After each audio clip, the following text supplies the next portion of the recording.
In a world dominated by mechs and interstellar chaos, while others indulge in the conventional sword and sorcery style mechs, powered by nuclear fission-driven silver laser swords and fusion reactors, Xuan forges a unique path.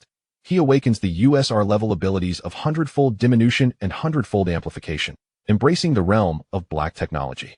Equipped with an SSS-level core ability, Hypersonic Missiles, he achieves speeds of up to 20 Mach, with destructive power equivalent to that of 100 TNT grenades exploding.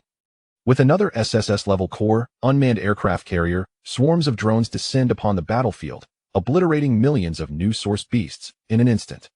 Utilizing the SSS-level core ability Super Anti-Missile System, any missile attack is intercepted before it can inflict damage, with the SSS-level core ability 5th Generation Stealth Armor. Applying a special material renders him invisible to radar, creating a visual blur effect. The era of unmanned mech warfare begins. The global mech masters are astonished by the Dongfeng 41 fighter jet. The alien races of the solar system stand petrified. Xuan declares, "Pardon me, but I am playing with black technology." In the Huaxia Federation, in Qingshan City, a voice exclaims, "So young and handsome, why choose death?" "Father, being handsome doesn't fill the stomach. He is utterly worthless apart from his looks. Yuanqing, be cautious with your words. He is the sole heir of your father's life-saving benefactor and possesses a family treasure." "Ah, I understand that INA days." Xuan feels a suffocating sensation, as if a lump is lodged in his throat. Cough, cough, cough. Suddenly, he opens his eyes, coughing violently while internally lamenting. Dead? Who is dead? Wait, could it be that he truly is dead? Fleeting memories surface in his mind. As a full-time writer, he struggled for 3 years without success, ultimately succumbing to starvation in his rented room, leaving behind a decaying corpse. So who is he now? Xuan, just 18, an unemployed drifter. With a limp left leg, he was bullied in childhood, leading to a broken limb and forever branded as a worthless cripple. His life seems to have been spent in a cycle of torment. His mother perished during childbirth, while his father enlisted in the Interstellar Alliance, seeking ways to heal his legs and save up for a future family, returning only once a year. Left alone, he became the laughingstock of the entire city. Just 3 hours prior, he was provoked and humiliated by Su Tao, leading to a challenge to become a mech master. Although endowed with innate soul power, he has never progressed further. Even a slight increase in soul power could have granted him the ability to become a mech master, piloting top-tier mechs across the interstellar battlefield and hunting alien beasts. Moreover, his mental strength had reached a dismal low of merely 1 point. Alone and disabled, endowed with innate soul power, yet deemed a failure. This is an accumulation of misfortunes.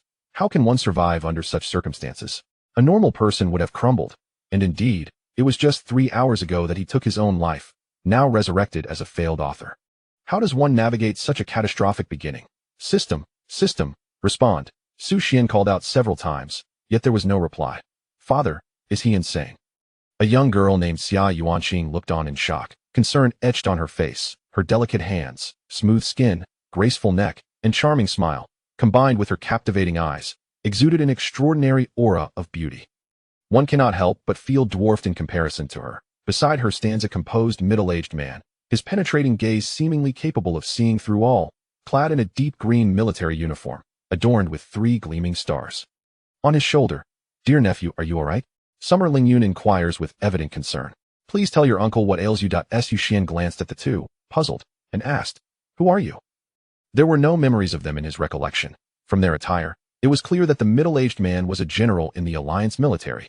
In this Mecha era, the Huaxia Federation has been established, under which lies the Blue Star Alliance, encompassing Mars, Mercury, Uranus, Pluto, and other alien coalitions within the Solar System Alliance. The Alliance military serves as Earth's defense force. Comprising 12 generals, they command millions of mech masters. Each wields immense power, holding a revered status on Blue Star. And they are all 9-star mech masters, mere steps away from becoming divine mech masters. Their prowess is indeed deserving of their titles. Allow me to introduce myself. I am Summer Lingyun, your father's commanding officer.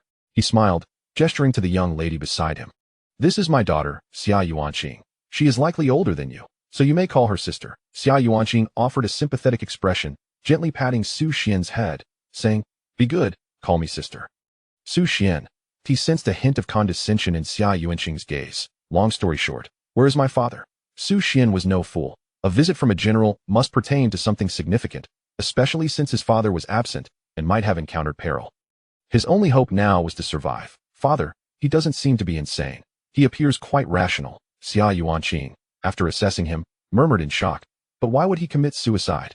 Yuanqing, exercise caution in your words. Summer Lingyun cautioned sternly that I apologize. I sincerely regret the misunderstanding. Xia Yuanqing, feeling the weight of her father's authority, respectfully bowed in apology to Su Xian. Su Xian maintained a stoic expression, lips parting slightly. Uncle Xiao, I can accept the outcome. Please tell me without reservation. Summer Lingyun's demeanor grew increasingly grave, sorrow evident in his eyes as he spoke slowly. I am sorry. Your father, Su Hao, has died in battle. This is my responsibility. If it were not for his efforts to save me and deliver vital information, he would not have sacrificed himself. That I owe your family a life debt. From this day forth, as long as I, Summer Lingyun, draw breath, I shall protect you. Upon hearing this, Su Xian felt a momentary daze, followed by a piercing headache. The heart-wrenching sensation made even breathing a struggle. Phew. Indeed, he could not escape the fate of being orphaned. Must all travelers face the loss of their parents? Is this the destiny of the chosen ones? Su Xian felt utterly drained, his complexion growing increasingly pale. Dear nephew, please remain calm. Do not act impulsively. Death solves nothing. You must. Summer Lingyun attempted to comfort him, but noticed Su Xian's complete lack of will to live. What could possibly motivate his dear nephew? Innate soul power, yet unable to break through. A mental strength of 1 point, the lowest in history. A disabled body. Orphaned, if it were he. Could he muster the courage to continue? Regardless, for the sake of your father's dying wish, you must strive to live on. Su Xian pressed his dry lips together, gradually regaining composure. That I understand. Please leave. I need some time to reflect. Then, Summer Lingyun produced a bank card and a book from his pocket, placing them on the bedside. With a heavy tone, he said, Dear nephew, this is your father's notes and his entire inheritance. A military general of the Blue Star Alliance. Summer Lingyun was visibly moved, his eyes glistening as he spoke. The notes contain accounts of real events that transpired in the interstellar cosmos, he said. I am your legs, walking you through countless worlds. Su Xian's eyes brimmed with tears, unable to contain his emotions as a complex blend of feelings surged within him. Where is his body? Xia Lingyun sighed heavily and replied helplessly. In the energy field of the Balzac clan on Ceres. We are currently devising a way to retrieve his remains. A fierce blaze of fury ignited in Su Xian's eyes as he gritted his teeth and declared, Very well. I will personally reclaim it. An oppressive silence enveloped the two, as they both understood the gravity of the situation. Su Xian's inability to become a mech engineer rendered the recovery of his father's body impossible. As long as you have a goal, your uncle will support you wholeheartedly, Xia Lingyun said, firmly patting Su Xian's shoulder, his tone earnest and heartfelt. Never contemplate death. Suicide is the most cowardly choice. Su Xian nodded. Thank you for your guidance, Uncle Xia. That I have many matters to attend to and cannot remain by your side at all times. During this period, let Xia Yuanqing take care of you, Xia Lingyun comforted. Before Xia Yuanqing could refuse, Su Xian spoke up first. Uncle Xia, I assure you I will not resort to suicide. Please allow her to return home. Reluctantly, Xia Yuanqing added, Dad, he has already stated he won't take his own life. I wish to go home.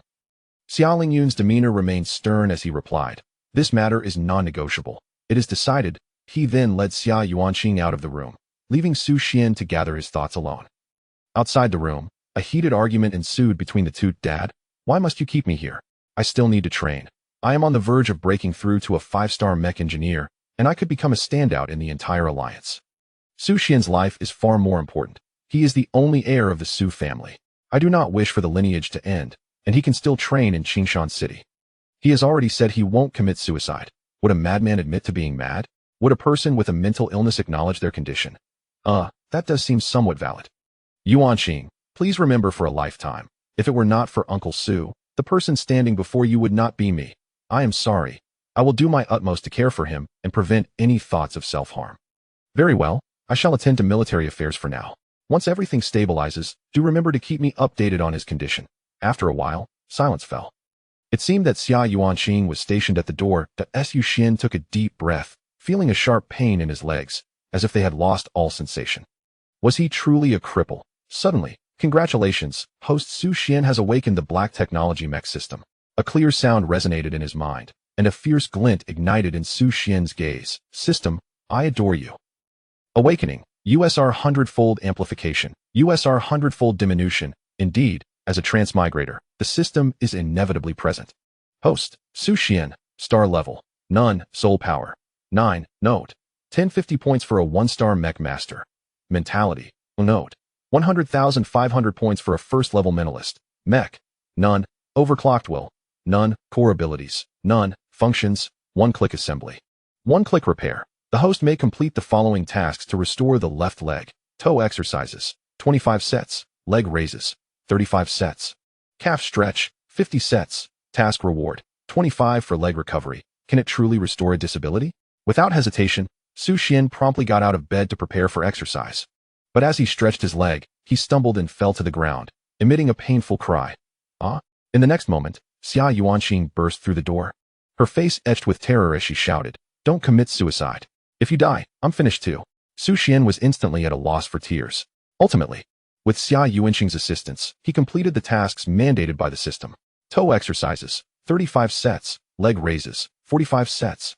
Calf stretch, 50 sets. Task reward, 25 for leg recovery. Total recovery, 50. On the 4th day. Toe exercises, 50 sets. Leg raises, 50 sets. Calf stretch, 100 sets. Task reward, 25 for leg recovery. Total recovery, 100. The moment he completed the task, sensation surged back into his left leg, flooding his neural pathways. He shook his left leg, moving with ease, and soon found himself striding with unprecedented agility. He had truly returned to a state of normalcy. Overcome with joy, Xuan wept. No one could fathom the hardships he had endured over the years. To be a cripple was a lifelong torment. How could a cripple pilot a top-tier mech and reach the pinnacle of the universe? Once a person is incomplete, they can never transcend their soul power. This was the very reason Xuan had not broken through for a decade. Now, he was qualified to become a mech master. Initially, he intended to leave the hospital immediately, but due to Xia Yuanqing, he was compelled to remain for observation. It must be said, this girl had a remarkably strong personality. She indeed possessed the qualities of a genius. The host may complete the following tasks to enhance soul power and mentality. Push-ups, 100 sets. Sit-ups, 100 sets. Jump squats, 100 sets. Every 3 sets completed grants 0.01 soul power. Meditation for 1 minute grants 0.01 mentality, up to 8 hours, upon task completion. Rewards include 2 points of soul power and 32 points of mentality. The system issued the second phase of tasks. Xuan clenched his fists, his gaze intense. He could finally enhance his soul power and mentality, and aspire to become both a mech master and a mentalist. According to the system's tasks, he could earn 3 points of soul power and 8 points of mentality daily. This unique training method bore a resemblance to a certain anime, featuring a bald protagonist, leading Xuan to suspect that the system had covertly drawn inspiration from it. Thus, he began his formal training. 1, 3, 5. At the moment he completed the soul power task, he felt an extraordinary transformation within his body. The flow of heat coursed through him, causing his muscles to quiver slightly. And a tingling sensation spread as if delicate currents of electricity were stimulating his form. As the soul power circulated within him, he experienced a gradual lightness. And certain senses became acutely heightened, as if the entire perception of the world had been amplified by the infusion of soul energy. In this instant, he had ascended to the rank of a first-tier Mecha Master. Congratulations, host, on becoming a first-tier Mecha Master. Would you like to claim the Novice Gift Pack? Claim. Without hesitation, Xuan clicked to confirm. The Novice Gift Pack has been opened. You have received Overclocked Will, USR Hundredfold Amplification, USR Hundredfold Reduction.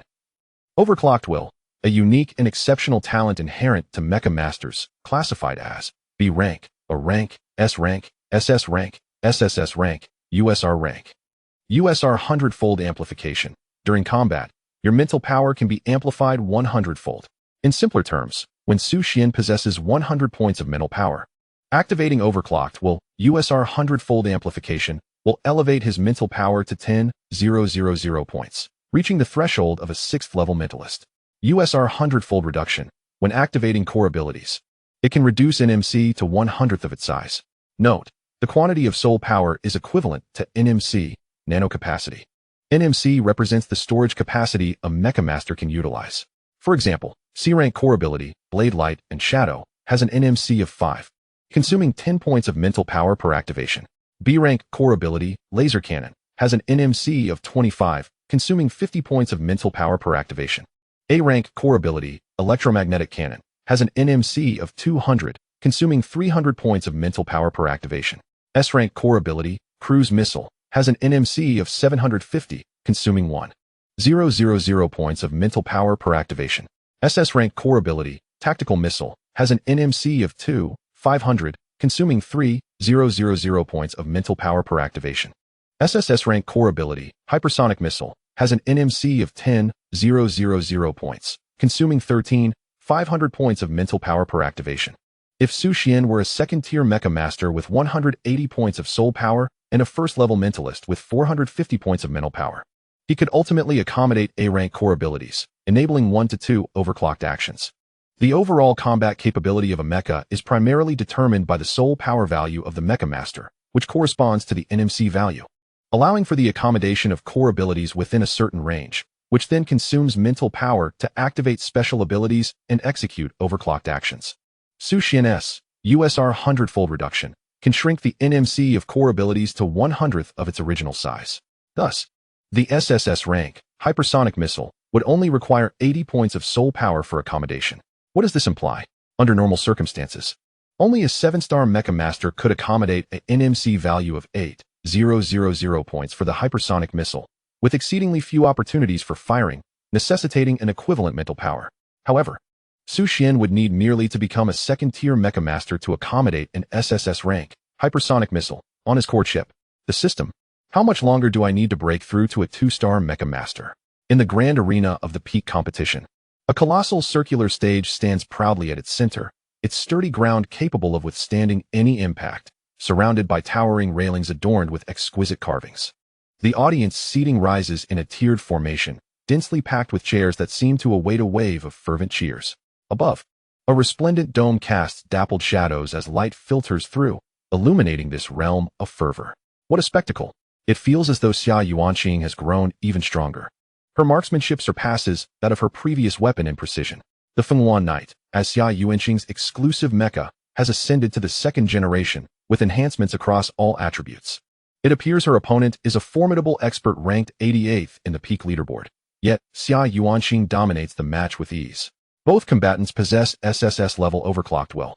Yet Xia Yuanqing's absolute space is far more suited to a sniper's combat style. With this victory, her ranking is bound to rise, potentially placing her among the top 50 in the entire league. The Fenghuan Knight's body is adorned with intricate and delicate patterns, gracefully unfurling across the mecha's exterior like the feathers of a phoenix. These designs are not merely ornamental, but serve as mysterious runes imbued with formidable power. The joints of the mecha are inlaid with brilliant gemstones that sparkle under the illumination, resembling the vigilant eyes of the Fenghuan Knight, ever watchful of its surroundings. With a thunderous roar, the precision sniper rifle unleashes a fiery bullet. As Xia Yuanqing activates her overclocked will, absolute space, the bullet seemingly vanishes, only to reappear, having struck the back of another mecha's head with lethal precision. Contestant Xia Yuanqing secures victory in this match. Peak score, 2,525, 250025, ranking 48th in the entire league. Contestant, Xia Yuanqing, star level, for Star Mecha Master. Level 5 Psychic, peak match, 2525, national rank 48, soul power, 1050, mental strength, 6769, Mecha, Fenghuan Knight 2. Overclocked will, SSS absolute space. S spatial awareness, core abilities, S eagle eye sniping, a thunderfire bullet. In the hospital corridor, Xia Yuanqing disconnects from the SUR engine, returning to the realm of reality. The peak competition is a virtual platform constructed by the TS Guild using super engines, providing a battleground for Mecha Masters. Only those under the age of 20 may participate in the peak competition. Those exceeding this age can only create rooms for casual matches. Thus, the peak competition showcases the league's most talented Mecha Masters, the future hope of Blue Star. Furthermore, the rankings within the peak competition serve as a testament to one's innate abilities. Only the most gifted Mecha Masters can accumulate points and ascend the leaderboard. At a tender age, Xia Yuanqing has already achieved the status of a 4-star Mecha Master and level 5 Psychic, ranking within the top 50 of the entire league. The top 50 is my highest ranking thus far. I wonder how long I can maintain this position. Xia Yuanqing arched her brow lightly, revealing a look of delight. However, was Xuan's mental state truly sound?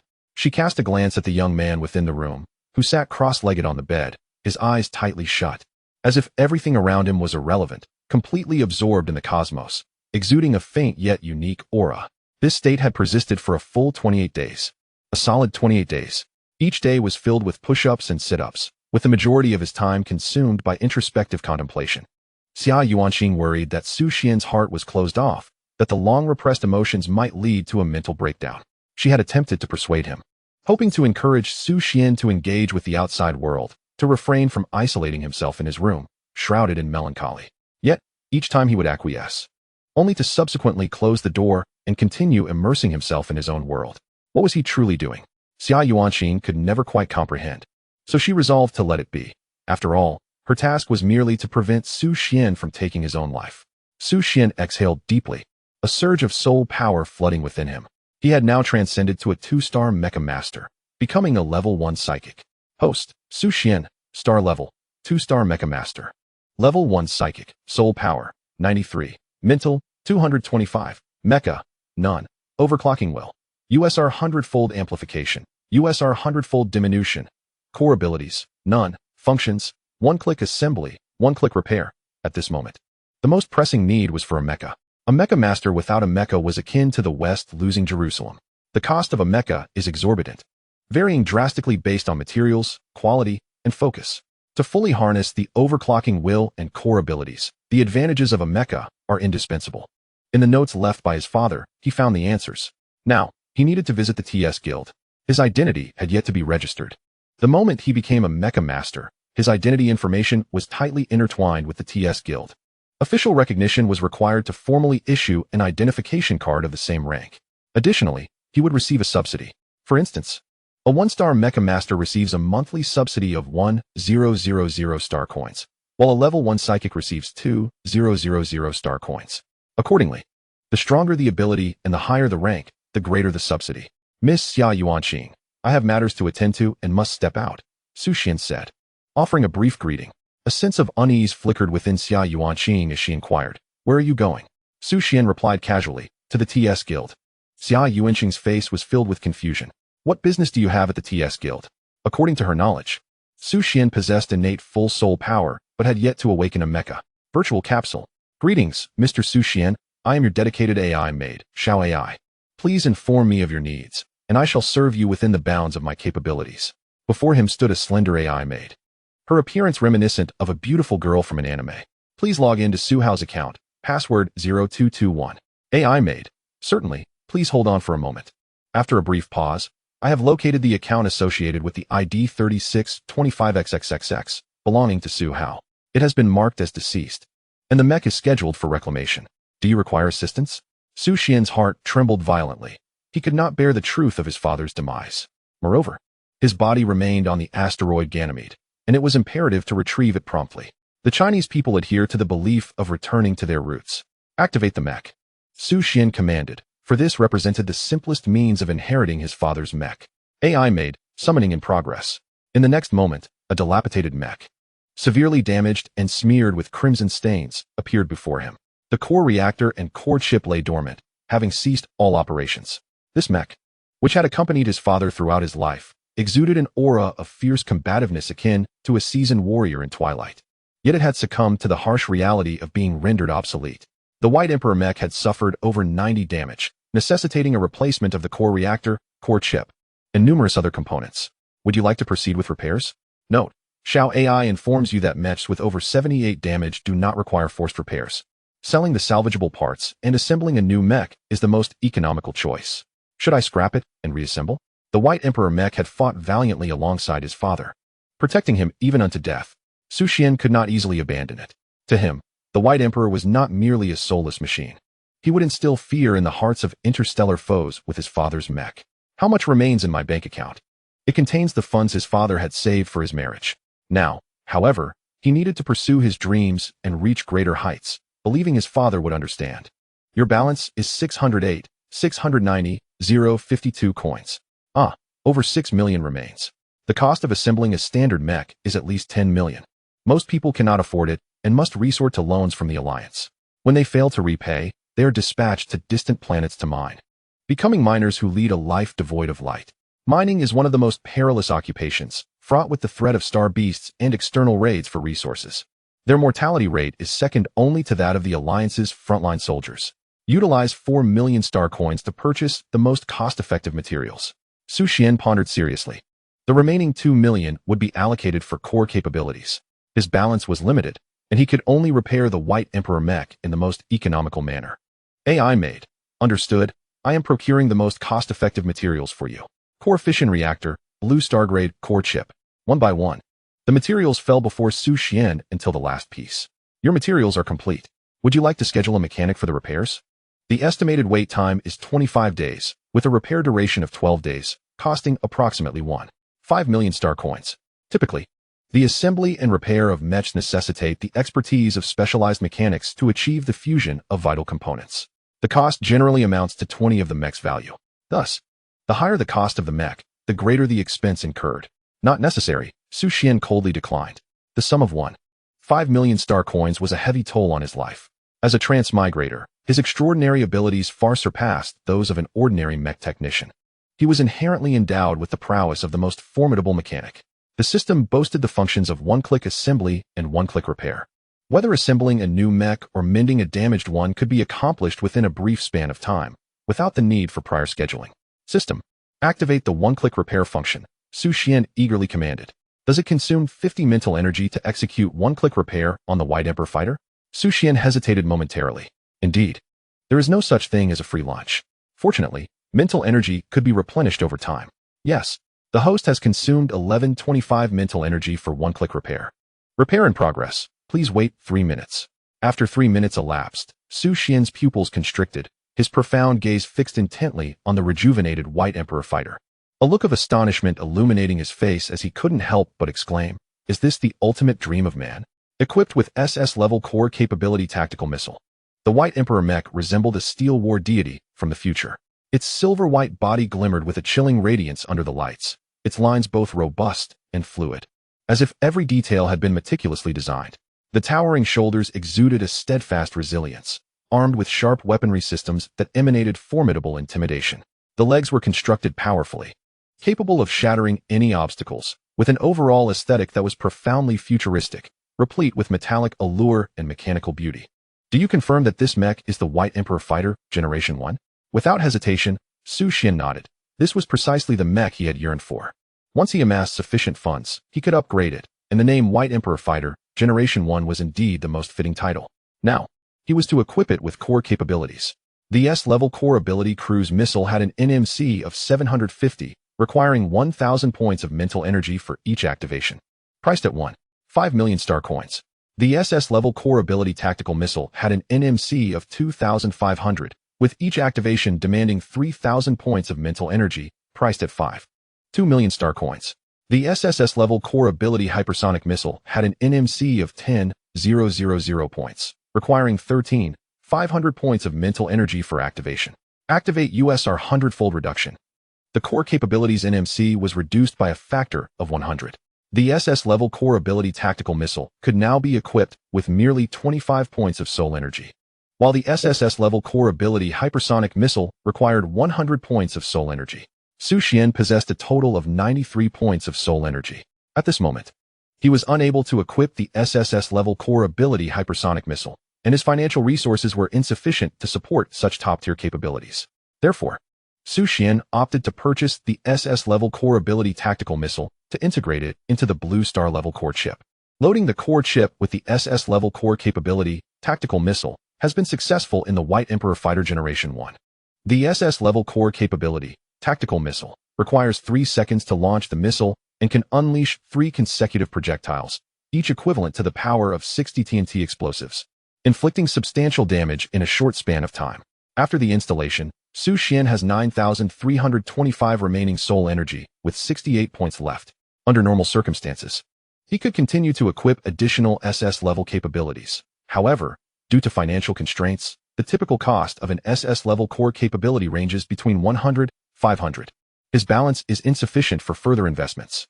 Nevertheless, such formidable combat power is already sufficient to dominate any rival star mech masters. Host, by Xuan, Mech, White Emperor Fighter Generation 1, Star Level, 2-star Mech Master. Level 1 Psychic, Soul Energy, 93, Mentality, 225, Mech, None, Overclocked will. USR Hundredfold Amplification. USR Hundredfold Diminution. Core Capability. SS-level Core Capability. Tactical Missile 25. Functions. One-click assembly. One-click repair. Upon exiting the chamber, Xia Yuanqing quietly awaited at the door. You have awakened your soul energy? Su Xian nodded by chance. Xia Yuanqing displayed an expression of sudden understanding, gazing at the youth, hesitating to speak. What is on your mind? Su Xian inquired curiously. Having never witnessed a bashful Xia Yuanqing, who typically expressed herself directly with a forthright disposition. May I share something with you? Could you refrain from acting impulsively? Xia Yuanqing asked tentatively. Su Xian pondered for a moment and casually agreed. All right. Subsequently, Xia Yuanqing explained. There is a person named Su Tao who has announced Uncle Su's demise in the virtual hall of Qingshan City. The virtual hall serves as a space for competitors to communicate and trade materials. Different regions host distinct servers, with local competitors defaulting to the virtual hall of their city. Upon hearing this, Su Xian's expression darkened instantly, emanating a terrifying aura akin to that of the Grim Reaper. This was the first time Xia Yuanqing had witnessed Su Xian's fury, and even she felt a tinge of fear. Wasn't he merely a newly awakened soul energy wielder? At most, he could only be a 1-star mech master. How could he pose a threat to her? A 4-star mech master and level 5 psychic? Xia Yuanqing dismissed this thought as a mere illusion.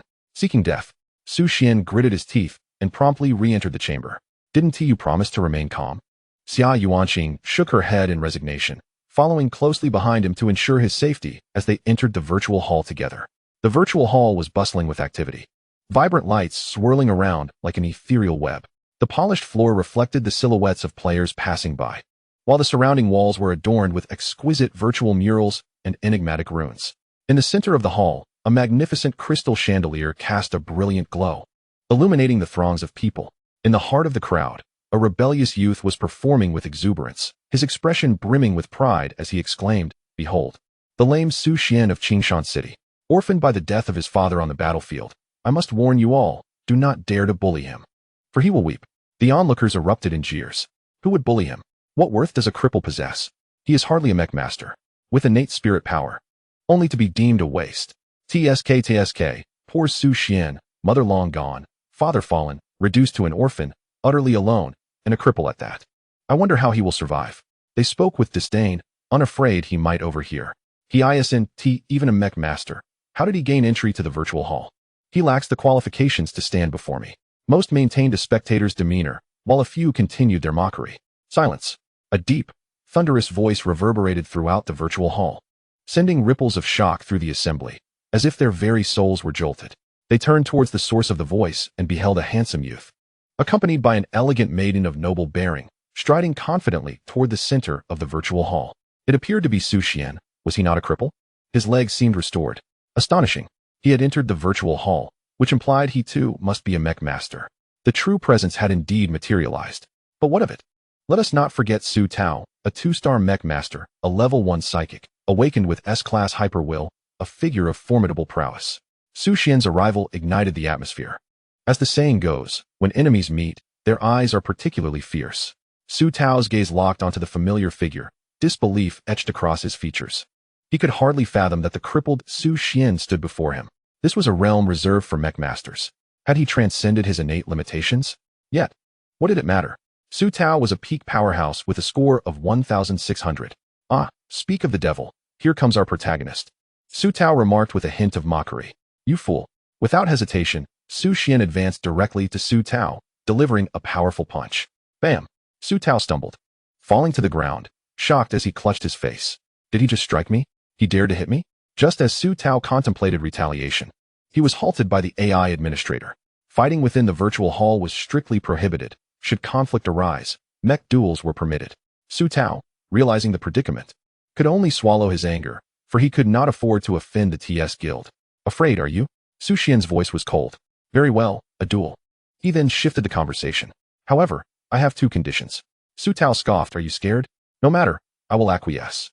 With your strength, you could never defeat a newly awakened waste. Yet, Su Xian's calm demeanor was laced with an undeniable sense of pressure. First, should you lose, you will kneel and apologize, confessing to my father. Secondly, the duel commenced with a sensation of pain set to a staggering 100. I shall annihilate you. Upon hearing these words, the audience erupted into a frenzy.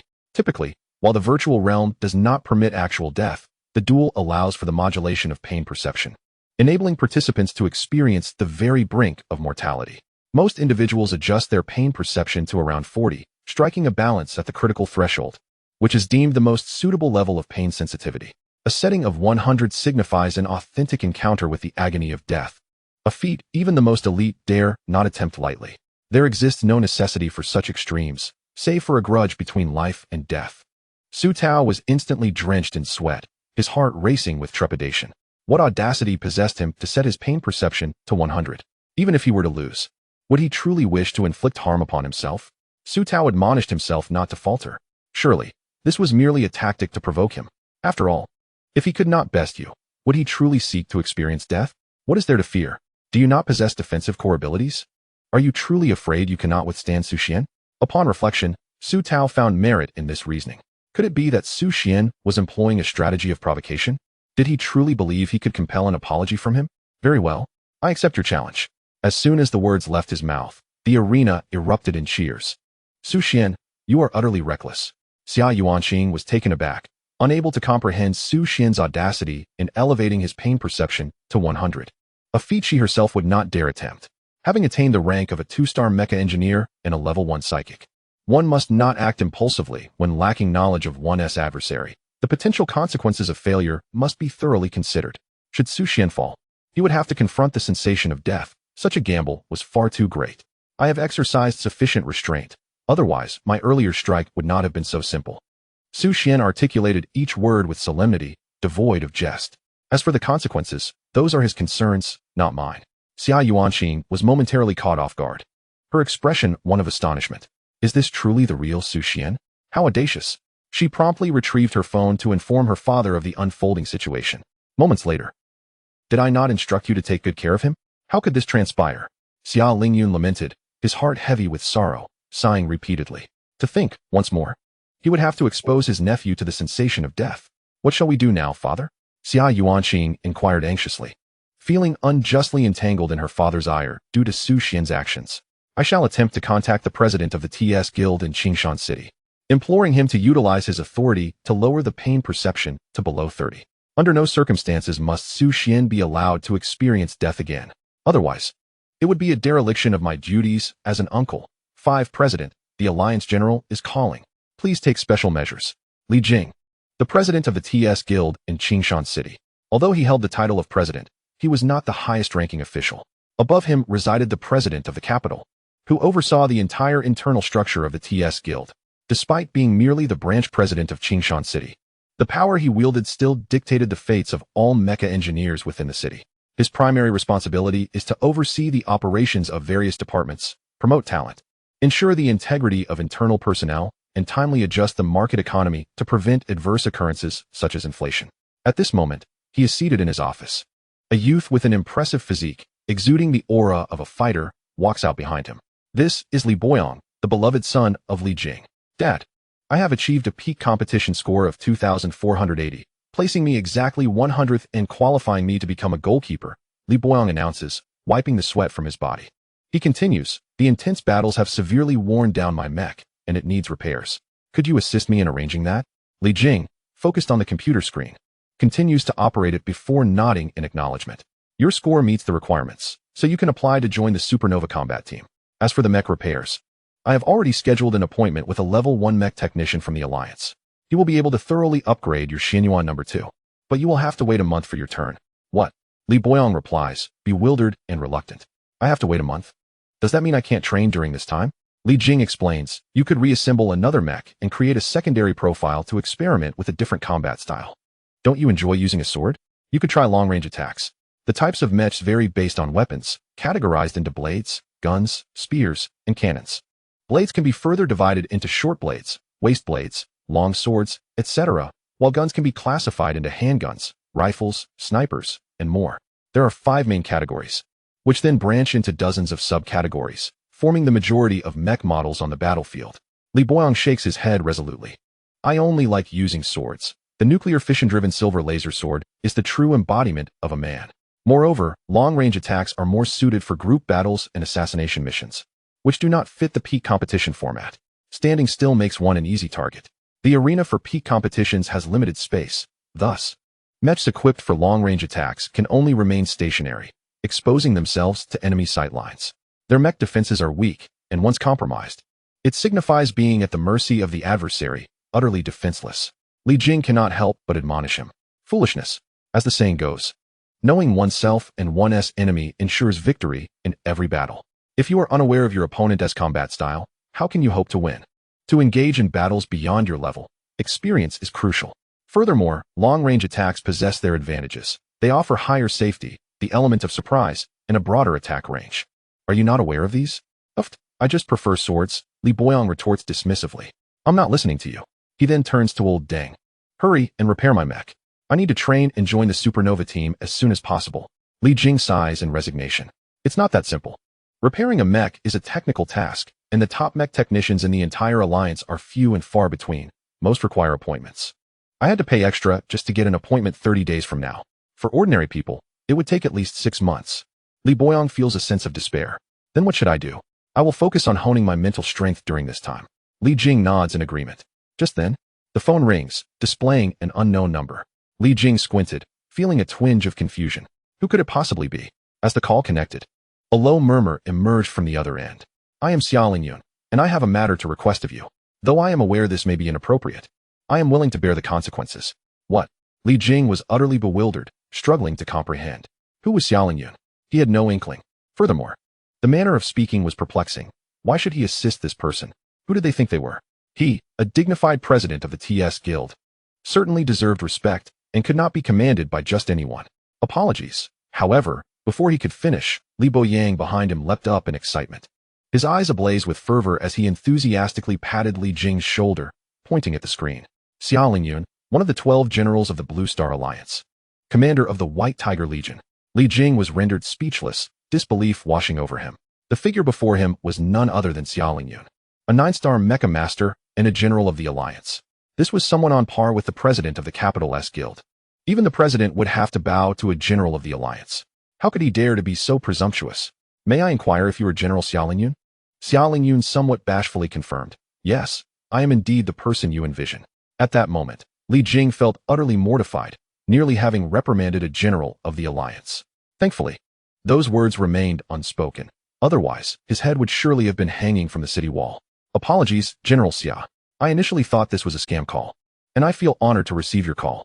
How may I assist you? General Xiaolingyun was not someone he could afford to offend. This was one of the most prominent figures in the Blue Star Alliance. Being able to forge a connection with such an individual could lead to boundless opportunities. I merely wish for you to make a small accommodation. I have someone very important who requires special attention. Curious, Li Jing inquired. Please provide me with the specifics. I will arrange it immediately. Subsequently, Xiaolingyun elaborated on the situation. Su Xian was currently engaged in a duel against Su Tao in the arena. He hoped that Li Jing could utilize his authority to reduce the pain threshold from 100 to 30. This is a trivial matter, rest assured. I will arrange it right away, Li Jing beamed, while simultaneously accessing the duel footage from the TS Guild in Qingshan City. Under normal circumstances, once a duel commenced, no one was allowed to intervene. However, the rules merely constrained the weak, allowing the strong to disregard them. In simple terms, what of it? One was a general of the Alliance, and the other was the president of the TS Guild. They had the authority to tilt the scales in favor of the victor. They could even temporarily halt Su Tao's sensory perception, significantly diminishing his combat effectiveness. Yet, for the sake of fairness in the competition, Xiaolingyun, despite his better judgment, could only reduce the pain perception. This would not affect the outcome of the match. Xiaolingyun had already exhibited considerable restraint. Safety did not align with a general's profession. Any other general would have pointed an accusatory finger and demanded, "Eliminate that insolent wretch. Who dares to touch my people?" Li Jing, methodical in his approach, was preparing to reduce his pain perception to 100 when he suddenly stumbled upon a terrifying revelation. The SS-level core ability, Tactical Missile, unleashed by Su Xian, a 2-star Mecha Master and level 1 Psychic, was devastating. The contenders, Su Xian versus Su Tao. The Mechs, White Emperor Fighter, Generation 1, versus Fury Thunder Sword. The pinnacle match, yet to commence, with a score of 1600. The pilot's Mechs gradually materialized in the duel arena. Goodness. Su Xian had also ascended to the rank of 2-star Mecha Master. A clash of equals in both star and level. The outcome remained uncertain. Let us not forget that Su Tao had awakened the S-level hyperfrequency will, possessing a formidable acceleration ability.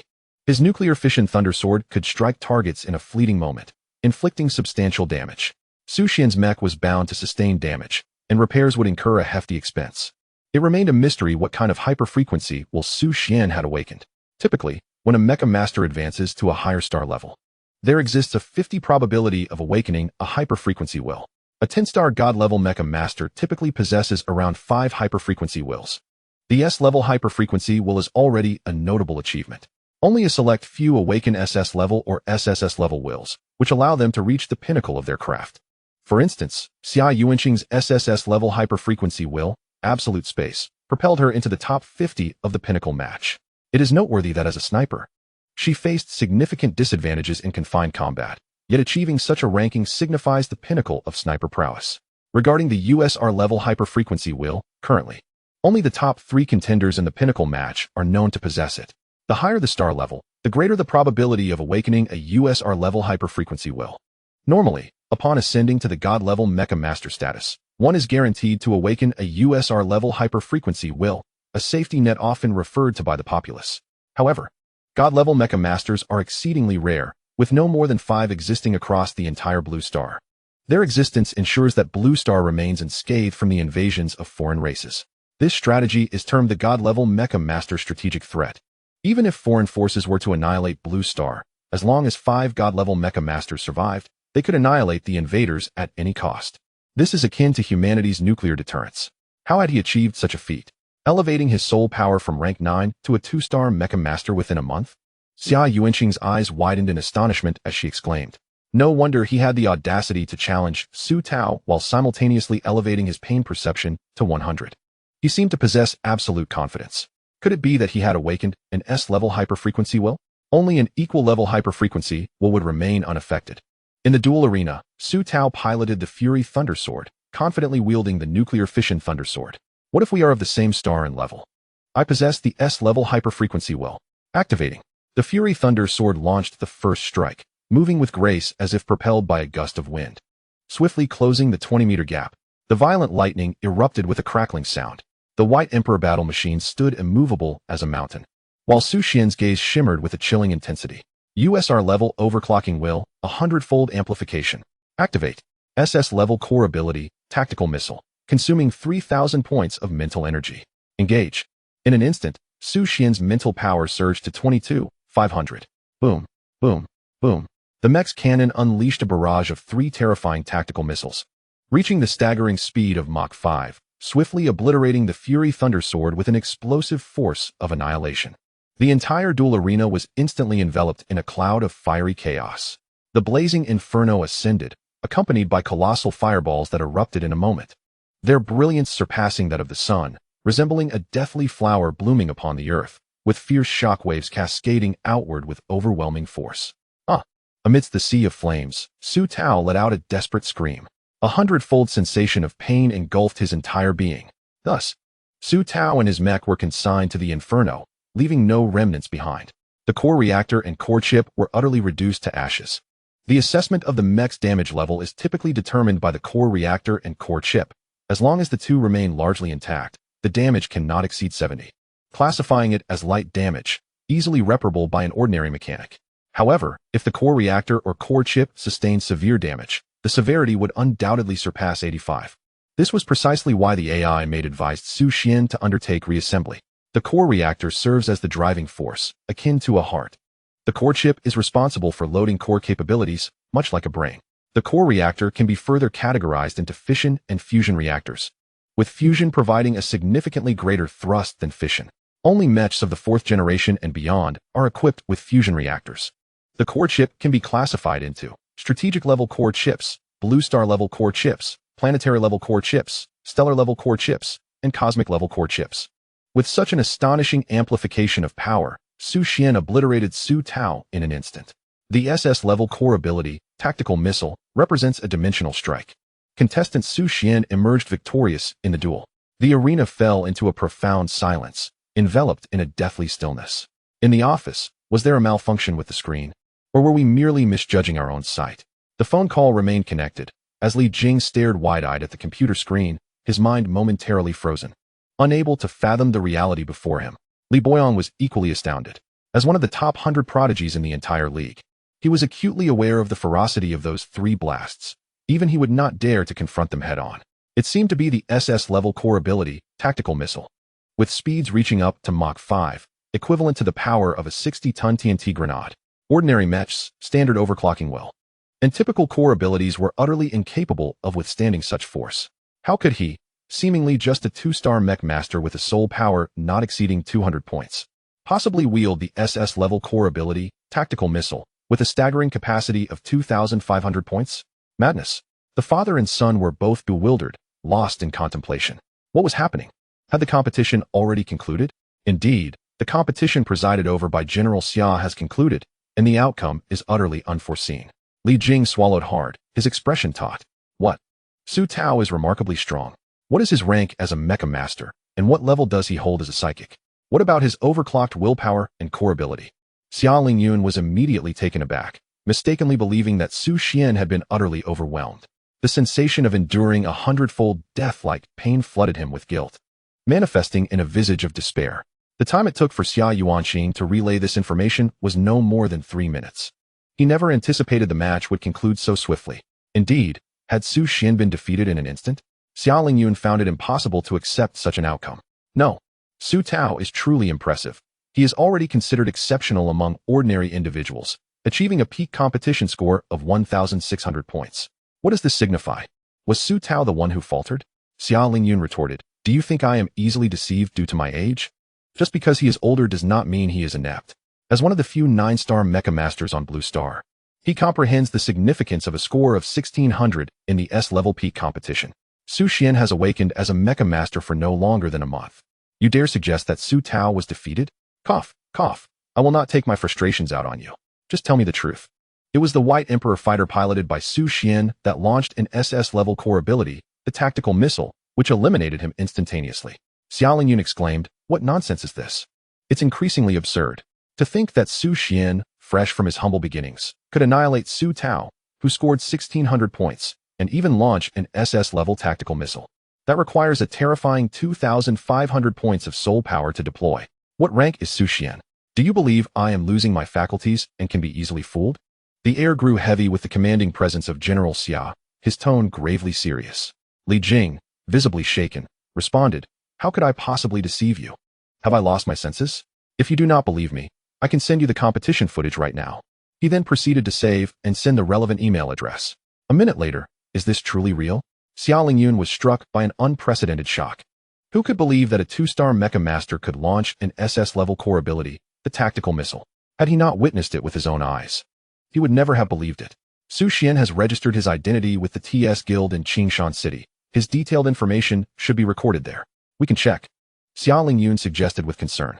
Li Jing hesitated, his countenance grave as he explained, "General, according to relevant regulations, we cannot arbitrarily inquire into the personal details of competitors. This is to protect their privacy." As silence enveloped the air, Xia Lingyun remained contemplative. He understood that such inquiries were prohibited, yet extraordinary circumstances warranted exceptional measures. As Su Xian's only relative, he felt compelled to ascertain his nephew's situation. How could he face his deceased brother otherwise? Very well. Bind my identification information to Su Xian's in a manner that establishes a guardian relationship. This will grant me the right to inquire. Xia Lingyun proposed a solution. According to Blue Star's legal provisions, only direct relatives can access a competitor's detailed information. Is that truly the case? Li Jing shed tears of envy. This was a 9-star general of the Alliance, an identity coveted by countless individuals, and merely catching a glimpse of such a figure was a tremendous honor. Now, he could effortlessly become a direct relative. "Father, I am also your long-lost son. Please accept me." Once the general speaks, it is impossible to retract, Xia Lingyun stated unequivocally. Ahem.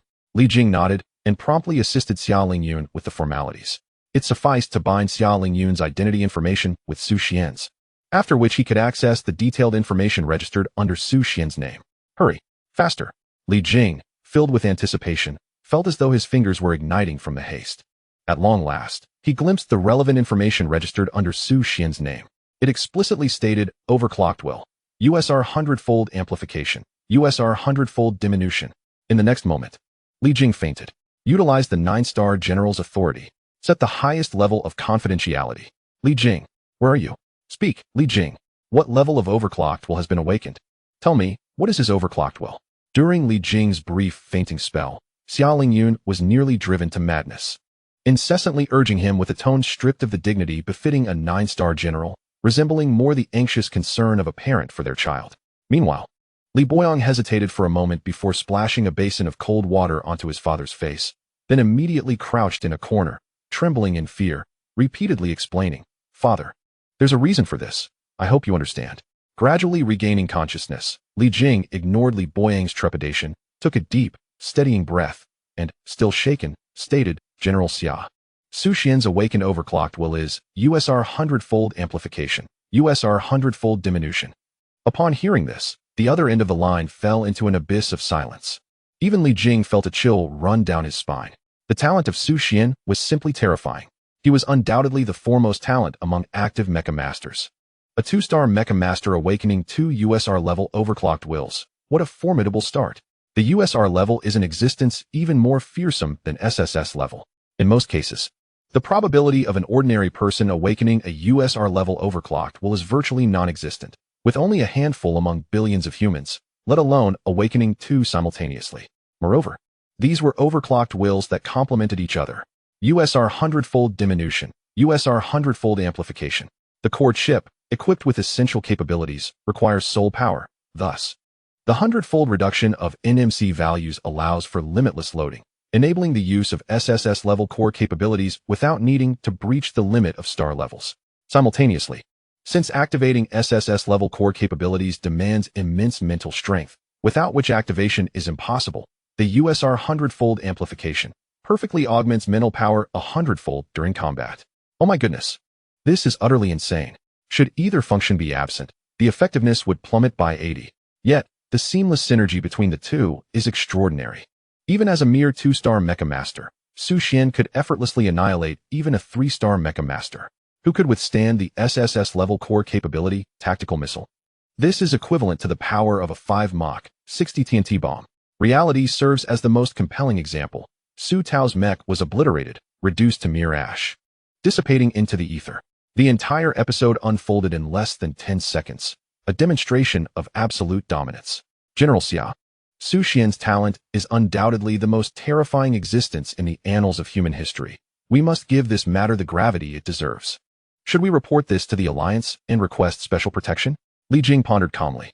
Xia Lingyun, after a moment of contemplation, gravely remarked, "You must understand that within the Alliance's 12 legions reside troops from other nations. Although our Huaxia possesses the majority of military strength, those outside our kin may harbor ill intentions. In the face of foreign invasion, they might unite with us. But should a figure emerge who could potentially become the foremost mech master of Blue Star, it would disturb the equilibrium of the entire Alliance military. We cannot gamble on whether other nations harbor murderous intent towards Su Xian. Furthermore, the infiltration of foreign forces is severe, with spies prevalent, executing assassination missions against our top geniuses. This has been reported in the news repeatedly over the years. Should this matter escalate, it would pose a significant threat." Li Jing felt a chill of despair and inquired, "What shall we do then?" Xia Lingyun sighed softly, "Let nature take its course. Since he has awakened 2 URS-level superfrequency wills, it is evident he enjoys formidable favor from the heavens. We must refrain from excessive interference. The best course of action is to conceal his identity. Elevate Su Xian's identity classification to Super S-level and set a password. Without my permission, no one shall access it." Li Jing nodded, acknowledging this as indeed the most prudent solution. However, setting the highest level of confidentiality requires approval from the president of the Central Committee in the capital. "Should I?" Yet, before he could finish, Xia Lingyun interrupted coldly. "There is no need to inform him. The fewer people who know about this, the better. Su Xian's safety is paramount. Log in with my identity to activate super permissions, thus avoiding the need to report to that president." Li Jing obediently nodded and continued. "But what if someone investigates? Given Su Xian's talent, he would undoubtedly attract attention. It was an unavoidable outcome." Xia Lingyun replied solemnly, "We shall fabricate virtual information, altering USR Hundredfold Amplification and USR Hundredfold Diminution to SSS Tenfold Amplification and SSS Tenfold Diminution. This will adequately explain Su Xian's remarkable abilities without drawing the attention of foreign entities." Li Jing marveled. "As expected of the general, your thoughts are so thorough. It truly highlights the gap between us. He then sought permission from General Xia to construct a virtual identity for further inquiry, which would require a password. Once they completed these tasks, both felt a sense of relief, as if they had salvaged the future of humanity. Su Xian's talent had profoundly shaken them.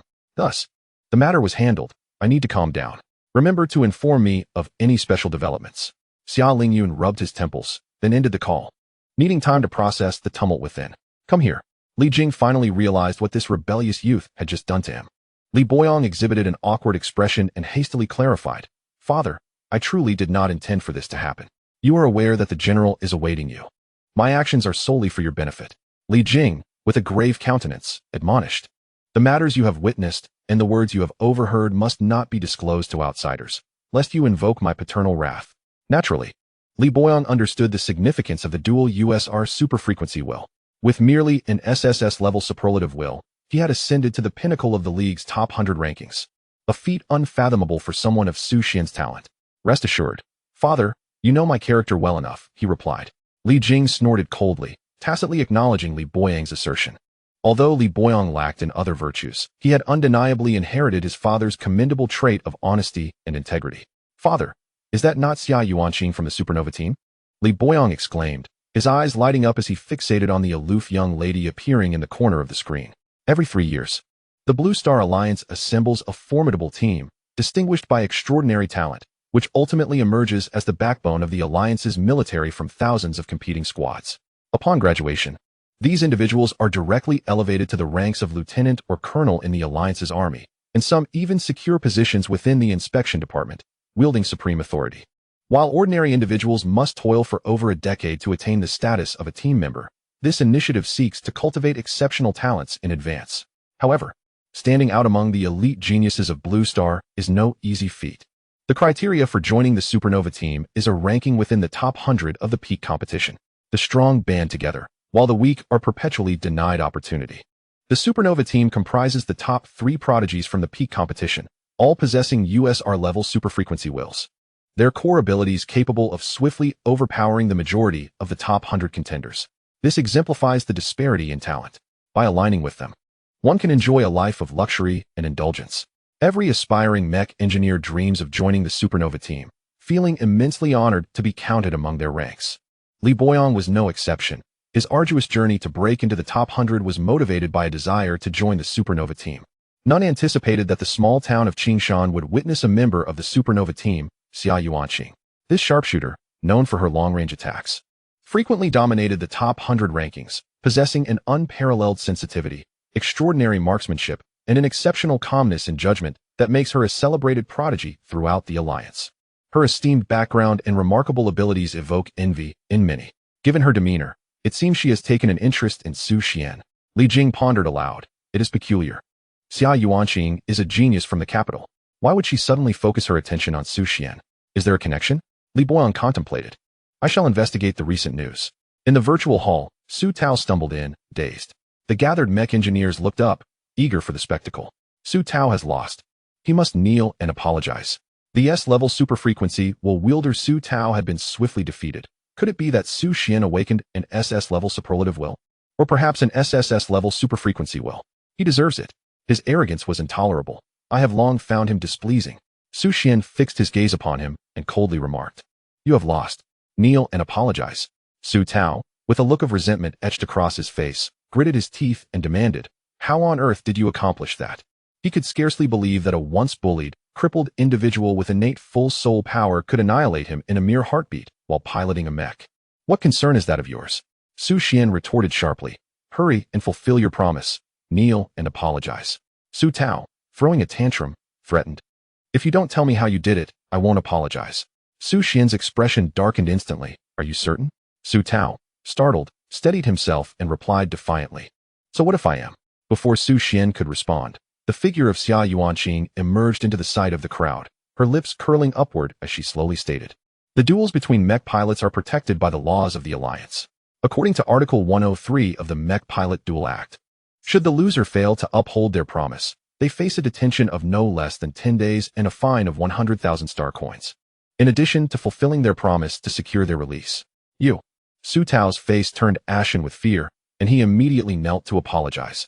Father, I was wrong. I truly understand my error. Su Hao is my father.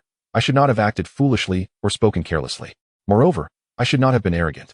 I deeply regret my previous actions. Su Xian regarded him with disdain. My father is not the sort to have a disloyal son like you. Su Tao, both exasperated and amused, quickly inquired. So, can we consider this matter settled? Not at all. Xia Yuanqing decisively shattered Su Tao's hopes, her expression devilish as she continued.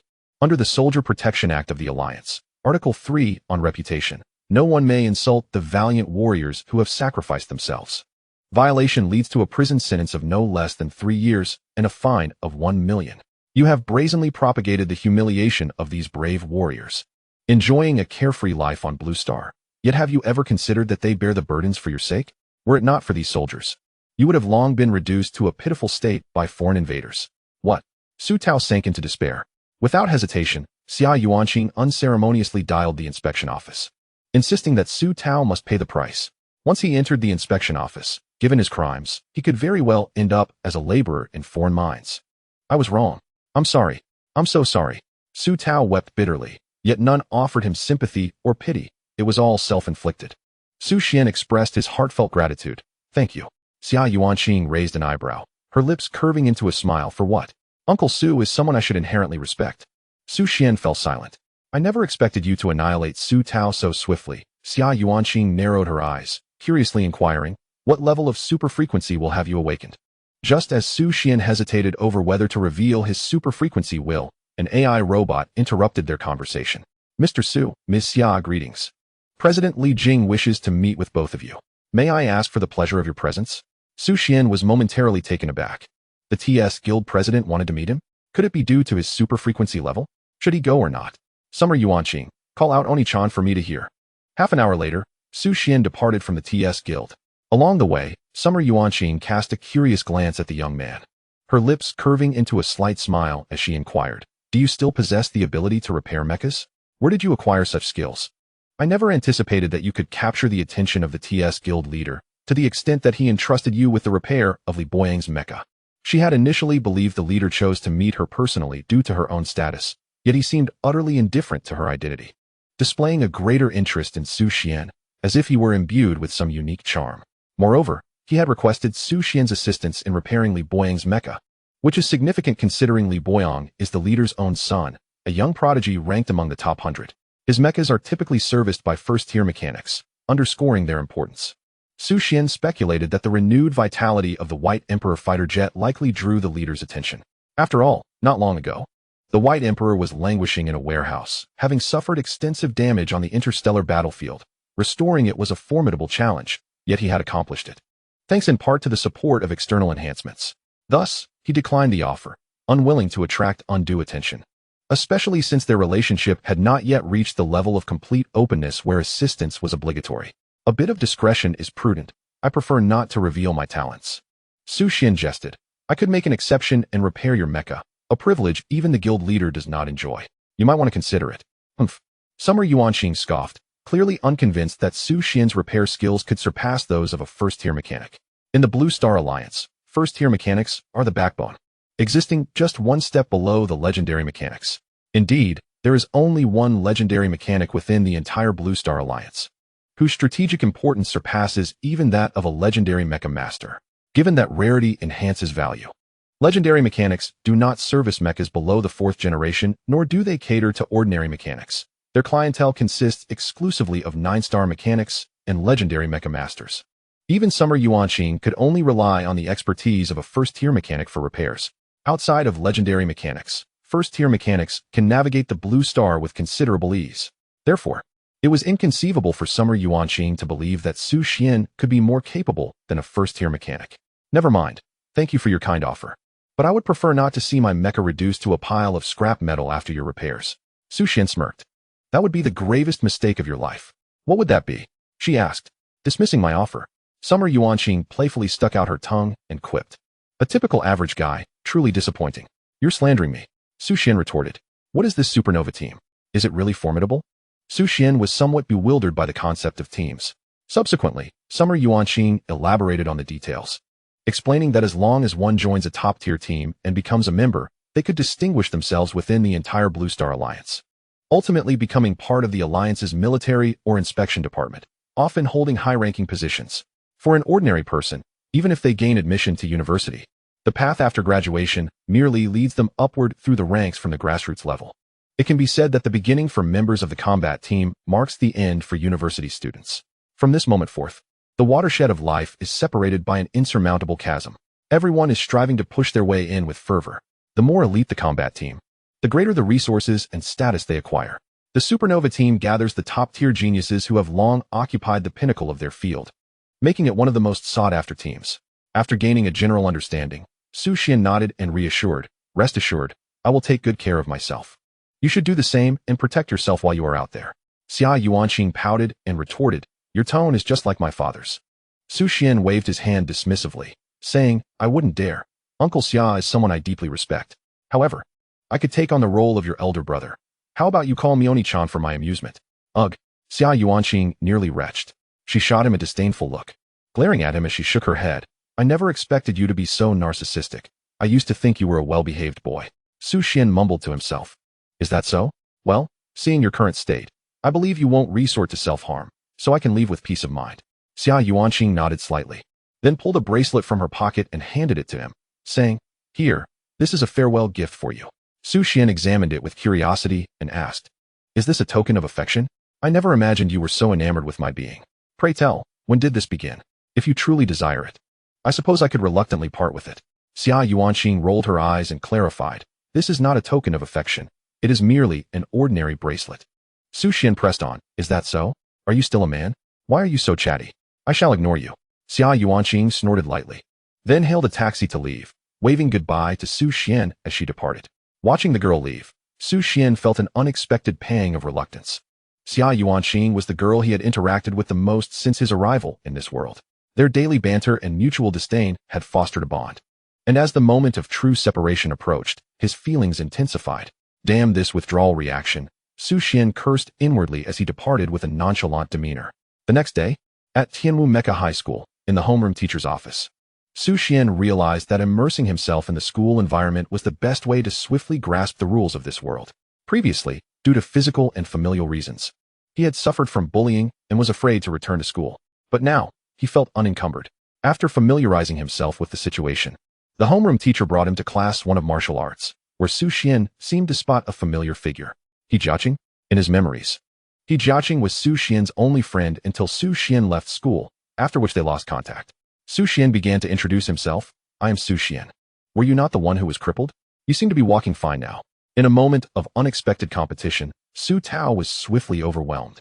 Though he was not entirely lacking in skill, the air was thick with speculation among the students, who found themselves debating the incident fervently.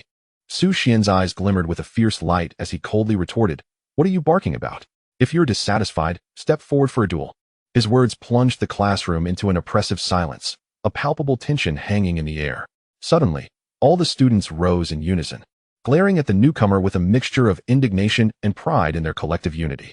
"Repeat that," Zhao Qianfeng, the class monitor, threatened. Xuan scoffed, "I already stated it.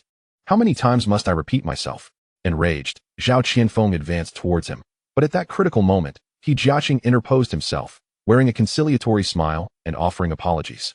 "Brother Zhao, please calm down. My friend is new here and ignorant of your reputation. I will ensure he understands in the future. Please temper your anger."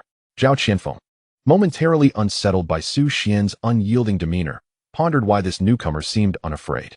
Uncertain of his background, Zhao chose to relent, patting Jiaqing's cheek and sneering, "For your sake, I'll pretend I didn't hear that. But mark my words, I will ensure he understands that the martial arts class is not a place for his arrogance." "Thank you, brother," Jiaqing replied, his face alight with gratitude. As the class teacher intervened, the imminent conflict gradually subsided. Meanwhile, Xuan contemplated the pressing need to enhance his strength. Completing the tasks assigned by the system each day would yield an increase of 3 points in soul power and 8 points in mental energy. With 35 days remaining to become a Tier 3 Mecha Master and 34 days to ascend to a Level 2 Mentalist, he recognized that bolstering his core abilities was paramount. He could not afford to squander the potential of USR's Hundredfold Reduction. "What I need most right now is money. Jiaqing, do you have a way to earn it quickly?" Xuan inquired. Jiaqing considered and nodded. "There are 3 methods." Xuan's eyes brightened with excitement. "So many. I could become rich. Tell me." He Jiaqing explained slowly. Firstly, star piracy. It is well known that the universe's resources are abundant, mostly residing on various planets, which are typically occupied by formidable alien races or divided among the Blue Star Alliance. For ordinary individuals, acquiring these resources is akin to climbing a mountain. Over time, this has led to the emergence of star pirates, as the name suggests, interstellar thieves. They specialize in stealing resources from mines and selling them on the underground black market to earn a profit. There exist various types of star pirates, each categorized by circumstance and rank.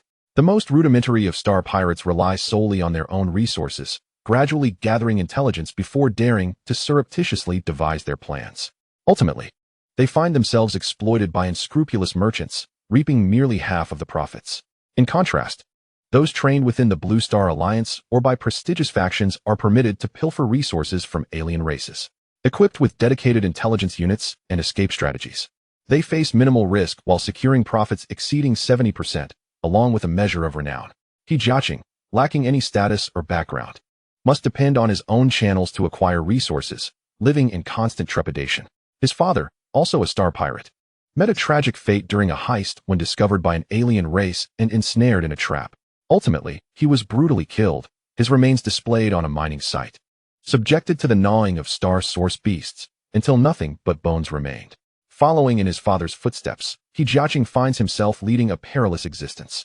Consequently, he hails from a single-parent household. His mother vehemently opposes his pursuit of a life as a star pirate, fearing he may meet the same gruesome end as his father, devoured by alien entities. Thus, He Jiaqing has concealed his undertakings from his mother, clandestinely executing star pirate missions. When questioned about his perilous choices, he offers a bitter smile.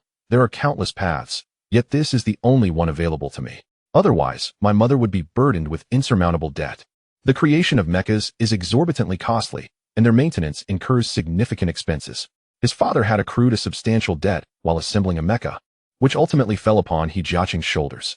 Bearing such weight at a tender age, he remains optimistic, presenting smiles to all and extending the greatest of forgiveness. Su Xian felt a pang of sorrow.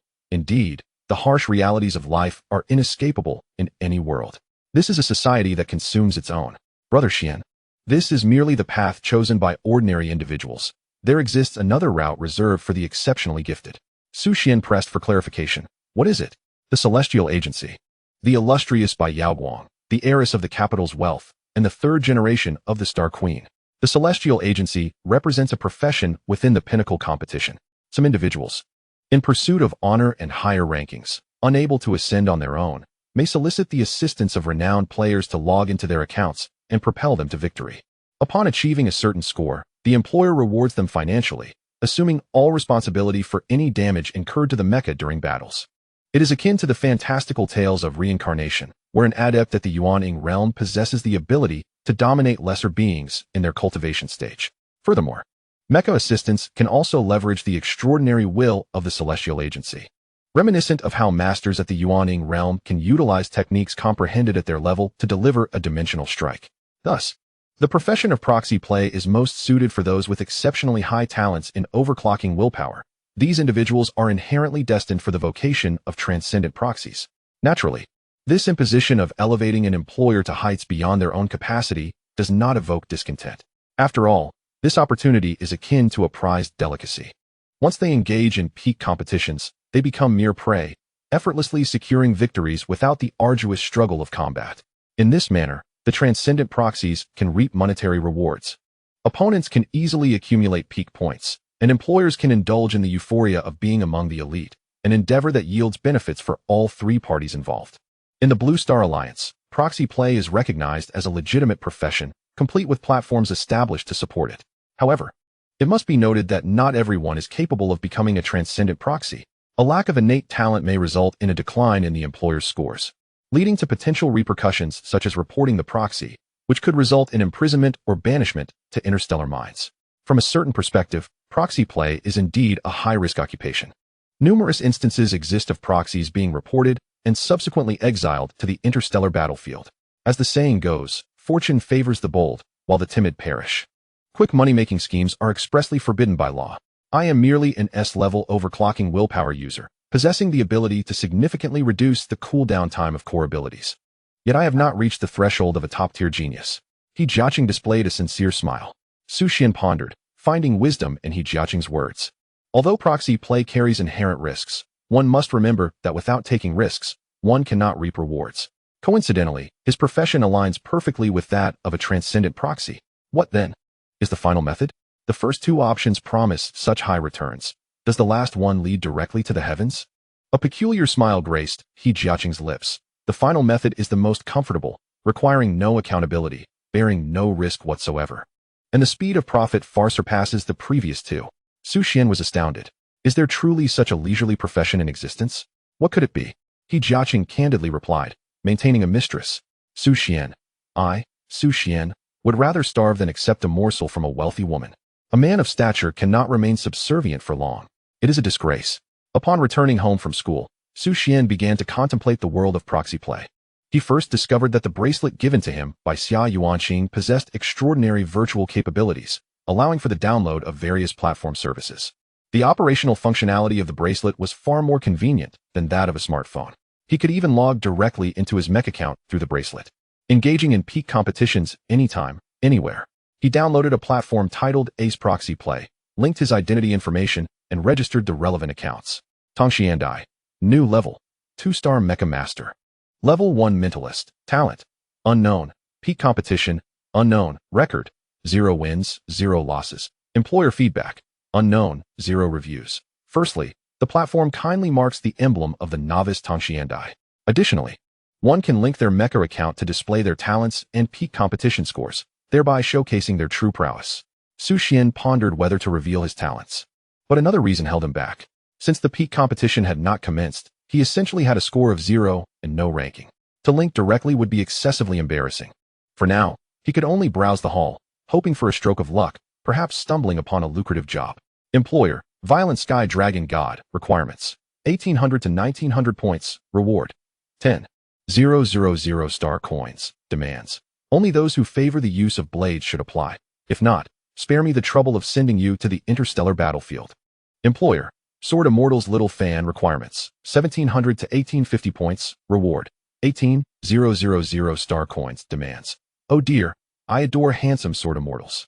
I hope my brother is an exceptionally dashing swordsman with abundant combat experience, and he must be truly handsome, the kind that is undeniably charming. If you're ugly, do not apply. I detest unattractive men. Employer, Black and White. Requirements: 2134 to 2300 points. Reward: 300,000 star coins. Demands: amateurs need not apply. I require a genuine Tongxiandai capable of assembling professional skills at will. I merely wish to reach the pinnacle of 2,300 points and decisively rebuke my friends. Having perused a myriad of requests, the demands were utterly absurd, with some individuals brazenly outlining their criteria for companionship. Those oblivious to the nuances of relationships found themselves ensnared, unwittingly exploited by these women-esque traps, coerced into sacrificing their hard-earned earnings to appease a wealthy young lady.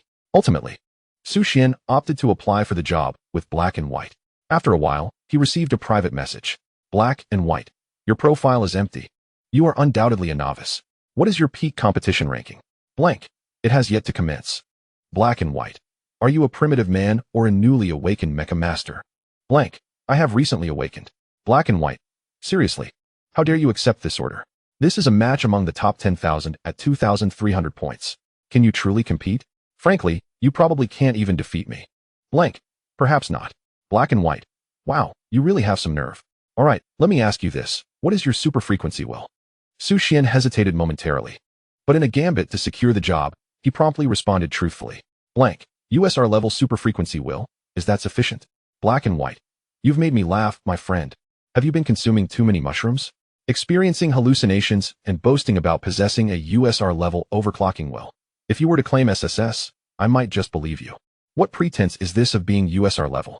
There are scarcely a few in the entire Blue Star Alliance. Who do you think you are? He who is known as Black and White responded, Brother, considering this is your first offense, I shall let it slide. However, refrain from boasting about awakening a USR-level overclocking intent. Others will mock you. Merely claiming to be SSS-level should suffice for your bravado. Xuan fell into a deafening silence. After mustering the courage to speak up, he faced utter defeat. He hadn't even revealed the fact that he awakened 2 USR-level overclocking intents. Yet his opponent was deeply rattled and abruptly severed their private communication. Insanity. If you truly possess a USR-level overclocking intent, I might as well feast on dung. Xuan felt a wave of helplessness wash over him. He genuinely did not wish to compete with dung beetles for sustenance. What a glutton.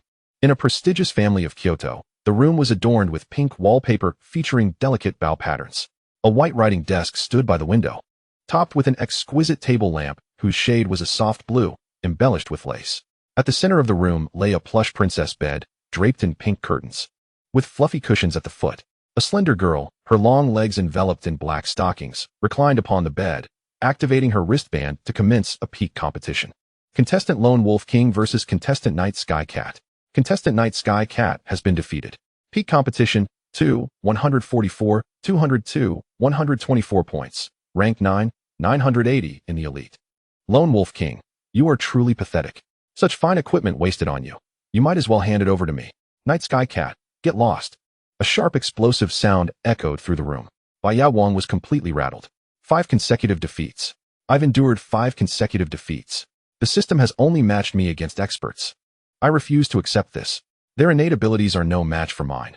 Why can't I prevail? Am I truly that inept? Xuan, piloting the mech known as Starry Queen, 3rd generation, wielded an SS-level overclocking intent called firepower doubling, which could amplify the power of released core abilities 5-fold. Her passion for explosions was akin to art, relishing the combination of various explosive core abilities. She had long hovered around the ranks of the top 10,000 in peak competitions.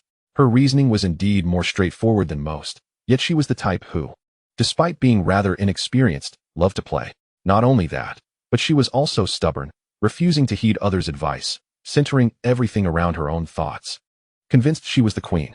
Damn it, if I lose another match, I'll drop out of the elite rankings. I might as well be killed. Xuan's complexion grew increasingly pale as she vented her frustrations. Cursed planner, if I ever lay eyes on you, you will regret it. The next course of action to maintain her ranking was paramount. She had lost all self-confidence. Suddenly, an idea illuminated her mind, as if she had conceived a brilliant plan. Ace, heavenly substitute.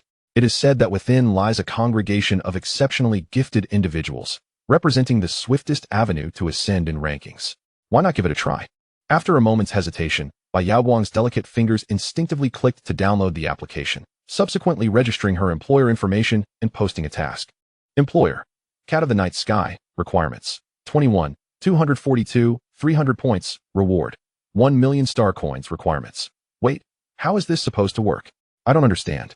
Xuan's intelligent gaze filled with confusion as she fiddled with the information, only to realize she had submitted it without even filling in the basic requirements. How frustrating. Even you are bullying me. I'm done. In less than 30 seconds, Xuan deleted the employer task. How could there be anyone more gifted than I? Never mind. I shall play myself. Ding. A message arrived in the background. Xuan raised her finely arched eyebrows, feeling a twinge of curiosity. Could there truly be a top-tier carry service? Blank. Do you need a carry? I can achieve consecutive victories. Login.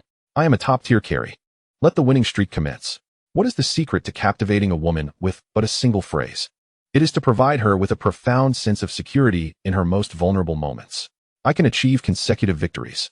This declaration, to Xuan, who had just suffered 5 consecutive defeats and faced ridicule, was akin to a beam of light piercing through the darkness, illuminating her heart with warmth and allure. I shall achieve consecutive victories. I will trample upon those who mocked me. Cat of the Night Sky, can you truly achieve consecutive victories?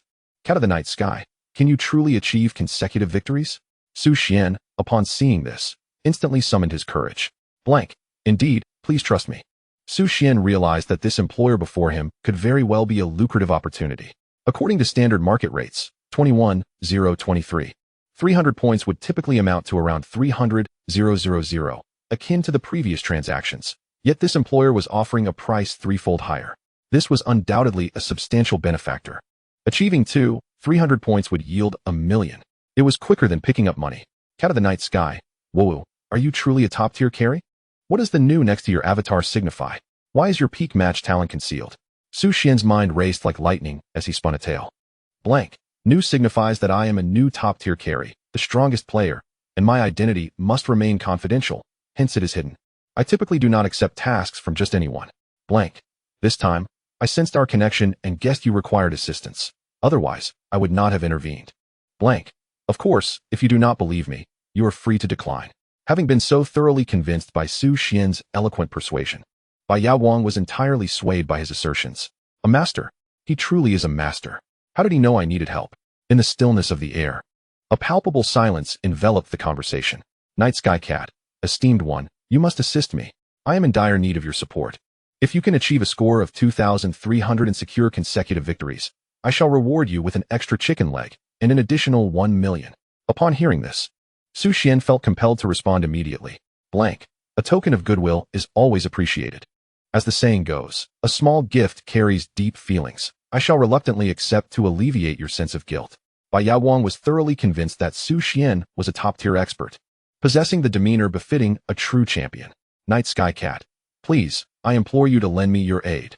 Blank. Send me your account details and specify your requirements.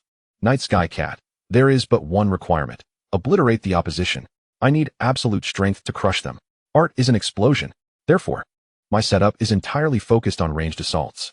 Nodding, Su Xian committed the wealthy woman's demands to memory before logging into the Night Sky Cat account. Player, Night Sky Cat. Mecha, Starry Queen 3. Peak match, 21-24, ranked 9980 in the entire league. Star level, 4-star Mecha Master.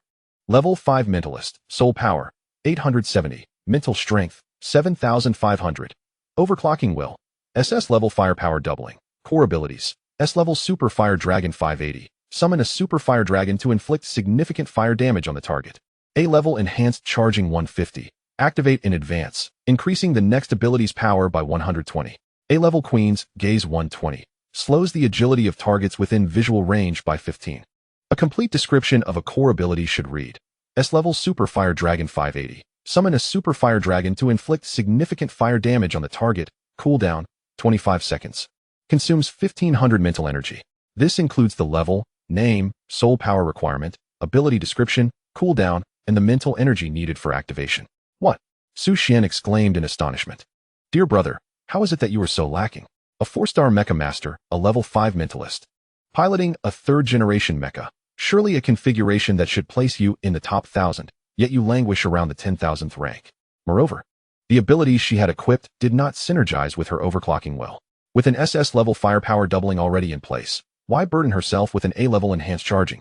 It would be futile to strike the opponent otherwise. The only clever choice seemed to be the A-level Queen's Gaze, which, however, had its drawbacks. As it could only be effective within a visible range, Su Xian began to comprehend the girl's ranking. It was truly well-deserved. Blank. May I reconfigure the core abilities? Night Sky Cat. Feel free, as long as you can secure consecutive victories. Subsequently, Su Xian received information related to their identities. The account of Night Sky Cat and Bai Yaowang has successfully synchronized.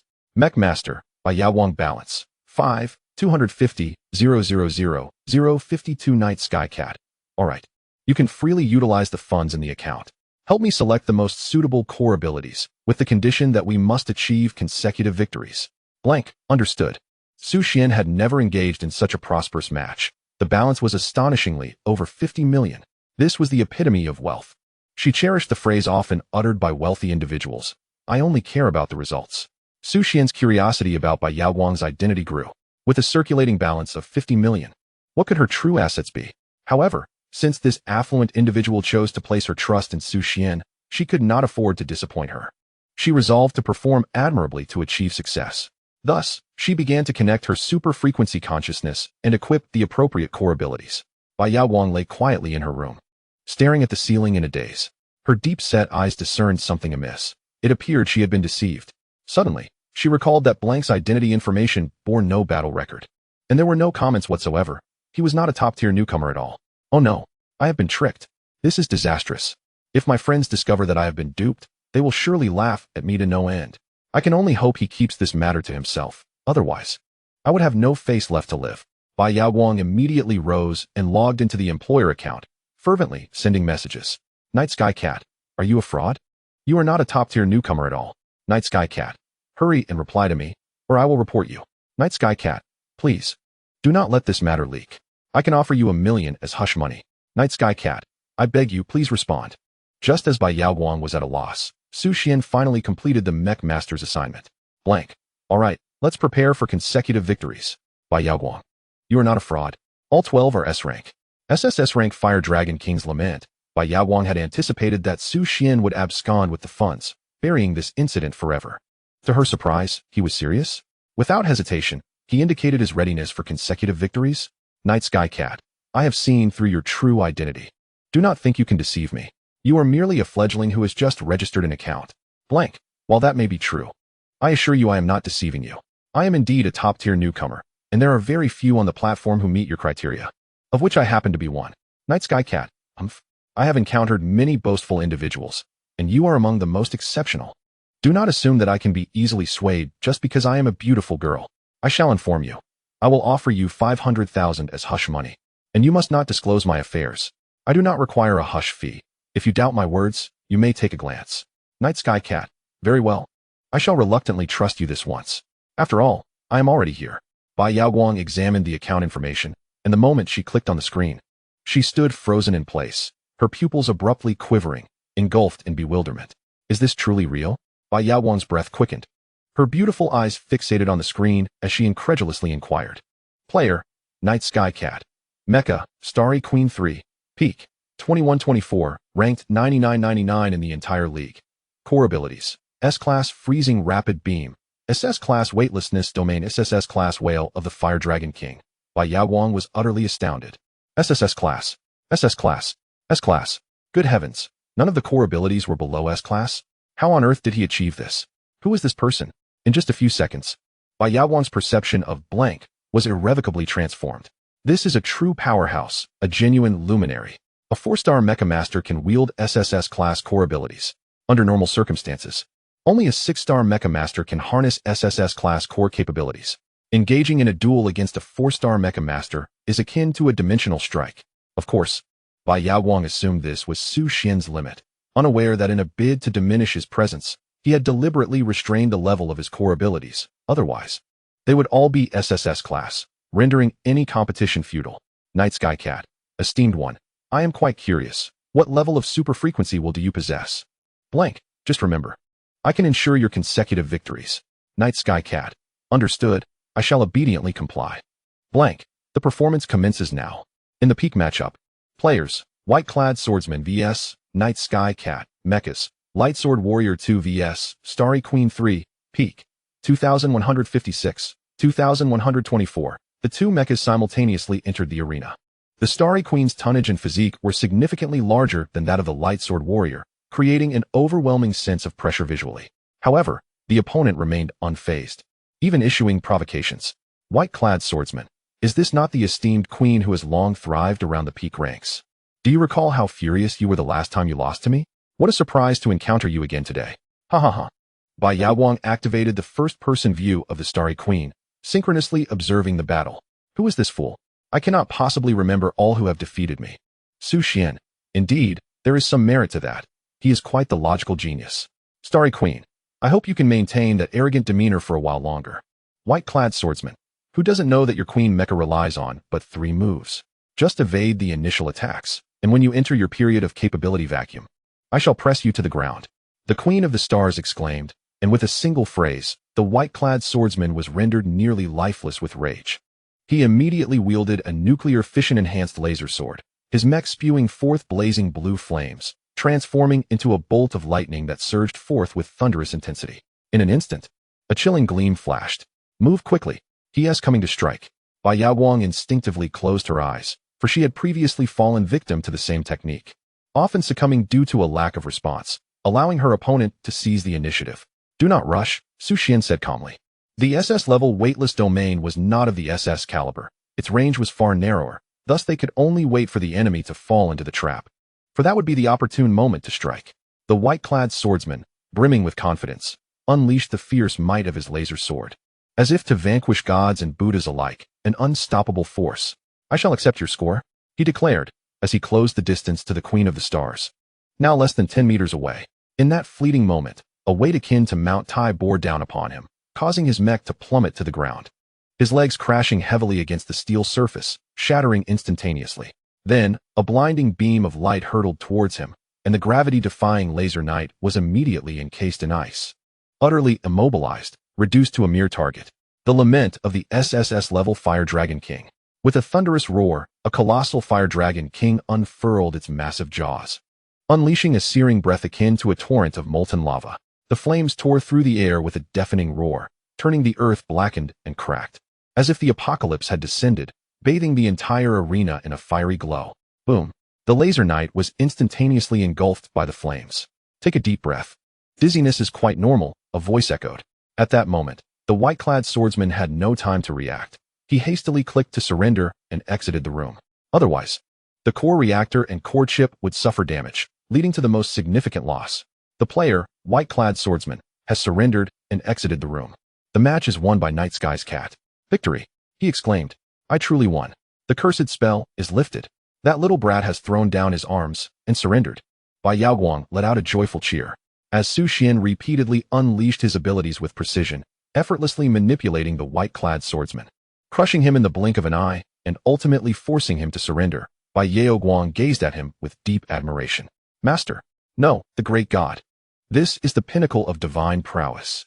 All geniuses appear as mere ants in the eyes of such a deity. Bai Yaoguang even felt fortunate to have encountered the blank god during her 5 consecutive defeats in the game. In a mere 30 seconds, a series of actions culminated in a powerful display, overwhelming the peak competitor with relentless force. What exhilaration! Bai Yaoguang had never experienced such euphoria. This was precisely the outcome she desired. The explosion was pure artistry. What a splendid ice sculpture it was, as the moment the Fire Dragon King unleashed its breath. A true miracle was born. This is the blank deity. This is the SSS tier whale of the Fire Dragon King. Divine being, you are simply magnificent. Bai Yaoguang encouraged. I believe you will achieve a consecutive victory. Keep pushing for points. Let us go. Xuan reveled in the adulation from the affluent lady, feeling as if he were soaring through the heavens. Activating S-tier Zero Gravity Domain. Activating S-tier Frozen Rapid Beam. Activating SSS tier whale of the Fire Dragon King. The invincible player has surrendered, exiting the match, with the Queen of the Stars emerging victorious. Peak 2, 149, 232, 172 points. Activating S-tier Frozen Rapid Beam. Activating S-tier Frozen Rapid Beam. Activating SSS tier whale of the Fire Dragon King. The player, National Server Gun God, has lost mobility, with the Queen of the Stars winning this round. Peak 2, 172, 212, 193 points. Activating SSS tier whale of the Fire Dragon King. Activating SSS tier whale of the Fire Dragon King. Activating SSS tier whale of the Fire Dragon King. The player, Soft Sweet Cheese, is currently under rescue, with the Queen of the Stars achieving victory. Peak 2, 193, 202, 203 points. Consecutive victories 2, 3, all the way to 8. Just one more match needed to reach 300 points. Bai Yaoguang was enveloped in boundless joy. What a thrill! She had never felt such a refreshing sensation. An 8-match winning streak in the peak competition. It was something she had scarcely dared to imagine, yet now it was soaring at an astonishing pace. Each match was a display of dominance over her opponents. Even the most basic S-tier Frozen Rapid Beam was enough to leave them reeling. Not to mention the SSS tier whale of the Fire Dragon King. This was nothing short of a magnificent artistic ceremony. Divine being, from now on, I shall be your ornament. Please do not abandon me. The blank deity, maintaining his cool demeanor, replied, we are still one match away from completing the task. Bai Yaoguang raised her fair arms and shouted, onward. Player, Black and White, vs. Night Sky Cat, Mech, Tyrannosaurus Warrior 3 vs. Queen of the Stars 3, Peak, 2286, 2295, Night Sky Cat, do you remember me? Black and White. You are, Night Sky Cat, blank, Black and White. It's you. Did you really get a match? Which blind fool tricked you? Bai Yaoguang, upon seeing the dialogue in the public chat, felt compelled to defend the blank deity. How dare he label you a fraud? Who does he think he is? Subsequently, Xuan elucidated the tale that intertwined him and Bai Yaoguang. A mocking expression graced Bai Yaoguang's face. Had it not been for Heibai's rejection of the blank deity, she might have missed the opportunity to witness the mightiest of celestial events. Indeed, she owed him a debt of gratitude. Deity, for the final match. I yearn to behold even more splendid fireworks. Bai Yaoguang remarked with a playful smile. Night Sky Cat, humph. Missing the blank deity will be the greatest regret of your life. Hey Bai, my celestial event ranks among the top 100 elites. Night Sky Cat, so what? Hey Bai, let us see how long you can keep up that bravado. Countdown, 3, 2, 1. The Mechs of both sides engaged in combat. 13 consecutive victories in the pinnacle match. aiming for 2,300 points. Invincible. Brother, let go of your divine powers. Amidst the raging inferno, the lamenting breath of the Fire Dragon King nearly engulfed the entire arena. The ebony mech valiantly held its protective shield, teetering on the brink of being consumed by the terrifying flames, destined to turn to ashes. Xuan grinned. This was the consequence of arrogance. He unleashed the gravity field. And as the Fire Dragon King's wail resonated throughout, the Tyrannosaurus warrior found no means to evade. Had it not been for his plasma shield, he would have met his demise in that instant. Goodbye. Brother, can I have your contact info? For the next match, I'd love for you to substitute. I failed to recognize your true prowess. Heibai's chosen celestial event was utterly crushed, unable to muster even a word, as incompetence was his original sin. One must accept defeat and stand tall in the face of adversity. Get lost. I despise him. Bai Yaoguang fretted, anxious that her deity might be usurped, exclaiming, blank deity. Swiftly eliminate him. I am on the cusp of achieving 9 consecutive victories and breaking through 2,300 points. Understood, esteemed patron, Xuan replied. His gentle voice laced with a hint of magnetism, stirring Bai Yaoguang's heart, filling her with warmth as she found herself unconsciously imagining the true nature of the blank deity. He must be under 20, for otherwise, he could not participate in the pinnacle match, his age likely mirroring her own. His voice was melodious, imbued with the charm of a mature man, gentle in nature, and extraordinarily gifted. Even if he were not conventionally handsome, his virtues would overshadow all flaws. Xuan stifled a yawn, sensing that someone was speaking of him. After all, with such striking looks, even Xia Yuanqing couldn't help but covet his form. This damned allure was truly a nuisance. Contestant Heibai concedes. This round, the Starry Queen emerges victorious. Pinnacle, 229, 318, 2311 points. Ranked 1899 in the entire league. Employer. The task has been accomplished. Xuan sent the message, eagerly stating, blank deity, I have seen it. Please allow me a moment to compose myself. Within the room, the alluring sheen of black stockings enveloped her long, graceful legs, contrasting sharply with the surrounding pastel pink decor. Yet, the girl's fair skin seemed to merge seamlessly with the heavens, her exquisitely beautiful face breaking into a delighted smile, her excitement barely contained. What a thrill. What an exhilarating experience. A consecutive 9 victories, each one a resounding triumph. What extraordinary willpower does this enigmatic figure possess, enabling the harnessing of an SSS-level core ability? Could it be that he ranks among the top 3 in the pinnacle leaderboard? Regardless of his identity, as long as he stands beside me, I am content. I cannot afford to lose such a prodigy. How would I ever cope without him? This was Bai Yaoguang's inaugural experience of an uninterrupted winning streak in the peak matches, effortlessly dominating within the ranks of the nation's elite. This challenge far surpassed the mere act of overwhelming novice players.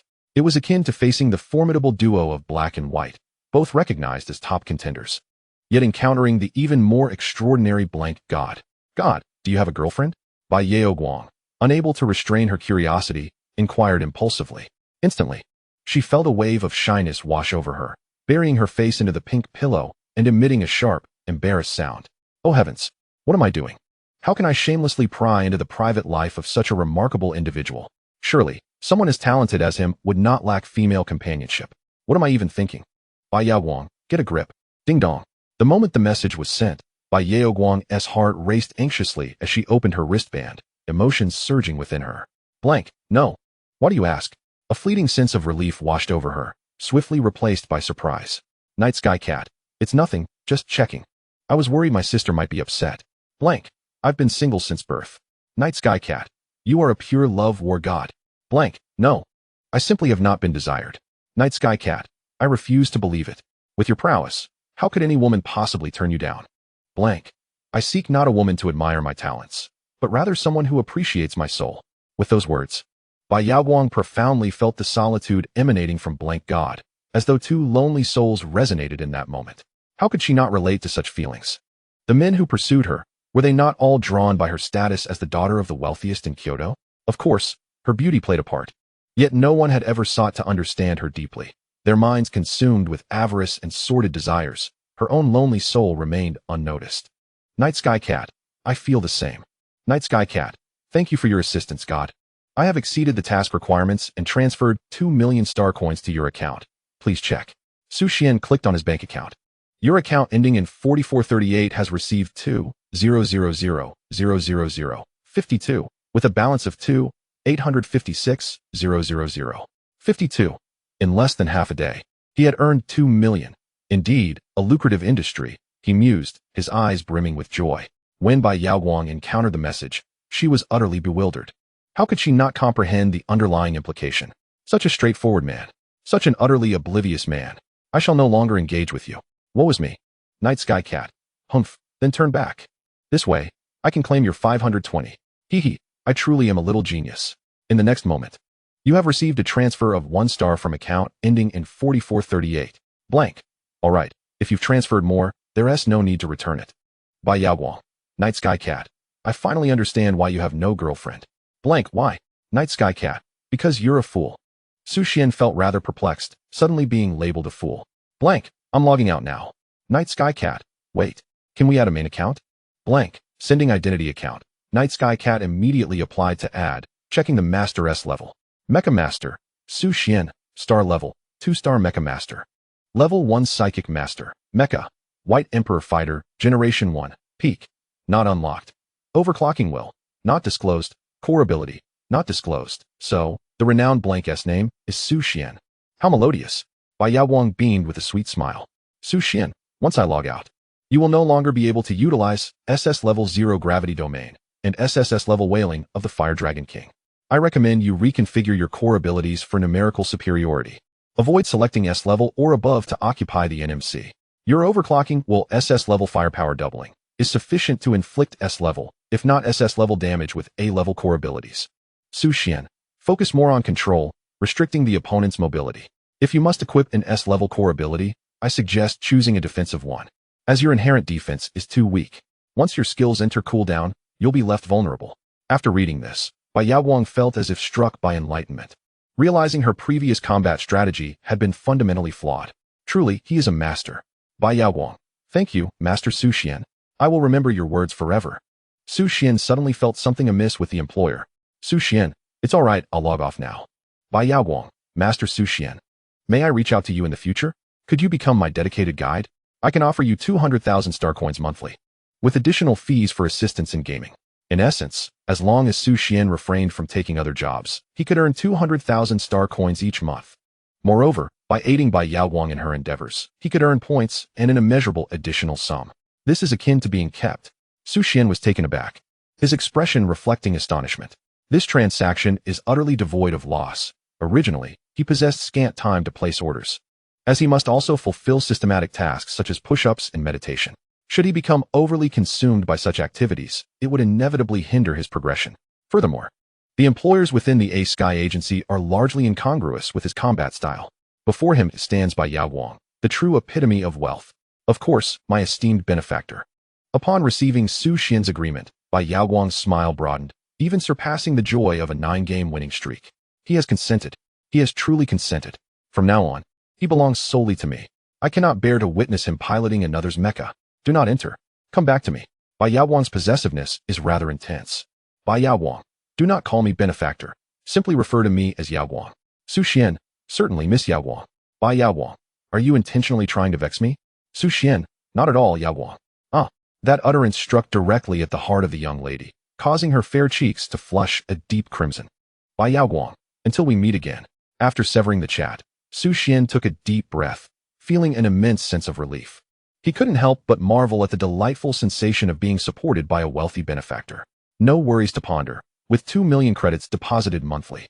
Host, Bai Xian, star level, 2-star Mecha Master, level 1 Mentalist, soul power, 99, mental strength, 243.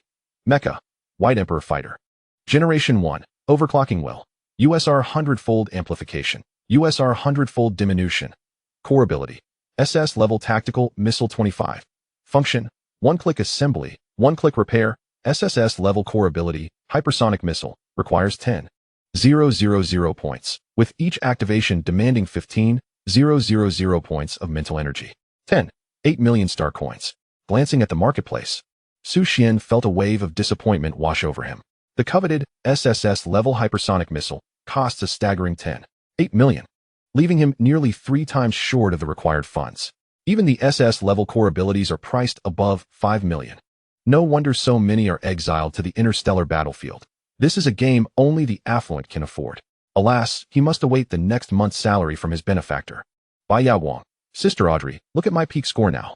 Immediately after the conclusion, she was eager to showcase her accomplishments to her dear friend Audrey, reveling in her honor. Audrey, ranked third at her peak, possesses a USR-level overclocking will and boasts European royal lineage, currently a member of the Supernova team. The Supernova team has always been Bai Yaowang's dream team. She has long aspired to join, but has yet to meet the qualifications. The eligibility criterion is being among the top 100 at peak performance. In the realm of the Alliance, amidst millions of elite competitors, only the top 100 formidable warriors are deemed worthy to apply for membership in the Supernova battle team. They are the epitome of strength, hailed as paragons of their era and the hope of Blue Star. Most mech engineers aspire to join the Supernova battle team, and Bai Yaowang is no exception. She tirelessly strives towards this goal. A mere 150 points remain for her to ascend into the pinnacle of the top 100, enabling her to apply for the illustrious team. Audrey, congratulations, Yao Yao.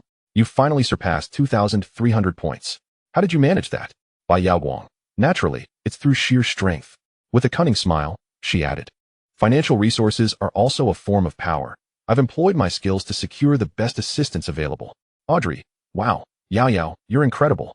You can now apply to first-rate teams. Though they may not rival the Supernova battle team, they are among the finest in the entire alliance. Bai Yaowang, I solely aspire to join the Supernova battle team. Just wait. I will undoubtedly succeed. Once I break into the top 100, I shall apply to the Supernova battle team. Audrey, Yao Yao, as your close friend, I ought not to dishearten you, but candidly, with your innate talent and combat style, reaching the top 1,000 is already a remarkable feat. The prospect of breaking into the top 100 is rather bleak. Audrey, do you realize? The top 100 are all SSS-level super-perceptive individuals, some even possessing USR-level abilities. Their strength could easily overshadow any mech engineer within the top 1,000. Audrey, nevertheless, it's commendable that you possess such ambitions. I too hope you join the Supernova battle team, so we can remain together as sisters forever. Bai Yaowang, I understand my talents may be lacking, yet I have encountered an exceptionally gifted individual. He is truly remarkable, effortlessly dominating the formidable ranks of the top 100. Audrey, dominating the top 100? Tell me his ID. I am acquainted with most of the top contenders, and am well aware of their capabilities. Bai Yaowang, his ID is blank. Audrey, I apologize, but I do not recall anyone named blank among the top 100. Audrey, Yao Yao, please be honest with me.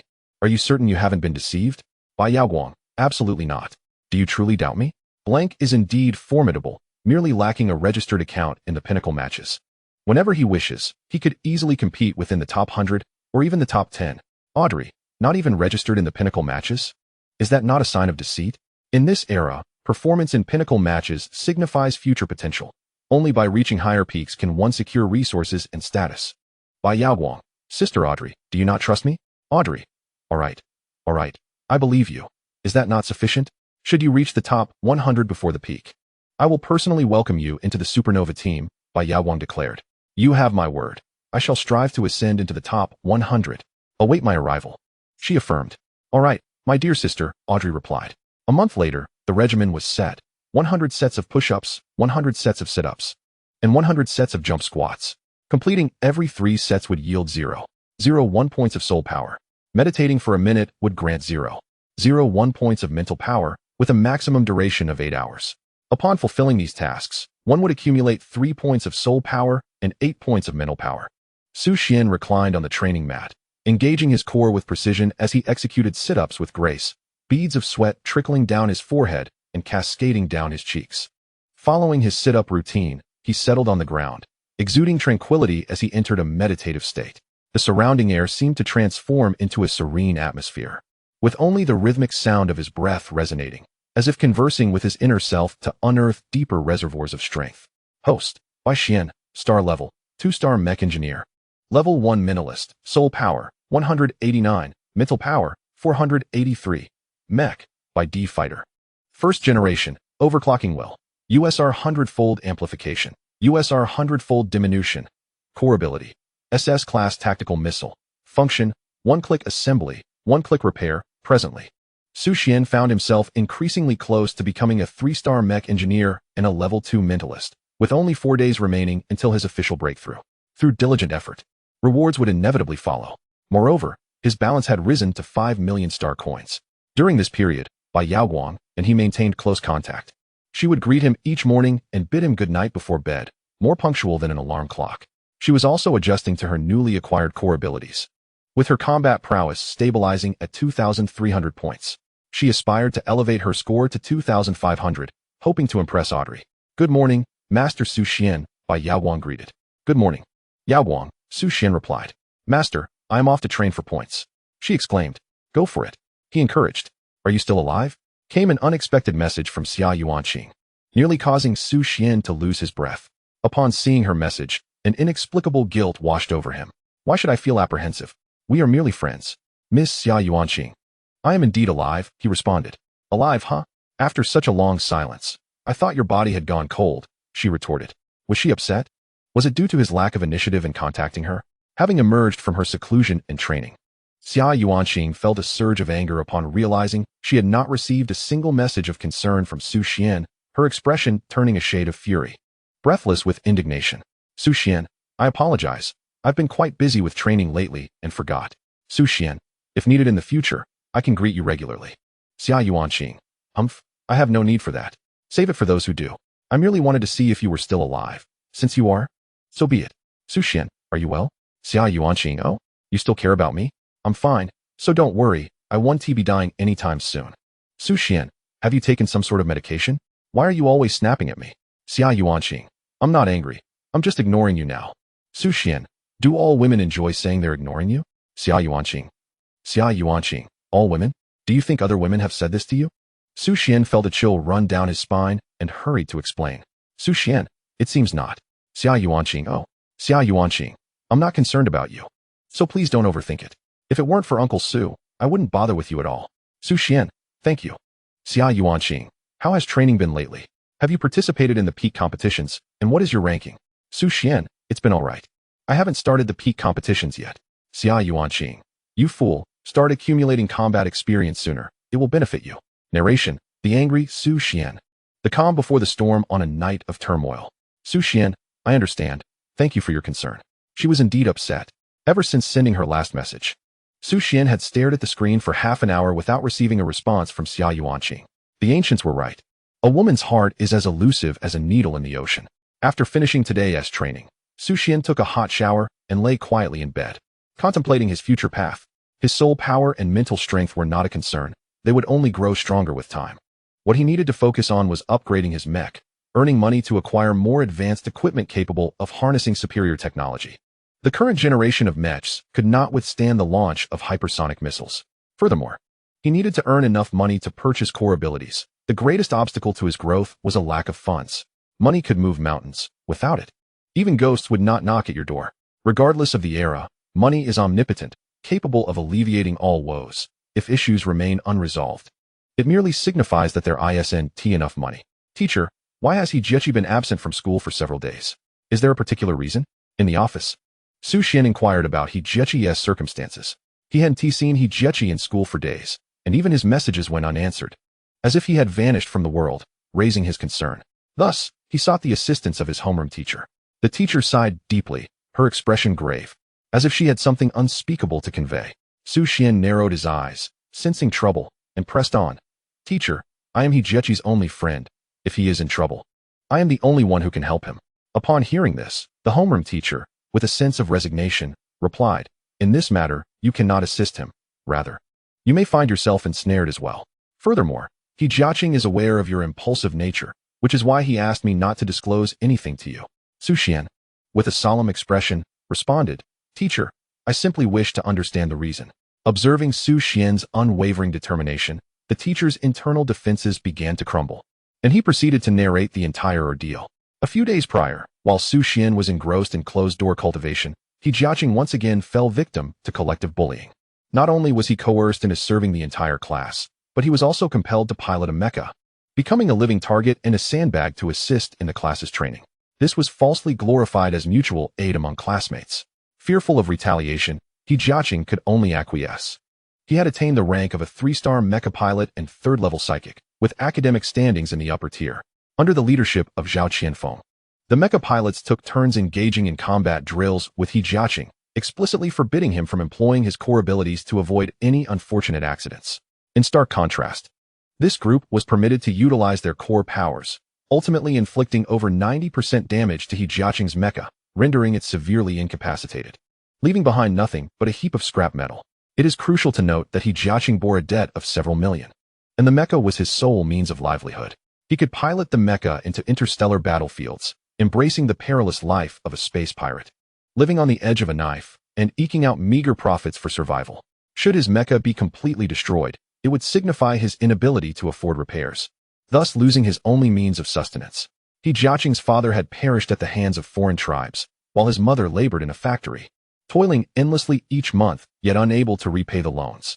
Ultimately, this would lead to enforced execution. Jiaqing would be banished to the interstellar battlefield, doomed to a life as a miner, forever shrouded in darkness, devoid of light. Only one day remained before the execution. This meant that tomorrow, Jiaqing would embark on a life of exile in the interstellar battlefield. Upon hearing all of this, Su Xian's eyes narrowed slightly, his gaze sharp as a blade, seemingly capable of penetrating all obstacles before him, with a simmering fury barely contained beneath a thin veneer of ice. The sacrifice of a background-less Jiaqing for the sake of class peace and unity was tacitly accepted by the homeroom teacher. With a derisive smile, Su Xian silently left the school. Guided by the remnants of memories in his mind, he located Jiaqing's home address. The area was a slum, with dilapidated buildings towering like the carcasses of steel beasts. The walls were adorned with a chaotic array of neon lights, some flickering erratically, while others had completely extinguished, mirroring the shattered hopes of the place. The narrow streets were littered with garbage, and discarded mechanical parts along with various unidentified objects emitted a pungent odor. Tattered and oddly dressed individuals wove through the shadows, their metallic prosthetics and colorful tattoos reflecting a punk-inspired rebellion and struggle in the dim light. Ultimately, in a secluded corner, he found Jiaqing's home. At the entrance, Su Xian recognized the mother of Jiaqing. She stood there, solitary and forlorn. Her once plump cheeks had sunken in, etched with deep lines resembling ravines, each wrinkle concealing the burdens of life.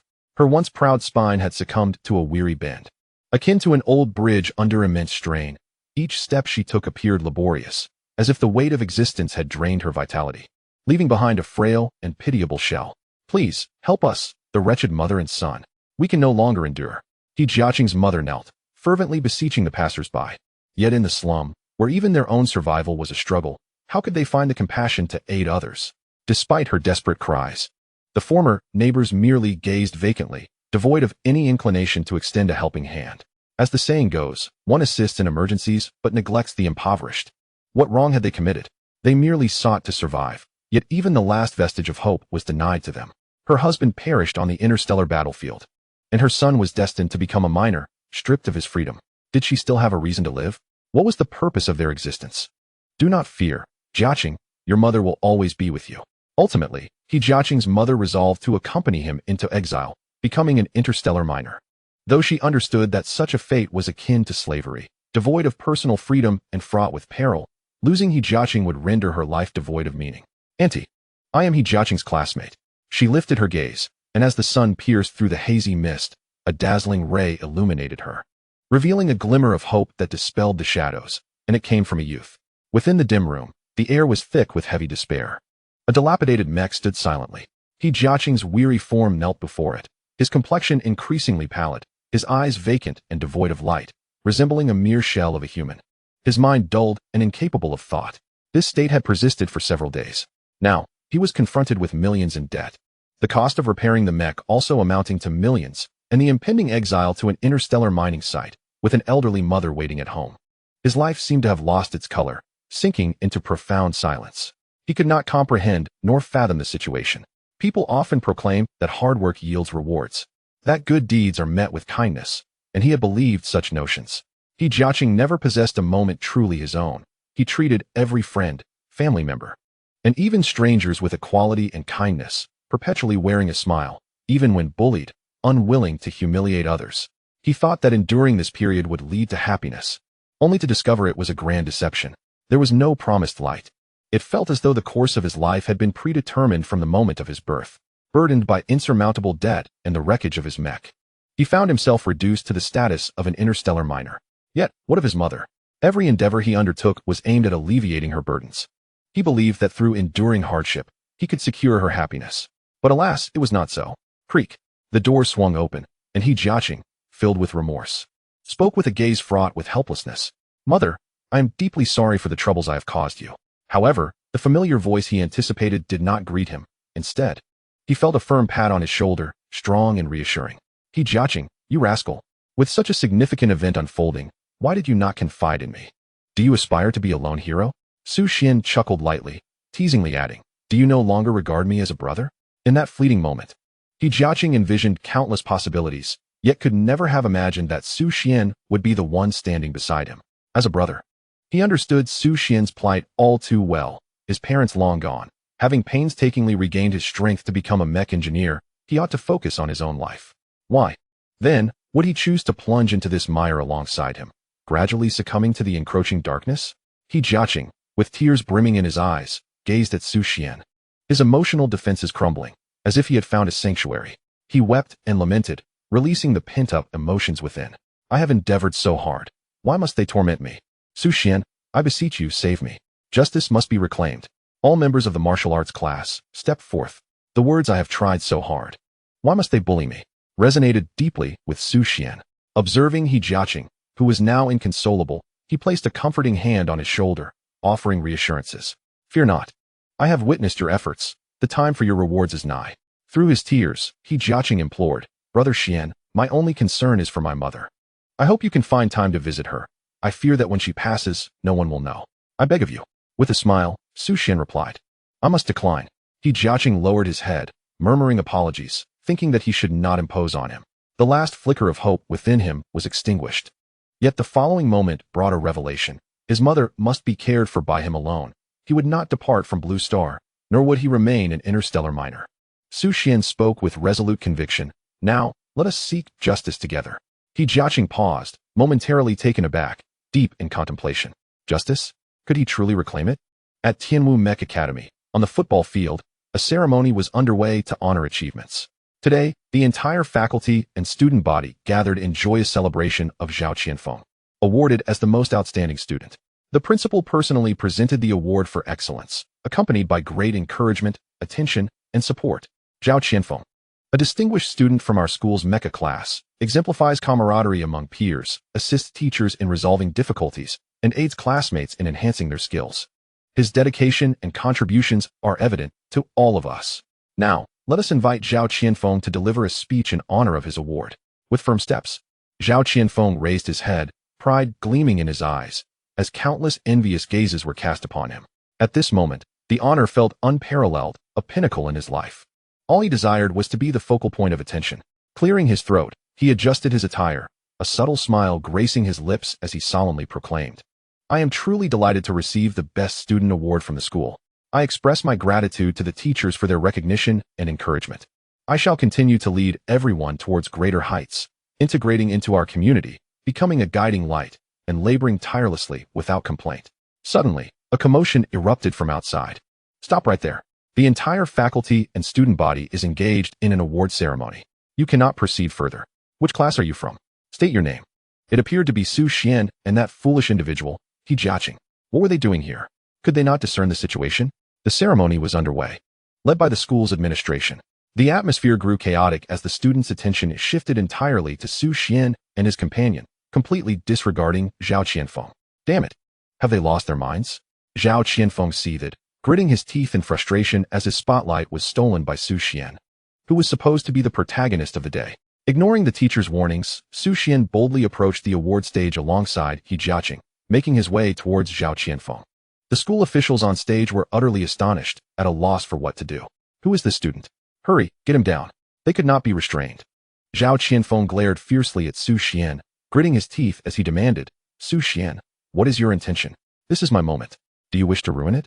I warn you, do not oppose me, or He Jiaqing will be the one to suffer." Su Xian scoffed, "Oppose you? You think you have the right? If not for He Jiaqing, you wouldn't even be worthy of my attention." Zhao Qianfeng chuckled mockingly. "You've truly lost your mind. No wonder you are friends with that simpleton He Jiaqing. It seems you two have gone mad. Do you even comprehend the words you speak? Standing before you is the annual best student." Su Xian retorted with disdain, "Trash." Zhao Qianfeng, fuming yet smiling, shot back, "What right do you have to judge me? With your mere status as a 2-star Mecha Master?" Without waiting for Su Xian to respond, the school leaders stood up in unison, directing the teachers at the podium to reprimand. Which class do these students belong to?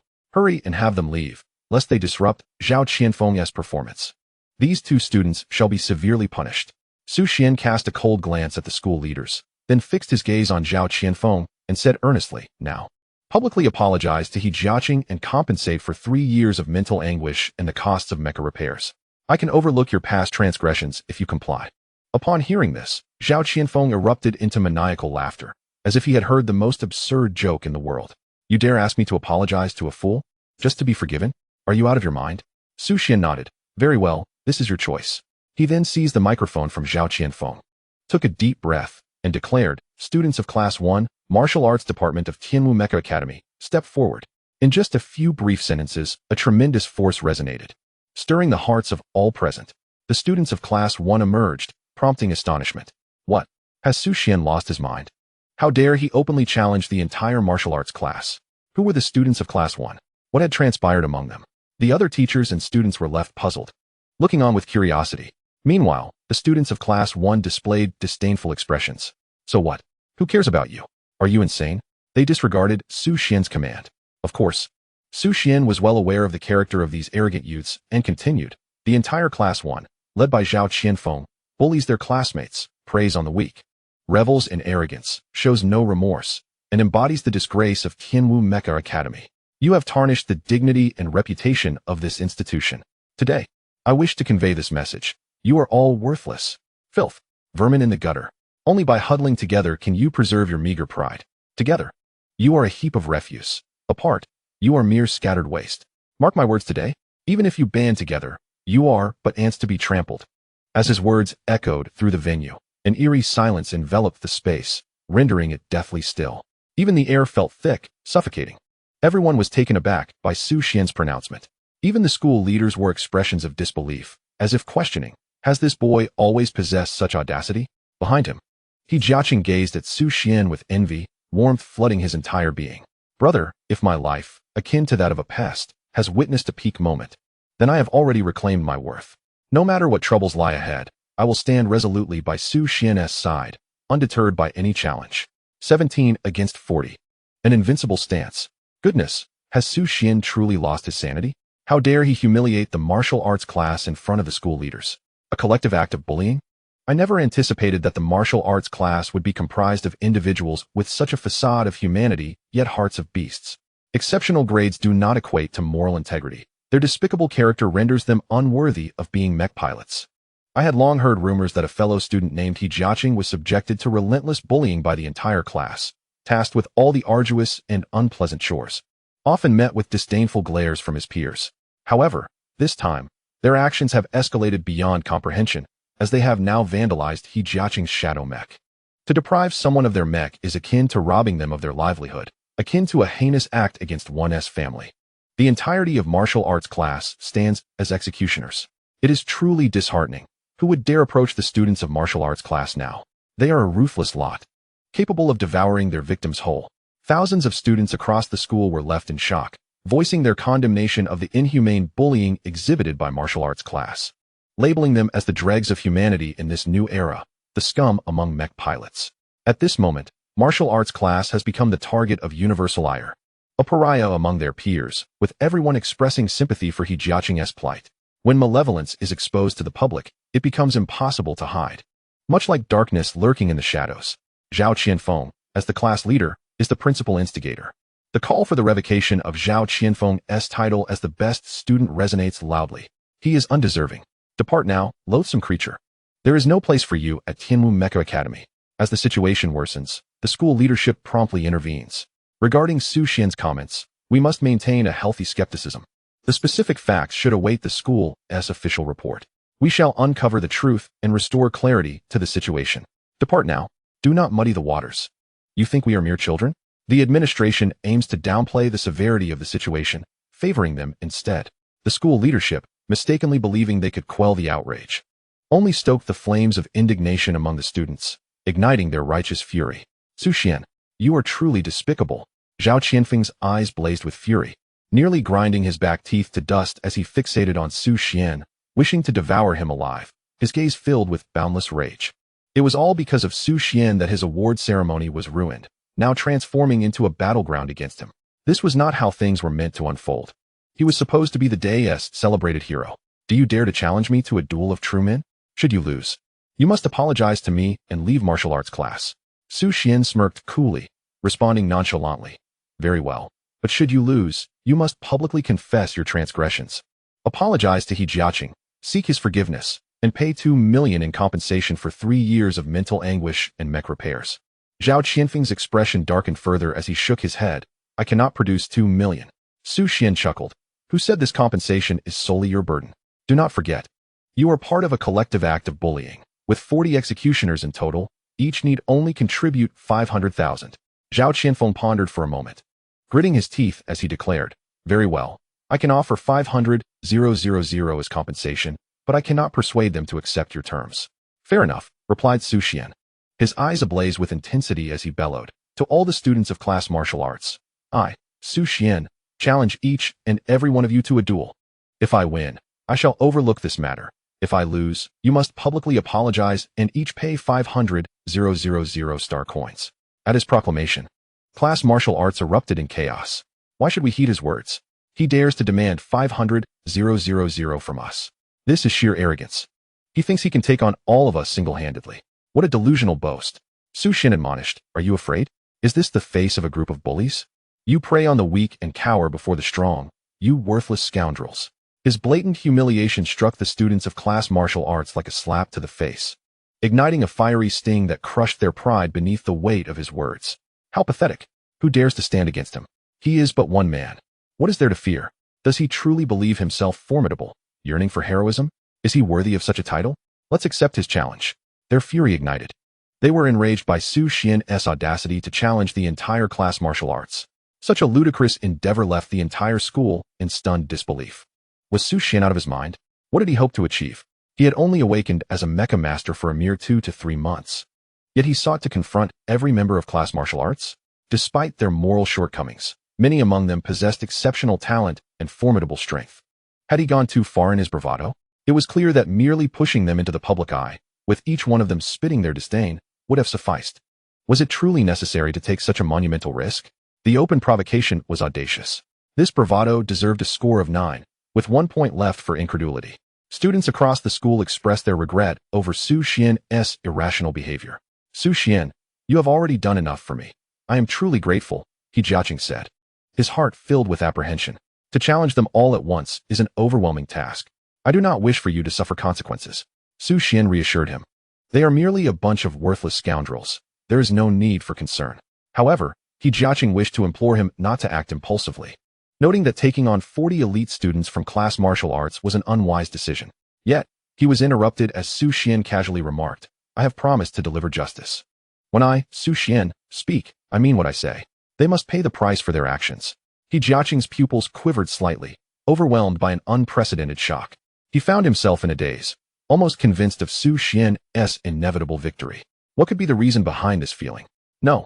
A newly awakened Mecha master taking on the entire elite class was an utterly impossible feat. Moments later, Zhao Qianfeng successfully negotiated with the school authorities. The principal approached Xuan personally, his expression dark and his eyes betraying displeasure as he solemnly inquired, are you certain you wish to challenge all the students of class martial arts? Should he lose, a public apology must be rendered to quell the ire of the student body.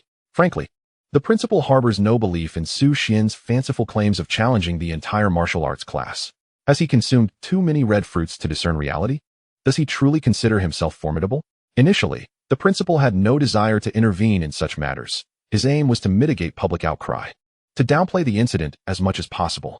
Yet, this individual insists on escalating the situation to notoriety, ultimately leaving the school administration in a precarious position.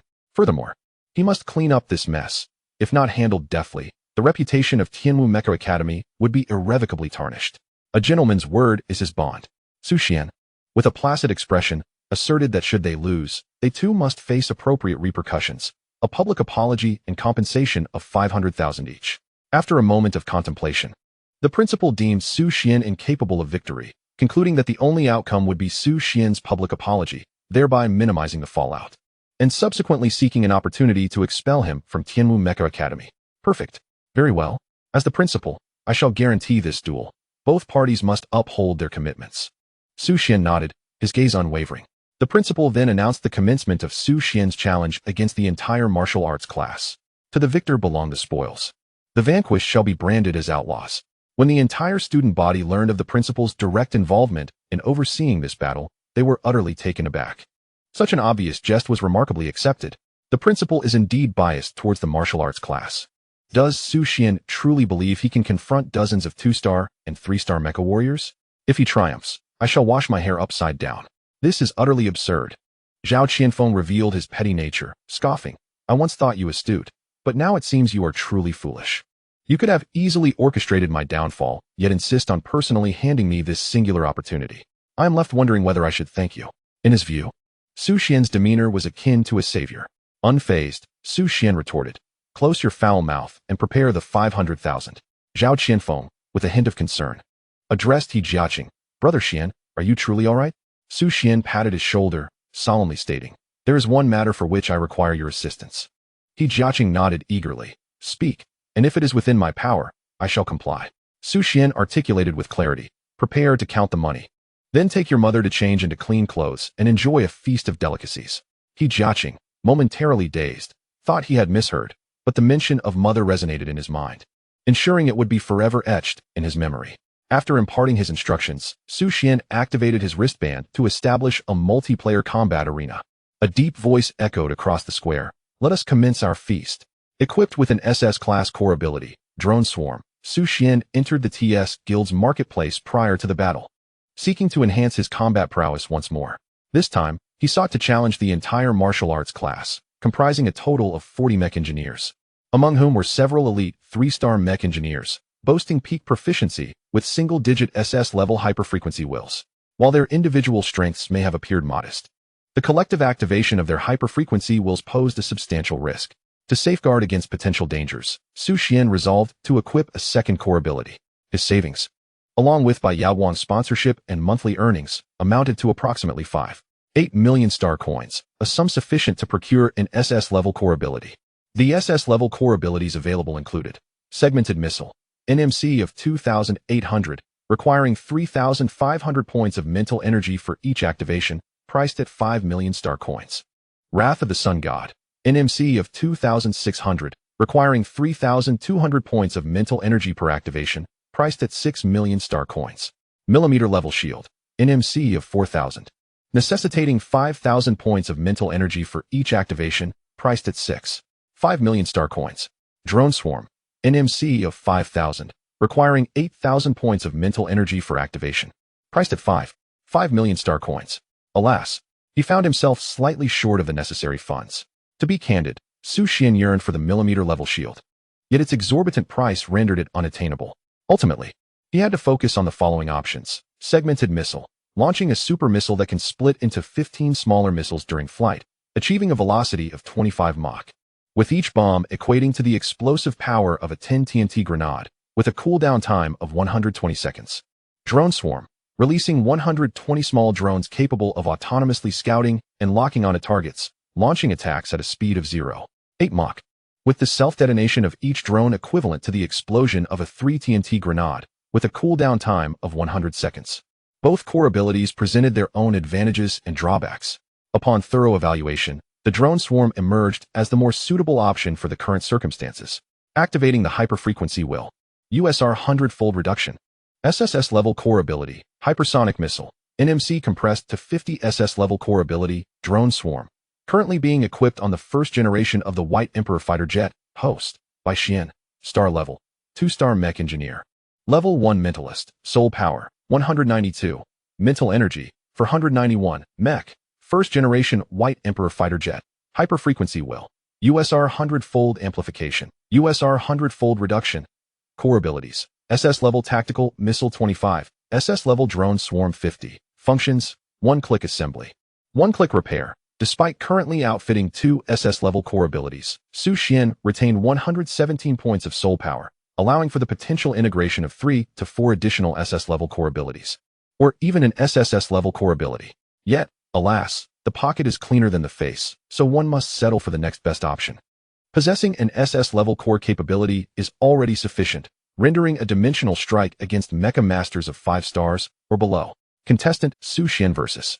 40 competitors, connecting to the super engine, constructing the virtual battlefield. This scene is set in a desert. The yellow sands are mercilessly swept up, and the sky is stained a dull yellow, with grains of sand resembling a dense rain of arrows, clattering and grinding against each other, producing an excruciating sound.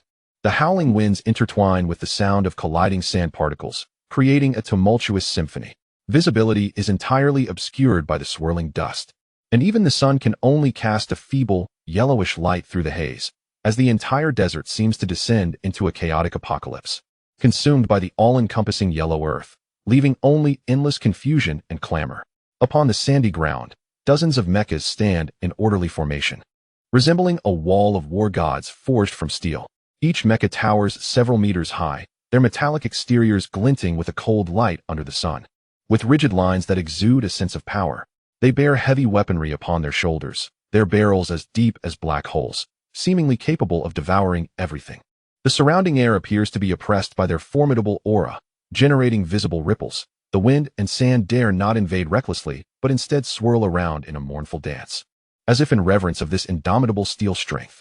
Opposite them stands a silver-white battle machine, emanating an aura of lethal intent that rivals the terrifying power unleashed by the dozens of mechas.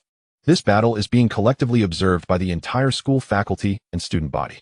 Who could have anticipated that a seemingly ordinary award ceremony would devolve into a scene of judgment? Xuan's desire to face the onslaught of 40 mechas in a war of attrition is nothing short of delusional. What was he thinking? It felt as though his legs were about to give way under the weight of fear. Even if he were to lose, it mattered not. It was never a fair contest to begin with. Losing would not be a disgrace, while winning would be a remarkable triumph. Students began to voice their opinions. The principal sighed in resignation, reflecting, the fervor of youth. Yet, perhaps this is for the best. Let him lose quickly and bring this absurd farce to an end. Zhao Qianfeng, are you scared? Extra A. Class leader, do not frighten him. If he loses control and short-circuits the mecha core, it could explode right here. And then we would be blamed for lacking martial ethics. Extra B. It's not too late to apologize now, lest the repairs become an exorbitant expense. Why bother? Extra C. Who will take the lead? This is a splendid opportunity for fame. The mechas erupted into chaos, each eager to showcase their prowess by vanquishing the White Emperor battle machine and earning unparalleled glory. On the public screen, the White Emperor battle machine sent but a single message. Xuan, you may all come at me. Let us not waste time. In an instant, this provoked the ire of all the mecha masters. How dare he look down upon them? As 40 Mechs launched a simultaneous assault, the spectacle was so overwhelming that even Ultraman would be compelled to signal a warning. Brothers, heed his words. Do not show civility. For this is the consequence of his own choices, Zhao Qianfeng declared. In an instant, the 40 Mechs erupted with terrifying super-frequency wills and a myriad of core abilities soaring through the air. Xuan let out a cold chuckle, the corners of his mouth curving upwards. USR Hundredfold Amplification, he intoned, as his mental prowess surged to an astonishing 49,100. He activated the SS-level core ability, Drone Swarm, followed by the SS-level core ability, Tactical Missiles. The silvery aircraft stood resolute amidst the yellow sands. Beneath the vast sky, the drone swarm descended like a tumultuous sea of metallic clouds, blocking out the sun. The buzzing of their wings coalesced into a deafening roar, reminiscent of 1,000 galloping steeds. 120 drones advanced in perfect formation, their glimmering wings sparkling like countless stars. Wherever they traversed, the air quivered violently, as if the sheer force could reshape the very fabric of reality. Simultaneously, with a thunderous boom that seemed to rend the heavens and earth, billowing smoke surged like an enraged dragon, powerful gusts of wind sweeping outward with the might of an avalanche. The surrounding yellow sands were instantly whisked away, and the ground trembled slightly beneath the onslaught of this force. 3 missiles, trailing long tails of fire, shot skyward like meteors piercing the night, racing towards their predetermined targets, leaving behind a resonating cacophony of sound. Such a grand spectacle left the entirety of the martial ways Mechs frozen in place. Their mouths agape as they gazed at the overwhelming swarm of drones and missiles, their minds momentarily overwhelmed. Confusion flooded their thoughts. What in the world is this? A drone swarm? Tactical-grade missiles? Is this truly the core capability of a 2-star mech division? The system must have been tampered with. All the trainees were profoundly shaken by this deluge of power. The drones swiftly locked onto their targets, accelerating to Mach 0.8 before initiating self-destruct sequences upon nearing their marks, resulting in a series of explosive detonations. Each of the 120 drones unleashed the fury of 3 explosive fireworks upon the Mechs, merely serving as an appetizer to disrupt their formation and throw them into disarray. Following this, 3 tactical missiles descended vertically towards different targets. With a resounding roar, blinding light erupted like the sun crashing to the earth, and with an explosive boom, sonic waves surged forth like tumultuous tides, the desert sands as if stirred by an invisible giant's hand. A vast amount of sand was hurled into the air, forming massive waves and mushroom clouds, violently cascading outward from the point of detonation. The scorching flames transformed the desert into a fiery orange expanse. The air distorted and twisted from extreme heat, as fierce winds howled mercilessly, drawing everything nearby into this apocalyptic chaos. The dunes within the explosive zone were instantaneously leveled, leaving behind a vast, charred, and seething circular pit, as if the desert itself had been torn asunder, exuding an enduring aura of devastation. Mecha A damaged. Mecha B damaged. The public screen erupted with a cascade of crimson alerts, as dozens of mechas faced catastrophic destruction at an alarming pace. Ultimately, the entire martial arts class was annihilated. Under the relentless pressure of absolute power and overwhelming artillery, not a single soul survived after merely 1 round. The final tally revealed that 25 mechas sustained over 95 damage, 13 mechas suffered more than 80 damage, and only 2 defensive mechas barely reached around 50 damage. This battle was extraordinarily brutal. The entire student body was plunged into profound shock. The principal stood in stunned silence. He, Jiaqing, in a daze, felt as though he were floating in a dream. Is this Xiangu? Is this truly the extent of Xian Ji's formidable prowess?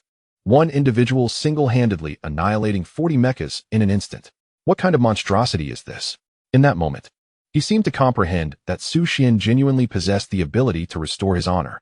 After the battle concluded, Su Xian looked down upon the students of the martial arts class with a gaze filled with contempt and disdain, coldly declaring, "Enough? It is time for you to publicly apologize. Have you prepared the 500,000 star coins? 19. The terrifying strength. The peak match commences. Initial score, 1,350 points. The students of the martial arts class displayed expressions of sheer terror, all ensnared in the shadow of dread, their minds inundated with visions of overwhelming drone missiles. They were merely 2-star and 3-star mecha masters, akin to adolescents who had just endured a massacre. An indelible scar had been etched upon their hearts. It was too horrifying. He is not human. The drone missile command from Su Xian made them tremble uncontrollably. I am sorry, He Jiaqing. I should not have isolated you like them. I was wrong, and I shall never do so again. Please, I beg for your forgiveness. I do not wish to be bombarded by drone missiles again. Please accept my apology. Before the entire faculty and student body, the martial arts class lined up to apologize, each bowing their once arrogant heads, imploring He Jiaqing for forgiveness. He Jiaqing, being a genuine person, had never encountered such a grand spectacle and remained dazed, unable to recover from the shock. He truly could seek justice. Su Xian, single-handedly, had taken on the entire martial arts class. Those who had once bullied him now wept tears of regret, pleading for forgiveness with heartfelt sorrow.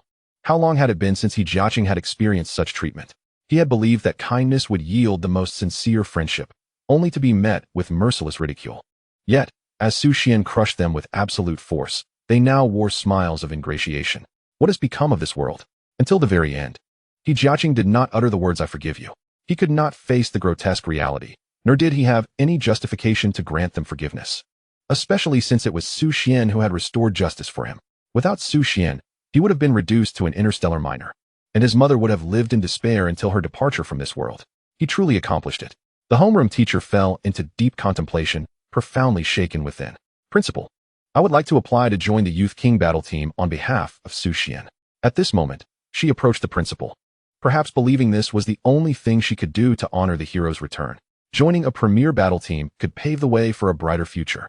The principal took a deep breath, forced a smile, and said with lingering trepidation, to apply for the Youth King battle team, one must achieve at least 1,800 points in the pinnacle competition. It seems Su Xian has yet to commence this competition. The homeroom teacher clarified, Su Xian's capabilities are evident. He is entirely qualified for 1,800 points. I implore you, principal, to grant him an opportunity. The principal replied with resignation.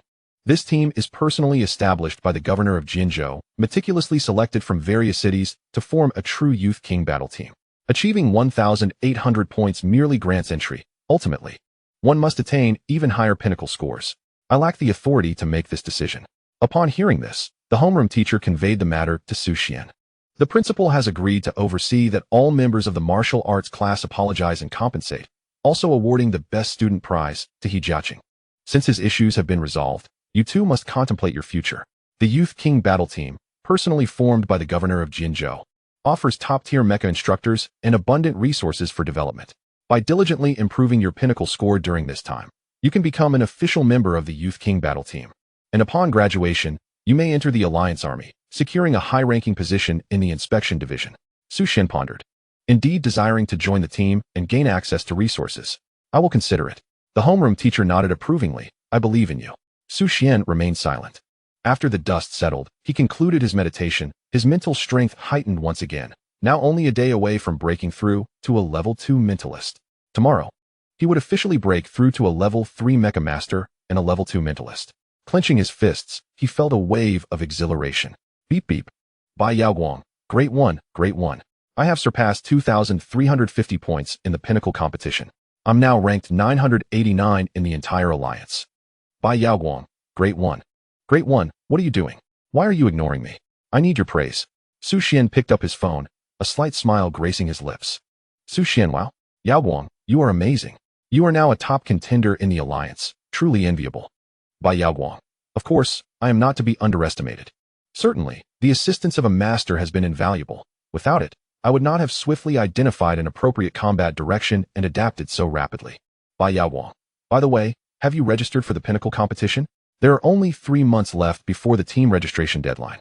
After that, even if one breaks into the top 100, joining a team will be impossible, and one must wait for the next season. Bai Yaoguang. I still wish to be in the same team as you. With your prowess, you are bound to enter the top 10. Then we can apply to join the Supernova team and fight side by side. The Supernova team? Xuan vaguely recalled that Xia Yuanqing was a member of the Supernova team. It seems imperative to expedite the registration process. Xuan, I will consider it. Bai Yaoguang, it's settled then. We must fight together. I have yet to see what you look like. Are you handsome? Xuan pinched his chin, gazing into the mirror, nearly entranced by his own reflection. This visage was undeniably striking. However, he mustn't boast, lest he be perceived as an average-looking man in the eyes of a girl. Xuan, not bad, just an ordinary person. Bai Yaoguang, I am so looking forward to the day we meet. Xuan, sleep early, good night. Bai Yaoguang, good night, master. After a moment of contemplation, Xuan sent another message. Xuan, are you there? Xia Yuanqing, not here. The youth fell silent. Moments later, the girl was flustered as if startled. Xia Yuanqing, just kidding, what's the matter? Xuan, I wanted to inquire about the prerequisites for joining the Supernova team. Xia Yuanqing, are you serious? Xuan, absolutely. Xia Yuanqing, simply breaking into the top 100 grants you the eligibility to register, but to truly join the Supernova team, you must challenge and defeat one of its members to become an official team member. Xia Yuanqing, the Supernova team employs a system of elimination. We do not harbor the inept. Whenever a new member joins, it signifies the replacement of the least capable member. Xuan pondered this notion. This methodology indeed possesses merit. With each new member's arrival, the overall strength of the team is significantly enhanced, as the incapable are cast aside. Xia Yuanqing, by the way, the current dominant figure holding the top position is New God, who is the captain of the Supernova team. Xuan, what an absurd name, New God. Xia Yuanqing. He likens himself to the mightiest deity and is also the next god-tier mecha master of Blue Star. Xuan was profoundly astonished by the audacity of this individual. Xuan, thank you, I understand now. Xia Yuanqing, there are 3 months remaining. You must seize the time. Xuan, indeed. Xia Yuanqing, good for nothing. Xuan, Xia Yuanqing, when you need me, seek me out. When you do not, cast me aside. You shall undoubtedly become a scoundrel in the future. Xuan, such blatant cruelty. I must report this to Uncle Xia. Xia Yuanqing, 183XXZZDD is his contact information. Do go ahead and tell. Xuan, taken aback by Xia Yuanqing's sudden assertiveness, felt his competitive spirit surge. A confrontation? I fear not. Your number is being dialed. Hello? The call connected swiftly. Xuan cleared his throat and spoke in a low voice. Uncle Xia, your daughter is bullying me. A robust voice resonated from the other end. Call me father, and I shall assist you in teaching her a lesson. Xuan, wait a moment, something seems amiss. He glanced at the phone number, confirming its accuracy. Who are you? Call me father, and I shall tell you. Finally, the other party could no longer contain a melodious laugh. Xia Yuanqing, it's you. Xuan's eyes brightened with realization. Did you think I would be foolish enough to provide my contact information and invite my own demise? Xia Yuanqing chuckled, unable to suppress her mirth. You truly are a fool. Su Xian's face darkened with indignation. You wait. I shall remember this humiliation. Xia Yuanqing scoffed. What can you possibly do to me? Can you defeat me? Su Xian smiled. Is that so? The wounded youth silently resolved to seek retribution at their next encounter. I shan't toy with you any longer. I must prepare for training. Remember, this is my phone number. Xia Yuanqing seemed to hint at something, her voice soft and playful. Su Xian nodded, responding with a double entendre. I shall remember. After hanging up, Su Xian resolved to strive for the pinnacle competition. All matters would soon be settled. His foremost objective was to ascend to the peak contest. Competitor Su Xian, Level 1 2-star Mecha Master and Level 1 Psychic, qualifies for the pinnacle competition. Based on Su Xian's comprehensive data, Soul Power, 198, Psychic Power, 499. Initial score, 1,350 points. Initiating pinnacle competition. Please register participant ID. Su Xian once again employed his ace name. ID blank created successfully. Competitor, blank, Mecha, White Emperor Fighter, Generation 1. Pinnacle, 1,350 points. Win rate, 0, 0, 0. The mechanism of the pinnacle competition is rather straightforward. Matching opponents of equal scores and randomly generating diverse combat environments such as deserts, icebergs, volcanoes, and plains. Now, let the slaughter commence. 23 consecutive victories. Aiming for a peak of 1,800 points. Match found. Competitor, Blade Wolf versus Blank Pinnacle. 1389 versus 1350 Mecha. Dominator versus White Emperor Fighter. 321. Battle commence. The unparalleled Overlord initiated the assault, its right arm wielding a gleaming blade that flashed like a bolt of lightning, slicing through the air with a sharp whistle. Battles between masters often unfold in an instant. At the moment the contest began, it was a matter of life or death, leaving no time for contemplation. Observing the situation, Su Xian deftly sidestepped and swiftly retreated, simultaneously shouting, "Activate SS-level core ability. Tactical missile." Boom. 3 missiles shot forth at a staggering speed of Mach 5, hurtling directly towards the Overlord's face, unleashing earth-shattering power that engulfed the arena in an instant. The explosive roar resonated in his ears, causing the pilot of the Overlord, Blade Wolf, to narrow his pupils, as if witnessing an unbelievable spectacle. His actions halted, disbelief escaped his lips. Was this a monster? In the next moment, a thunderous explosion erupted, blinding light surged from the epicenter, radiating like a tidal wave. A colossal fireball ascended. Thick smoke rapidly cloaked the sky like a dark curtain, and a searing shockwave swept forth with overwhelming force. He never imagined that in a mere 1,350-point peak match, a genius mech engineer capable of launching missiles would emerge. This was more absurd than cheating. How could one contend? Both speed and power were utterly overwhelmed. He hadn't even grazed the White Emperor mech's armor before being obliterated by the incoming missiles, losing all combat capability. Blade Wolf has lost combat capability. Su Xian is victorious in this match. Peak, 135,028, 1378 points. Su Xian nodded in satisfaction. This was the correct approach for harnessing SS-level black technology. There was no flashy combat, merely the pure art of explosion. He granted no opportunity for the opponent to retaliate, extinguishing them in the cradle. Unless faced with exceptional circumstances, ordinary superfrequency wills could not suppress the explosion of SS-level core abilities. Su Xian's assault on the 1,378-point peak match was a dimensional strike. Match successful. Contestants, Mr. Kai versus Su Xian Peak, 1369 versus 1378 Mechs. Basketball Prince versus White Emperor, 321, battle commence.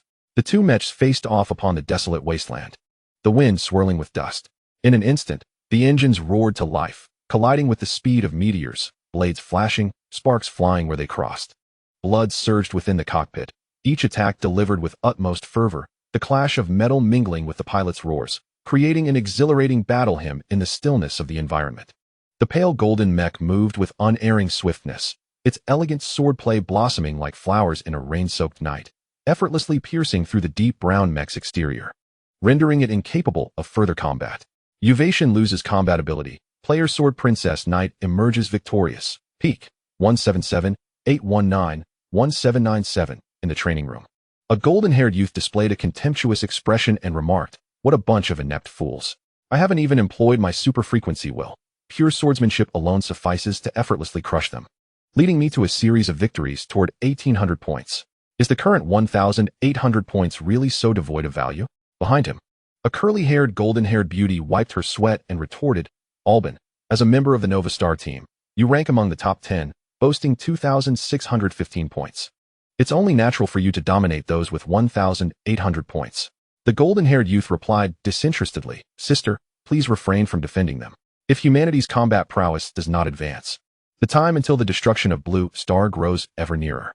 By normal calculations, without utilizing my super-frequency will, I've already plateaued at 1,700 points through mere sword practice, and I'm still just shy of 1,800 points without any pressure. Audrey, the dear friend of Bai Yaoguang and a member of the Nova Star team, is Albin's elder sister. Why don't you play on your main account? What skill is there in using a secondary account? Audrey scoffed. Although Albin had awakened the USR-level frequency will and possessed extraordinary talent, his poor temperament often led him to arrogance and the unwarranted humiliation of others, which frequently landed him in trouble. Were it not for his sister cleaning up after him, he would have been sent back home long ago. Recently encountering a bottleneck, he was training on a secondary account to seek inspiration. Seeking inspiration? It would be more beneficial to challenge the masters on the national leaderboard to hone your skills. Audrey stated, aren't you the #1 swordsman in the national server? Defeating the other 4 strongest players would truly validate your prowess. Albin smiled and replied, I've already defeated 3 of them. I just need to face 1 more, but I've scheduled a match with him and he has no time. Audrey inquired, what about the other national servers? You could also try challenging the masters of ranged attacks. They can truly unleash their full power on the real interstellar battlefield. Albin scoffed. Ranged mech users pose no threat to me. No matter how powerful they are, they cannot escape my speed, ultimately becoming mere souls beneath my sword. Audrey, with a serious tone, cautioned, do not forget, Sister is also a master of ranged attacks. Currently, our scores are closely matched.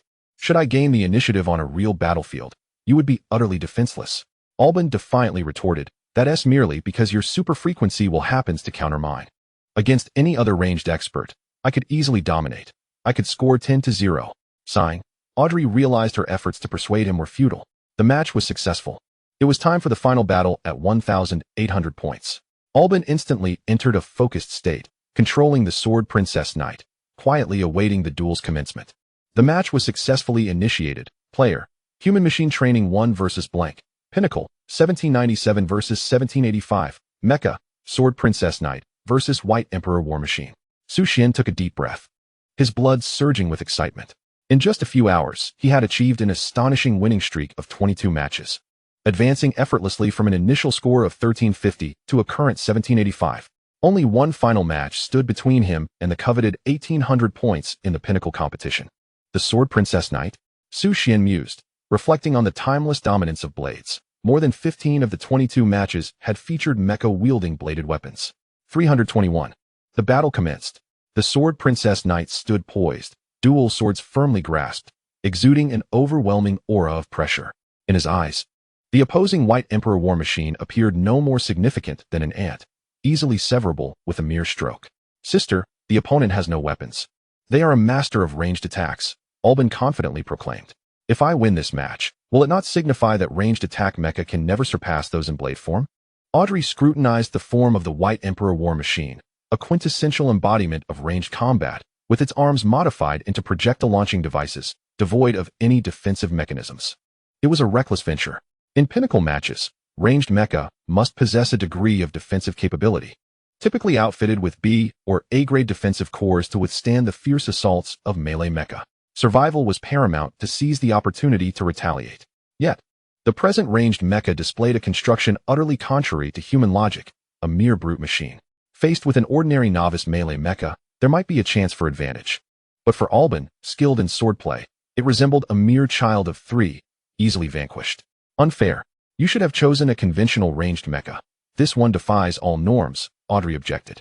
Albin, undeterred, replied resolutely, the wager has been set. You must concede. In fact, I could allow him to strike first. Thus, the Sword Princess Knight remained motionless, biding his time for the opponent to make the first move, a strategy rife with peril, yet Albin was imbued with unwavering confidence. On the other side, Xuan prepared to take the initiative. Basic attack, initiating ultimate move, activating SS-grade core ability, tactical missile. The missile launchers on the mecha's shoulders slowly opened, the metallic doors sliding apart with a chilling mechanical sound. 3 missiles, like dormant steel predators, glimmered ominously, their warheads sparkling with a cold light. Faint blue lines flickering across their tail fins. As the command was issued, the launch platform trembled violently, and the missiles were instantly enveloped in searing flames. Hurtling forth like arrows released from a bow, trailing long tails of fire, slicing through the void. Aimed directly at their target with an intensity that seemed capable of reducing any obstruction to mere dust. The speed was so rapid it was almost imperceptible. As the missiles soared forth, carrying with them the scent of death. In a mere second, he arrived before the sword-maiden knight. Albin instantly triggered his combat reflexes. Drawing his dual swords in a flash, their blades gleaming with a cold light, seemingly capable of rending the very fabric of space. The pale golden mech moved like lightning. The twin swords dancing into two streams of silver brilliance, precisely piercing the missile's body. The clash of metal produced blinding sparks, and the internal circuitry of the missile shattered in an instant, trembling violently as it was cleaved into segments, subsequently erupting in a thunderous explosion. While the mech remained unscathed amidst the flames, resembling a deity of war. Though the crisis was averted, the residual force of the explosion inflicted over 45 damage on the sword-maiden knight. Yet, with immense agility and indomitable will, Albin piloted the mech to rise slowly. A fierce desire for battle igniting in his eyes. What kind of missile is this? I barely managed to fend it off due to a surge of will. Otherwise, I would have lost just now. Such humiliation. I must defeat him. Now is the perfect moment. Such ferocious artillery would require a substantial expenditure of mental energy and cooling time for at least a minute. The opposing mech would be incapable of inflicting a comparable degree of damage. In the next heartbeat, a veritable tide of drones surged forth, their diminutive forms astonishing in number. The metallic wings glimmered under the sunlight, engines humming like a swarm of bees, the very air trembling with an overwhelming sense of pressure. Hundreds of small drones automatically tracked their target, descending towards the sword-maiden knight.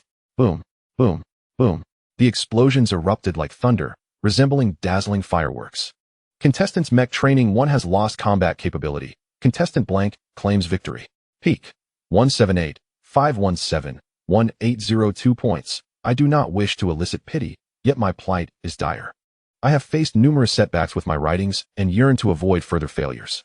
I sincerely hope that those who appreciate this book will diligently follow the updates. I generally release new chapters at midnight. Following that, there will be a whole day to read. Please, I implore you, make sure to read it. I assure you that the subsequent plot will be immensely satisfying, filled with high points of excitement. I also hope you will leave a 5-star review and encourage timely updates. Break through to a 3-star mech master. Strive for the top 100. Wow, what was that just now? The pilot of this mech is remarkable. After the match concluded, Xuan couldn't help but exclaim. He had just witnessed the missile being cleaved in two by the dual swords, an instantaneous severance. Can you believe it? Encountering such a formidable expert in a match worth 1,800 points? Is it a top-tier player or a god in disguise playing under a different account? I must say, the sword-maiden knight exuded an unparalleled sense of pressure among all the mechs I have battled. Even the match against Bai Yaoguang, who scored 2,300 points, did not possess such exquisite swordsmanship that reflexes far surpassed the limits of 2,300 points. Thankfully, he was equipped with 2 SS core abilities. At this moment, Xuan has officially broken through the peak of 1,800 points. Player, blank, Mecha, White Emperor Fighter Mark I, peak, 1,802 points, win rate, 123-23, having just reached 1,800 points. The excessive use of mental energy has left Xuan mentally fatigued. He decided to take a moment to rest. Meanwhile, at the training base of the Kyoto Supernova team, the two siblings stood in stunned silence, their eyes wide with disbelief. Having just witnessed the battle from a first-person perspective, Audrey felt an overwhelming sense of pressure, with boundless despair flooding her heart. As a prominent representative of ranged mecha, she held undeniable authority in this realm. The player known as Blank was undoubtedly a top-tier powerhouse. His frequency modulation had even reached the level of the top 50. The suffocating combination attacks, tactical missiles, and swarms of drones. Each move was the pinnacle of what ordinary mecha pilots could achieve, effortlessly executed by him. Brother, you lost.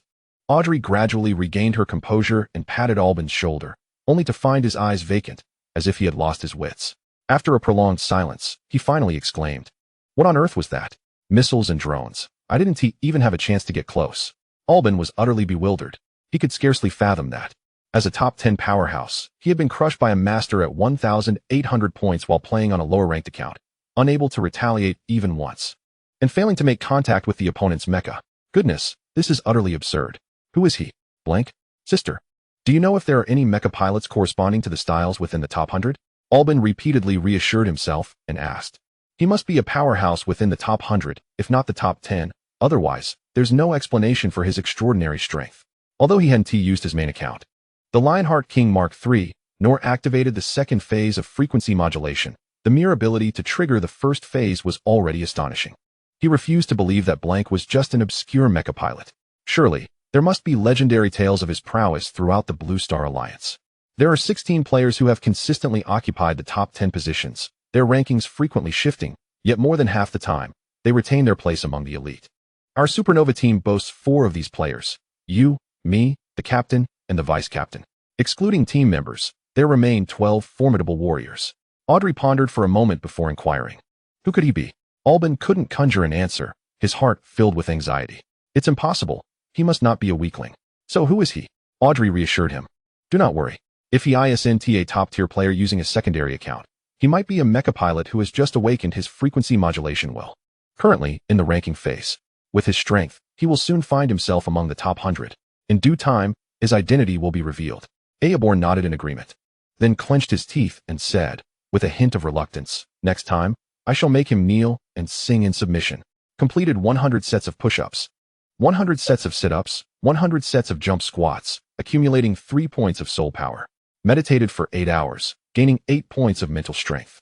Congratulations to the host for advancing to a level 2 3-star Mecha Master and level 2 Telekinetic Master. Host, by Xuan, Star Level, 3-star Mecha Master. Level 2 Telekinetic Master, Soul Power, 201, Mental Strength, 507, Mecha, White Emperor Fighter. Generation 1, Overclocking Intent. USR Hundredfold Amplification, USR Hundredfold Diminution. Core Abilities: SS-class Tactical Missile, SS-class Drone Swarm. Functions: 1-click Assembly, 1-click Repair. The host has completed the initial promotion task. The task level is now upgraded to Intermediate, and rewards are doubled. In the next moment, the host can complete the following tasks to enhance soul power and mental strength. 300 sets of push-ups, 300 sets of sit-ups, 300 sets of jump squats. Each completion of 3 sets grants 3 points of soul power. Meditation for 1 minute grants 3 points of mental strength. Up to a maximum of 8 hours. Upon task completion, rewards include 6 points of soul power and 156 points of mental strength.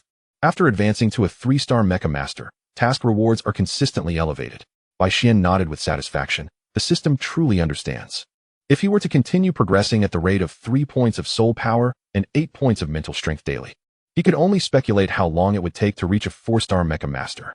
However, now it would take merely a month and a half to attain the rank of 4-star Mecha Master and level 3 Telekinetic Master. Once the USR Hundredfold Amplification and USR Hundredfold Diminution are activated, both soul power and mental strength would reach their zenith. In a word, exhilarating. Bai Xian excitedly clenched his fists. Ding! Bai Yaoguang. Great God, help me! Bai Xian was momentarily taken aback. Bai Xian, what happened? Bai Yaoguang, boo-hoo. They are all bullying me. Bai Yaoguang. I am currently stuck at a peak score of 2,405, unable to go up or down. So I wish to request the assistance of Great God Bai Xian to help me break into the top 100. She had already made up her mind. If she could break into the top 100, she would immediately apply to join the Nova Squad. Bai Xian, you want to go from 2,400 to 2,500 points? Bai Yaoguang.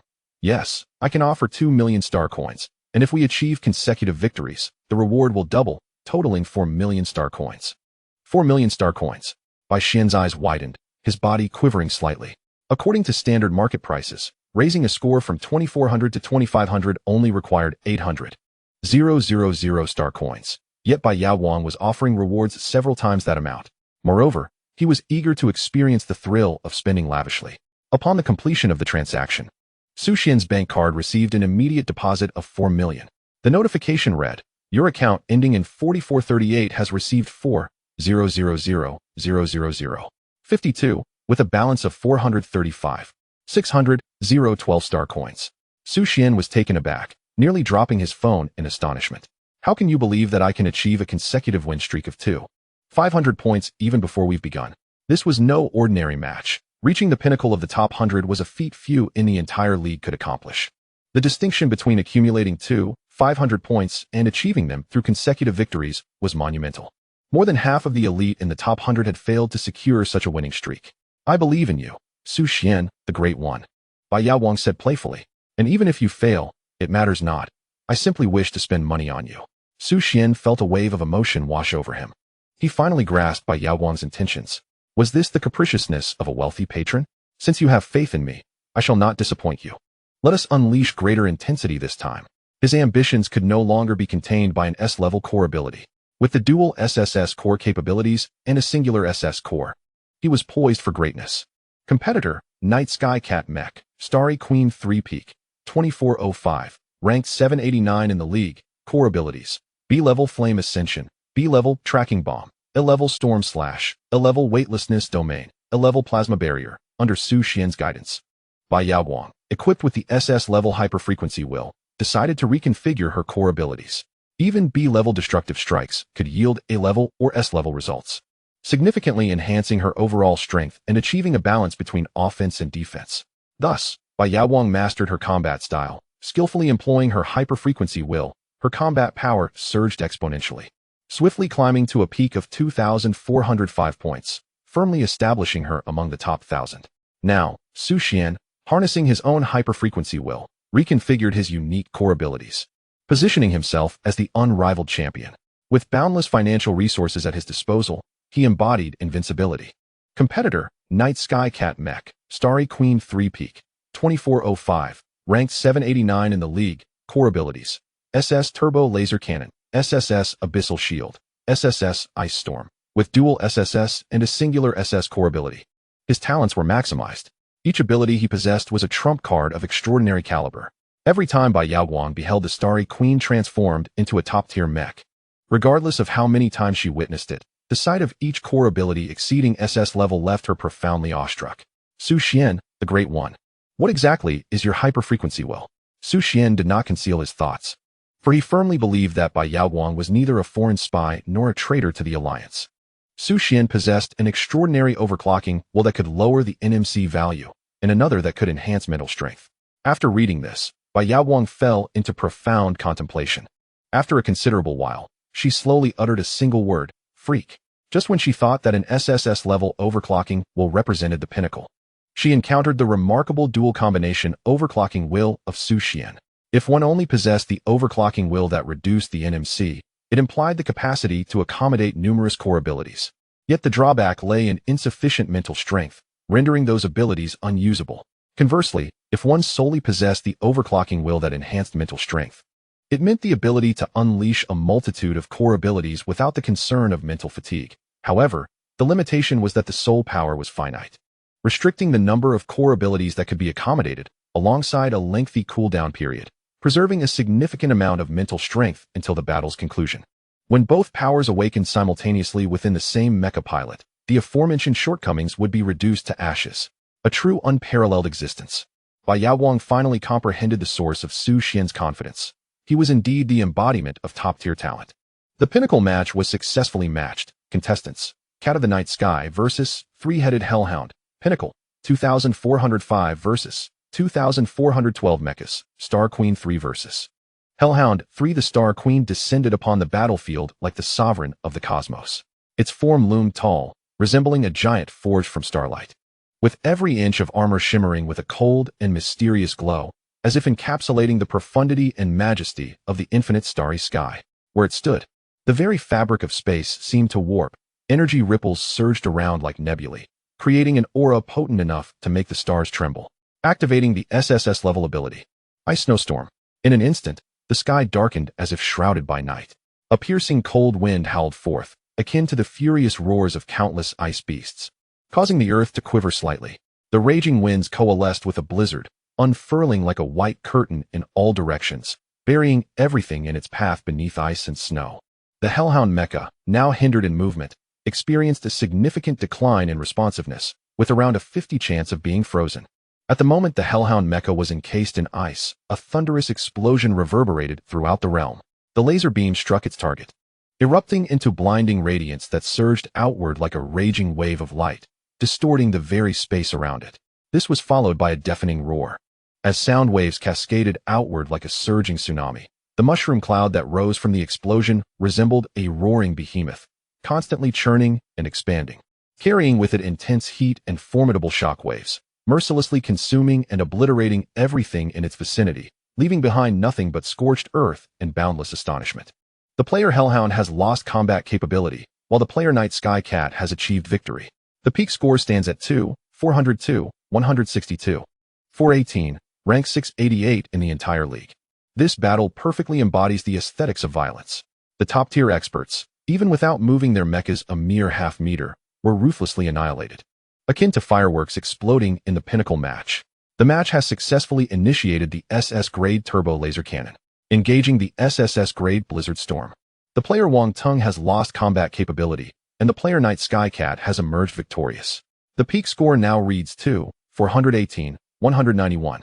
For 37, rank 588 in the entire league. The match has successfully commenced, activating the SSS-grade Blizzard Storm, engaging the SS-grade turbo laser cannon.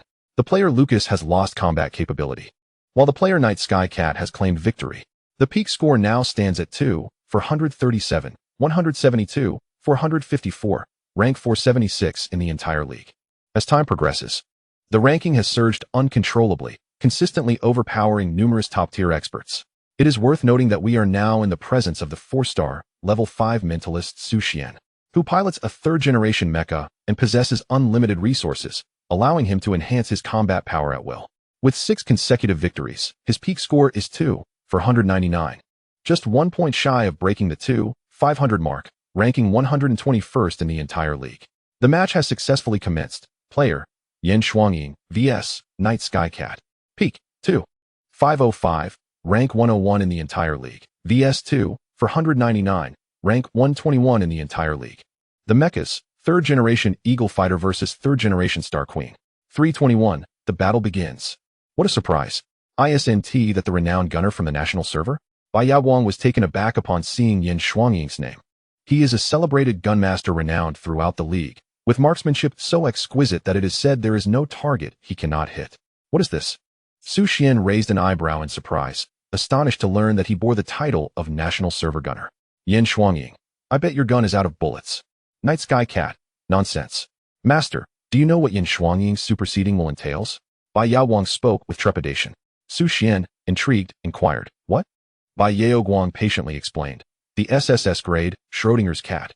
Once he utters the phrase I bet your gun is out of bullets, the subsequent technological weapons will lose their effectiveness, with a 50 chance of failing to fire. Su Xian was taken aback upon hearing this. Is it truly possible to play in such a manner? His SS turbo laser cannon falls precisely within the realm of technological weaponry. Activate the SS grade turbo laser cannon. Su Xian commanded firmly, only to find that the energy within the cannon dissipated swiftly after coalescing, and the anticipated laser cannon failed to fire as desired. Incredible, it is indeed true. As the Eagle fighter took notice, it immediately unleashed a barrage of artillery fire, the thunderous explosions echoing through the air. A multitude of fierce projectiles, imbued with an aura of terror, surged toward the Star Queen's aircraft. Unfazed, Su Xian gradually raised his arm and softly uttered, activate SSS-level Star Abyss Shield. In an instant, the shield manifested as a layer of ethereal azure glass, its surface shimmering with a subtle crystalline glow, resembling the purest ice blue water from the depths of a serene lake, magically solidified around the Star Queen. As the relentless artillery rained down, a dazzling flash erupted at the point of impact, followed by rippling waves of energy expanding outward like a stone cast into a tranquil pond. Yet the shield itself remained unyielding, as steadfast as a celestial barrier forged by ancient deities, effectively isolating all danger beyond its embrace. Ing Shuangying, I bet your shield lacks energy. Night Sky Cat, I bet your grandmother's head. Regrettably, Ing Shuangying's attempt to unleash his hyperfrequency ability failed, perhaps thwarted by an even more formidable power, resulting in a dimensional setback. Enraged and humiliated, he piloted the Eagle fighter, unleashing a furious barrage of firepower, with ammunition pouring down like a torrential rain. Each explosion sent tremors through the earth, while the metallic shell of the mech reflected ominous shadows amidst the flames. The Star Abyss shield absorbed all energy, digesting the onslaught. Su Xian once again activated his SSS-level core ability, Ice and Snowstorm. Ice shards shot forth like arrows within the tempest, glimmering with a chilling light. Any object they touched was instantly encased in a thick layer of ice, as if time itself had frozen. The Eagle fighter's response time and speed drastically diminished. Ensnared in the frigid grasp of winter, reduced to a mere ice sculpture, Xuan activated his SSS-level core ability, Turbo Laser Cannon. Boom. In the next moment, Contestant Xuan has lost combat capability. Contestant Night Sky Cat is victorious. Peak 249-920-2519, top 91 in the entire league.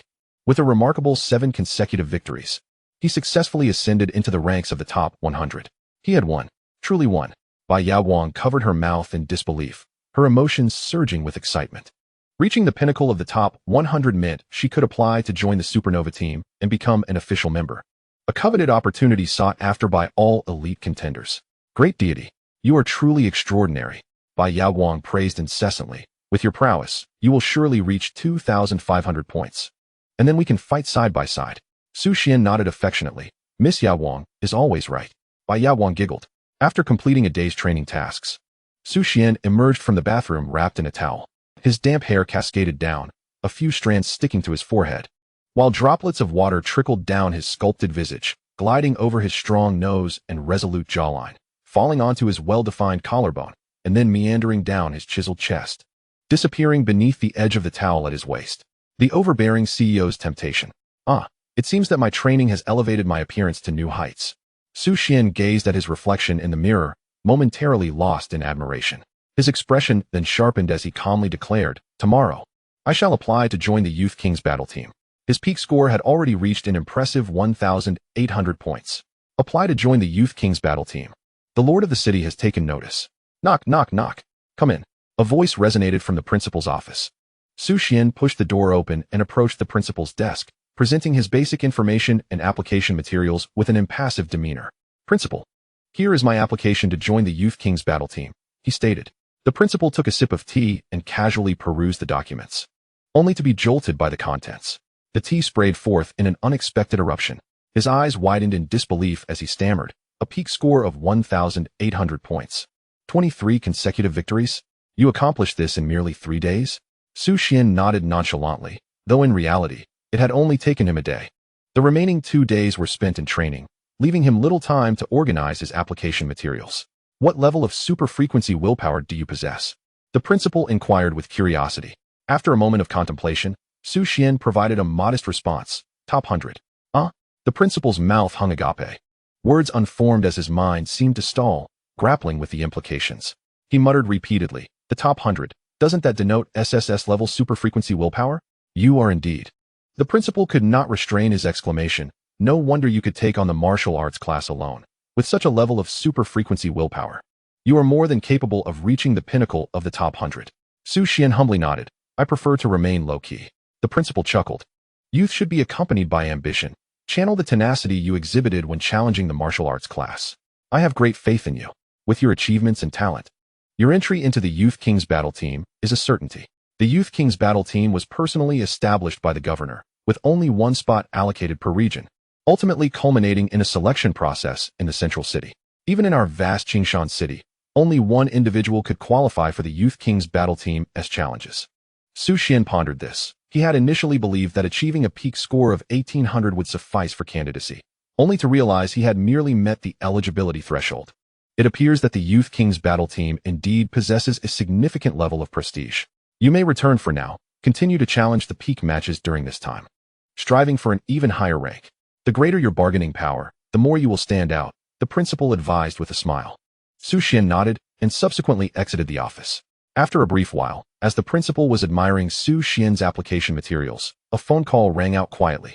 Upon seeing the familiar name, the principal's expression shifted to one of gravity, and he straightened his attire, clearing his throat with seriousness. Upon answering the call, he solemnly inquired, "Lord of the City, what brings you to contact me at this moment? Is there an important task that requires my attention?" The Lord's voice was grave. "Have you recently received an application for the Youth King battle team?" The principal, taken aback, glanced at the documents in his hand, instantly breaking into a cold sweat. He quickly surveyed his surroundings and, trembling, replied, "My lord, you must believe me. Throughout the years, I have made substantial contributions to Qingshan City and the Tianwu Mecha Academy. I have never engaged in corruption or misconduct. I assure you, I am a good person." The Lord chuckled softly. "A good person? Are you? Are you truly a good person?" The principal hesitated for a moment, gritting his teeth and nodding. "Of course, I am a good person." The Lord's tone shifted abruptly to severity. Yet what I seek are villains. The principal, bewildered, bent his back and kneeled. I can serve as your blade. The Lord burst into laughter. Conversing with an intelligent individual is refreshing. There is no need for circumlocution. My demands are straightforward. Discard that application and permanently revoke his eligibility to apply, regardless of his strength or talent. I do not wish for him to join the Youth King battle team. The principal suddenly understood. Upon hearing the Lord's desire for a villain, he realized the Lord intended to employ him as a tool for his own ends. However, he had no choice. His vulnerabilities lay within the Lord's grasp. Over the years, he had committed numerous and scrupulous deeds, far too many to count. Should the inspection department catch wind of his misdeeds, the lightest punishment could involve a century of exile as an interstellar miner. Was life as a miner truly living? It was akin to existing as a slave, devoid of rights and freedom. Arriving at an interstellar mining site essentially equated to a death sentence. For years, he had endured sleepless nights, plagued by the fear of retribution. Today, he had finally fallen into the Lord's trap. My Lord, does he have any grievances against you? The Lord scoffed, replying coldly, that is not your concern. As long as you obediently follow my instructions, I guarantee your safety. Upon hearing this, the principal immediately bowed and pledged, for the sake of the Lord, I would willingly walk into the flames. The Lord laughed derisively. You are not being sent to your demise. What is there to fear? It is merely an application. It cannot cause any upheaval. You know well enough that he is an orphan, having lost both parents.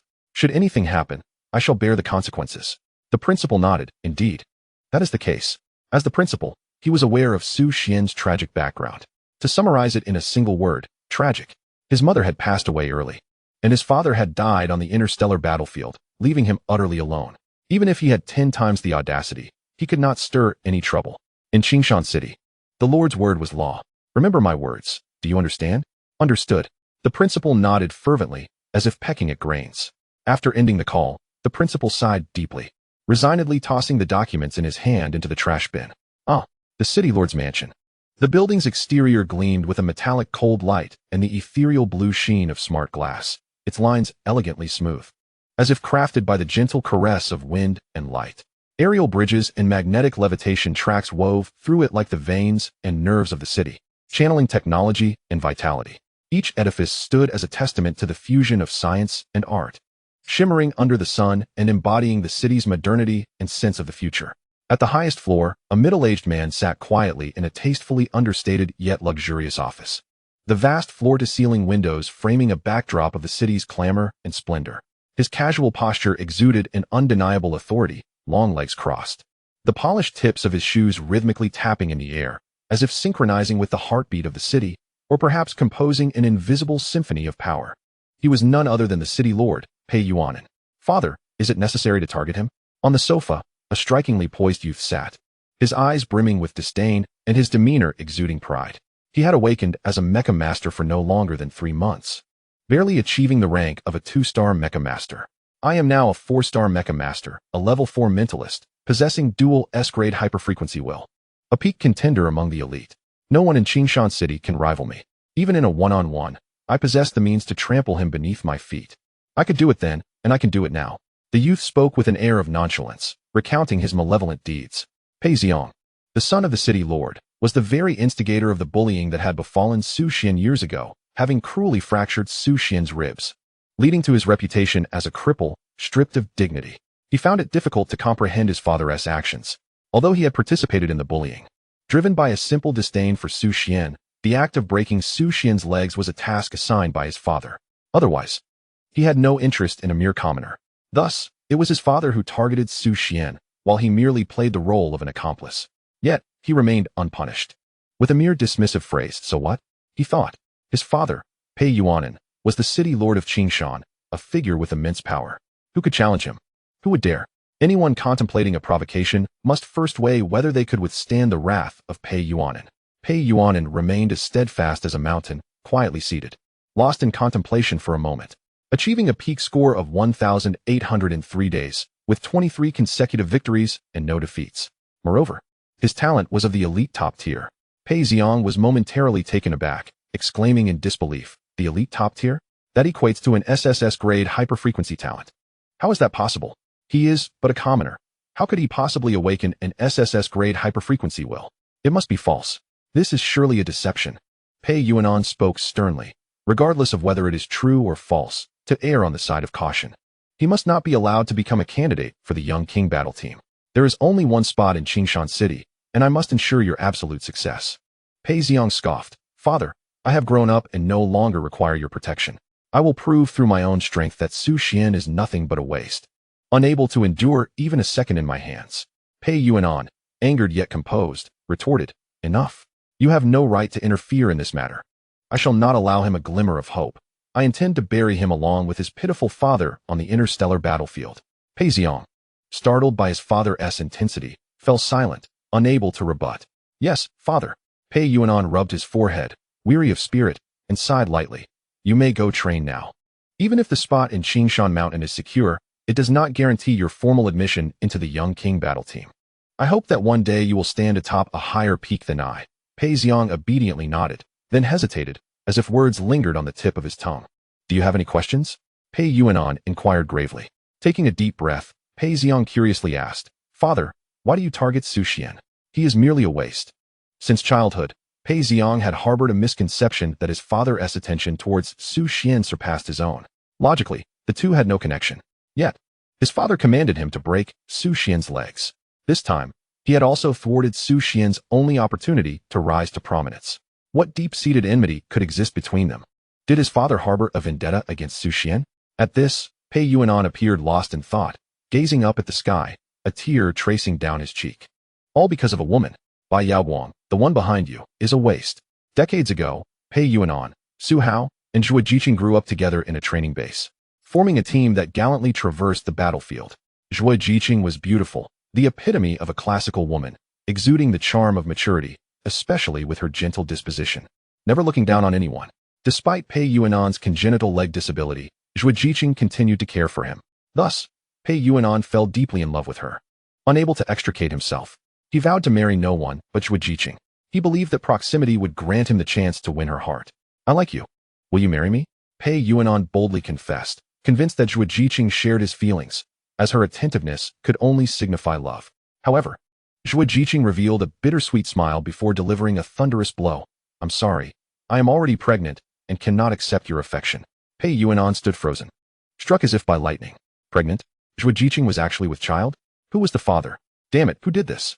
Pei Yuanan was on the verge of madness, until he caught sight of Su Hao, who gently embraced Zhuo Jiqing, his face radiating bliss. Yuanan, the fault lies with me for not informing you sooner. In truth, I have been with Zhuo Jiqing for quite some time. I was aware of your poor health and had asked her to care for you more. I never anticipated this would lead to misunderstandings. Therefore, I must lay everything bare. The child she carries is mine, and we are truly in love. With that, the two shared an intimate kiss. Pei Yuanan's belief crumbled once more, plunging him into profound despair. From that moment on, the trio disbanded, each going their separate ways.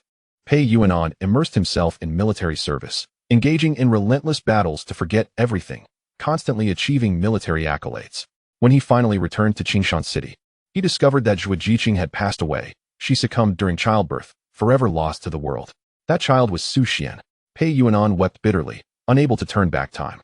Thus, he embarked on an irreversible path. The fury within him could not be quelled. He sought to unleash his emotions through nefarious means. Consequently, he ordered his son to break Su Xian's legs, deriving an inexplicable sense of accomplishment as a wave of satisfaction surged through him. He transformed into the man he is today, all because of a woman, one he could never possess. Su Hao, may you rot in hell. Both you and your son deserve to perish.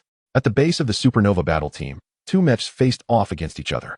Suddenly, one mech swung its robust metallic right arm, accompanied by a howling wind, striking the opponent with a force akin to a mountain's weight. The other mech stood undeterred, deftly sidestepping while its left leg lashed out like a steel whip, delivering a thunderous kick to the opponent's waist, sending brilliant sparks flying. The struck mech regained its balance, its shoulder-mounted cannon instantly locking onto the target. A torrent of energy projectiles erupted, trailing blinding light as they rained down upon the adversary like a violent storm. The other mech swiftly deployed an energy shield, the blue luminescence rippling under the bombardment, allowing it to close the distance to its foe. The purple battle machine emitted a mournful shriek. In an instant, lightning illuminated every inch of its metallic surface, transforming it into the focal point of violet brilliance. As divine thunder struck, the ferocious force descended like a colossal hammer, the mech's exterior buckling under the impact, distorting and erupting with dazzling sparks and metallic shards, like a magnificent yet despairing display of metal fireworks. The core reactor, subjected to the overwhelming electrical surge, crackled violently, releasing acrid black smoke as components melted away, flowing like molten metal. Inside the cockpit, alarms were drowned out by the thunderous roar of the divine lightning, leaving the young girl surrounded by blinding violet light, her body shaken by the tremendous force, her very soul feeling as if it were being torn from her corporeal form. The entire mech, besieged by the wrath of the purple sky god Thunder, appeared as fragile as an ant, teetering on the brink of destruction. In mere moments, it was utterly obliterated by the terrifying thunderous might, leaving behind only a charred, smoking wreckage, exuding the ominous scent of death. Contestant Night Sky's cat has lost combat capability, while contestant Zhang Heng has achieved victory. Such ruthlessness. Audrey immediately dashed onto the battlefield, followed closely by the golden-haired youth, Orban, who could not help but voice his discontent. What was supposed to be a simple challenge had escalated to the point where the vice-captain, Zhang Heng, had to intervene personally. This individual was a top-tier powerhouse, ranked third at the pinnacle of strength, having awakened the USR-level superfrequency will, purple sky god Thunder, and wielding the fourth-generation divine sky war machine. His combat prowess was terrifyingly formidable. Even the arrogant Orban lacked complete confidence in defeating Zhang Heng. The newcomer, Bai Yaoguang, suffered a devastating defeat.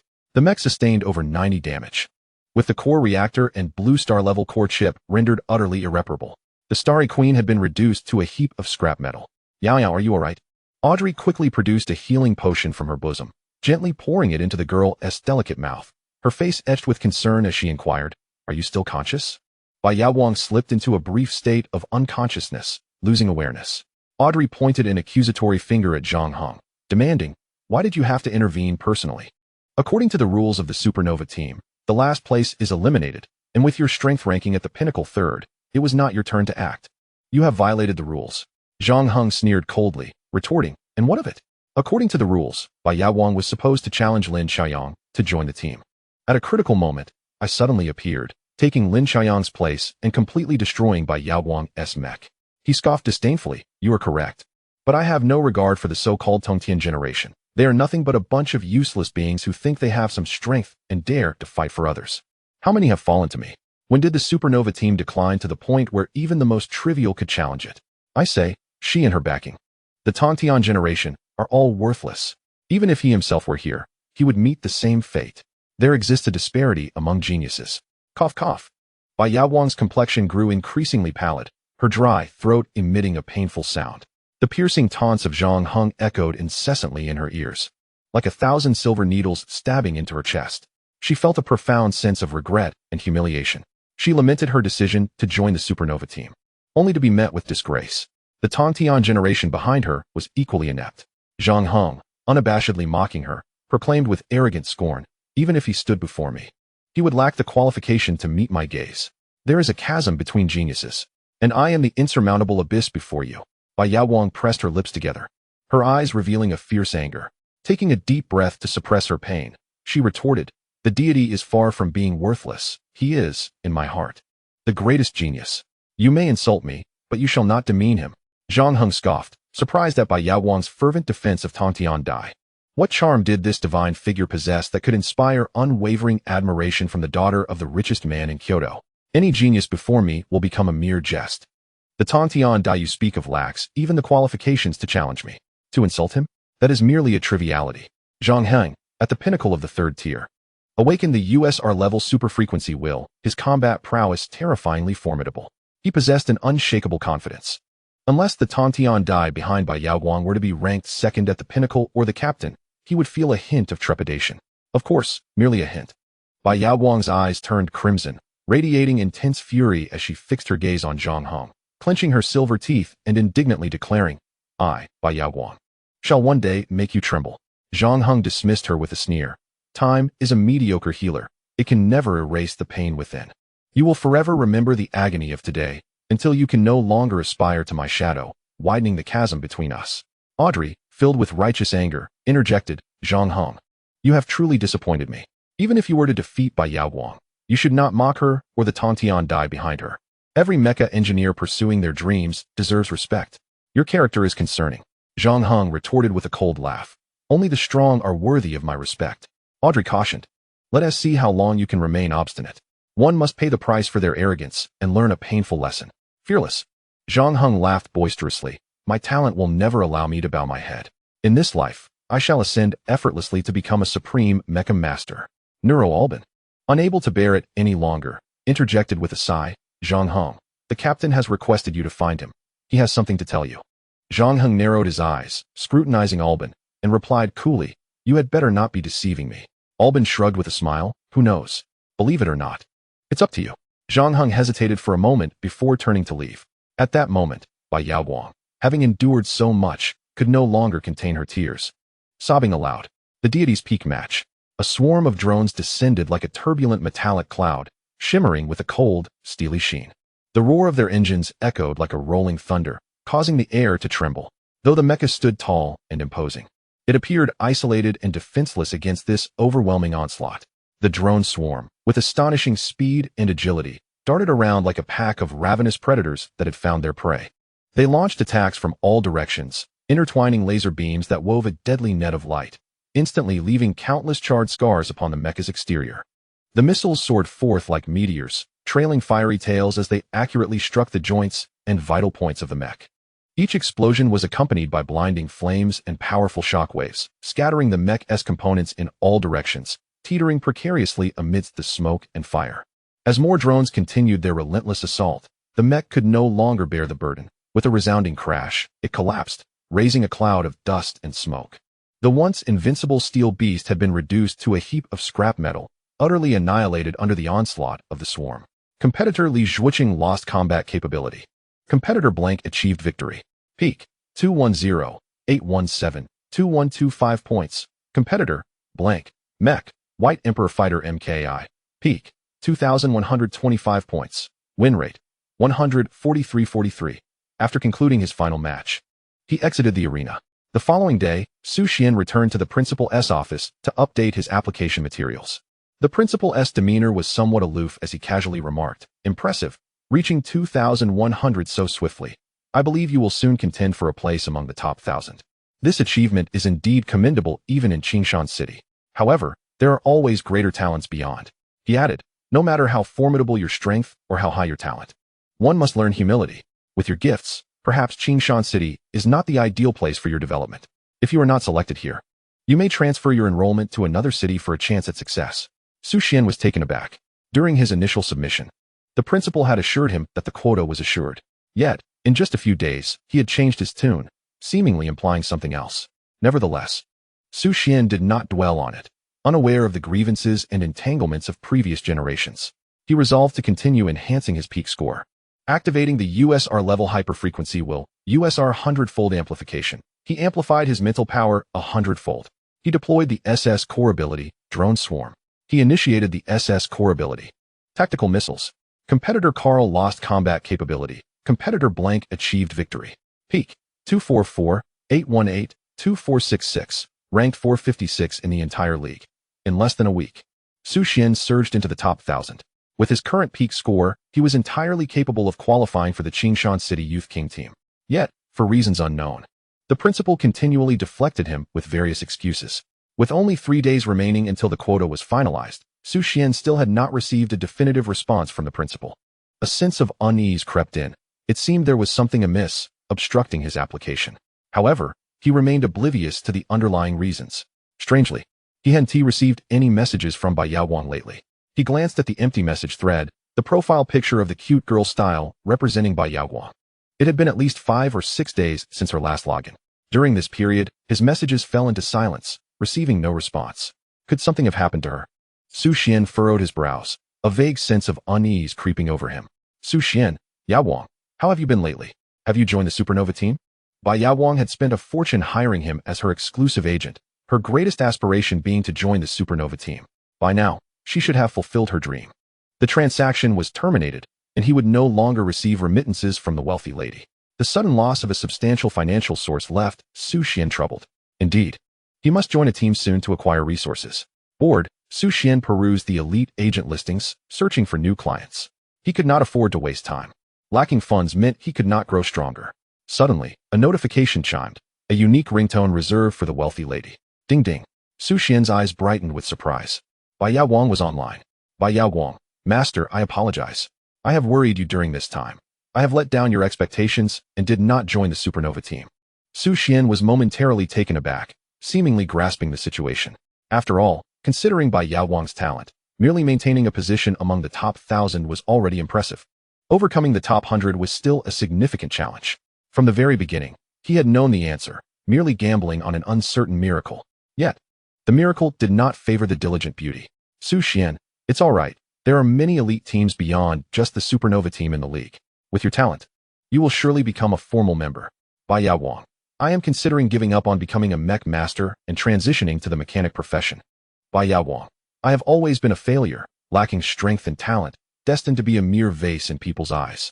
If not for my parents, I might have been an ordinary person, unremarkable. Bai Yao Wang, it was my parents who bestowed upon me an aura of omnipotence.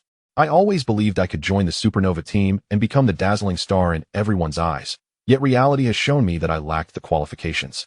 Bai Yao Wang, I am truly sorry. I really am sorry, Master. I have brought you trouble as well. Upon hearing this, Su Xian finally sensed something amiss. Suddenly wanting to abandon the mech master path for that of a mechanic must have deeper reasons. Su Xian's expression grew increasingly grave. Su Xian, Yao Wang, what exactly happened during that duel? What to do? Go and confront them. Initially, Bai Yao Wang was reluctant to share the details with Su Xian, not wanting to involve him in her predicament, as it was her own foolish decision for which she must take responsibility. However, unable to resist Su Xian's insistence, the girl, feeling utterly wronged, found solace in confiding her long-suppressed emotions. She may indeed be a failure. She should never have joined the supernova team, for otherwise, she would not have faced ridicule, nor would Su Xian have been dragged into the fray of insults alongside her. After the competition concluded, Bai Yao Wang came to terms with her own limitations. In the presence of top-tier geniuses, her pride and honor were utterly shattered. Her convictions were decisively dismantled by Zhang Hong. Consequently, she contemplated escape. She yearned to abandon her aspirations of becoming a mecha engineer and instead inherit her family's enterprise, pursuing a life as a mechanic. Su Xian listened intently as the entire story unfolded, a faint flicker of indignation igniting within his pupils. Zhang Hong not only breached the rules, but also mocked Bai Yao Wang. This wealthy heiress? It is worth noting that in a mere 2 months, Bai Yao Wang had provided financial assistance amounting to at least 10 million, a fortune that an ordinary person could scarcely hope to accumulate in a lifetime. Regardless of the circumstances, Su Xian could not stand idly by and witness the heiress endure such indignities, especially considering that Bai Yao Wang was inherently the weaker party. All she desired was to join the supernova team. Not only did she expend 4 million on substitute fees, but she also suffered Zhang Heng's humiliation. Under normal circumstances, the competitor named Lin Xiaoyang was supposed to take the stage. If victorious, it would affirm that Bai Yao Wang's prowess exceeded that of Lin Xiaoyang, allowing her rightful entry into the supernova team. Conversely, if she were to lose, it would validate her inadequacy for the team. And she could accept this outcome with a clear conscience. At least she would know she had tried. Yet, as the third-ranked peak competitor, Zhang Heng forcibly intervened, disrupting the promotion rules. His justification? A disdain for Tang Xiandai? But who had provoked Tang Xiandai? Without the ace Tang Xiandai, how many mecha engineers would face financial ruin? The cost of constructing a single mecha alone reaches 7 to 8 million, not to mention the exorbitant prices of core capabilities. Otherwise, one might as well become a space pirate, perpetually courting danger to life and limb. For many, being a mecha engineer is merely a pastime for the affluent. For ordinary individuals, climbing to success is akin to scaling the heavens. Perhaps, in a future era, mecha engineers will become a rare profession, at which point humanity will confront epic calamities. Su Xian, contact them and arrange a training match. Su Xian, specify the member, Zhang Hong. Bai Yao Wang, Master, what do you intend to do? Su Xian, what do you think? They shamelessly bully my esteemed benefactor, the young lady. And do they think I cannot teach them a lesson? Su Xian, and that Zhang Hong, who dares to look down upon our Tongtian society, shall see that even a third-place finish in the peak competition is not to be underestimated. Bai Yao Wang, Great One. There is yet another matter I have not disclosed to you.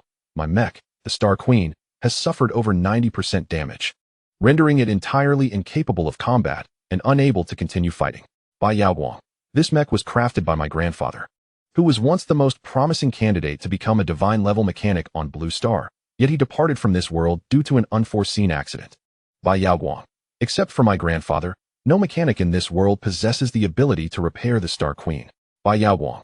I do not wish to forge a new mech. This is also why I contemplate surrendering. Once the Star Queen has sustained severe damage, it signifies the end of my career as a mech engineer.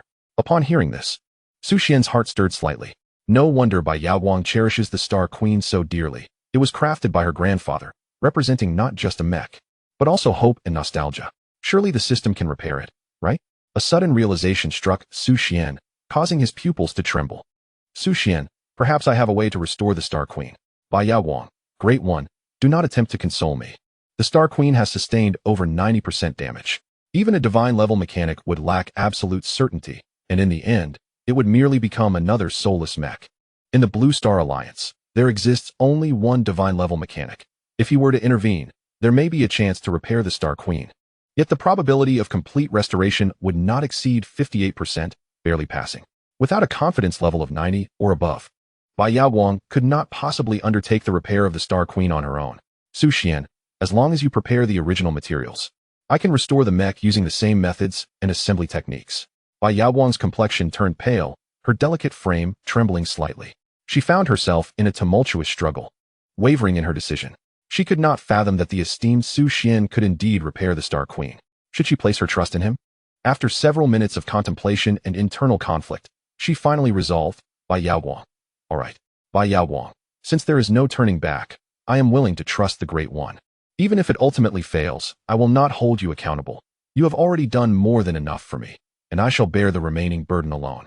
Xuan felt the weight of the situation's importance. There could be no negligence during the repair process. Xuan, send me your account details. Xuan, you must now issue a challenge, informing them that our Tongtian society will shatter the heavens for the supernova team. Bai Yaowang's spirit trembled. What unwavering confidence this is. Not only is there a 99% certainty in repairing the mech, but also 100% confidence in overpowering Zhang Heng of the supernova team. Had she not witnessed Xuan's formidable strength, she would never have believed such bold proclamations. She understood that Xuan sought to avenge her. Zhang Heng not only violated the rules and humiliated them, but also damaged the Starry Queen. This is a transgression that is unforgivable under any circumstances. I believe in you, great deity, Bai Yaowang proclaimed, summoning her courage, her gaze brimming with confidence. The once self-assured girl revealed a serene smile, relishing the comforting sensation of having support in times of distress. Meanwhile, Xuan logged into Bai Yaowang's account, Night Sky Cat, and subsequently entered the virtual space housing the Mechs. Within, he found a dilapidated pink mech, its exterior severely damaged, rendering its once imposing figure unrecognizable. The first step in repairing the mech is to procure materials. Initially, one must acquire raw materials from the same manufacturer and conduct a generational upgrade. Although the appearance remains unchanged, the internal structure undergoes a radical transformation, allowing it to adapt to various combat scenarios. Next, the core reactor of the Starry Queen must be selected anew, opting for the finest nuclear fusion core available, as the energy released from fusion is significantly more potent than that from fission. Following this, a planetary-grade core chip is required. Using a stellar or even cosmic-grade chip would overwhelm Bai Yaowang's current mental capacity with overwhelming side effects. A planetary-grade chip is the optimal choice. Raw materials have been thoroughly prepared. Do you wish to consume 70 mental points to repair the Starry Queen with a single command? The requirement is to adhere to the original assembly method.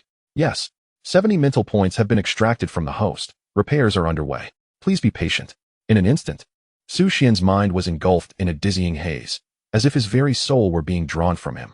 At the supernova team base, in the experimental classroom, Audrey and her brother Orban were seated early, engaged in conversation. Sister, I am currently ranked 9th at the pinnacle, having improved by 1 place since last week. I should be able to gain 10 points by maintaining this position in the top 10, Orban exclaimed, his excitement palpable. Audrey nodded absent-mindedly, her thoughts elsewhere as she scanned the room, seemingly in search of a familiar figure. When she spotted Xia Yuanqing, a joyful smile illuminated her face. Yuanqing, I'm over here. Upon hearing this, Xia Yuanqing approached and took a seat beside Audrey. Audrey positioned herself in the center, flanked by Orban on one side and Xia Yuanqing on the other. She leaned towards Xia Yuanqing, wrapping her arms tightly around her in a display of intimacy. Yuanqing, do you have any idea how much I've missed you? You've been away for training and completing missions, and I found myself in tears from longing. Xia Yuanqing smirked slightly and replied, Miss Audrey, I do not indulge in such sentiments. I believe we ought to remain ordinary friends. However, Audrey seemed oblivious to this sentiment. continuing to embrace Xia Yuanqing without relent. Xia Yuanqing, at a loss, could only acquiesce to her advances. Which mentor is present today? Audrey pondered for a moment before gently responding. It is mentor Chun Wenlong. He has achieved the pinnacle of an 8-star mech master.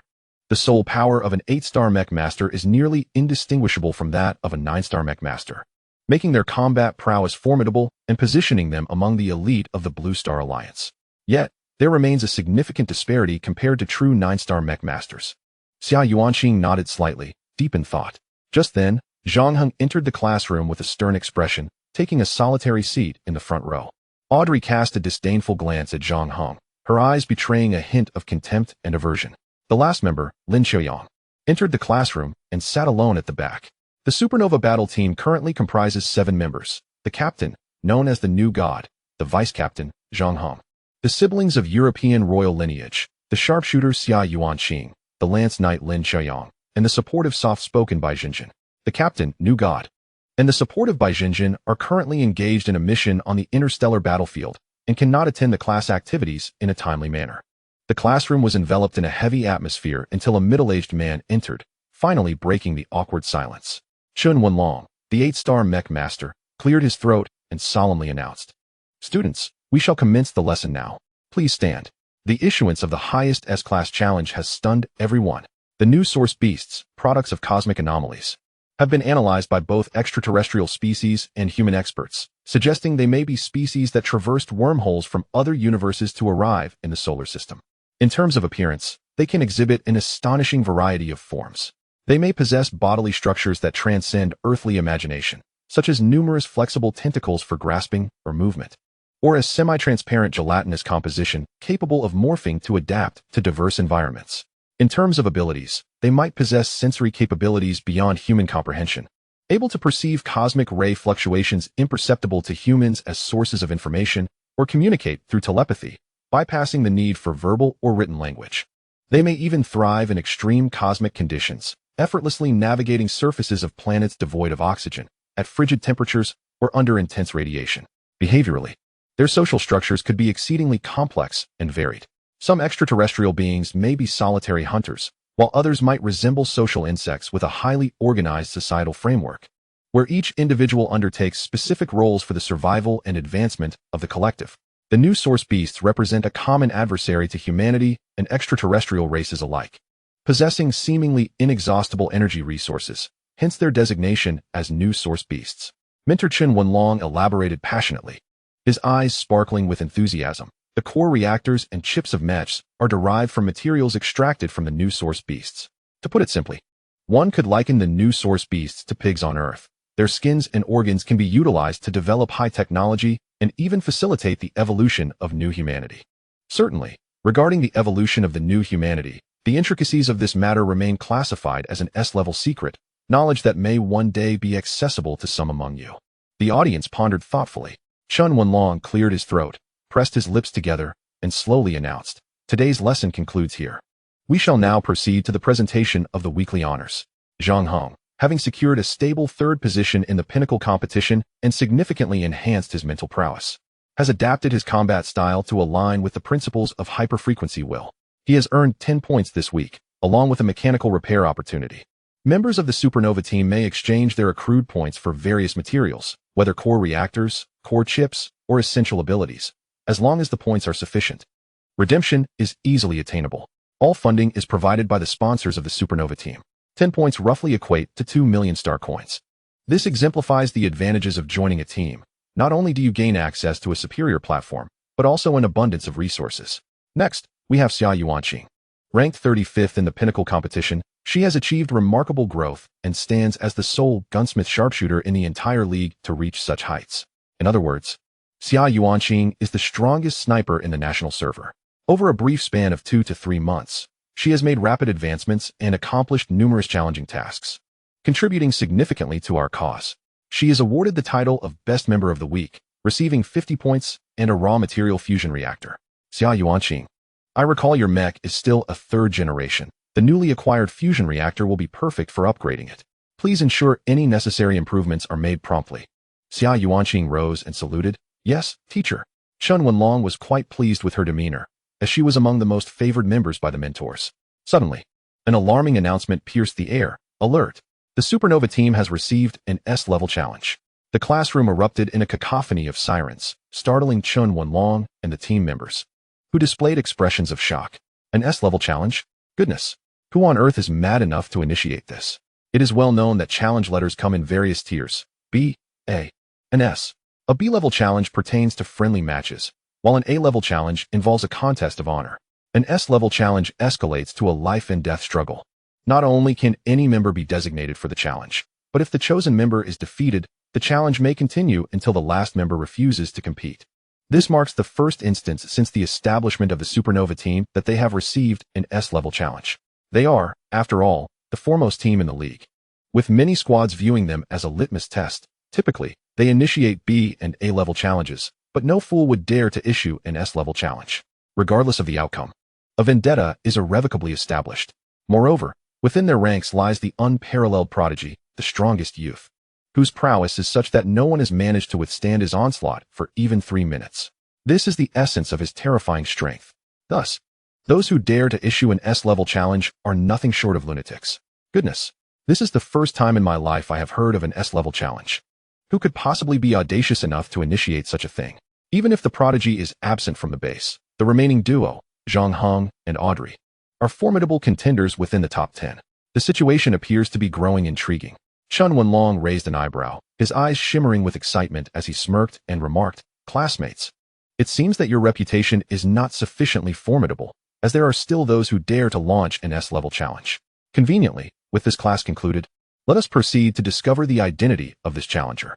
Subsequently, the group made their way to the training room and connected to the battle team server to investigate the origin of the challenger. The challenger is Bai Yaoguang. Xuan Wenlong was momentarily taken aback, exclaiming in astonishment, "Isn't she the daughter of the wealthiest man in Kyoto, Mr. Bai?" The Bai family, a mechanical dynasty, was among the first to reap the benefits of being mechanics, later establishing factories that employed automated assembly lines for mech repairs, leading to a substantial increase in profits. Their clientele encompassed both the allied military and ordinary citizens. With a limited number of mechanics and finite energy, while artificial intelligence and machinery require no rest, working uninterrupted for 24 hours, the Bai family's enterprise rapidly flourished, securing their position as the wealthiest in Kyoto. How could she, an SS-level hyperfrequency wielder, suddenly challenge the Supernova battle team? Xuan Wenlong was perplexed. Audrey proceeded to elucidate the circumstances to their mentor. Suddenly, Xuan Wenlong's expression shifted to one of grave realization as he pointed at Zhang Heng, saying, "Since you are aware of her identity as the daughter of Kyoto's wealthiest man, how dare you provoke her? Are you not cognizant that their family has ties with our team? Are you out of your mind? Furthermore, even if Bai Yaoguang had requested a proxy to challenge us, that would fall under Lin Chaoyang's responsibilities. It is not your place to step forward. You absolute fool. Most critically, do you comprehend the advantages her joining the Supernova battle team could bring us? Even if she were a burden, are you all worthless enough to believe you could disregard a benefactor like her and still aspire to dominate the solar system?" Xuan Wenlong was nearly driven to madness. During his absence, such absurd events transpired. To mock the daughter of Kyoto's wealthiest man. If Mr. Bai were to learn of this, given his fiercely protective nature, it would undoubtedly lead to dire consequences for the Supernova battle team. Even if it couldn't shake the foundation of the team, it could very well diminish their resources by over 20%. Zhang Heng dared not utter a word, bowing his head in reluctant acceptance. The very ethos of the Supernova battle team is to reject the inept, yet here they were, compromising for the sake of wealth. The paramount concern now is the true origin of the S-level challenge. If it is indeed from Mr. Bai, the repercussions would be profoundly severe. Xuan Wenlong's expression grew solemn, his thoughts swirling like tides. If Bai Yaoguang had initiated the challenge alone, it would merely be the capricious temper of a young girl, a playful jest born of frustration. In the first scenario, I would personally accompany Zhang Heng to extend an apology. In the second, should a confrontation ensue, I would implore Zhang Heng to show mercy, allowing Bai Yaoguang to vent her grievances, thereby resolving the matter. Zhang Heng, gritting his teeth, vehemently refused, stating, "I will not engage in a rigged match, nor will I concede defeat. No matter how many times it is uttered, my disdain for Tang Xiandai remains unwavering." Upon hearing this, Xuan Wenlong was struck by Zhang Heng's obstinate demeanor, akin to a dead pig unafraid of boiling water, igniting a surge of frustration within him. The atmosphere thickened, tension palpable. In this moment of helplessness, Chen Wenlong faced the stubbornness of Zhang Hong. Suddenly, the shrill ring of a phone pierced the air. Chen Wenlong glanced at the caller ID, immediately adopting a respectful demeanor as he greeted, "Mr. X, what a surprise to hear from you." The voice on the other end was altered, cloaked in secrecy. "There's something I need to inform you," came the voice after a brief pause. Chen Wenlong's expression gradually brightened, the tension in his brow easing. "Very well, Mr. X. We shall resolve this matter in accordance with your wishes." Upon ending the call, the team members wore bewildered expressions. "Isn't Mr. X our team's largest benefactor? Why is he suddenly reaching out?" Audrey inquired. Chen Wenlong sighed softly. "As for Zhang Heng's apology, let it be. Do as you wish later. I will not force you to concede. However, there is but one condition: silence your insolent tongue. She is not one you can afford to offend. This is a conflict among significant figures, and you have yet to rise to even the status of cannon fodder." Zhang Hong, beaming with enthusiasm, nodded resolutely. "I will certainly fulfill the task. As long as I am not compelled to concede in a rigged match, I will undertake whatever is necessary. If Bai Yaoguang is so presumptuous, I shall utterly shatter her confidence." "When will the challenge commence?" Chen Wenlong inquired. "Bai Yaoguang, 3 days hence." Chen Wenlong nodded. "No problem, Bai Yaoguang. Let me inform you. This time it is not I who will take action, but Tang Xiandai behind me. He has instructed me to tell you all to kneel and sing conquered. Bai Yaoguang, you dare to bully my benefactor? I shall make you all sore." Bai Yaoguang, I convey his exact words. Chen Wenlong, Xia Yuanqing, Zhang Hong, Audrey, Lin Qiaoyang. Who is this brother? So audacious? Openly challenging the supernova team. Claiming to trample the top 10? Has he lost his mind? Xia Yuanqing narrowed her eyes, sensing a faint familiarity. Clearly, Bai Yaoguang's benefactor, Tang Xiandai, was no ordinary figure. 28 Starry Queen, 4th generation. Equipped with 4 SSS core abilities. The Starry Queen, having undergone systematic upgrades, has now fully restored. It is time to harness her core capabilities. This time, in the endeavor to challenge all members of the Supernova Squad, one must be thoroughly prepared. To prevent the Mecha from sustaining further damage, Su Xian has specifically equipped it with 2 defensive core capabilities. The SSS-grade core ability, Stellar Shield, has an NMC of 8,900 points, requiring 12,000 points of psychic energy for activation, priced at 11 million star coins. The second SSS-grade core ability, Nano Armor, has an NMC of 12,000 points, necessitating 16,800 points of psychic energy for activation, costing 13,58 million star coins. The combined price of these 2 core abilities skyrockets to 25 million star coins. Fortunately, Bai Yaoguang is a top-tier heiress, otherwise, the average individual could scarcely bear such exorbitant expenses. Activating the overclocked will USR Hundredfold Reduction. SSS-grade core ability Nano Armor NMC 105 successfully installed. SSS-grade core ability Stellar Shield NMC 89 successfully installed. Next comes the control and devastating attack. Su Xian meticulously selects a special control core ability. The SSS-grade core ability Quantum Space, with an NMC of 10,500 points, requires 15,600 points of psychic energy for activation, priced at 15 million star coins. Quantum Space can create an enclosed area around the target, inducing chaos, disorientation, and suppression, rendering the target incapable of judgment and direction. This ability is quite remarkable, as it enforces control that cannot be evaded. The target can only escape through specific means or methods from within. SSS-grade core ability Quantum Space, NMC 105 successfully installed. Finally, we arrive at the devastating attack.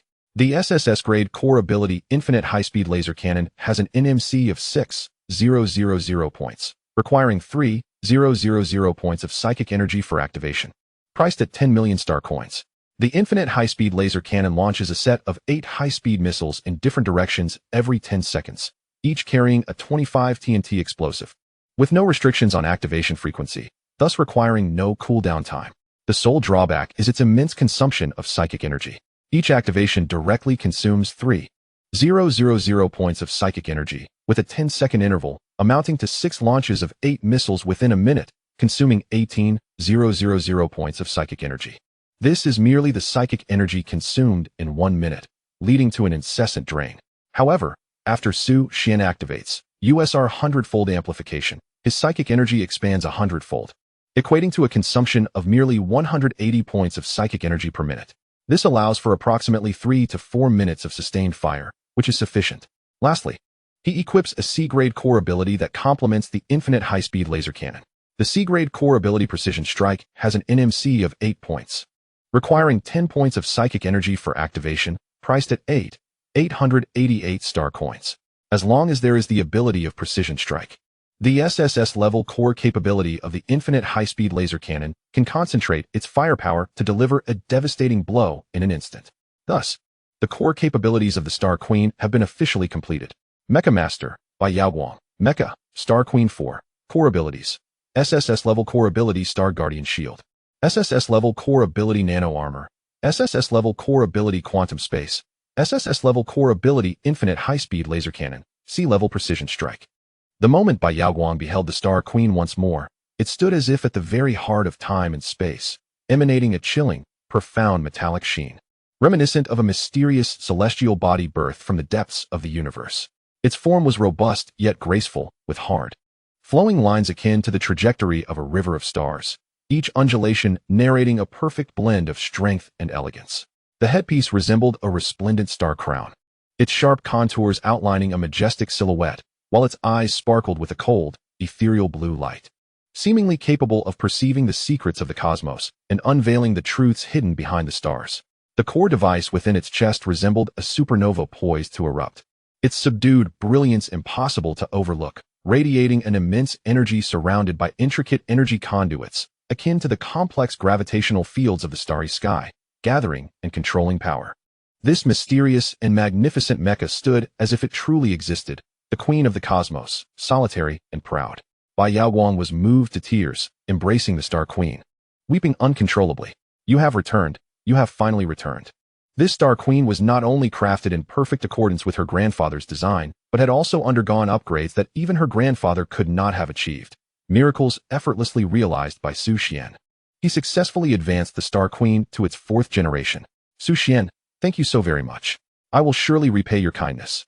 Bai Yaoguang found herself at a loss for words to express her overwhelming emotion. She wished to embrace Su Xian in gratitude, only to realize that they both existed as virtual identities, unable to touch each other as physical forms, their souls intertwined instead. It was unimaginable that Su Xian had truly accomplished such a feat, completing in just 3 days tasks that typically only a level 1 mechanic could achieve. The moment she witnessed the 4 SSS core abilities integrated into the Star Queen, Bai Yaoguang nearly fainted, her spirit greatly impacted, almost causing her to exit the virtual realm. 4 SSS core abilities. Did they truly exist? Among the numerous top-tier SSS core abilities, the lone C-level core ability stood out distinctly, an anomaly among them. "Have you made contact?"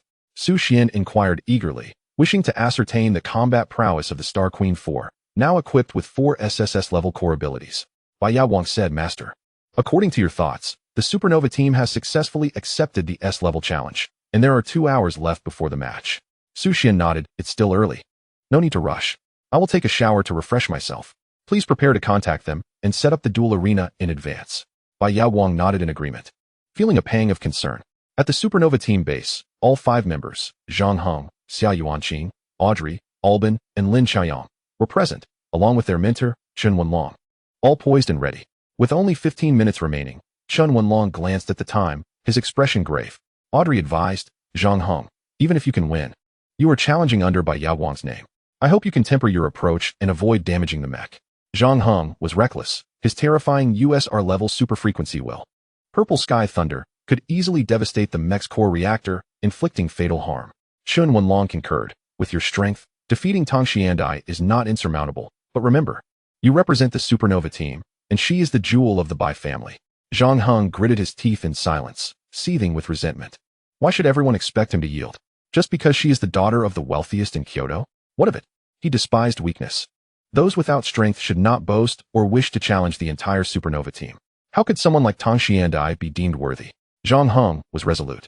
He would ensure that Tang Xiandai would remember this pain for a lifetime. With only 3 minutes remaining, a request for connection from Bai Yaoguang came through, igniting excitement among the team. Chen Wenlong accepted the call.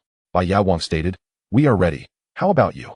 Chen Wenlong replied, "Miss Bai Yaoguang, although you have issued an S-level challenge, we hope to treat it as a friendly C-level match, avoiding a life-or-death situation." Bai Yaoguang retorted, "Do you think Zhang Heng would agree?" She continued, "He mocked and humiliated me, destroying my mech, and he wasn't so accommodating then. Furthermore," she added, "this matter is not solely up to me. I do not have the authority to dictate the combat style of the master. Xuan Wenlong was taken aback. If even Bai Yaowang lacked the authority to command Tang Xiandai, was this not a reversal of fate?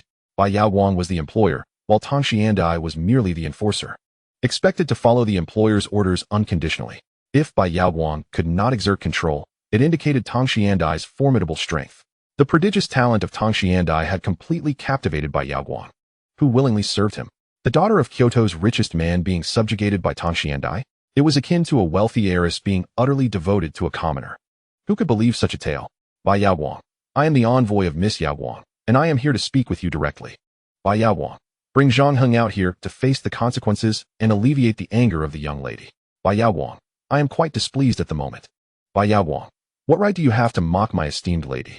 Open the door. I shall storm in. Let Zhang Heng come out to face the music and appease the young lady's ire. In just a few brief statements, Bai Yaowang left Xuan Wenlong and the others utterly dumbfounded, their expressions laden with disbelief, as if to say, is this child in their right mind? A mere envoy dares to provoke the most elite team in the entire league, especially the third peak, Zhang Heng, who has awakened the USR-class hyperfrequency will and commands a fourth-generation mech. Though his character may leave much to be desired, his prowess is indisputable. Rising to the position of vice-captain of the Supernova team is undoubtedly a testament to his formidable strength, not mere flamboyant displays. This declaration incensed Zhang Heng. Mentor, I cannot swallow this affront. If we do not teach him a painful lesson, then any worthless fool will dare to challenge the Supernova team. Zhang Heng's eyes widened with fury, his tone fierce. Xuan Wenlong wore a troubled expression, torn between the fear of Bai Yaowang's status and the concern for the Supernova team's reputation. Mentor, you need not concern yourself with this matter. I shall take full responsibility should anything go awry. Seeing his mentor's indecision, Zhang Heng made a resolute choice. After all, a young bull is unafraid of tigers. As a proud man of stature, how could he fear a mere envoy? Xuan Wenlong remained silent, effectively acquiescing to Zhang Heng's intentions. After all, he would not bear the consequences, a win-win situation. Thus, the long-anticipated fierce battle between the two parties commenced. Creating room, simulated environment, abandoned city, contestants, Bai Yaowang vs. Zhang Heng Mechs. Starry Queen 4 vs. Divine Sky Mech 4. In that forsaken city, the towering buildings loomed like aging giants, their glass shattered, walls peeling, and steel bars exposed, as if struggling to uphold their former glory. The two mechs gradually materialized in the heart of the city. Zhang Heng's Divine Sky Mech resembled a steel warrior from a future battlefield, its form tall and agile, lines sharp and fluid, seemingly imbued with boundless strength. Intricate lightning patterns adorned its chest armor, glowing with a golden radiance whenever the mech activated, akin to the wrath of a thunder god igniting within its breast. The Starry Queen piloted by Bai Yaowang boasted elegant and powerful leg lines, embedded with energy thrusters that erupted in a dazzling array of colored flames upon activation, propelling the mech to traverse freely between the cosmos and the battlefield. The two mechs faced each other. The supporters of the Starry Queen, led by Bai Yaowang, were tense and focused, their hearts racing, not daring to blink and miss a single moment. This was a battle of honor to reclaim their dignity. Once defeated, it would signify a second blow to her dignity. Although Bai Yaowang remained indifferent, Su Xian, a paragon of pride, would never permit himself to falter. Victory was imperative. Bai Yaowang could not help but exclaim.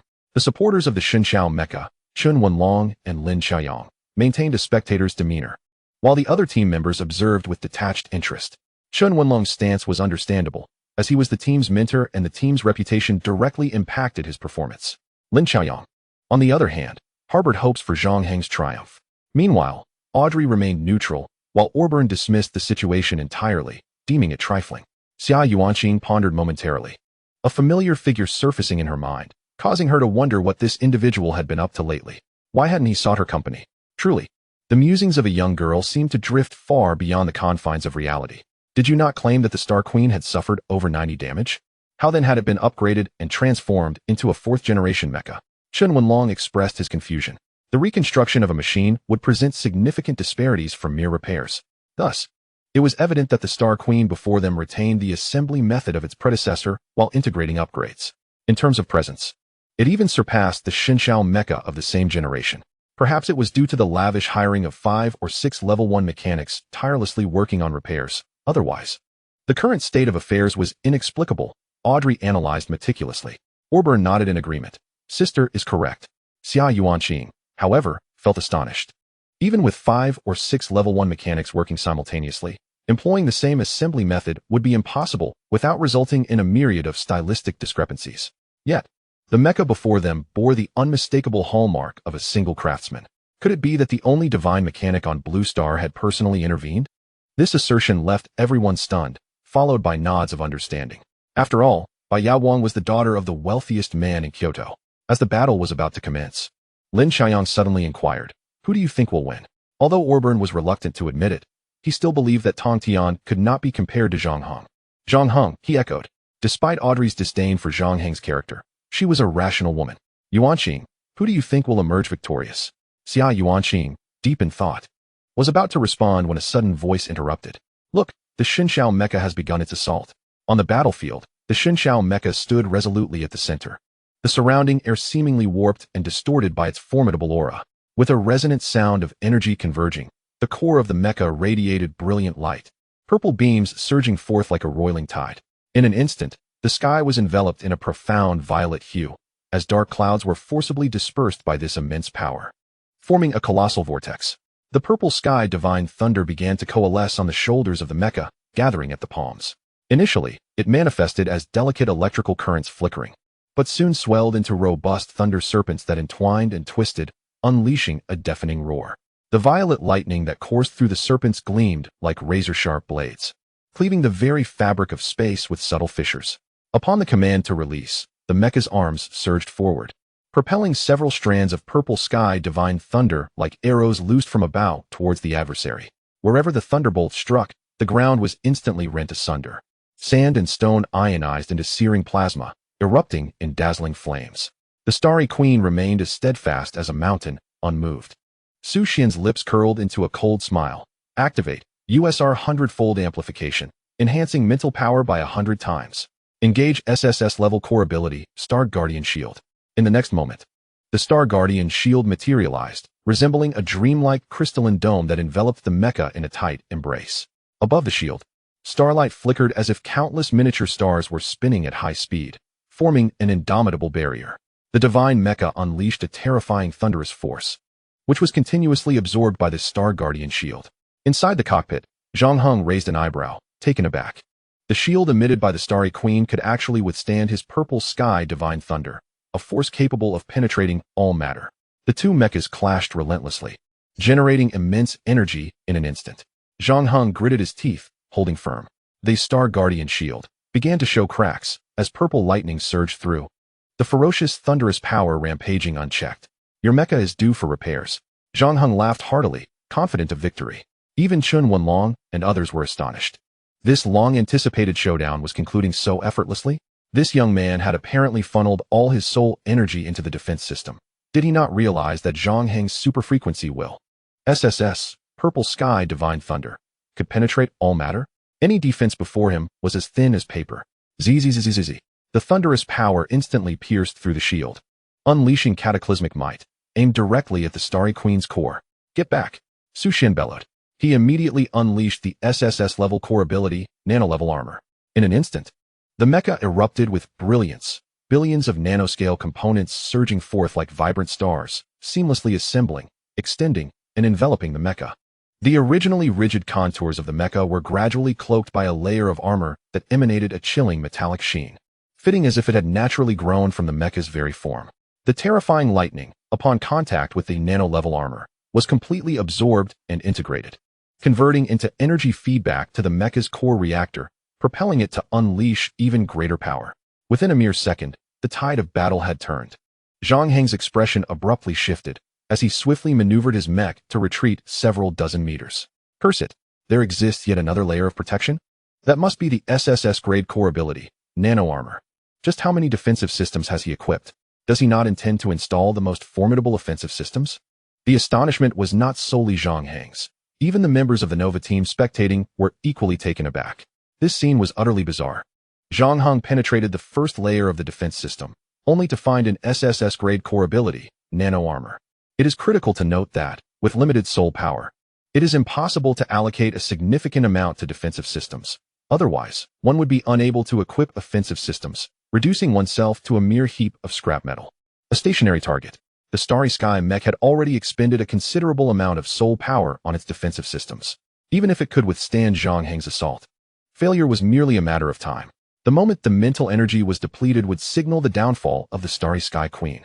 Nevertheless, this individual was already sufficiently formidable.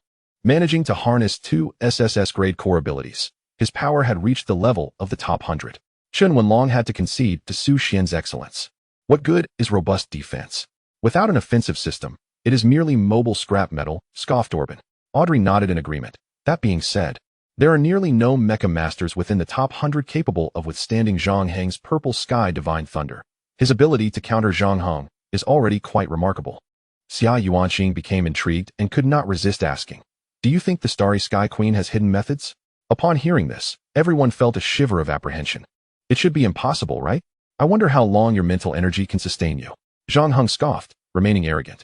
The mental energy consumed by his activation of the Purple Lightning was negligible, entirely supplied by the supercharged will, Purple Sky Divine Thunder.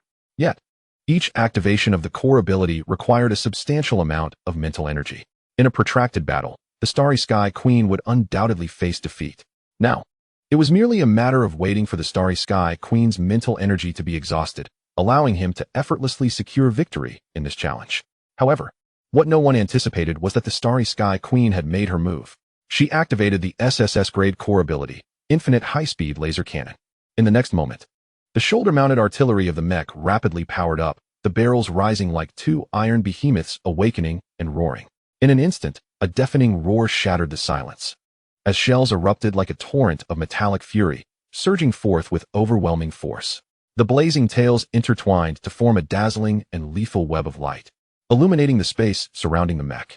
They traced straight and fierce trajectories through the air, reminiscent of a swarm of meteors imbued with a mission of destruction, tearing through space and hurtling toward the Divine Sky mech. The barrage formed an impenetrable net of firepower, dense and overwhelming. What in the world is this? Inside the cockpit, Zhang Heng's eyes widened, his pupils constricting as shock coursed through him, mouth agape. The firepower must be at least of S-class caliber. How on earth did he accomplish this? With no time to ponder, Zhang Heng reacted swiftly.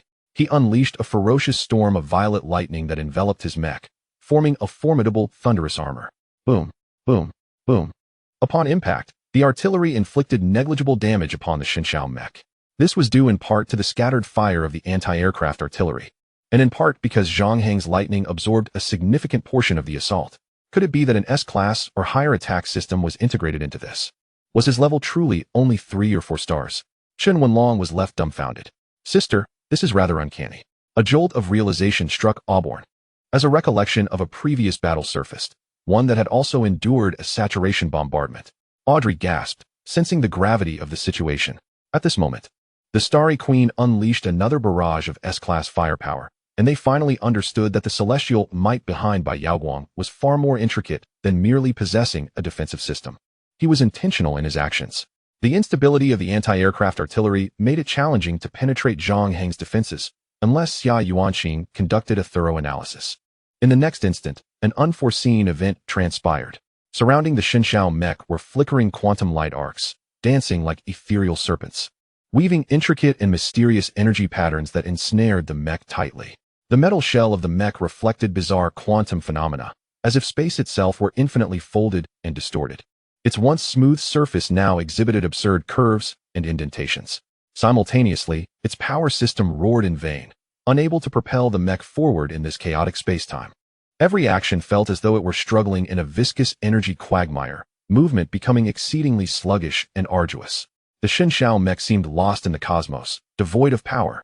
Su Xian's gaze brimmed with confidence. With a cold chuckle, he declared, "Activate SSS-class core ability, Quantum Space. Engage C-class, Precise Strike. Target. Unleash a full-scale assault on the Xinshao mech." Trash, how dare you boast of annihilating the Xinshao mech? What just happened? What was that? Goodness. That was indeed the SSS-class core ability, Quantum Space, capable of ensnaring its target in an endless void, gradually sapping their awareness. Just how many Super S-class core abilities does he possess? Is his soul power unrestricted? Perhaps it is due to the phenomenon of hyperfrequency will. Chen Wenlong's eyes lit up as understanding dawned upon him, a hint of trepidation coloring his expression as he solemnly explained. I have encountered a unique form of hyperfrequency, that can enhance the soul power value of core abilities, allowing even low star levels to harness high star core capabilities. However, the ones I witnessed were only B class and A class, capable of doubling or even quintupling their power, which is already terrifying. The celestial might behind by Yaoguang may very well possess the same hyperfrequency will. Audrey, with lingering trepidation, remarked, possessing the amplification effect is tantamount to an infinite enhancement of soul power. To have the prowess of a 1-star mech engineer is equivalent to that of a 3- or 4-star engineer. Such an outrageous superfrequency will, even at the S rank, can match the ordinary SSS superfrequency will. Although some superfrequency wills are categorized into similar ranks, they ultimately adhere to the hierarchical rules established by humanity, leading to numerous external factors that distort judgment. The simplest example: what does it matter if one can amplify soul power? Without an enhancement of mental power through a superfrequency will, it becomes a waste of innate talent. Lacking formidable mental strength, one cannot unleash their core abilities. Clearly, the being before them, Tongtian Dai, possesses both. Orban smirked slightly. When I am capable of harnessing S-rank core abilities, he has already integrated SSS-rank core capabilities. Subjected to a dimensional assault of abilities, the sole advantage lies in his own superfrequency will. Had it not been for Zhang Heng's possession of the USR-level, Purple Sky Divine Thunder, he would have long since lost his capacity to resist. The crowd finally recognized the gravity of the situation. The Xinxiao mech was ensnared in quantum space, as if drifting through an endless expanse of darkness. On the battlefield, when Su Xian unleashed the C-rank core ability, Precise Hit, 8 missiles shot forth like furious arrows from the barrel of the anti-aircraft gun, slicing through the sky, trailing a blazing tail, and hurtling toward the target with unstoppable momentum. In an instant, the heavens were illuminated by the intersecting trajectories, the formidable firepower threatening to utterly rend and shatter the target, its overwhelming force seemingly capable of shattering the firmament, causing the very earth to tremble. 8-8. In the cockpit, Zhang Heng's gaze was fixed on the barrage of missiles approaching with relentless determination, his pupils quivering violently, a tempest of emotions swirling within him, rendering him unable to remain composed. A mere 1 or 2 ordinary missiles would not penetrate his thunder defense. However, being assaulted by 8 missiles simultaneously would result in the Xinxiao mech being obliterated in an instant. The damage could exceed 95. Move. Damn it. Move now. Zhang Heng was consumed by urgency, spiraling into madness. He sought to extricate himself from the quantum space, but discovered that the mech's power system was obstructed and could not be activated. Who the hell is he? At that moment, Zhang Heng reassessed Tongtian Dai before him, feeling a profound sense of dread wash over him, an overwhelming powerlessness infiltrating his heart as a heavy sorrow spread. The vice captain of the illustrious Supernova team, the 3rd strongest in the pinnacle competition, piloting the 4th-generation Xinxiao mech, was being crushed by an unknown Tongtian Dai. Zhang Heng was filled with a mix of sorrow and fury. Yet, he found himself utterly powerless. In this match, I have lost. Zhang Heng attempted to withdraw from the arena, knowing that if struck by the 8 missiles, the Xinxiao mech would be reduced to a pile of scrap, requiring complete reconstruction. Signal interference, unable to withdraw. Connecting, please be patient, damn it. Zhang Heng was thoroughly broken. Due to the peculiarities of the quantum space, the signal was disrupted, preventing a proper retreat. He could only watch helplessly as he was reduced to a mere heap of scrap metal. By Yaoguang. Useless, do you still think you can escape? By Yaoguang. Let your mech be destroyed alongside you. This was the last remark Zhang Heng heard. In the next instant, missiles, like fatal shooting stars, hurtled unerringly towards the mech. Accompanied by a deafening roar, the warhead struck the mech's protective layer, unleashing a blinding flash and surging energy waves. The mech's exterior twisted and contorted under the immense force. Debris scattered like a torrential downpour of metal, and internal circuits short-circuited, erupting sparks in an instant. The entire mech teetered perilously amidst billowing smoke, as if facing utter annihilation. The Xinxiao mech was shattered into pieces. Competitor Zhang Heng has lost combat capability. Competitor by Yaoguang has achieved victory. A cold, mechanical voice echoed through the broadcast system. The Star Queen stood majestically amidst the battlefield's ruins, radiating an unmatched aura of authority. The Triumph's brilliance shimmered like tangible gold, flowing and dancing upon her steel form, each scratch and dent gleaming like a badge of honor. It seemed to proclaim, "Is that all?" The Supernova team's base fell into a profound silence, faces etched with terror. It was the first time since the team's inception that they faced an S-rank challenge, and they were utterly crushed. Zhang Heng resembled a stray dog, beaten to the point of tears.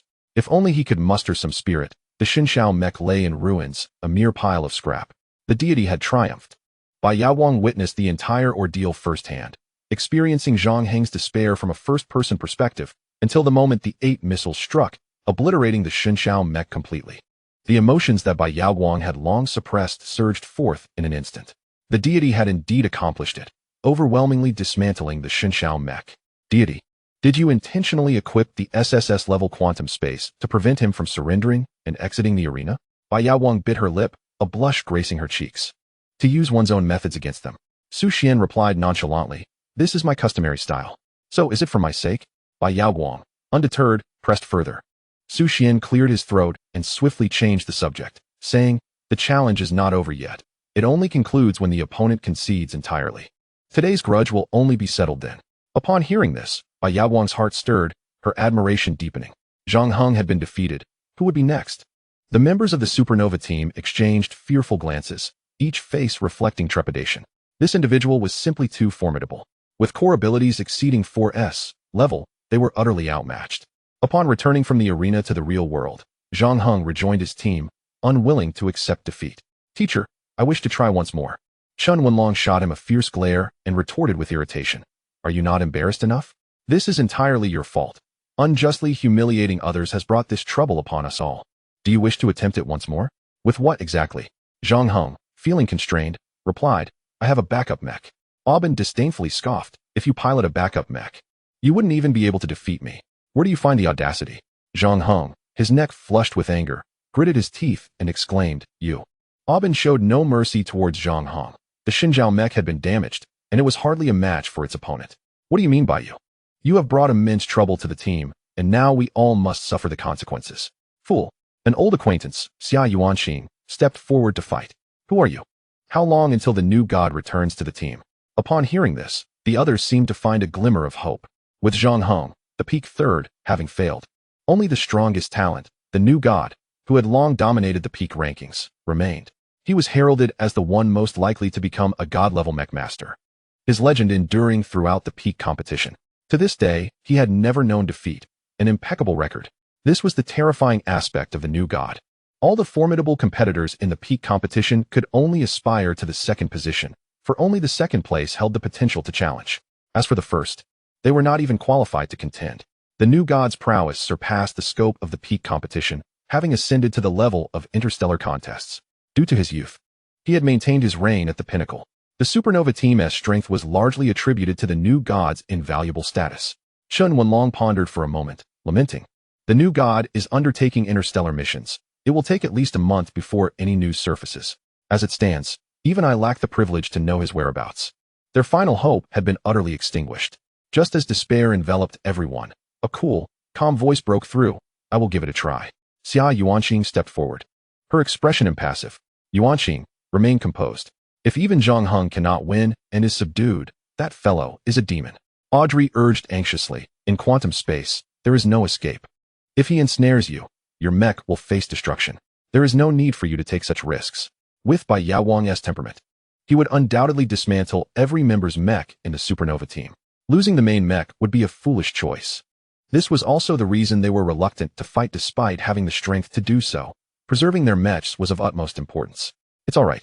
I want to try," Xia Yuanxing insisted, eager to grow stronger and confront a master. "My Phoenix Knight has already been upgraded to a 4th-generation mech. And with my SSS-level hyperfrequency will, absolute space, and S-level, acute perception, I should be capable of putting up a fight." Audrey exclaimed in astonishment. "Have you truly upgraded to a 4th-generation fighter?" Xia Yuanxing nodded. "Thanks to my father's assistance. We engaged a legendary mechanic to create the most intricate 4th-generation aircraft at an unprecedented pace." The crowd was profoundly taken aback. Indeed, some are born into privilege, while others toil endlessly. While they struggled to complete their tasks, often requiring multiple level 1 mechanics to construct a 4th-generation fighter, Xia Yuanxing needed merely a word from her father to command the creation of the most sophisticated machine. The comparison was disheartening. Chen Wenlong, wary of Xia Yuanxing's formidable background, sought to dissuade her from becoming embroiled in the troubles surrounding Zhang Heng, advising, "Xia Yuanxing, I believe Audrey is correct. There is no need to risk your mech's destruction in combat with him. It is simply not worth it. This is a 4th-generation fighter crafted by a legendary mechanic, and it must not be easily compromised." However, At that moment, Xia Yuanqing's focus was solely on battle, resolutely declaring, "I wish to fight." Contestant Xia Yuanqing has entered the battlefield. Contestant Bai Yaowang, please prepare for combat. As the sound of a phoenix cry resonated, the Phoenix Knight emerged like a mechanical beast from the depths of myth, embodying both the nobility of a phoenix and the agility of a lawn bird. Its overall silhouette resembled a phoenix in song, with smooth and rhythmic lines that seemed to be sketched by the wind. The wings unfurled like those of a phoenix, their edges elegantly streamlined. Under the sunlight, the special alloy of the wings refracted a dazzling array of colors, radiant as the feathers of a phoenix. How beautiful! The appearance of this mech rivals that of my starry queen. Bai Yaowang could not help but exclaim, her eyes filled with envy. Upon seeing a familiar name, Su Xian could not restrain his astonishment. Is that you? Almost simultaneously, the system's voice transformed into text on the public screen. Bai Yaowang, is that you? As Xia Yuanqing piloted the Phoenix Knight, poised for battle, she felt a flicker of surprise upon reading the public screen subtitles. Could it be that he recognizes me? Xia Yuanqing, who are you? The brevity of her inquiry left Su Xian momentarily speechless. This question was indeed unanswerable, and his position did not permit it. Who could have anticipated that a mech pilot who had awakened merely 2 or 3 months prior would now stand in opposition to Xia Yuanqing, ready for a proper confrontation? Su Xian nearly forgot that Xia Yuanqing was a member of the supernova team. Bai Yaowang, are you fighting to avenge Zhang Hong? Xia Yuanqing, avenge him? He brought this upon himself. Xia Yuanqing, I merely wish to challenge you, to become a greater force, nothing more. Xia Yuanqing, and you have yet to answer my question. Xia Yuanqing's brow furrowed, her expression increasingly serious. She was curious. Who was the mech pilot behind the Starry Queen? The ability to take on the supernova team single-handedly was a talent worthy of admiration. Bai Yaowang remarked. It's nothing. I merely heard of your reputation during the peak competition. Su Xian casually concocted an excuse to deflect the conversation. Bai Yaowang narrowed her eyes, her keen gaze detecting a hint of something amiss. She pursed her lips and inquired, do you know the mech engineer on the opposing side? I believe her name is Xia Yuanqing, a national server sharpshooter, whose father is a general in the Alliance's White Tiger Legion and a 9-star mech engineer. Her background is indeed impressive, yet she harbors a lofty self-regard, and not a single boy in the entire league has caught her eye. If you aspire to cling to her coattails and seek a life of ease, I advise you to abandon such thoughts. Besides, your true allegiance lies far beyond the horizon, yet right before your eyes. Bai Yaowang's fervent insinuations were unmistakable, nearly articulating her affections outright. However, as a young lady of exceptional beauty and the daughter of the wealthiest man in the capital, she maintained a semblance of decorum. Such matters were hardly suitable for a girl to voice. Su Xian calmly shook his head. You misunderstand. I have indeed crossed paths with her a few times, but I do not harbor any feelings for her. Upon hearing this, Bai Yaowang's lips could not suppress a triumphant smile, as it soared uncontrollably. If even the general's daughter was deemed unworthy, then the only obstacle in his path must be herself. Bai Yaowang suddenly realized that Su Xian's explanation was to dispel any misconceptions. He did not fancy anyone else, but had already given his heart away. Hee. Su Xian displayed a look of surprise and curiously asked, what are you grinning about? Before Bai Yaowang could respond, the battle commenced in earnest. Xia Yuanqing sneered. Let me see just how formidable you truly are. Activating S-rank core ability, Eagle Eye Sniping.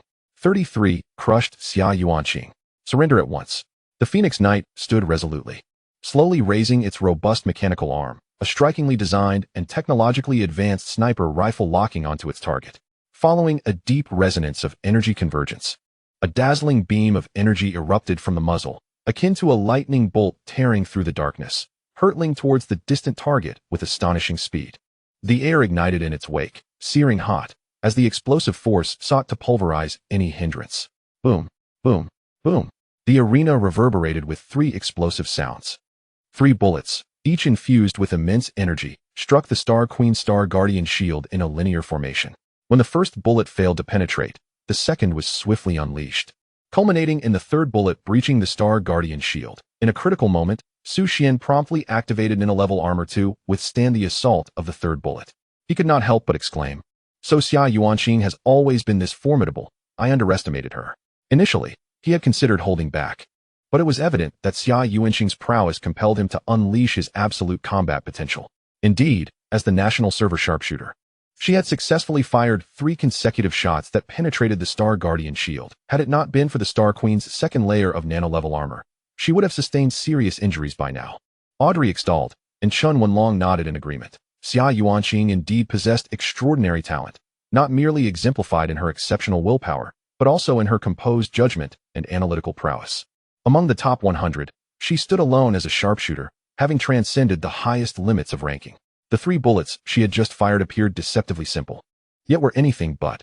Su Xian activated his core abilities once more, initiating the SSS-level core ability, Infinite High-Speed Laser Cannon.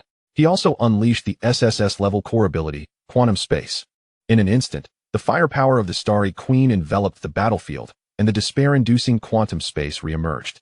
The moment it locked onto the Phoenix Knight, the next second, the Phoenix Knight seemed to be drawn into a black hole, vanishing from sight. Was this Xia Yuanqing's SSS-level hyperfrequency will, absolute space? Su Xian's expression darkened. Murmuring to himself, the ability to create spatial transmissions at will evidently indicated a mastery attained only at the USR level. Why was it rated SSS? Bang, bang, bang. Suddenly, the Phoenix Knight silently appeared behind the Starry Queen, unleashing a terrifying barrage of 3 bullets upon the target. All the force was absorbed by the nano-armor, resulting in only a minuscule explosion of energy, insufficient to inflict any lethal damage on the Starry Queen. What to do? If the quantum space couldn't restrain her, the high-speed laser cannon would be rendered ineffective. Bai Yaoguang analyzed with calm rationality. After a moment of contemplation, Su Xian chose to cancel the quantum space and high-speed laser cannon attacks, channeling all his mental energy into activating the defense system, subsequently standing his ground to face the Phoenix Knight's assault. Divine One, why have you abandoned the offensive? Bai Yaoguang exclaimed in panic, urgently questioning. A faint smile graced Su Xian's lips. No rush, let the bullets fly for a while. The members of the Supernova team, watching the match, were left perplexed. Why had the Starry Queen ceased her attack system? Did she intend to forego the offensive? Was she truly resigning herself to failure? Amidst the murmurs of doubt, only Chun Wenlong sensed the impending danger. A skilled hunter patiently awaits the prey to reveal its vulnerabilities. I initially thought he was merely a prodigy, but now I see his intellect is remarkably mature. I finally understand why you cannot defeat him. For the first time, Chun Wenlong glimpsed the shadow of a new deity within the prodigy, whose epithet was invincible on the battlefield. The Phoenix Knight had completely shattered the Star Guardian shield, which could not be reconstituted in a short time. Now was the moment. Xia Yuanqing's gaze burned with fierce battle intent. She activated the S-level core ability, Shadow Dragon Sniper, targeting the Starry Queen. The dark patterns on the Phoenix's shoulder moved like a serpent, and amidst the flickering ethereal light, the Shadow Dragon Sniper gradually materialized. As the pulse of the Mech's energy core resonated, the sniper rifle began to absorb the surrounding shadows, forming a vortex of dark ink at the muzzle, gradually coalescing into a ball of energy resembling a dragon's eye, as black as the night. In the instant the trigger was pulled, the dragon eye energy projectile was unleashed. Akin to a serpent of the night, entwining boundless shadow power, carving a twisted black trajectory through the air. Great God! Bai Yaoguang's complexion turned pale, instinctively closing her eyes, unable to bear the sight of the terrifying Shadow Dragon Sniper. Su Xian smirked coldly. At last, I've caught you. The release of any ultimate move required time to gather energy, and this moment was the perfect opportunity to seize control of the Fenghuan Knight. Almost simultaneously, Su Xian unleashed a barrage of attacks, quantum space, infinite high-speed laser cannon, and precise hit, roaring, target, Fenghuan Knight. In an instant, a more terrifying firepower descended like a storm. The Fenghuan Knight was ensnared within the quantum space, losing any chance of evasion. TSK, as expected, this is the outcome. Xia Yuanqing thought, reluctantly abandoning resistance. When Eagle Eye sniping failed to penetrate the nano-level armor, she had already prepared for a desperate last stand. Bai Yaoguang, surrender, and I can ensure your mech's safety, appeared a line of text on the public screen. Xia Yuanqing clenched her silver teeth in defiance. When she raised her gaze to witness the incoming barrage, and saw the Starry Queen being struck, yet remaining unscathed, her mech's exterior merely sustaining superficial damage without any fatal injury, a bitter smile crept upon her lips. How could the Shadow Dragon Sniper penetrate the nano-level armor? She was unwilling to concede defeat so easily. This marked the first time in Xia Yuanqing's life that she felt the imminent threat of her mech's complete destruction. I surrender. Ultimately, the immense psychological pressure and the despairing artillery fire crushed the last bastion of her resolve. With no other choice, she surrendered. As the saying goes, while the Green Mountains remain, one need not fear the absence of firewood. She did not wish for her father to expend his goodwill to summon a divine-class mechanic to craft a fourth-generation fighter, only for it to be utterly destroyed the next day, meeting a fate akin to that of the Xinxiao mech, reduced to a heap of scrap metal. Xia Yuanqing, I surrender, she declared. Su Xian displayed a satisfied smile, then dismissed the quantum space. Xia Yuanqing, piloting the Fenghuan mech, successfully surrendered and exited the arena. In the next moment, 8 missiles descended. Amidst the deafening roar of explosions, flames erupted skyward, a surging wave of fire instantly consuming everything in its vicinity. The intense shockwave radiated outward in a circular frenzy from the epicenter, mercilessly tearing the earth apart as if it were fragile paper, raining down like a torrential storm, raising clouds of dust that obscured the sun. Everyone's hearts quaked suddenly. A second too late, the Fenghuan Knight was utterly annihilated. The entire supernova battle team concedes. By Yao Guang's declaration, contestant Xia Yuanqing's mech voluntarily surrendered, and contestant by Yao Guang emerged victorious. The second member of the supernova team faced defeat. A solemn expression settled upon everyone's faces, and a stifling atmosphere rapidly permeated the room. As the pinnacle of the entire league, how could they be so brazenly challenged? An S-class challenge was issued.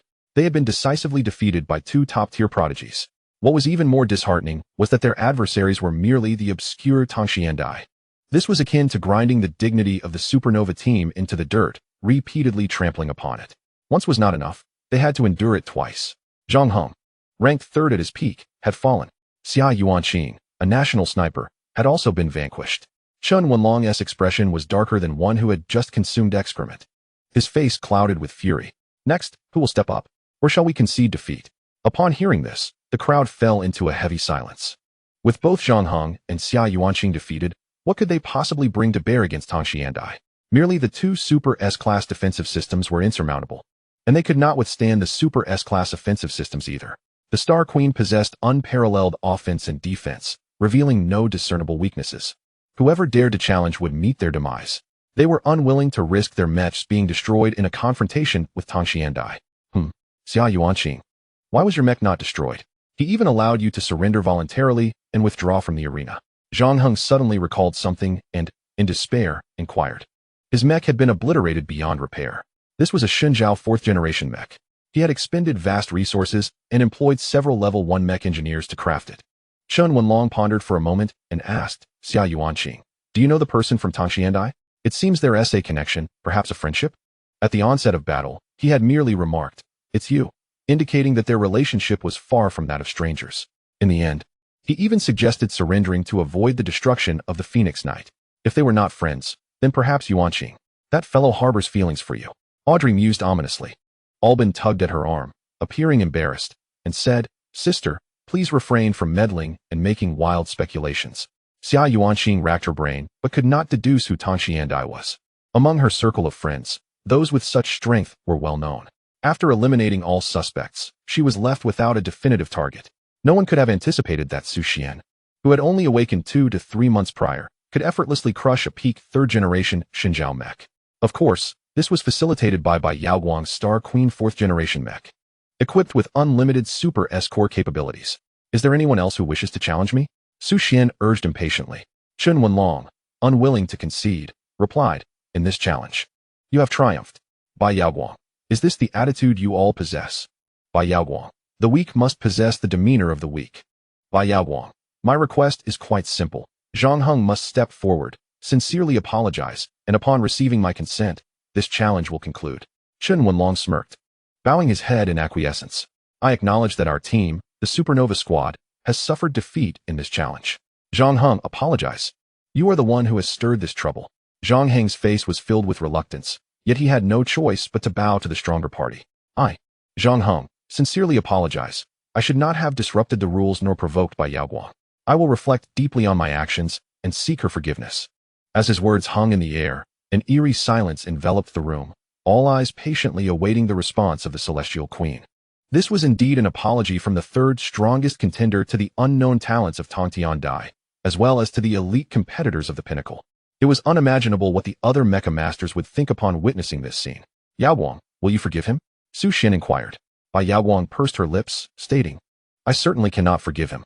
However, his Mecha has been destroyed, and you have helped restore my dignity. Thus, I can only acquiesce.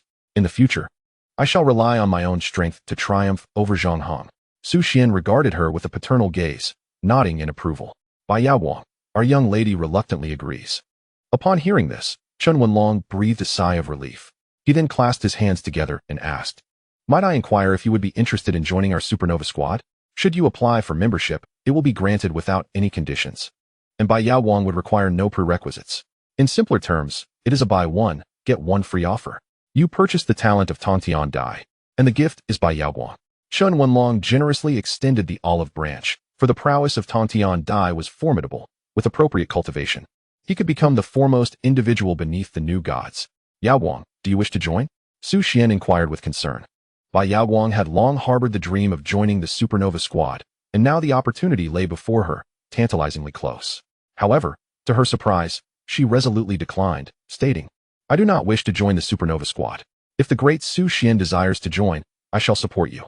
Since the moment she had endured humiliation, the perfect image of her dream team had been irrevocably shattered. At this moment, she felt nothing but disappointment towards the supernova squad.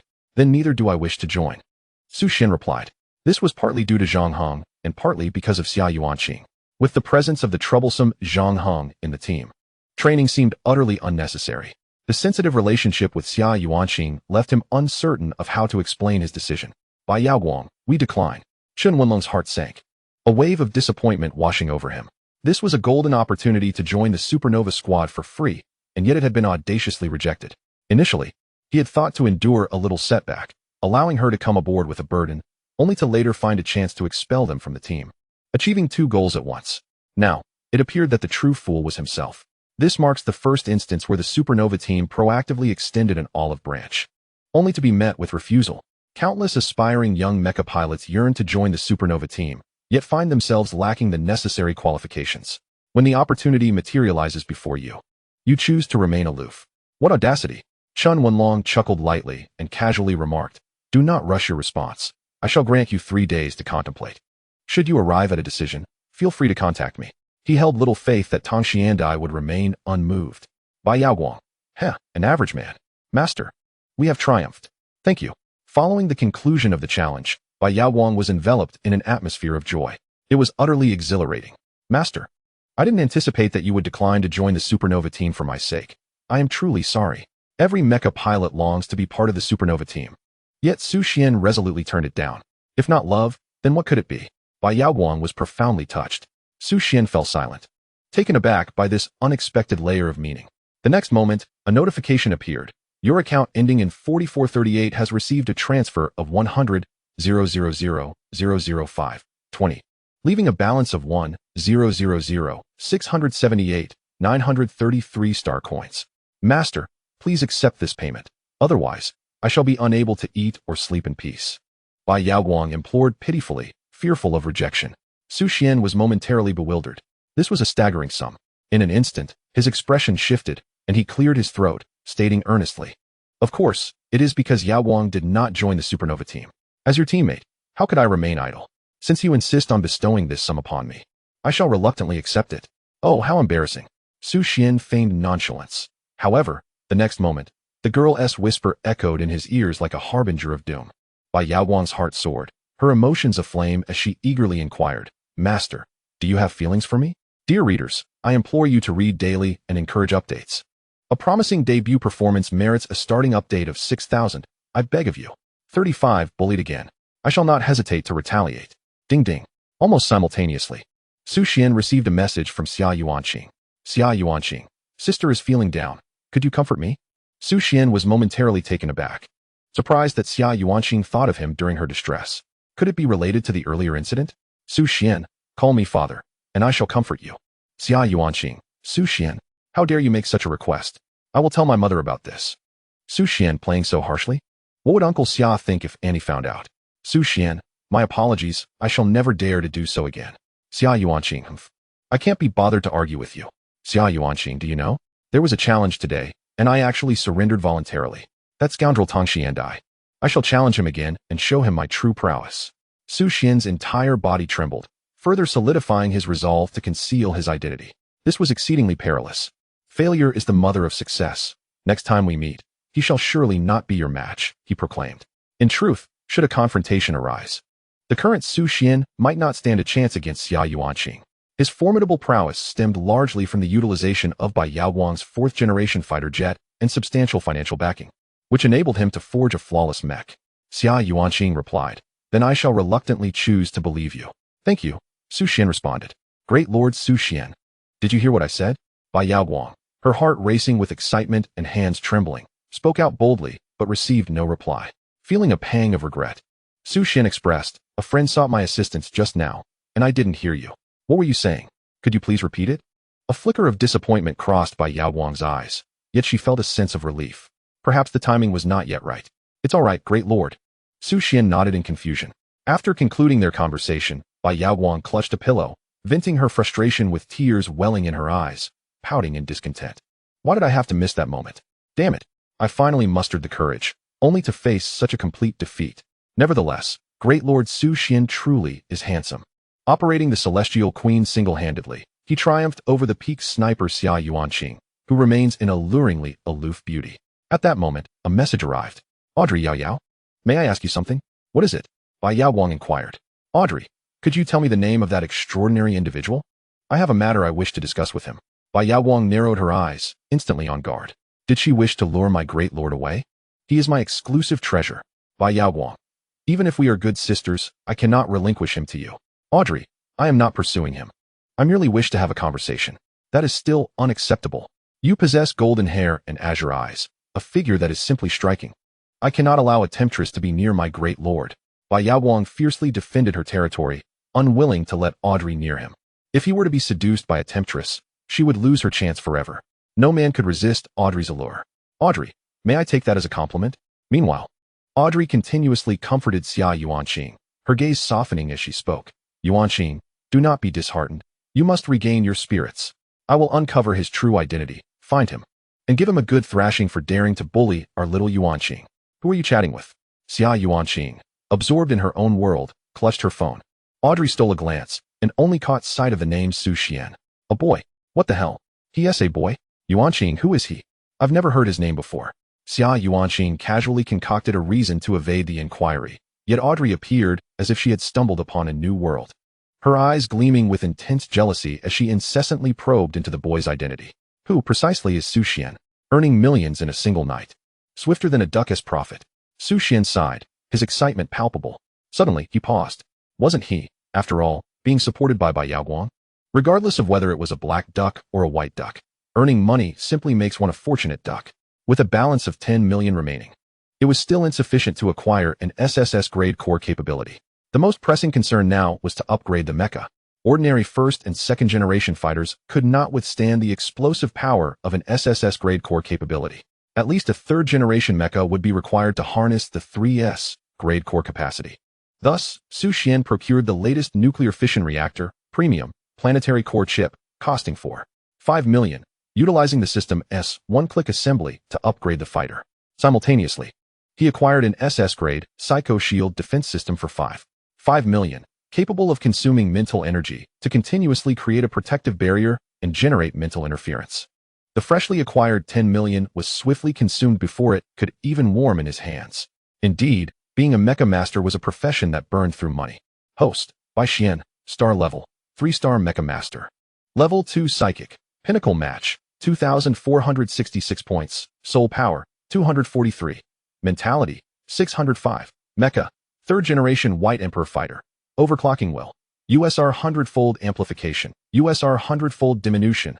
Core Abilities, SS-grade Tactical Missile, SS-grade Drone Swarm, SS-grade Psycho Shield. Functions, one-click assembly, one-click repair. Now, the White Emperor Fighter had successfully ascended to the ranks of the 3rd generation, equipped with both offensive and defensive capabilities. It truly embodied a supreme strategy of being able to advance or retreat as needed. Nonetheless, this was not yet the complete form of the White Emperor Fighter. Su Xian's ambition was to forge the most advanced mecha, employing various cutting-edge drone technologies, antimatter energy, and intelligent AI to control multiple fighters in synchronized combat. With the added ability to cloak and crack multiple system passwords, directly dismantling the opponent's operational framework. With his current capabilities, he could not achieve this. But he believed that day would eventually come. The following day, Su Xian returned to the principal's office to inquire about the status of his application to join the Youth King battle team. However, he was met with an unexpected revelation. The principal's expression was grave, and he spoke earnestly, The quota for Qingshan City has already been allocated to Pei Ziyang. You no longer qualify. Unless you change your registered residence and borrow a quota from another region, you might have a slim chance. Su Xian fell silent. Images of Pei Ziyang flooding his mind, and suddenly his pupils quivered, revealing a look of astonishment. Could it be that the Pei Ziyang who had seized the quota for the Qingshan City Youth King battle team was the very bully who had broken his legs in childhood? This individual is none other than the son of the Lord of Qingshan City. It is essential to recognize that the Lord holds the utmost authority in the region, wielding absolute power. Enduring bullying from Pei Ziyang, Su Xian could only grit his teeth and swallow his indignation. Little did he expect that after a decade, the torment would once again befall him. To assert that it was unintentional would be utterly implausible to Su Xian. Principal, what is Pei Ziyang's peak score? The principal hesitated briefly before explaining.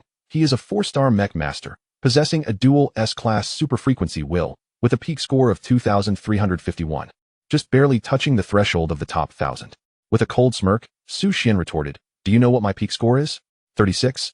The principal stammered, his surprise evident. "Are you certain you wish to know? What is Su Xian's peak score?" The principal, now bewildered, shook his head. "ISNT at around 2,200 points?" Su Xian replied nonchalantly, 2,466 points. "Should I desire it, I could break into the top 100 within an hour. Who do you think is more deserving of the Qingshan City slot?" The principal, momentarily taken aback, exclaimed, "What? You said how many points? 2,466? Observing the principal's reaction, Su Xian promptly logged into his peak competition account, revealing a clear display of 2,466 points. The principal could no longer remain seated, rising in excitement. Within just a few days, he had surged from 2,200 to 2,466 points, nearing the threshold of the top 100. Yet, this was not the crux of the matter. The key takeaway was that Su Xian had ascended to 2,466 points in less than 3 months since awakening as a mech master, effortlessly reaching the brink of the top 100. Had he not witnessed it with his own eyes, he would never have believed Su Xian's claim that he could ascend to the top 100 within an hour. However, the evidence was irrefutable. He indeed had the confidence. As for whether he deserved the slot from Qingshan City, there was no doubt about it. While the top 1,000 is a rare achievement, the top 100 is a selection of the finest. Only 100 individuals exist in the entirety of Blue Star. Moreover, the modest Qingshan City would gain prestige through Su Xian's glory. Under normal circumstances, the Qingshan City slot would unquestionably belong to Su Xian, a certainty. Yet the pivotal issue lay in the Lord's disapproval. On one hand, the Lord harbored disdain for Su Xian, seeking to usurp his opportunity and deny him the chance for advancement. On the other hand, the principal found himself constrained, unable to advocate for Su Xian. Was he to watch helplessly as the promising youth became a mere accessory? The principal's expression darkened, anxiety overwhelming him as he had never felt before. In this moment, he regretted the youthful arrogance that had led to the commission of a crime of embezzlement, one that any inspector would have committed. Otherwise, he would surely have stood up for Su Xian, especially since he was a student of his own school. As a principal, how could he remain indifferent? Yet, for the sake of self-preservation, he could only endure this grievance. Sighing in resignation, the principal gazed at the exceptionally talented youth, words unspoken on his lips. To assist him could lead to his own downfall. To refrain from helping would bring unrest for the remainder of his life. Su Xian, I now have 2 inquiries to pose to you. Should your responses prove satisfactory, I may be inclined to relinquish everything to assist you in reclaiming your position from the city lord. The principal drew a cigarette, exhaling softly to alleviate his inner turmoil and restlessness. Upon hearing this, Su Xian fell into contemplation, nodding in agreement. The principal, perplexed, inquired further, "Let me share something with you. In truth, your application has never been submitted. The city lord instructed me to withhold your name from the list, severing your ties with the Youth King battle team. I wish to understand why he has targeted you." Before Su Xian had even demonstrated his formidable talents, the principal had been forewarned to suppress his application. It seemed the city lord harbored no intention of allowing Su Xian to prosper. With a derisive laugh, Su Xian recounted, "A decade ago, his son, Pei Ziyang, shattered my leg, preventing me from awakening my soul power. It was only 3 months ago that he perished. And then he returned to life." The principal gasped in shock, exclaiming, "No wonder." It appeared he had finally grasped the rationale behind Su Xian's persecution. Perhaps deeper grievances lay beneath the surface. With piercing eyes, Su Xian continued, "He threatened me, stating that if I were to disclose this matter, I would be erased from this world forever." In an instant, a chilling and horrific scene surfaced in his mind. The man's visage radiated a fierce, murderous intent, his eyes revealing profound disdain. teeth clenched as if restraining an overwhelming fury. Xuan, this leg is what your father owes me. A debt incurred by the father must be repaid by the son. He subjected me to the most excruciating experiences imaginable. This is karmic retribution. If you wish to survive, be wise. Do you understand? In his youth, Xuan was utterly powerless against the city lord's influence and could only endure, gradually being driven toward the precipice of despair. Damn! The principal erupted, cursing vehemently. He doesn't even spare children. Is he still human? Adult affairs entangling children. What a vile creature with a human facade but a beastly heart. He is even less than human. At least I merely conduct business for money, never engaging in such wickedness. Yet the city lord's actions clearly cross every moral boundary. Let it be known, Xuan was merely 8 years old at that time. He was just a child. All right, the principal suddenly declared, his eyes brimming with determination. Summoning his courage, he proclaimed, one last question. If you can barely meet the standards, I will resolve to assist you. Xuan, bewildered, responded. The quota has already been established. How do you intend to assist me? The principal clarified, the quota was finalized yesterday. This is merely a candidate list, which will undergo further selection and rigorous trials before one can become a formal member of the Youth King battle team. Therefore, it is infused with many uncertainties. I have friends in the main city who can directly connect with the governor of Jinzhou. Given your talents, you are sure to attract his attention. Who can say how the outcome will unfold? Xuan's mind stirred slightly as he reevaluated the seemingly ineffectual principal, astonished by the ferocity of his methods. He had boldly escalated the matter to the governor, a move that signified a relentless confrontation. Regardless of the outcome, the principal had irreparably offended the city lord, and the consequences were all too predictable. Principal, you need not go to such lengths for me. You understand that, Xuan remarked. The principal smiled. Indeed, I could have chosen to turn a blind eye. Until the moment the quota is confirmed, I could rest easy. Yet, there exists a flame within every heart that can never be extinguished. It is the belief that sustains one's will to live. Though I may be a scoundrel, drifting through life, that flame within me shall never die. So what if it is the city lord? What is there to fear? Unable to suppress his admiration, Xuan applauded. The principal truly lives up to his title. Your speech ignites the youthful spirit within. All right, I jest not, the principal said, his demeanor shifting to one of seriousness. There remains one final question. I must ascertain whether you possess the leverage for me to wager upon. I do not wish to lose. I desire only victory. You must tell me, what is your talent level? In essence, the principal had recognized Xuan's potential, envisioning a future where he could ascend to greatness, no longer overshadowed by the city lord. Xuan represented an opportunity, and the principal was eager to discern the extent of his potential. The talent level and the extraordinary were the most direct manifestations of this. The two locked gazes, neither shying away, their eyes radiating intensity. Xuan smirked coldly. Are you certain you wish to know my true level? Are you prepared for the psychological impact? With that revelation, he declared, my awakened extraordinary level is dual USR class extraordinary will. The principal stared at the earnest Xuan, his heart racing with an unsettling realization, as if he were being scrutinized by something fearsome. As the president of the Tianwu Mecha Academy, was he truly lacking in courage? I am prepared, he retorted, eager to hear what level of extraordinary will could be claimed. Jiang Qiming, the principal, had climbed trees at 3, caught shrimp in water at 5, hunted at 10, and fished at 15. By 18, he had awakened as a Mecha master, undefeated in the world with a life filled with glorious achievements. If one were to wonder why they had not heard of him, it was simply because he had fabricated his own legend, believing it over time. Xuan speculated that the principal was not a spy from a rival nation or a traitor from Blue Star. Otherwise, he was far too adept at hiding his true self. I have awakened a dual USR class extraordinary will. The principal, Jiang Qiming, twitched his lips in disbelief, momentarily frozen in place, his pupils dilating in shock as he exclaimed, what did you say? Dual USR class extraordinary will. I had thought SSS class was Xuan's limit. I never anticipated he would possess USR class, and in dual form. What does this signify? It is known that an SSS-level overclocking will secure a place among the top 100, while a USR-level overclocking can reliably position one within the top 10. The reigning champion, a new deity, possesses both USR and SSS overclocking abilities, showcasing an astonishing talent that firmly establishes them as the foremost in the Blue Star. Yet, before him stands a youth endowed with dual USR-level overclocking abilities. What does this signify? Xuan's innate talent surpasses that of the new deity, marking him as a potential candidate for the pinnacle of greatness. Are you truly not deceiving me? Principal Jiang, disregarding his dignity, rushed forward and grasped Xuan's arms tightly, his eyes sparkling with a keen brilliance as he tremulously inquired. With an expression devoid of emotion, Xuan nodded. At this juncture, do you believe I have any reason to mislead you? What benefit would boasting bring me?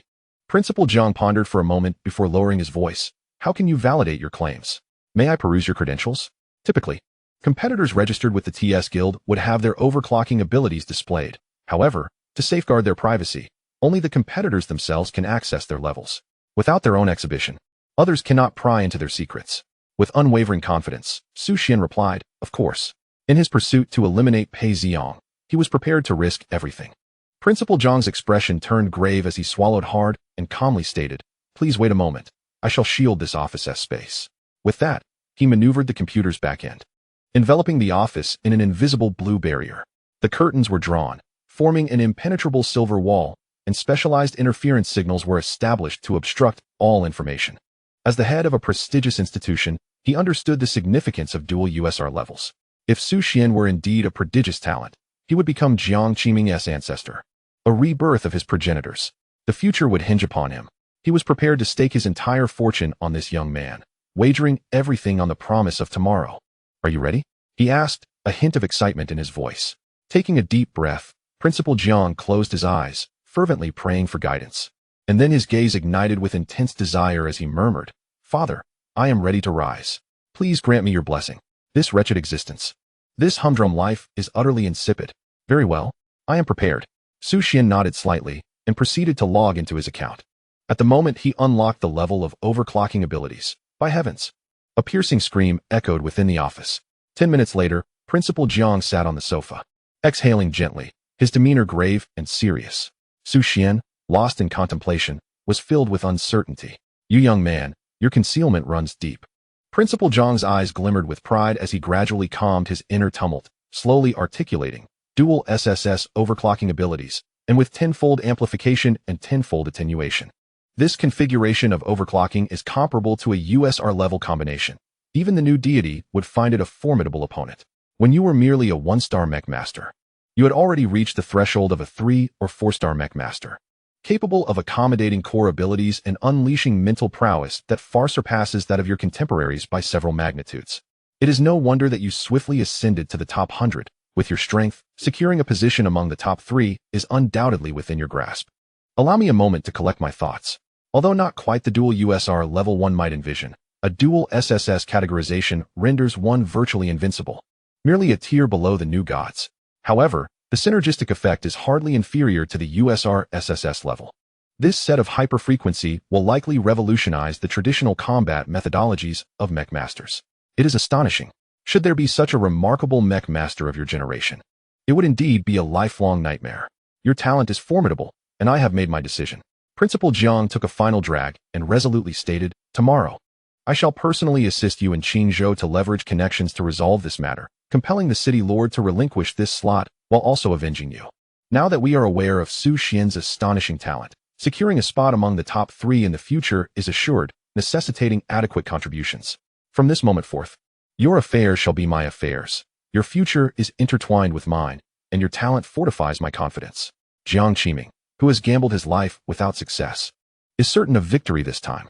Xuan was quite pleased with Principal Zhang's attitude. This is precisely the demeanor one expects from an investing ally. However, there is a caveat. Principal Zhang sighed lightly, a smile creeping onto his lips as he remarked, I understand that you young people enjoy boasting, but do refrain from making such grandiose claims. A dual USR hyperfrequency is non-existent among mech masters on Blue Star at the outset. Do you grasp the implications of USR hundredfold amplification and USR hundredfold diminution? Even a tenfold amplification or tenfold diminution can render one invincible. Yet, a hundredfold would dominate an entire era. Xuan pondered. Even he could not comprehend why his hyperfrequency had altered. However, each time he activated his hyperfrequency, it was evidently calculated based on a hundredfold amplification. Yet, the hyperfrequency displayed on the TS Guild player account inexplicably shifted to tenfold amplification and tenfold diminution. Absurd, utterly absurd. What on earth transpired? When he meets Li Jing in the future, he must seek clarity. Perhaps only he knows the answer. A day later, at the city lord's mansion, with a resounding crash, the desk splintered under the impact. The city lord's face flushed crimson, his eyes bulging with rage as he bellowed through clenched teeth, Jiang Qiming, Are you seeking death? Do you dare oppose me? General Xia's astonishment. The 7-day battle for the top 100. The struggle for honor and disgrace. The Lord, Pei Yuanin, had just received alarming news from headquarters, revealing that he had abused his position for personal gain, undermined electoral rules, and suppressed exceptional talents. Consequently, a re-election for the youth team of Qingqing Mountain was mandated. At the moment he received this information, Pei Yuanin was utterly bewildered, struggling to comprehend how this matter had escalated to headquarters. How could this remain a secret if it had reached the governor's ears, who personally ordered a fair and just handling of the election slots? It was only after internal sources relayed the information that he realized the mischief was orchestrated by Jiang Qiming, who had rushed to headquarters overnight to bring this issue to the governor's attention. Su Xian, a peak contender among the top 100, had been unfairly deprived of his slot by Pei Xiang, a contender among the top 1,000. What underhanded tactics had been employed behind the scenes? Subsequently, headquarters issued a command to revoke Pei Xiang's candidacy and arranged a duel between the two, with the victor securing a place in the youth team. This treacherous dog! How dare he feign compliance while stabbing me in the back? The Lord seethed with frustration, wishing to strip Jiang Qiming of his very flesh. Father, is it merely a matter of reselecting? What of it? Pei Xiang retorted nonchalantly, his demeanor unwavering. That insignificant Su Xian? A decade ago, I could break his leg, and a decade later, I can still ruin his life. In his eyes, Su Xian would eternally remain a pitiful wretch, groveling on the ground and pleading for mercy. Pei Yuanin shot him a fierce glare, his disappointment palpable. How on earth did I produce such a fool? Are you aware of Su Xian's current ranking in the peak competition? He stands among the top 100. With Jiang Qiming's fickle nature, he will lean towards whichever faction is stronger. If Su Xian had not awakened an SSS-level super-frequency ability, do you think Jiang Qiming would risk everything, even his future? Impossible. Pei Xiang scoffed, raising his voice defiantly. That useless creature could never awaken an SSS-level super-frequency ability. He must have hired a substitute to deceive Jiang Qiming into risking everything for him. Father, you should be more astute. Pei Yuanin paused, the frown on his forehead slightly easing. You raise a valid point, but it cannot be dismissed that he may have genuinely awakened an SSS-level super-frequency will. Should this become a reality, you would lose your candidacy for the youth team and be utterly trampled beneath him. Pei Xiang stubbornly declared. I will not be outdone by a worthless individual. Still unconvinced, Pei Yuanin pondered deeply until a sinister smile crept across his lips.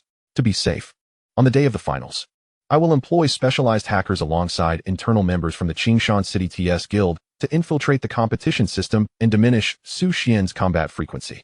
If his combat frequency is reduced, all his attributes will be adversely affected, and the connection with the TS Guild's virtual engine will be disrupted, resulting in restricted and delayed actions. This strategy is decidedly insidious. Father, is it truly necessary to take such a considerable risk in dealing with him? Pei Xiang inquired. Pei Yuanin let out a cold laugh. You know nothing. Do you comprehend what the candidate list for the Young King battle team signifies? Once you become an official member, you will soar to great heights.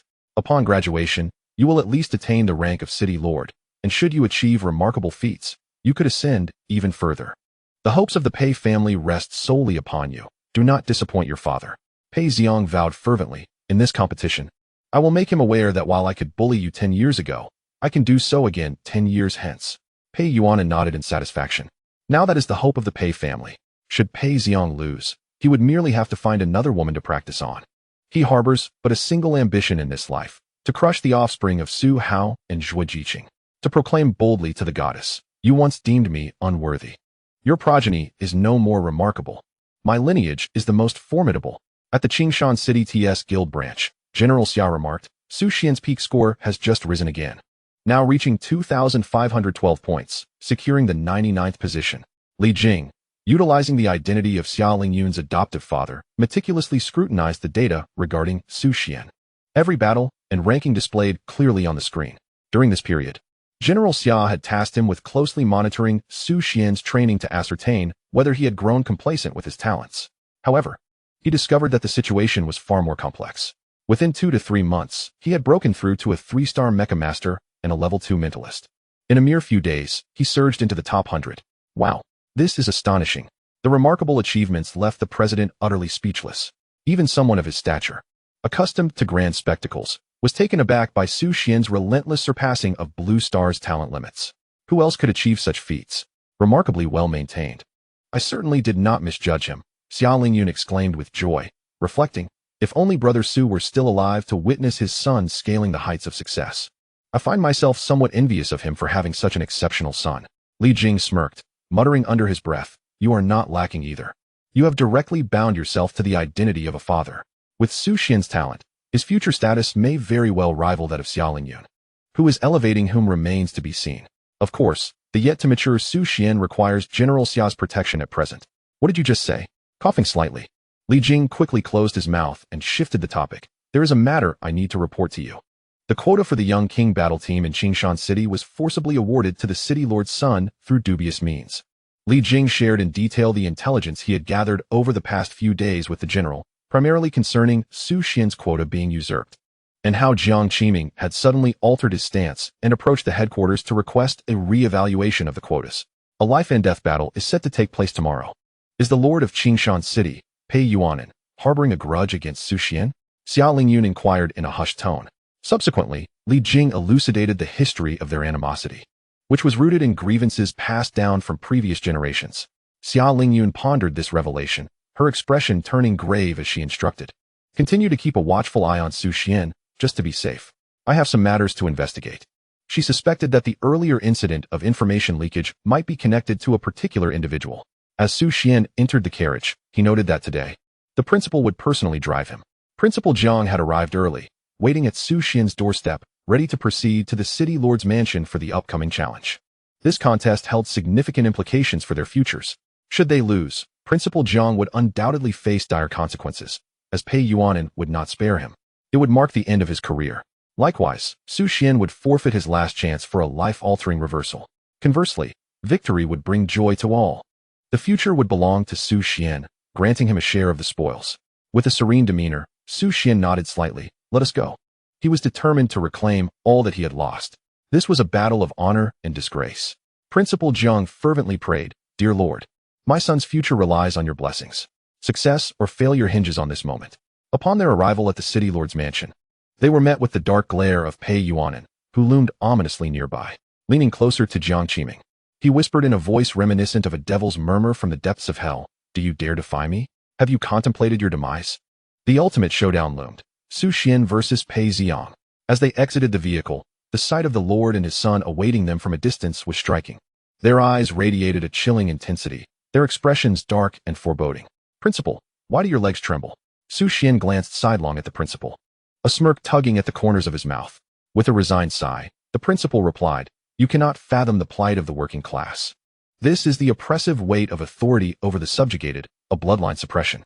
I have endured his pressure for over a decade, and it is unbearable. Today, Principal, I shall not indulge in frivolities with you. Should you emerge victorious, from this day forth, you shall be my brother, Principal Jiang declared. Su Xian scoffed. I suspect you are trying to take advantage of me. The principal's intentions were laid bare, prompting an awkward chuckle. As they drew nearer, the overwhelming aura of authority emanating from the city lord intensified, exacerbating Principal Jiang's trembling legs, his gaze betraying a hint of panic. Principal Jiang, it has been a while. Pei Yuanan greeted, extending his hand to firmly grasp Jiang's arm. His eyes gleamed with a predatory glint, and leaning in close, he whispered menacingly, Jiang Qiming. Your audacity has grown. How dare you defy my orders? Have you forgotten that Qingshan City is under my dominion? What are you really? Do you think you can leverage that boy to turn your fortunes around so easily? Principal Jiang struggled to steady his nerves as he responded. How would we know without trying? In recent years, you have sought personal gain in Qingshan City, inflicting numerous calamities upon the common folk. Were you to possess even a modicum of conscience, I would not stand in opposition to you. Pei Yuanan scoffed. Do not impose the doctrines of sages upon me. Man must serve his own interests, otherwise, he invites divine retribution. Do you believe that the lords of other regions engage solely in virtuous deeds? Idealists exist only in the realm of fiction. If you were seated in this position today, unburdened by guilt, I would gladly share your surname. Principal Jiang felt a chill run down his spine, beads of sweat forming on his forehead. He was utterly at a loss, in terms of eloquence. He was indeed no match for the articulate Pei Yuanan. You have one final opportunity. Seize it wisely, Pei Yuanan declared with unwavering confidence. In this challenge, even if Su Xian were among the top 100, victory is unattainable. If you wish to preserve your life, turn a blind eye, and I shall treat you as before. Upon hearing this, Principal Jiang's heart jolted. What did this mean? What hidden stratagem lay behind the assertion that even the top 100 could not prevail? Subsequently, the city lord firmly patted Principal Zhang's shoulder, revealing an enigmatic gaze. Principal Zhang felt an increasing sense of panic. He was entirely consumed by Pei Yuanen's overwhelming presence. Could they truly emerge victorious? You are Su Xian, indeed a striking figure. Heroes emerge in their youth. Pei Yuanen appeared momentarily entranced, as if he glimpsed the shadow of an old acquaintance in the young man. How wonderful it would have been had he, Pei Yuanen, been the one chosen that day. In the present, was he not stronger than Su Hao, whose lifeless body hung in the depths of Mars? Zhujiqing, I, Pei Yuanen, shall make you aware that Su Hao can never compare to me. Unbeknownst to Su Xian, Pei Yuanen had once been a sycophant of his mother, Zhujiqing. He felt a profound revulsion and aversion emanating from the city lord, tinged with an unusual circumstance. Is this some sort of madness? He internally scoffed. Su Xian, do you still remember me? With that, Pei Xiang appeared in his line of sight, striding directly before Su Xian with a devilish smirk, pointing at the youth's leg and tauntingly inquiring, do you recall how this leg became crippled? Unfazed, Su Xian maintained an air of calm. Pei Xiang relentlessly pushed Su Xian's boundaries, aiming to provoke him further. You were such a disobedient child. Why did you defy my orders? Had you simply complied, your legs would have been spared. Yet, you chose to disappoint me. Thus, your future must be severed. Pei Xiang reveled in his role as a bully, lost in the euphoria of tormenting others.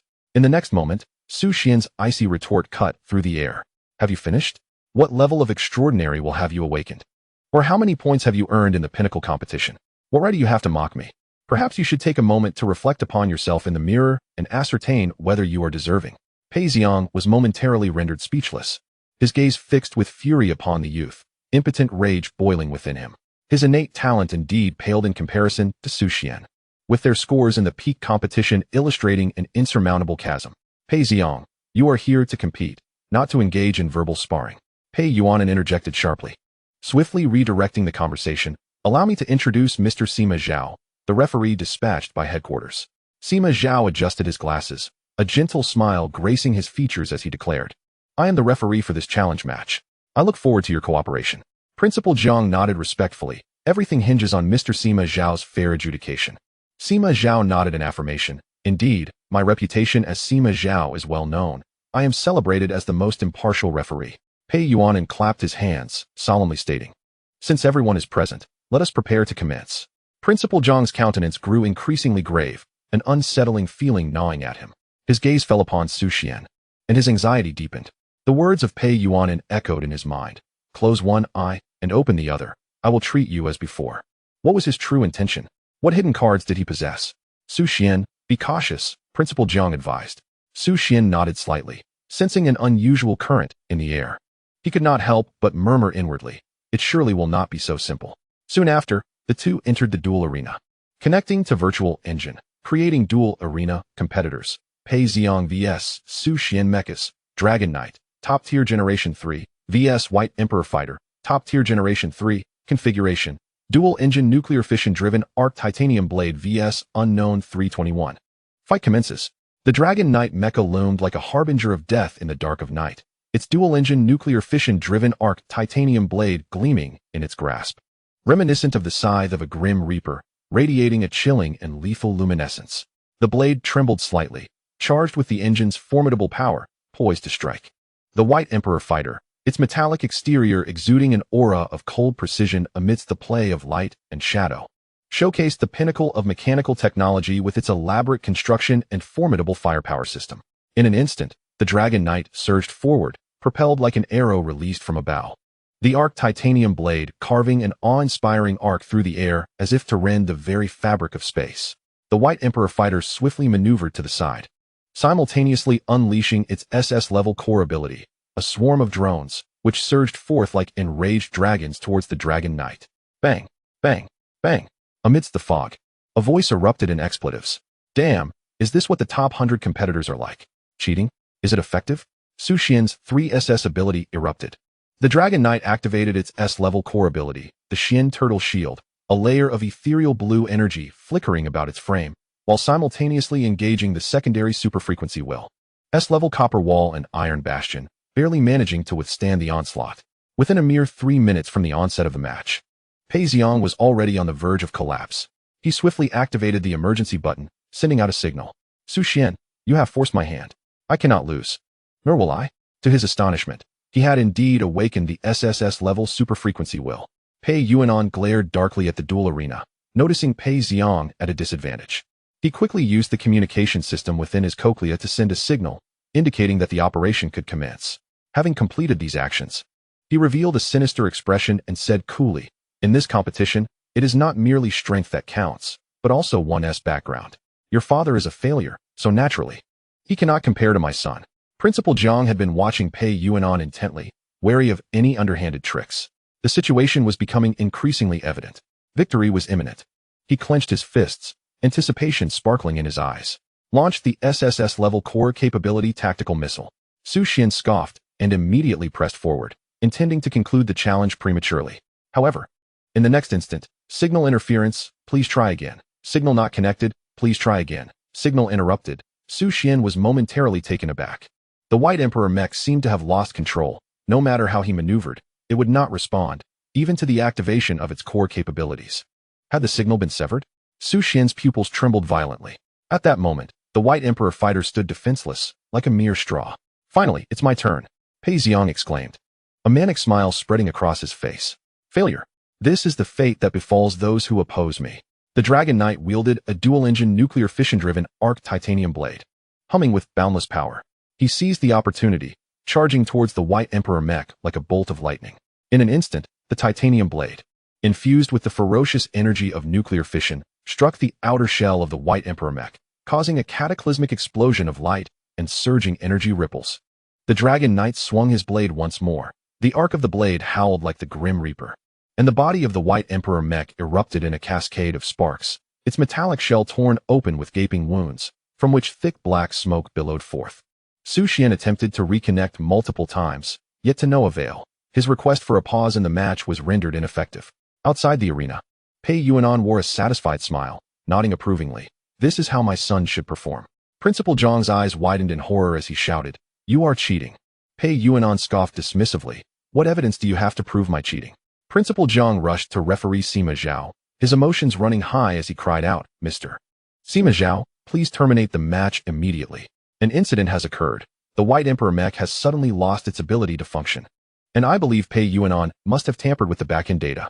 Sima Zhao remained immovable in his seat, taking a sip of tea before slowly responding. "Do you think this is a game? What authority do you have to terminate the challenge? What evidence do you possess to prove that Pei Yuan cheated?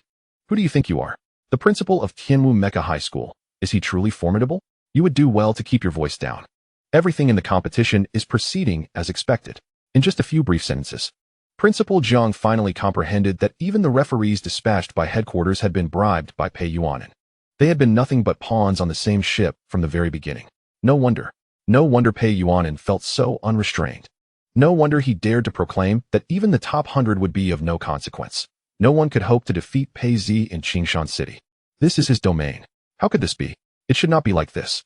Jiang Qiming felt a profound sense of frustration, pain, and helplessness. Collapsing to the ground while emitting a sorrowful sound, he had struggled to uphold his principles and stood up for Su Xian. Yet he was still unable to contend with the power wielded by the city lord. Clearly, Su Xian was a genius on par with the very best. Yet he couldn't even secure a spot as a candidate for a top-tier team. This world is sick. Pei Yuan gazed at the wretched Jiang Qiming, his eyes revealing deep sympathy, and he shook his head in regret, saying, "Do you truly believe you have the right to challenge me? This is your final opportunity. Bury the events of this competition deep within your heart, and I will ensure you can live your life without worry." Still able to stand above others in Qingshan City, Principal Zhang seemed to lose all strength, his face paling. Must he once again resign himself to fate? To hell with it. The Dragon Knight wielded a dual-engine nuclear fission-powered arc titanium blade, unleashing the most formidable strike, ruthlessly cleaving towards the immobile White Emperor Mecha. "Signal cannot be connected. Please try again. Signal interference. Please try again. Damn it. Damn it. Damn it." Su Xian shouted in frustration, repeatedly attempting to activate the White Emperor Mecha. The haunting memory of his legs being ravaged a decade ago surged in his mind, a heart-wrenching sensation piercing through him. He did not wish to experience that again. Pei Xiang is unworthy. Pei Yuan is even less so. I am invincible. White Emperor Mecha, move for me. Activate SS-level core ability, Psycho Shield. Activate SS-level core ability, Psycho Shield. Activate SS-level core ability, Psycho Shield. Su Xian roared in madness. At the moment, the dual-engine nuclear fission-powered arc titanium blade made contact with the Mecha's exterior, a radiant burst of light erupted from the core. Akin to a newly born sun. Like an awakened ancient behemoth, it surged forth, spreading along the intricate conduits. The psycho shield gradually unfolded, first manifesting as a faint azure glow, like starlight piercing through the darkness, then rapidly expanding and engulfing the energy produced by the Dragon Knight. Xuan seemed to sense the core power reactor of the White Emperor warframe roaring, unwilling to be vanquished by the Dragon Knight, directly bypassing the virtual engine and resonating in sync. Unleashing the SS-class core ability, the tactical missile, the White Emperor aircraft erupted in a dazzling display of light. Beneath its wings, 8 tactical missiles, akin to the arrows of death, ignited in an instant with fervent fury. The missiles, trailing long tails of flame, tore through the air, emitting a deafening roar, akin to a pack of wolves descending upon their prey, surging towards the Mecha Dragon Knight. In a fleeting moment, explosive flames soared into the sky, engulfing the Dragon Knight within colossal mushroom clouds. The intense shockwave swept through the surroundings like a raging tsunami, as the Dragon Knight was instantaneously enveloped in fire and smoke. Its body shattered into fragments, parts scattering like raindrops. Contestant Pei Xiang has lost combat capability. Contestant Xuan has emerged victorious. In an instant, the entire arena fell into a profound silence. Lost. Pei Xiang actually lost. Was victory unattainable even through deceit? 1. Principal Zhang's eyes widened with disbelief. His emotions in tumult. Impossible. This cannot be. Pei Yuanan quickly regained his composure, revealing a sinister grin as he coldly remarked, Mr. Sima Zhao, I suspect Xuan has cheated and should be disqualified, granting victory to Pei Xiang. Principal Zhang, still reeling from joy, plummeted once more into despair. Sima Zhao rose, gravely announcing, You are correct. I concur. The victor of this match is Pei Xiang. With the word count reaching 100,000, the debut is imminent. I implore everyone for a 5-star review. Timely updates daily would be the greatest support for this book. Even if the performance can maintain a certain standard, I shall provide 3 updates daily. Let everyone revel in it. I beg you. A sudden twist. A level 7 new source beast. Principal Zhang is in peril. At the moment the referee Sima Zhao declared Pei Xiang as the victor, Principal Zhang once again experienced a fall from grace, plummeting from the heights into an abyss, akin to collapsing into an icy cavern. Not only had there been cheating, but Sima Zhao also turned the tables, shifting all blame onto Xuan, proclaiming Pei Xiang as the true victor. Indeed, the world is rife with corruption. Principal Zhang felt the harsh reality sink in once more. Sima Zhao? How dare you act with such bias? Do you comprehend the repercussions of your actions? Principal Zhang roared defiantly, attempting to instill fear in Sima Zhao to rectify the outcome. I can report one injustice, and I can report another. In due time, you shall all bear the wrath of the State Lord. Sima Zhao, upon hearing this, scoffed derisively, his expression dripping with disdain. Today, you have but 2 paths before you. The first, submit to us, continue as our lapdog, never defying our commands, and bury today's events deep within your heart. Principal Zhang gritted his teeth in fury. Impossible. Your actions are utterly outrageous. Though I, Jiang Qiming, may have been tolerant, I possess a fundamental moral baseline. I cannot permit you to run rampant. Xuan is a student of our school, and I have a duty to advocate for his interests. Sima Zhao let out a helpless sigh, followed by a firm clap of his hands. In the next moment, the grand gates of the city lord's fortress thunderously slammed shut, resembling the jaws of a colossal beast. The heavy doors closed with a resounding crash, and the iron gate clanked down, sealing the entire estate from the outside world. At the same time, a formidable guard force surged forth like a relentless tide, their armor glinting under the sunlight like a flowing river of stars. They swiftly formed a defensive perimeter around the city lord's residence, armed and armored, with each step echoing like the beat of war drums, intimidating the heavens and the earth. Regardless of the din outside, this moment had transformed into an impregnable bastion, impervious to wind and rain. A suffocating sense of dread enveloped the atmosphere. None of you shall escape today. You will forever be entombed beneath this towering edifice, resting in sorrowful slumber. Sima Zhao's piercing gaze erupted with a fierce intent to kill. You have all gone mad. How dare you attempt to take my life? Principal Zhang exclaimed, his eyes wide with shock as he shouted in desperation. I am an inspector of the 7th rank of the Huaxia Federation. Who gave you the audacity? He could never have anticipated that Pei Yuanan would conspire with Sima Zhao to bring about their demise. The gravity of the situation far exceeded his expectations. Is it truly unexpected that we would wish to kill you? Pei Yuanan scoffed, a glint of dark green radiating from his eyes. Humanity should have been eradicated from the universe long ago. What worth does a species so devoid of noble bloodlines hold? Sima Zhao shot him a glare and coldly replied, Pei Yuanin, mind your words. Do not let your true identity be discovered by humans. If you do, you will drag us down with you. And your demise would be a fitting end. Pei Yuanin trembled, fear evident in his eyes as he respectfully nodded. As you command, my lord. Sima Zhao solemnly declared. At this juncture, there is no possibility of leaving any survivors. Dispose of them all. Pei Yuanin grinned, nodding in obedience, before revealing a grotesque expression as he slowly approached Principal Jiang. You are imposter humans. Principal Jiang finally discerned the crux of the issue. An inspector would never dare to slaughter his colleagues, nor resort to such extreme measures to achieve their aims. Such actions would be foolish, severing the path to the future. Yet, there seemed to be another possibility, an alien presence. Suddenly, Pei Yuanin's muscles began to swell uncontrollably, his skin taut and gleaming, with veins like thick vines crawling across his surface. With a series of sickening pops, his skin burst open, blood splattering as new flesh rapidly grew, resembling blackened rock in its formation. His head expanded grotesquely, eyes ablaze like burning blood pools, radiating a light of annihilation as his mouth gaped wide, revealing razor-sharp fangs that intertwined like swords. His limbs transformed into massive pillars, each thud against the ground sending tremors through the earth, while his long tail whipped like a steel whip, stirring up a tempest. Roar! The beast bellowed, shaking the heavens and the earth. By heavens! It truly is not human. Principal Jiang quickly reacted, urgently retreating alongside Su Xian. Su Xian, too, had never witnessed such a grand spectacle. Suddenly, good humans transformed into monstrous beings. Is this what it means to be an outsider? They possess certain innate advantages in size, making it impossible for awakened humans to contend with them. No wonder there is a need to forge mechas, pushing humanity to its utmost limits.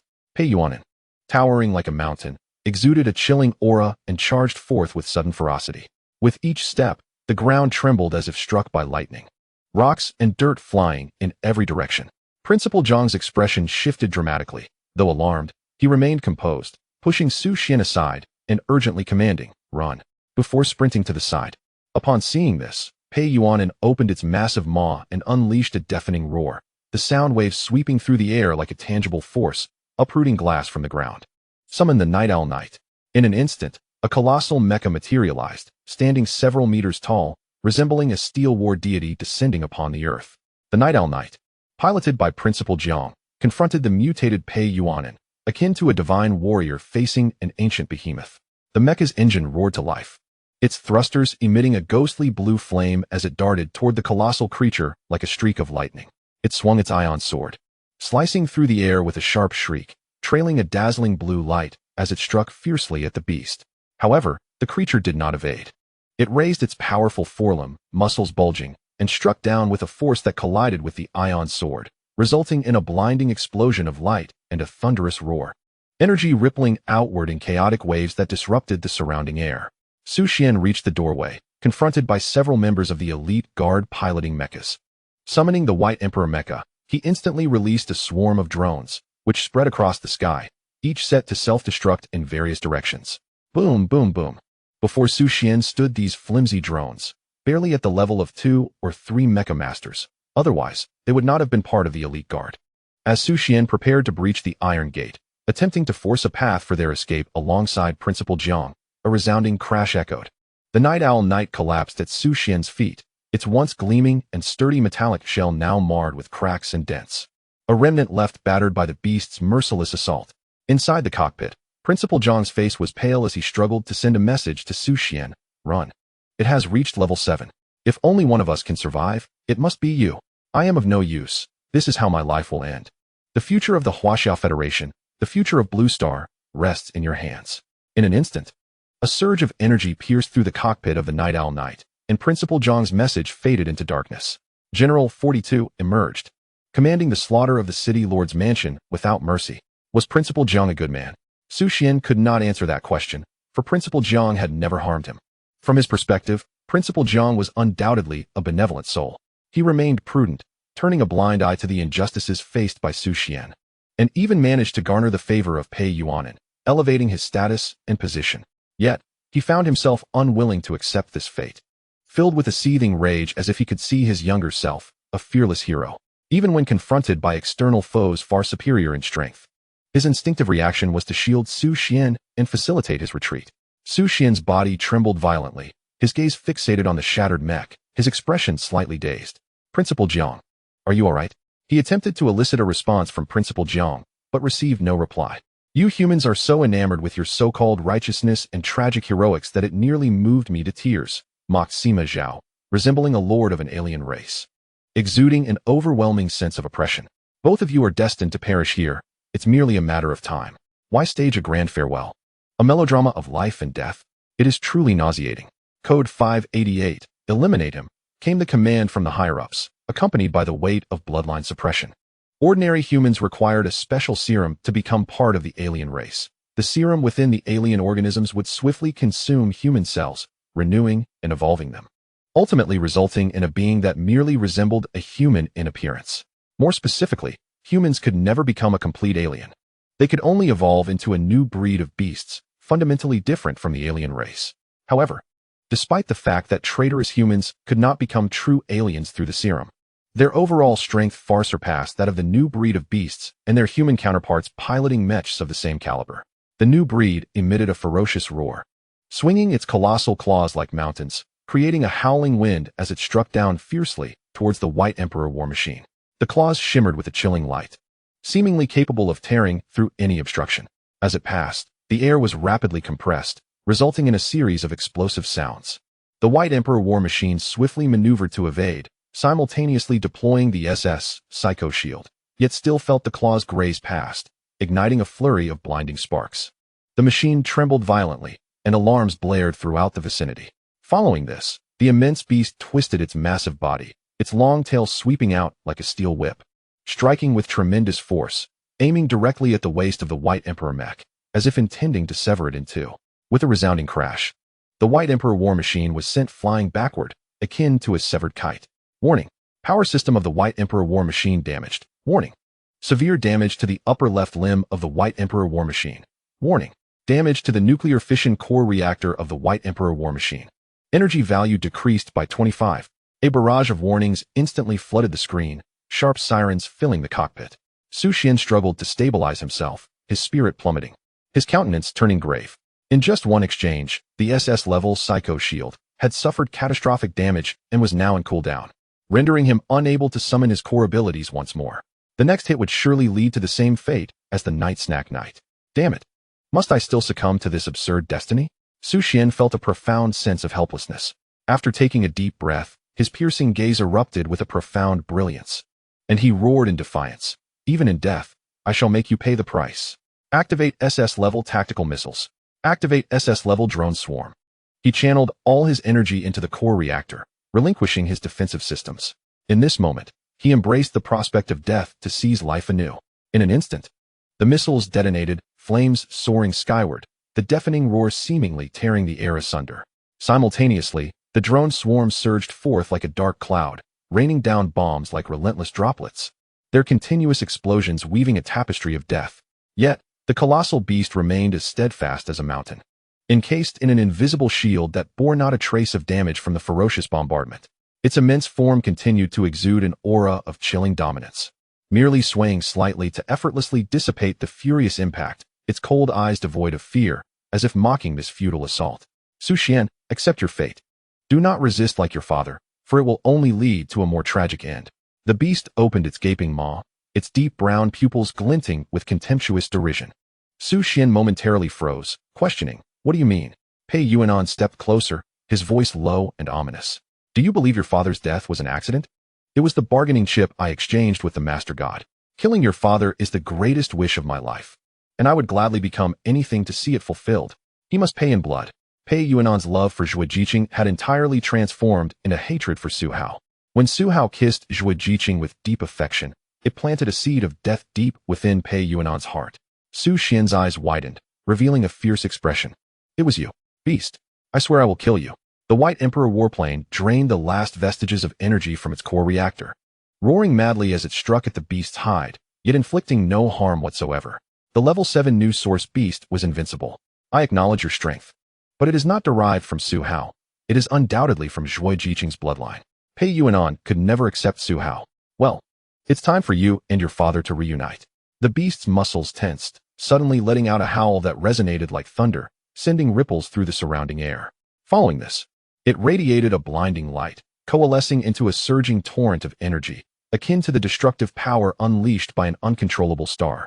The brilliance of that energy was so dazzling it was blinding, sweeping toward the White Emperor warplane with an overwhelming force. Where it passed, the ground was instantly torn apart, debris flying like bullets, the very fabric of space seeming to warp under the weight of this power. In a critical moment, the City Lord's mansion was suddenly rent asunder. A massive fissure opening, accompanied by a terrifying surge of energy. At the moment of collision, the two forces consumed and annihilated each other in the air. In an exhilarating scene, Sima Zhao's countenance abruptly shifted as he stood, gazing into the distance. Who could it be?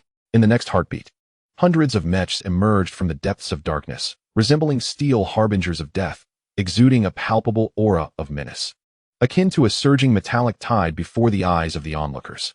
The engines of the Mechs emitted a deep, resonant roar, reminiscent of a suppressed, lethal cry, intertwining with the sharp sounds of metal grinding at their joints, composing a terrifying battle hymn. The blue Mech, towering in the sky, resembled a deity of war. With one command, hundreds of Mechs sprang into action in unison. Pei Yuanan of Qingshan City, a traitor to the nation, colluding with foreign entities to betray our heroic soldiers, shall be sentenced to death. Execute him on the spot, behead him, kill.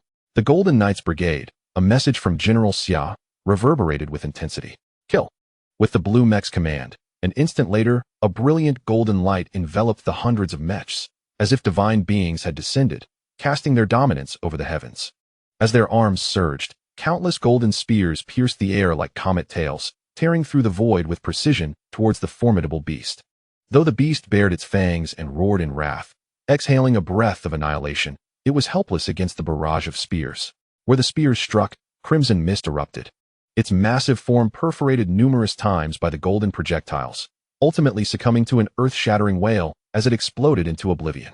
Bits of flesh and blood rained down like a torrential downpour upon the earth, while the Mech Legion stood resolute as mountains, their golden spears shimmering amidst the smoke of battle. Pei Yuanan was dead. Regardless of the justification for his treachery, his fate was sealed. Execution on the spot. Moreover, Pei Yuanan had already become a vassal of foreign powers. His demise was inevitable. Sima Zhao seemed to recognize the identity of the blue Mech. Terror etched across his features as he snarled with a grotesque visage. Xuan Feng, even if I fall today, I shall ensure you pay dearly next time. He then raised a limb covered in slime and tendrils, howling towards the heavens, his voice reverberating through the space as if it were tangible. Before him, the fabric of time and space began to warp violently, revealing a profound black hole emanating an aura of unfathomable darkness. The hundreds of Mechs, witnessing this, unleashed their golden spears once more, aiming to strike down the fleeing Sima Zhao. The blue war deity wielded a super-engine core fusion antimatter blade, its edge glimmering with a chilling and lethal light. With a low rumble, the Mechs shot towards their target like arrows released from a bow, and in a swift motion, the blade cleaved through the air, creating a sharp sonic boom. Where the blade's light touched, space itself seemed to contort and transform. As Sima Zhao was instantaneously consumed by boundless energy, his body torn asunder like paper, blood and flesh splattering forth. Immediately after, a powerful shockwave emanated from the point of execution, radiating outward in a circular pattern. Wherever it traveled, the towering edifices of the city trembled and collapsed like fragile blocks. The tremors felt for hundreds of miles around. Thus, the target was utterly vanquished. You must be Su Xian, as mentioned by General Xia. With a commanding presence, the young and vigorous man revealed his chiseled features, his gaze imbued with tenderness, and his calm demeanor belied the gravity of the situation as he extended his hand with a humble attitude. It is hard to imagine that he is the true master of the blue Mech. Su Xian nodded. Allow me to introduce myself.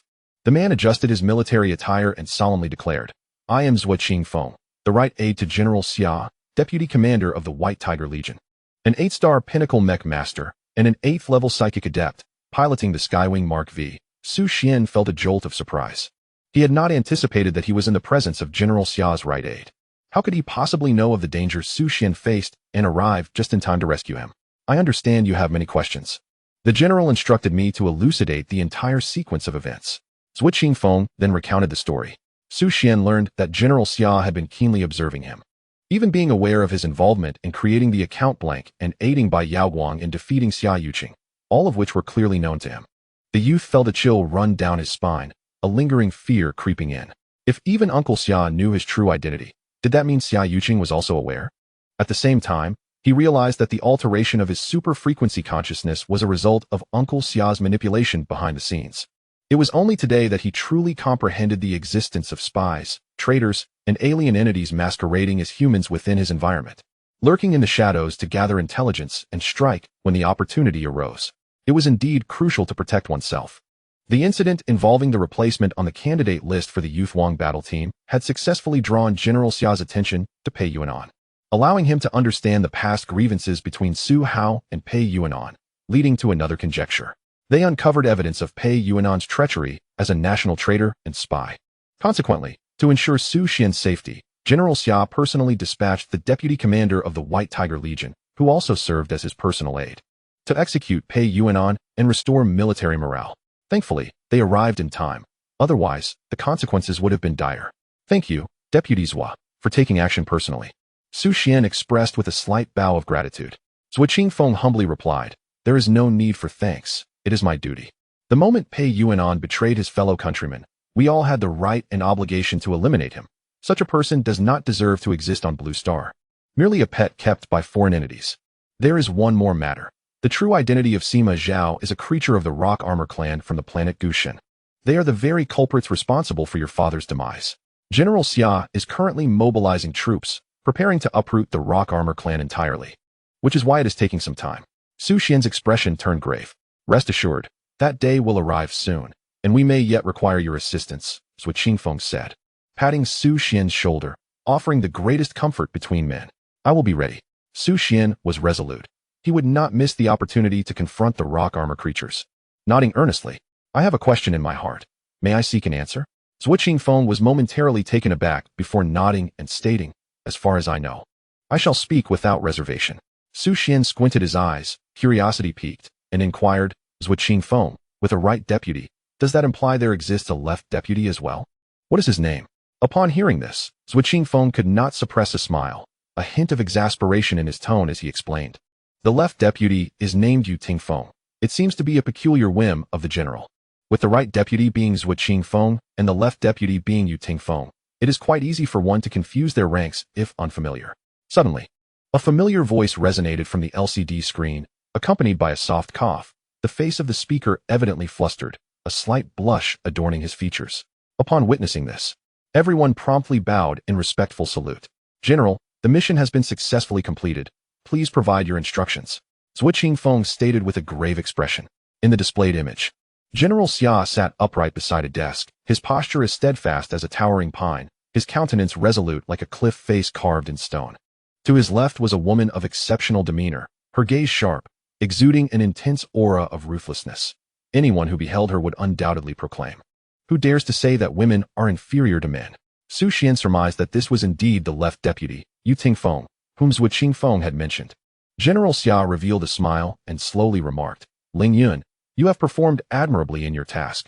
A reward awaits you upon your return.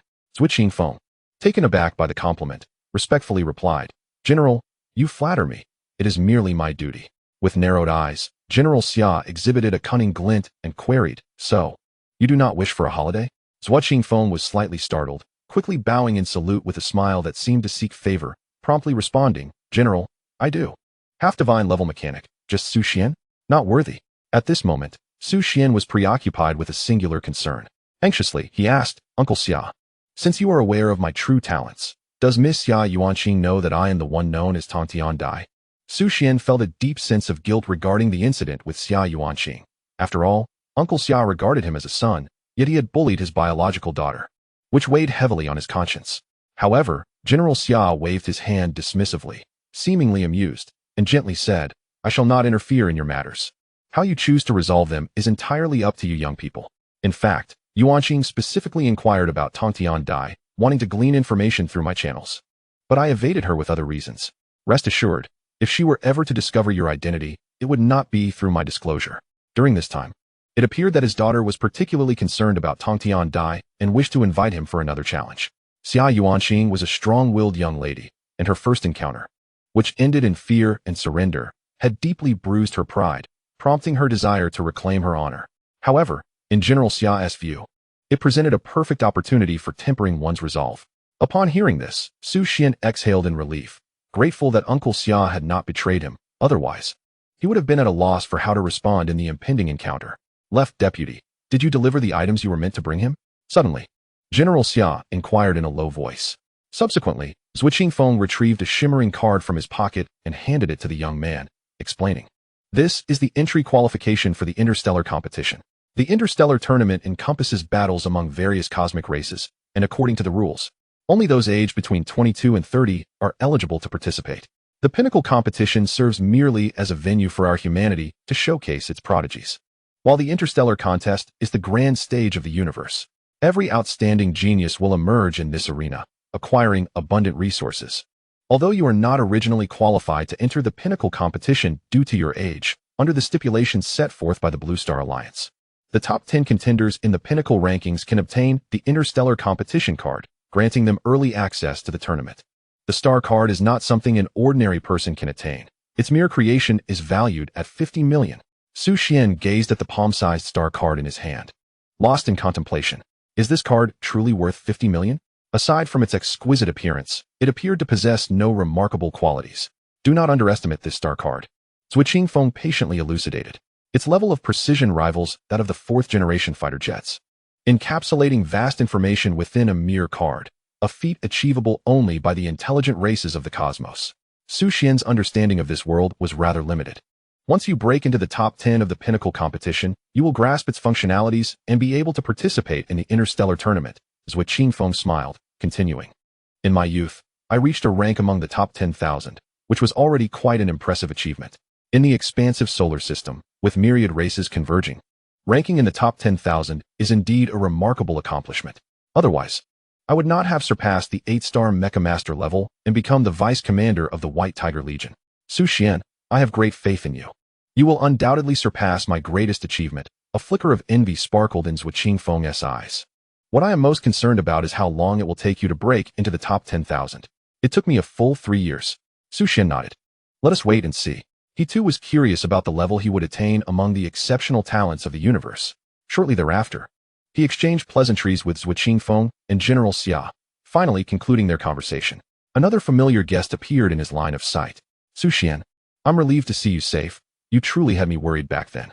Thankfully, reinforcements arrived just in time. President Li Jing extended his hand, speaking warmly. Su Xian expressed his gratitude.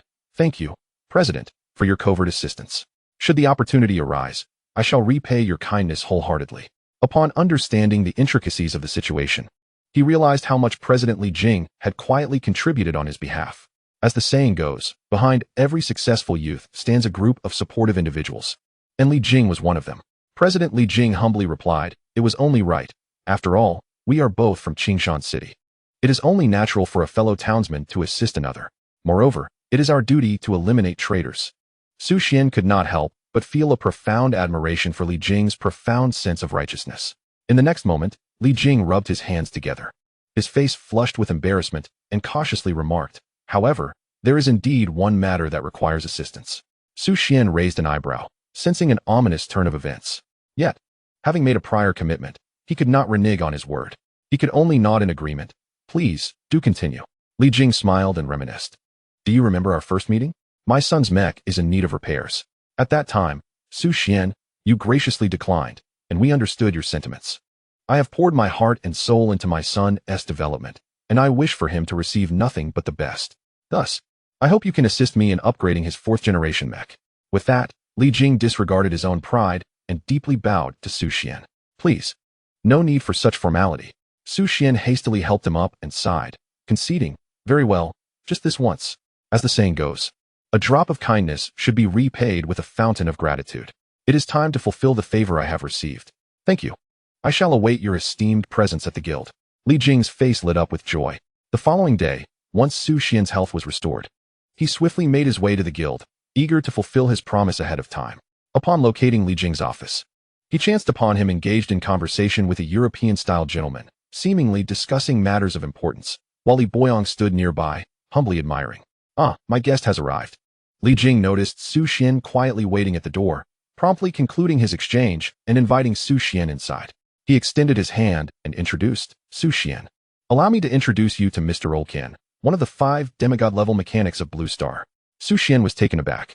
There was only one true god-level mechanic on Blue Star, and beneath him, 5 demigod-level mechanics existed, all of whom were tantalizingly close to breaking through, yet had not succeeded. Though not true god-level mechanics, each held a strategic position comparable to a 9-star mechanic. Few could summon their presence personally. For someone of Li Jing's stature to engage the services of a demigod-level mechanic was not merely a matter of wealth.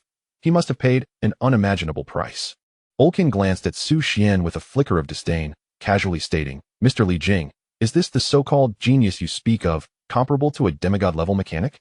He appears to be nothing more than a wet-behind-the-ears youth. Perhaps it would be best to send him away, lest we waste our time." Su Xian was but 18 years of age.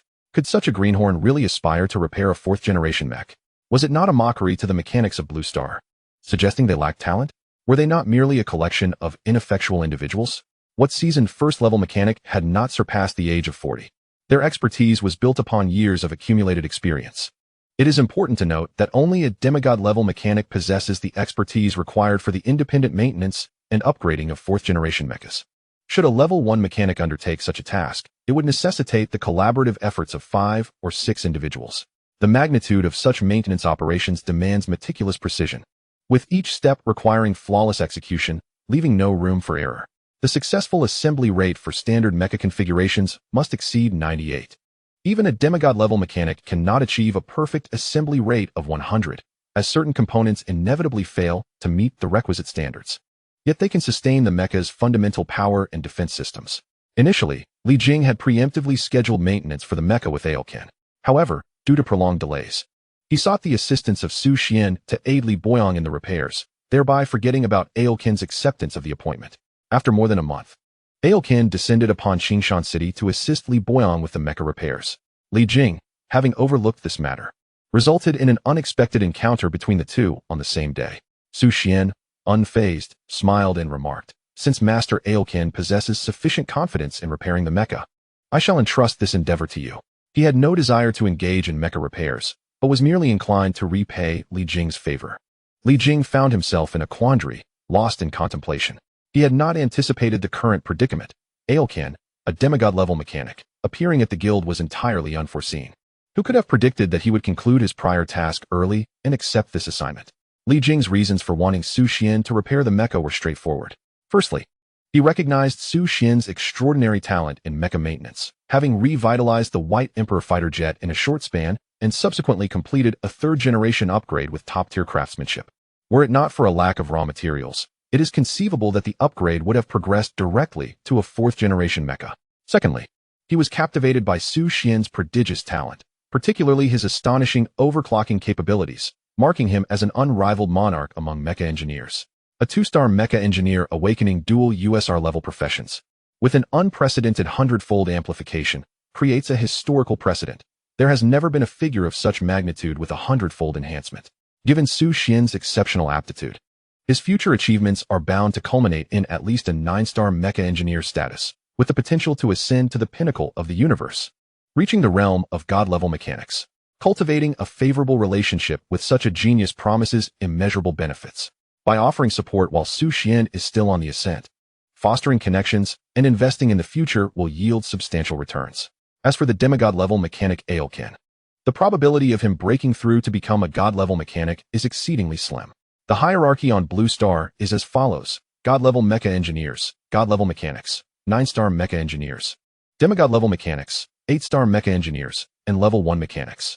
Given Su Xian's prodigious talent, he is destined to become at least a 9-star mecha engineer, making it clear who possesses the greater strength. Mr. Olcan, regarding the task of repairing the mech, I would still prefer to entrust it to Su Xian. Li Jing said politely. Naturally, I would not ask you to work in vain. The bonus for this upgrade is 12 million star coins, and I am willing to compensate you with 6 million star coins. What do you think? Olcan had no reason to resist. This was akin to a windfall from the heavens. He felt indebted to Su Xian, who could effortlessly gain 6 million star coins without expending any labor or mental effort. The process of repairing a mech was akin to enduring dozens of harrowing battles in succession. Each encounter required extensive physical stamina and mental focus. leaving little to no time for rest. If 5 or 6 individuals collaborated, there might be intervals for respite, yet undertaking the repair solo was exceedingly arduous. Dad, my mech should be under my control. I wish for Mr. Olkin to repair it. Li Boyong rarely opposed his father's decisions, but in this matter, he leaned towards the semi-divine mechanic. Although he recognized Su Xian's extraordinary talent, he could hardly believe that Su Xian's aptitude for mech repair could rival that of a semi-divine mechanic, let alone possess the potential to reach that of a divine mechanic. After all, how young was he? That was the most daunting aspect. Youth was undeniably the greatest asset one could possess. Olkin pondered for a moment, unwilling to concede, and solemnly declared, "It is no longer merely a question of money. As a semi-divine mechanic, my honor will not be easily trampled. You have but one choice. Either select him or choose me." Li Jing found himself in a predicament. Choosing Olkin would mean completely forsaking the promising Su Xian, while opting for Su Xian would incur the ire of a semi-divine mechanic. Ultimately, Li Boyong proposed a resolution. Olkin could repair the main mech, while Su Xian would handle the auxiliary mech. Typically, a mech engineer would possess 2 mechs that could be swapped at a moment's notice to address emergencies.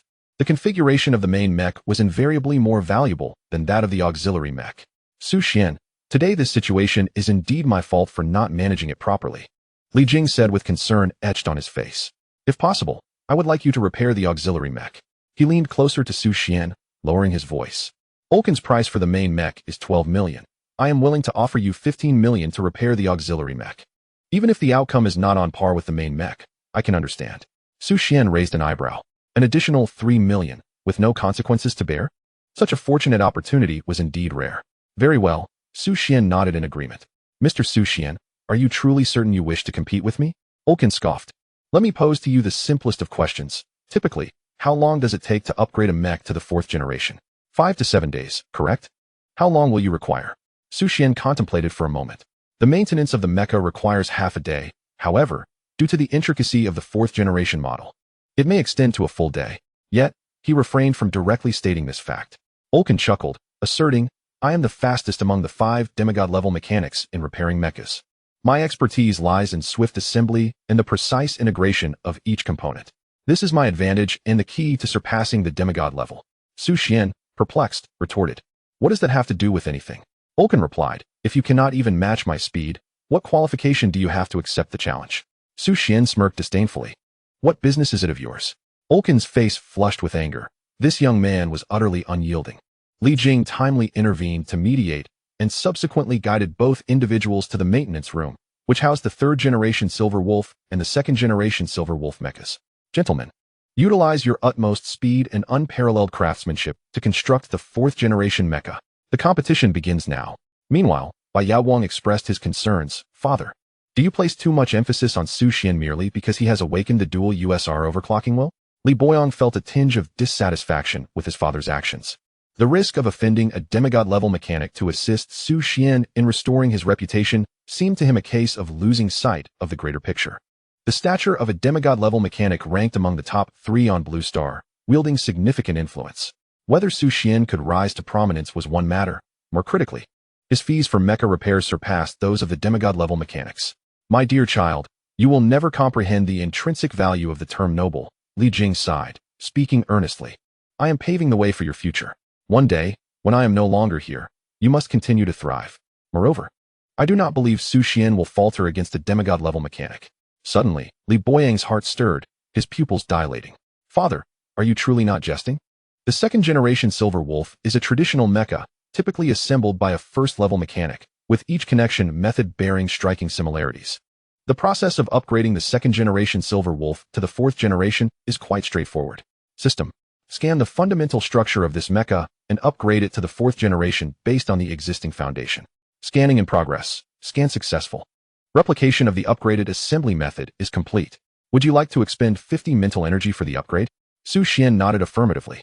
In the next moment, he experienced the familiar sensation of his body being drained, a wave of dizziness washing over him before gradually returning to normalcy. Extraction successful. The estimated time for upgrading the 4th generation mecha is 24 hours. Please be patient. Following this, a virtual mechanical arm materialized out of thin air, commencing the disassembly and assembly of the Silver Wolf. Taking advantage of his free time, Su Xian entered a state of meditation, meditating for 1 minute. Mental Strength 003. Meditating for 1 minute. Mental Strength 003. By Yao Guang. Is the great god there? By Yao Guang. Great god, great god. Calling Su Xian. I have a brilliant idea. It was not until the 8 hours of meditation concluded that Su Xian earnestly replied to the message. Su Xian, what brilliant idea. By Yao Guang. Since the supernova team does not want me, and I look down upon other teams, why not create our own team and seize the name of the supernova team's first squad? By Yao Guang. As long as the great god collaborates with me, I will handle the cheer, and you will handle the chaos. We shall be the cheer and chaos duo. By Yao Guang. What do you think? Any thoughts? Su Xian fell silent for a moment, a glimmer of anticipation flashing in his eyes. The allure of creating a team of his own was indeed substantial. He was uncertain whether the young king's team harbored the same internal conflicts as the supernova team. If a series of suppressions and frauds were to occur, it would be far better to join forces with the wealthy by Yao Guang to personally establish a team. By Yao Guang. Great God, I have convinced my father, and he has agreed to fund me with 1.2 billion star coins as a primary shareholder investment, to be used for acquiring a base, resources, prizes, publicity, and other essential funds for the team. Su Xian gasped in astonishment. Truly, the wealthy beauty was indeed generous, offering a staggering 1.2 billion star coins. However, the actual establishment of a team required initial funding that was quite troublesome to secure. Without substantial capital, success was nearly impossible. Investing in a team resembled stock market fluctuations, where one could never predict whether the next moment would bring a rise or a fall. Running a team also demanded a significant expenditure of mental strength.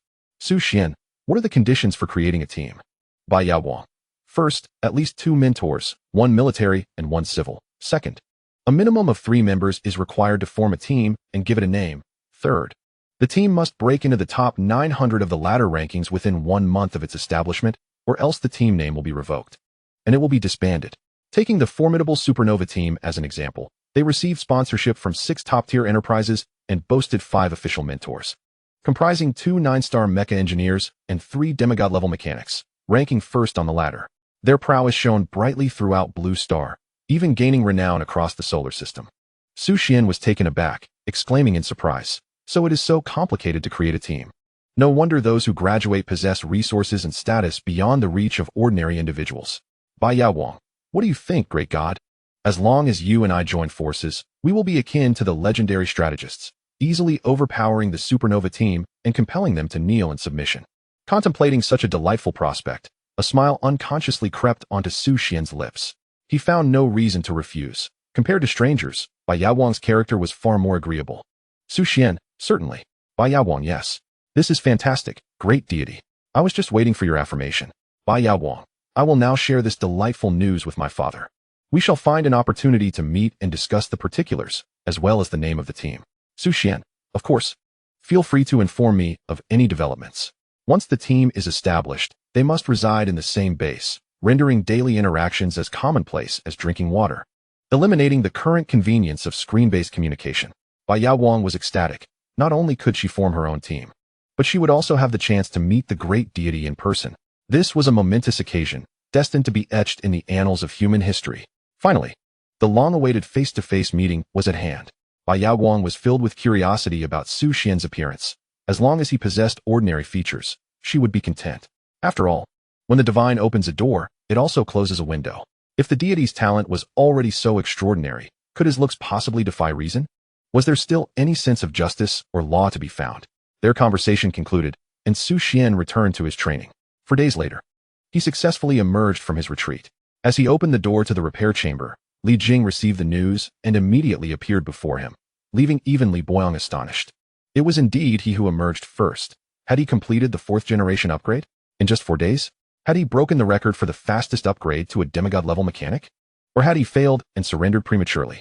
Su Xian would naturally not divulge that he had completed the upgrade in just 1 day. He had spent 4 days in seclusion, advancing closer to becoming a 4-star mech master. Li Jing stated solemnly, "To ensure fairness, we shall await Mr. Olkin together for the results." Thus, the 3 of them waited in silence. As time flowed by, 12 hours passed, culminating in a total of 4.5 days. Olkin successfully emerged. He bore a confident smile, arrogantly declaring, "You dare to challenge me, you mere boy? Such audacity." The competition concluded, with Olkin feeling assured of victory. Olkin was one of the few demigod-level mechanics in the Alliance. In the realm of mech repairs, Only a god-level mechanic could surpass him. This time, in his quest to upgrade the Silver Wolf 4th generation mech, he had devoted his utmost effort, spending 4.5 days to craft the most intricate machine. The battle among mechanics was undoubtedly within his grasp. However, upon seeing Xuan for the first time after his emergence, he wondered if his old eyes were deceiving him. How could this be? Had he truly given up and surrendered? The young man's calm demeanor revealed no hint of panic, his gaze imbued with unwavering determination. Ulkan began to doubt his own judgment, wondering if the excessive expenditure of mental energy had clouded his perception. Mr. Ulkan, Xuan has outpaced you by 12 hours.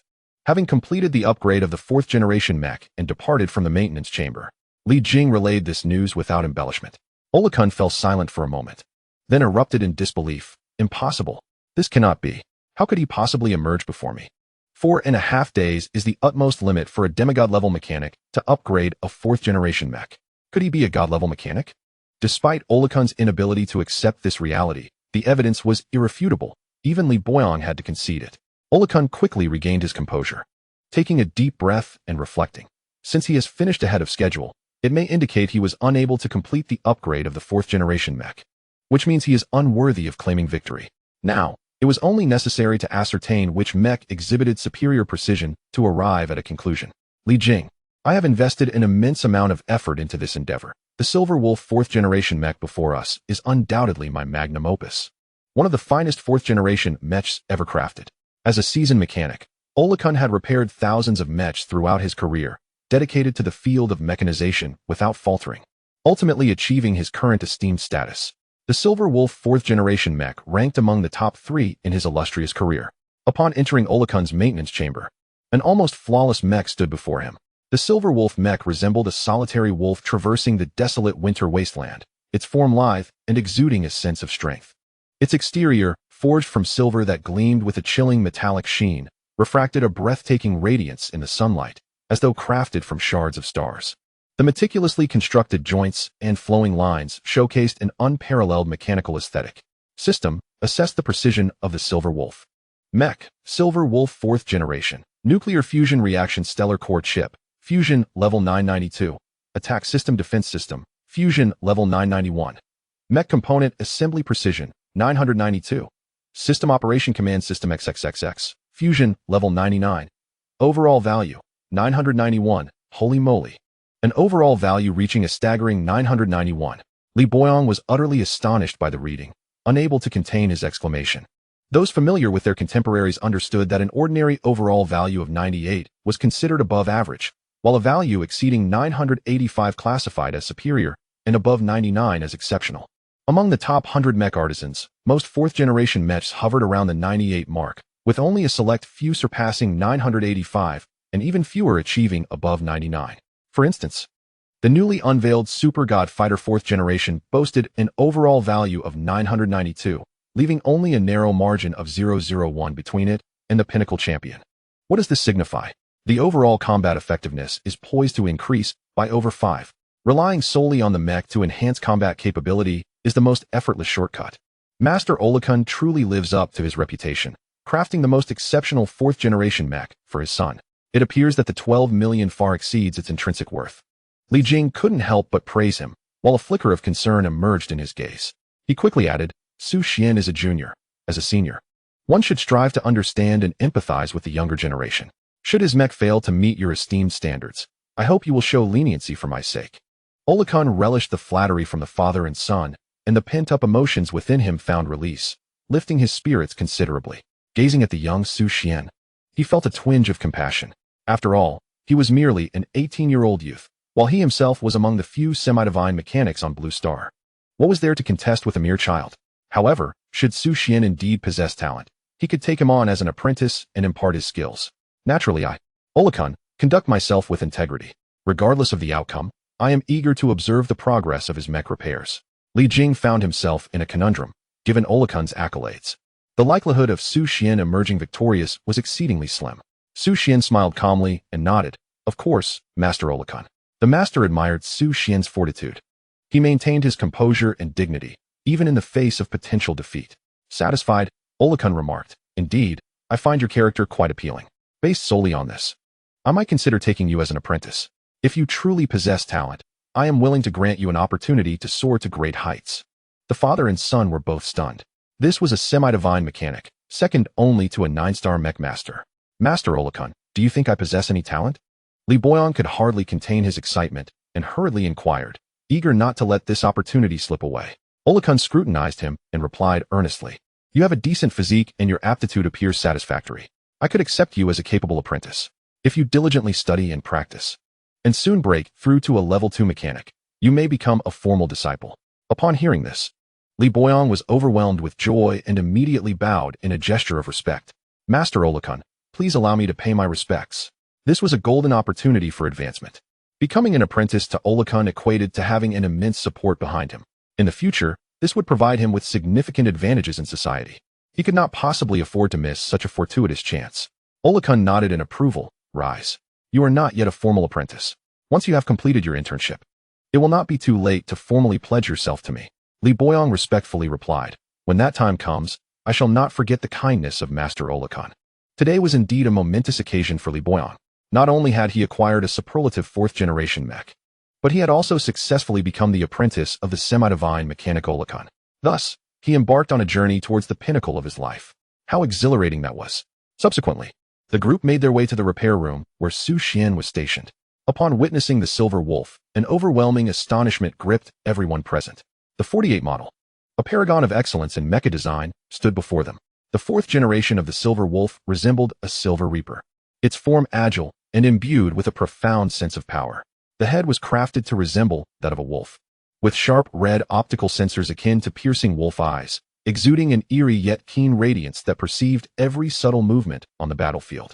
The precision at the joints of its shoulders and limbs was unparalleled, with the power unit revealing faint blue energy patterns. Upon activation, it unleashed a ferocity reminiscent of a wolf's relentless charge.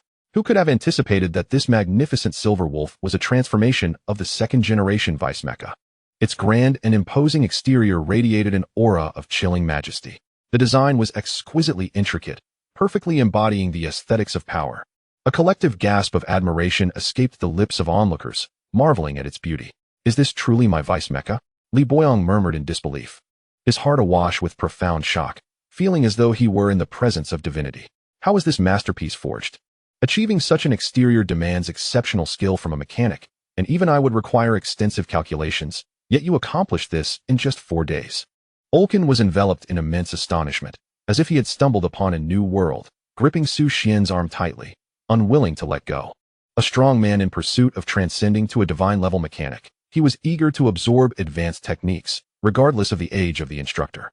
A wise saying from Huaxia aptly captures this sentiment.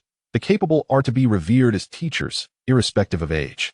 Xuan nearly suffocated from the overpowering scent emanating from Olakun, hastily pushing aside the imposing figure, revealing a hint of disdain.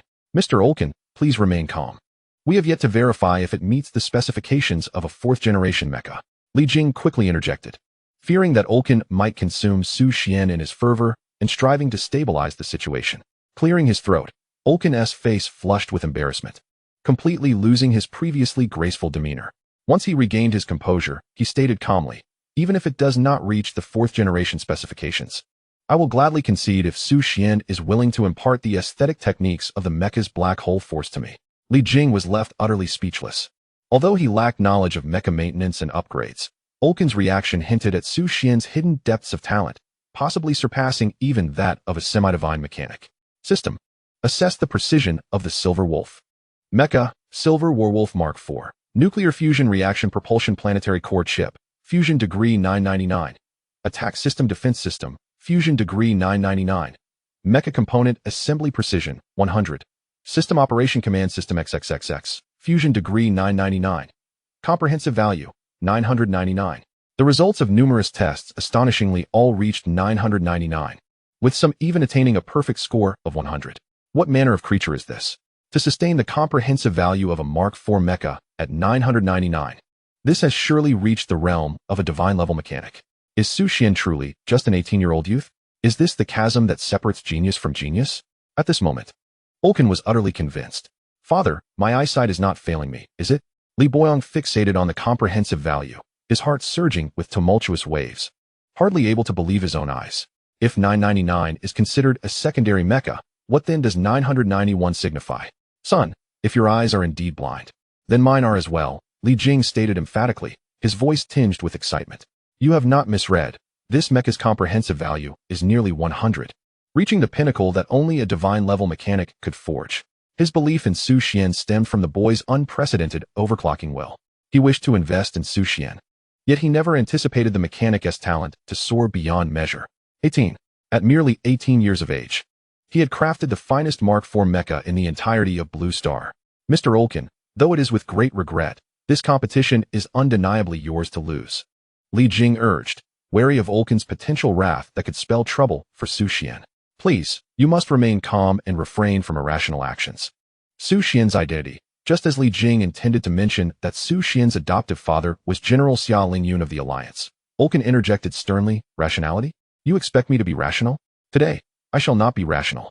In the next moment, with a resounding thud, the esteemed Olkin, one of the 5 demigod-level mechanics, knelt before Su Xian, grasping his leg tightly, unwilling to let go.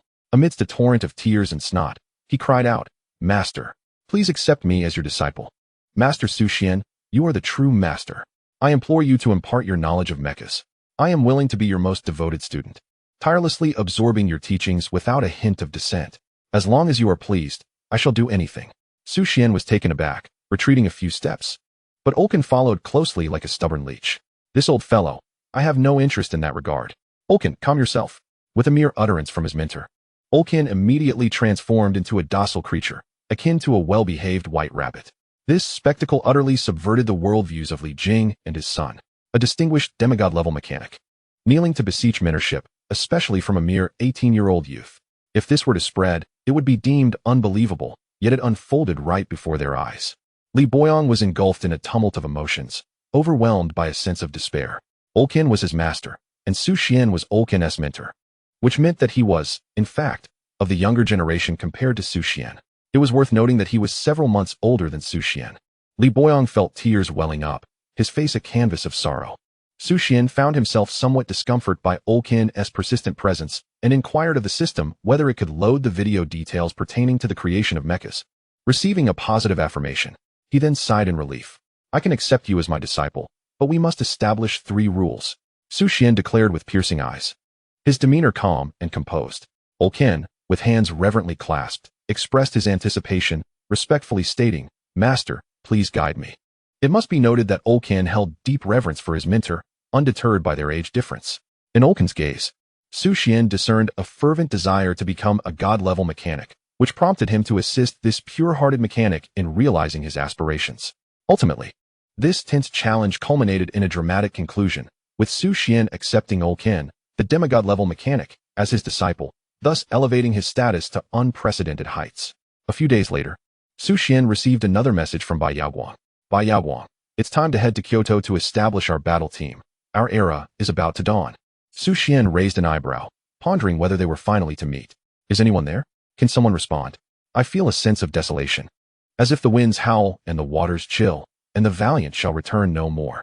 In the capital of Kyoto, where Bai Shouqing fiercely protects his daughter, Su Xian had another significant matter to attend to. He first visited the hospital, where he found Principal Zhang's complexion restored to a healthy glow, albeit he was still limping, supporting his waist. During the previous ambush against the alien race, Principal Zhang had nearly been pierced through, but fortunately, his heart differed from that of an ordinary person, residing on the right side. Thus, he had miraculously survived. As the saying goes, surviving great calamities must lead to future blessings. On one hand, Principal Zhang had contributed significantly in subduing the traitors, and on the other, he had provided immense encouragement to Su Xian. The report submitted to the Alliance headquarters by the right aide of the 8-star Mecha Master, Zui Qingfeng, recommended Principal Zhang for promotion to the Lord of Qingshan City. Once his health returned to normal, he would be able to assume the role. This could be seen as a significant elevation in status, transcending 3 ranks. The position of Principal of Tianwu Mecha Academy belonged to the 7th rank of the Inspection Division, whereas that of a city lord reached the 4th rank. He was poised for true wealth and prosperity, destined to become the local sovereign of Qingshan City. Fortune favors the bold. I deem my life well lived, for I have been able to eradicate traitors. As long as I refrain from erring, no one can usurp my position as the Lord of Qingshan City. Principal Zhang, brimming with pride, allowed a faint smile to grace his lips as he exhaled delicate rings of smoke, speaking slowly. By the way, our investigation has revealed that Pei Xiang is unaware. He does not know that his father has become a pawn of foreign factions. Thus, instead of facing execution, he has been exiled to the interstellar mines, rendering his life effectively ruined. Su Xian nodded and advised, "You should smoke less. It is detrimental to your health. You've achieved the esteemed title of City Lord and the rank of 4th-grade inspector. You ought to prolong your life." Principal Jiang regarded Su Xian with tender affection, unable to suppress his admiration. "You conceal your depths well. Even without my assistance, you would carve out a promising path for yourself.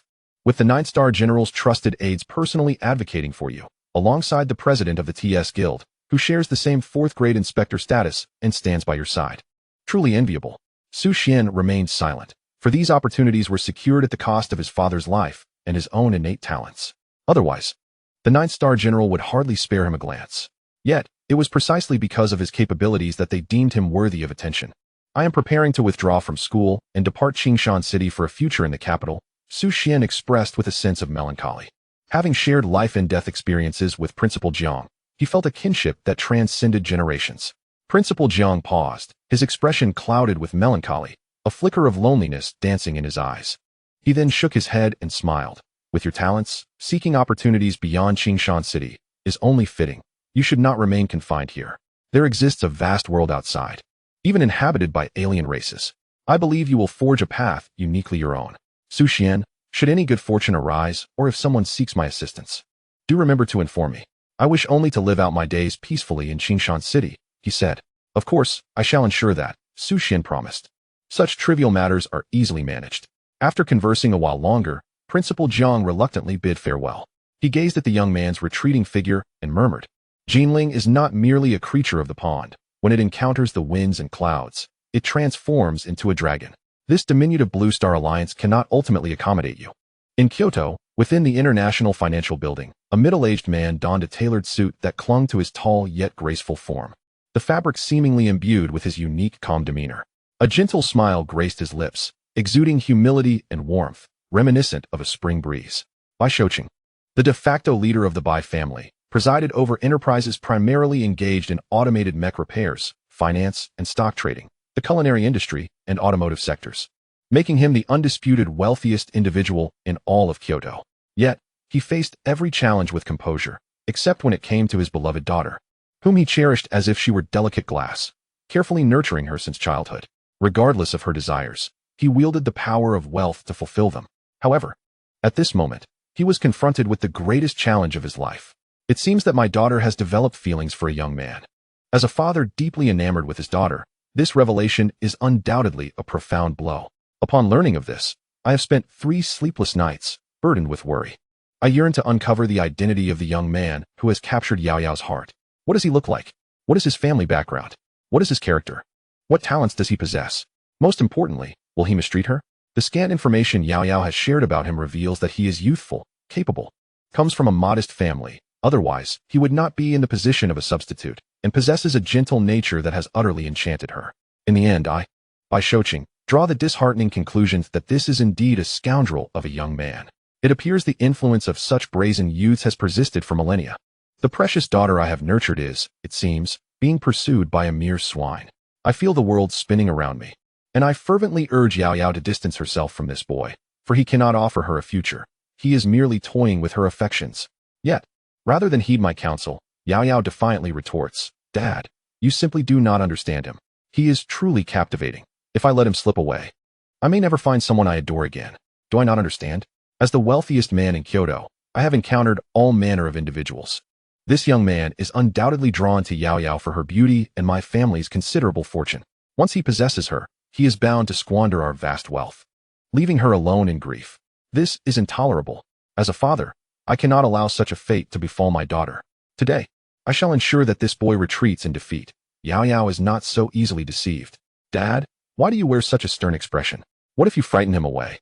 Bai Yaoguang, seated elegantly on the opposite sofa, looked particularly exquisite today, adorned in a flowing white dress that exuded a regal and ethereal aura.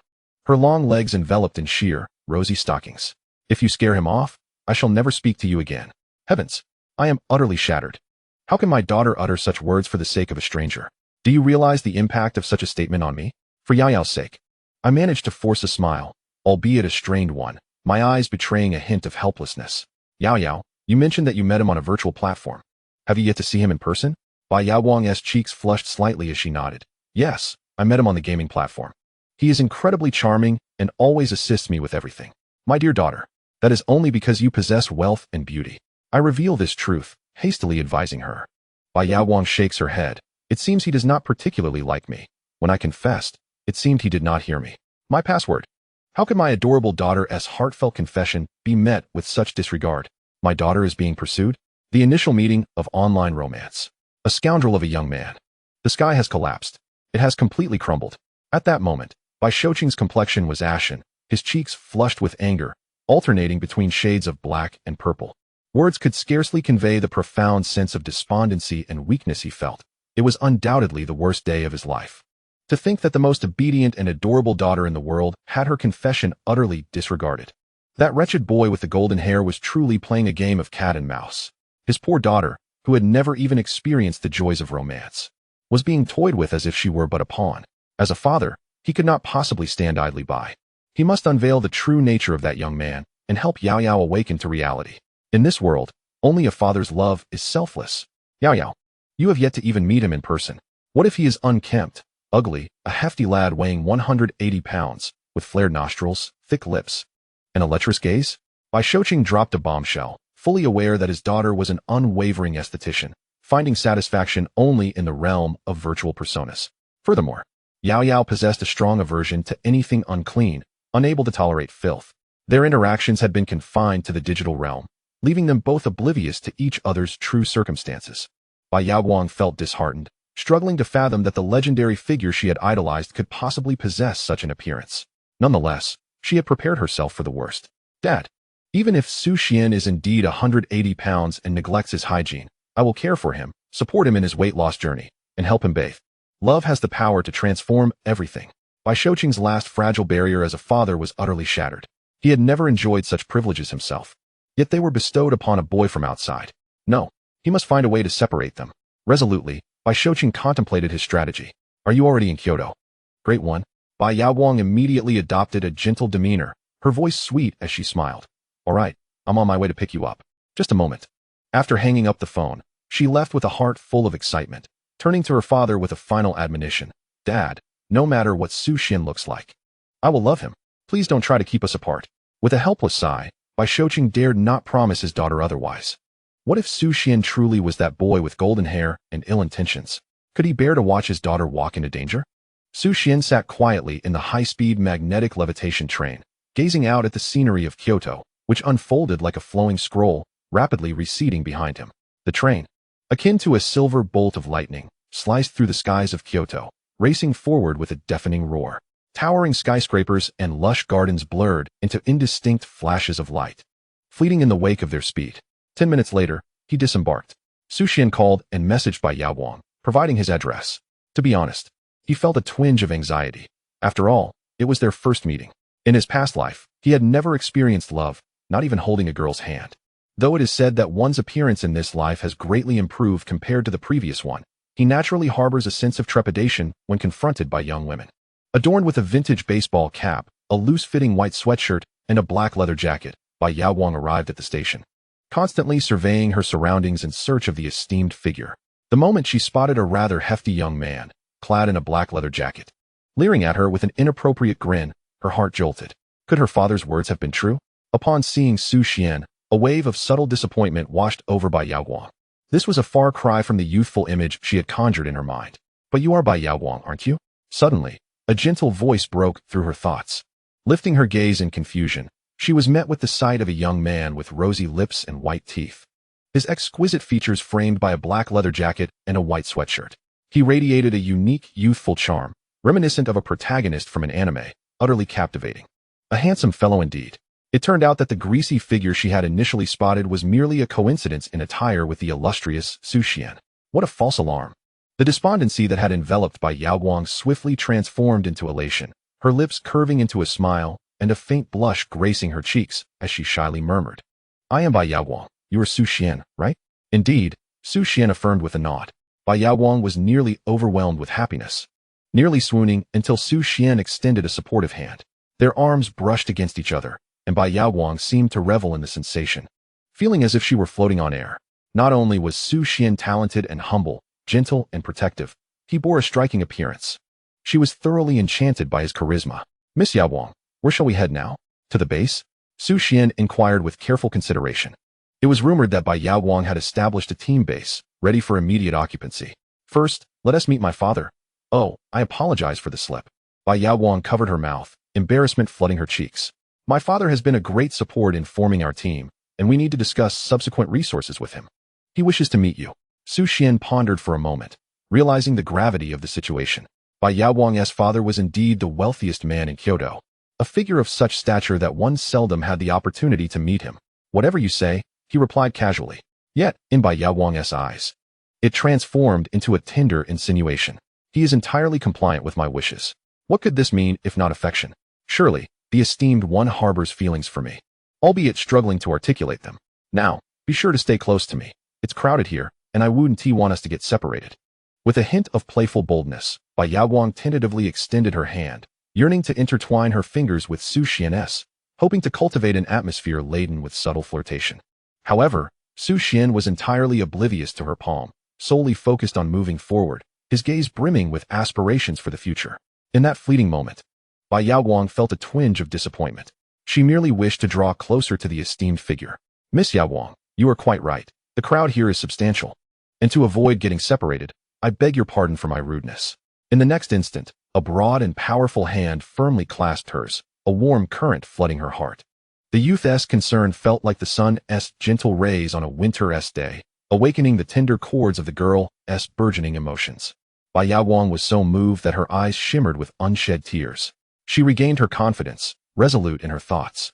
An hour later, a sleek white luxury vehicle arrived at the International Financial Tower. Su Xian, my father is a kind man. He will not make things difficult for you. Just perform as you normally would.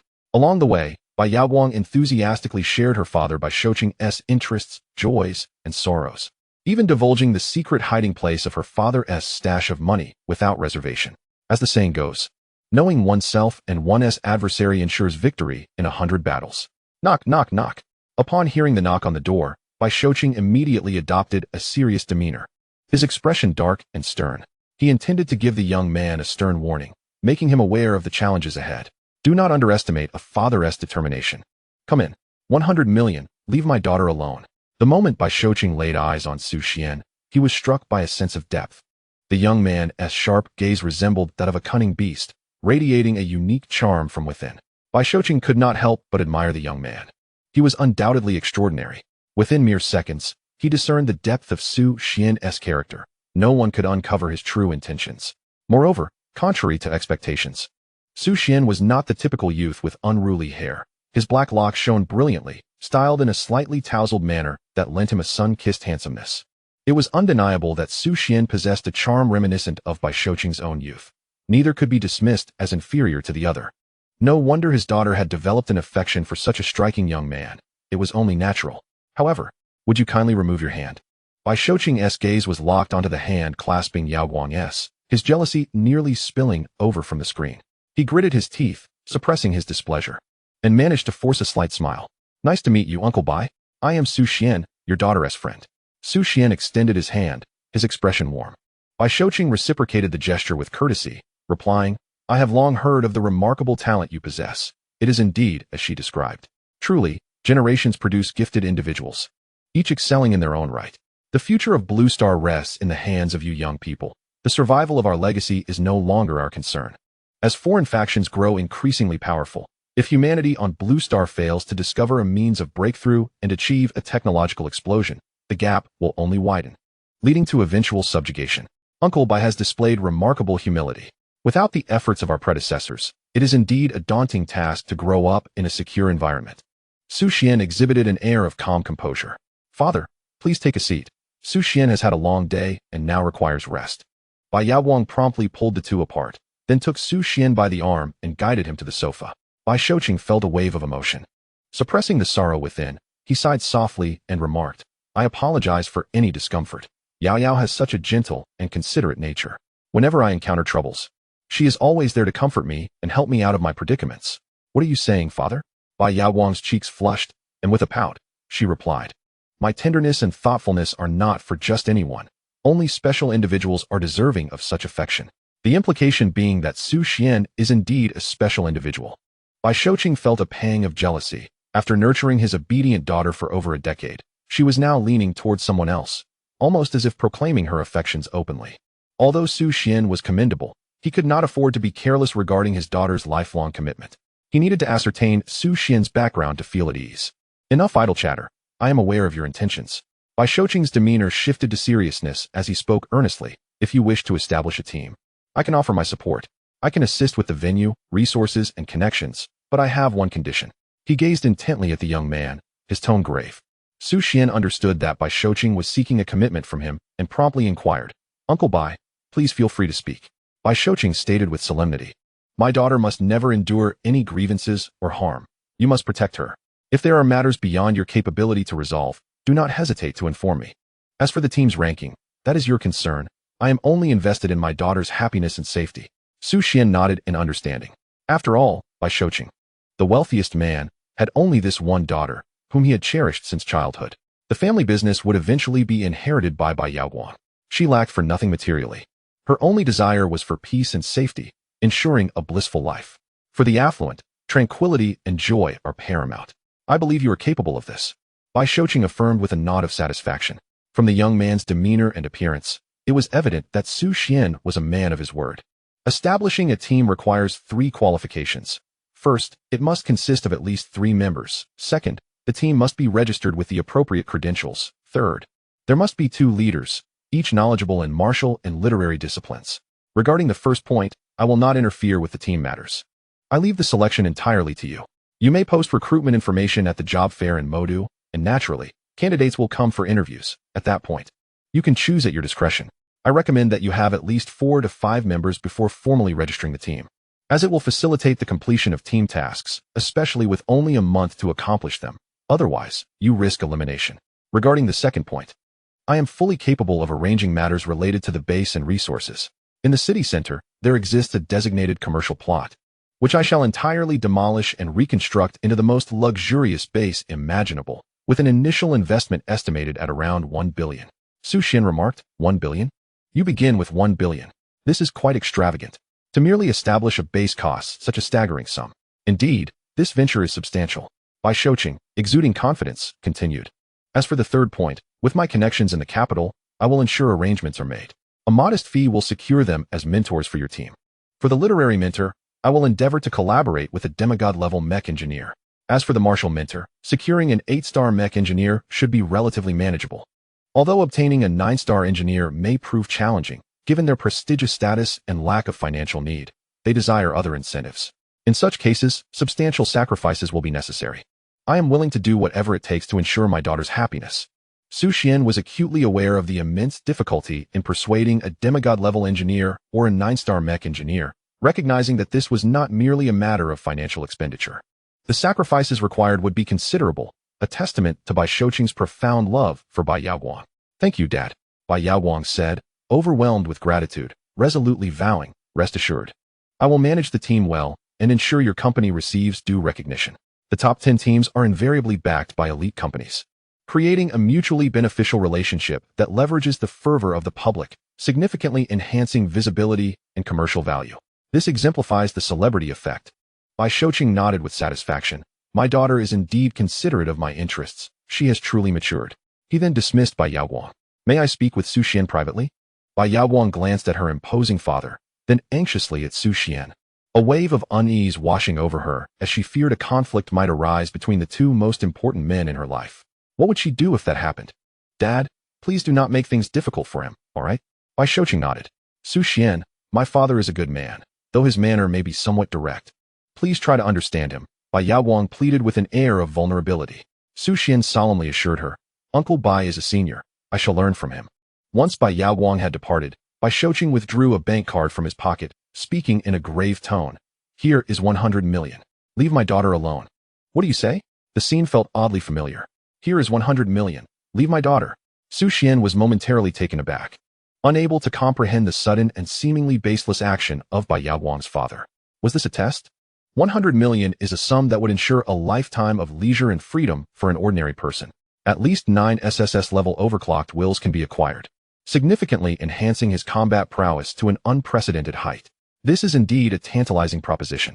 Xuan longed to take 1 billion and flee to a distant land. However, from a long-term perspective, the benefits that Bai Yaowang could offer him far exceed that sum. The value of merely establishing a base is estimated at 10 billion. Where could he possibly find a team offering such favorable terms? More importantly, he had already pledged his word to Bai Yaowang. A gentleman's promise is not easily broken. Merely 1 billion, and he is expected to forsake his vow. That would be too simplistic. At least 10 billion. Though, of course, such a scenario is utterly implausible. I regret to inform you, Uncle Bai, that I cannot accept your terms. I have promised Miss Bai Yaowang to assist her in forming a team with the aim of achieving the top rank on the ladder, Xuan stated confidently. Without me, it is nearly impossible for the team to contend for the first position from the supernova team. Hearing this, Bai Shoqing chuckled lightly and remarked, "Your ambition is to secure the top rank on the ladder, is it? Young one, though I have ample resources to support you. Reaching the pinnacle of the ladder is no trivial task, especially considering the supernova team boasts an assembly of top-tier talents, including the number 1 on the pinnacle list. The new god. Are you aware of his commercial value?" Xuan had not delved into such matters. Bai Shoqing made a rough estimate and stated earnestly, "The personal value of the new god is approximated at nearly 100 billion. Regardless of which team he joins, he generates profits in the tens of billions annually. Therefore, it is utterly impossible to wrest the top position from the supernova team. Since its establishment 2 years ago, the supernova team has never been dethroned. They have consistently held the number 1 position on the ladder. I never envisioned that you would contend for the top spot. It is exceedingly challenging. My sole reason for assisting you in building this team is to ensure my daughter experiences joy and freedom. Maintaining a position within the top 100 is already a remarkable achievement." Xuan understood that no matter what he said, Bai Shoqing would not be convinced and thus chose to align with his perspective. "Rest assured, as long as you keep my daughter happy, the financial rewards will follow. As for rankings, do your best, but do not place yourself in a perilous situation," Bai Shoqing said slowly. "In life, what matters most is to eat well, drink well, play well, and enjoy, as long as it does not harm others. I have lived enough for a lifetime. My only concern is Yao Yao. You may not comprehend a father's heart now, but you will understand when you have a daughter of your own." Xuan pondered this. "Regarding the mentor's matters, I will find a way for you. As for the task of recruiting team members, allow you to carry it out." Xuan nodded in agreement. Afterward, he bid farewell to Bai Shoqing. Upon leaving the International Financial Building, Bai Yaowang awaited him downstairs in a luxurious car. "Xuan, what did my father say to you? Did he make things difficult for you?" Bai Yaowang inquired eagerly, her eyes filled with concern, fearing that her father might deliberately create difficulties for the esteemed Xuan due to her. Xuan envied Bai Yaowang for having such a loving father and naturally did not wish to disrupt their bond. With a smile, he reassured her, "It's all right. Uncle Bai is quite approachable and possesses great vision. We primarily discussed matters regarding the battle team." Upon hearing this, Bai Yaowang breathed a sigh of relief and said, "I will provide you with an apartment, which you can move into tonight. In the future, you will have your own home in the capital. Once everything is prepared, we can attend the recruitment fair in Modu in a few days." Xuan paused for a moment, taken aback. "You bought me an apartment?" "Yes. Is there a problem with that?" Bai Yaowang replied, patting her chest earnestly. "As captain, it is my responsibility to take care of each team member. Besides, the apartment is only worth 5 million. There's no need to feel embarrassed about it being too expensive." They had already decided on the name of their team, calling it the Bai Shao Battle Team, with Bai Yaowang as captain and Xuan as vice captain. Regardless of the identities or statuses of future team members, their positions would remain unshaken. Xuan accepted this with delight. However, only 5 million. Is that even a reasonable amount? It should be noted that Xuan's father, Su Hao, had saved for a lifetime and only amassed over 6 million. For an ordinary person to build a mech, they must often take loans that take decades to repay. Yet, Bai Yaowang's gift to him was an apartment worth 5 million. Thankfully, he had not agreed to Bai Shoqing's offer of 100 million earlier. Otherwise, he would have faced even greater losses in the future. The Modu recruitment fair is held at the beginning of each month for 4 days. During this time, captains of various battle teams can rent a room in the city and post recruitment requirements outside. Aspiring members can find their desired teams based on their needs. Much like the autumn recruitment season for ordinary university students, both parties hold the power of choice, even if applicants exceed the requirements. They must undergo interviews until all parties are satisfied before officially joining the team. However, Not all teams receive a continuous stream of applications. Some are bustling with interest while others remain neglected. At this juncture, the most crucial test is the team's reputation. The greater the reputation, the more suitors and fans it attracts. Those seeking better treatment and greater exposure will gravitate towards well-known teams. It is human nature to aspire for higher ground. Just as water flows downward, no one wishes to join a subpar team and squander their life. Oh my, many new teams have emerged today, including one with an explosive figure. Bai Yaoguang, the daughter of the richest man in Kyoto, has founded the Bai Xiao battle team. Currently situated in room 404 on the second floor of Modu City, which serves as their temporary venue, Bai Yaoguang seems to be at the peak of the 1,000-strong level. Her personal strength is decent, yet when compared to the captains of top-tier teams, she still falls short. Indeed, wealth is a tangible reality, and the treatment one receives should rival that of elite teams. How astonishing it is today, with even the second-ranked Edward Kyle of the Pinnacle reassembling his team in room 405 on the second floor, adjacent to the daughter of the wealthiest magnate. One must wonder if a confrontation might ensue. How could Bai Yaoguang possibly compete against the second-ranked Edward Kyle? Wouldn't that be an act of self-degradation? The illustrious saintess of the spirit clan, Kaliina. Resume name, Su Biao age, 19 Mecha, 3-star Mecha Master. Level 2 Psychic Practitioner Talent. S-Class Hyperfrequency will peak rating. 1805 Evaluation. Exceptionally attractive, possesses a gentle disposition, and wields formidable combat abilities, promising substantial returns for the team. It is hoped that Miss Bai Yaoguang does not overlook such a remarkable talent. Name, Anyo age, 18 Mecha, 3-star Mecha Master. Level 3 Psychic Practitioner Talent. A-Class Hyperfrequency will peak rating. 1855 Evaluation. Strong as an ox. I come from a humble background, being the only university student in my village. An awakened high-level talent in Mecha, I hope to receive Miss Bai Yaoguang's attention. I shall dedicate myself to the Bai Xiao team. Name, Kwang Tu age, 21 Mecha, 4-star Mecha Master, Level 3 Psychic Practitioner Talent. S-Class Hyperfrequency will peak rating.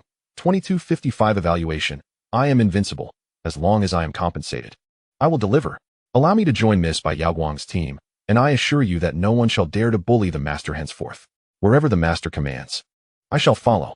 In room 404 of the second floor in Magic City, Su Xian and Bai Yaoguang sat upright, diligently perusing the incoming applications. Their expressions grew increasingly solemn and grim. Initially, it was hoped that Bai Yaoguang's prestigious reputation in Kyoto would attract some of the top 100 experts. Yet all the submitted materials were from candidates who barely ranked among the top 10,000. The few who showed promise barely reached the threshold of the top 1,000. However, the Bai Xiao team certainly does not lack ordinary talents of such caliber. They are mere afterthoughts. Securing a candidate from the top 100 is quite a challenge. The captain of the Bai Xiao team, Bai Yaoguang, herself only stands at the level of the top 1,000. How could one expect experts from the top 100 to seek to join her team? Wouldn't that be a waste of time? It is evident that the young lady of the Bai family, feeling disheartened after failing to join the supernova team, has decided to establish her own.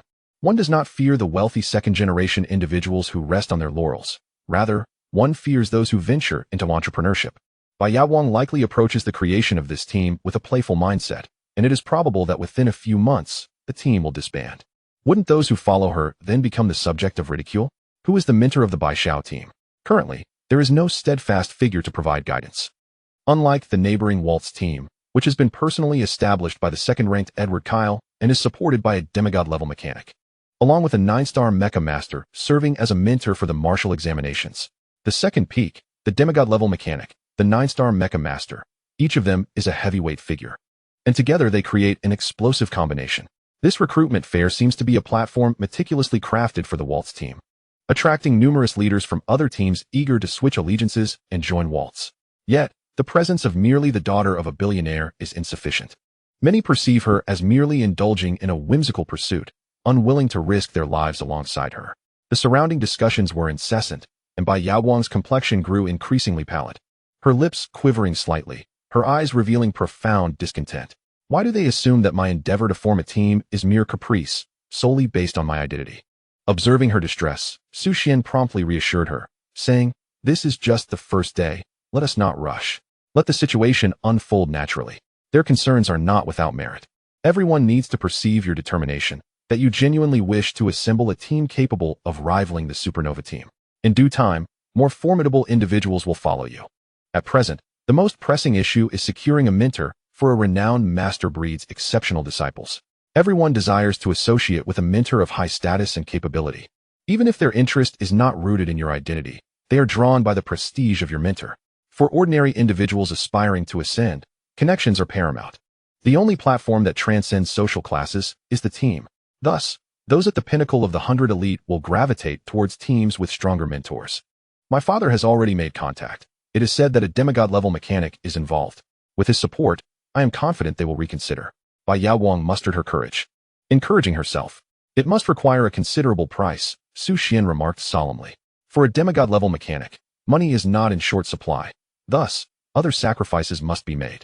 Perhaps we should return today and wait until the mentor is confirmed before attending the recruitment fair again. Bai Yaowang organized her documents, preparing to depart. Though unwilling, she vowed to make an impressive comeback next time. Excuse me, are you still hiring? Suddenly, a tall woman appeared. Her slender waist delicate as if crafted by the universe's finest artistry. Above it lay a bosom full and elastic, reminiscent of celestial nebulae, exuding an enchanting allure. Her long, straight legs seemed to carry the rhythm of the stars with each step. It was, astonishingly, a woman. Previously, all 99 applicants were male, likely seeking shortcuts.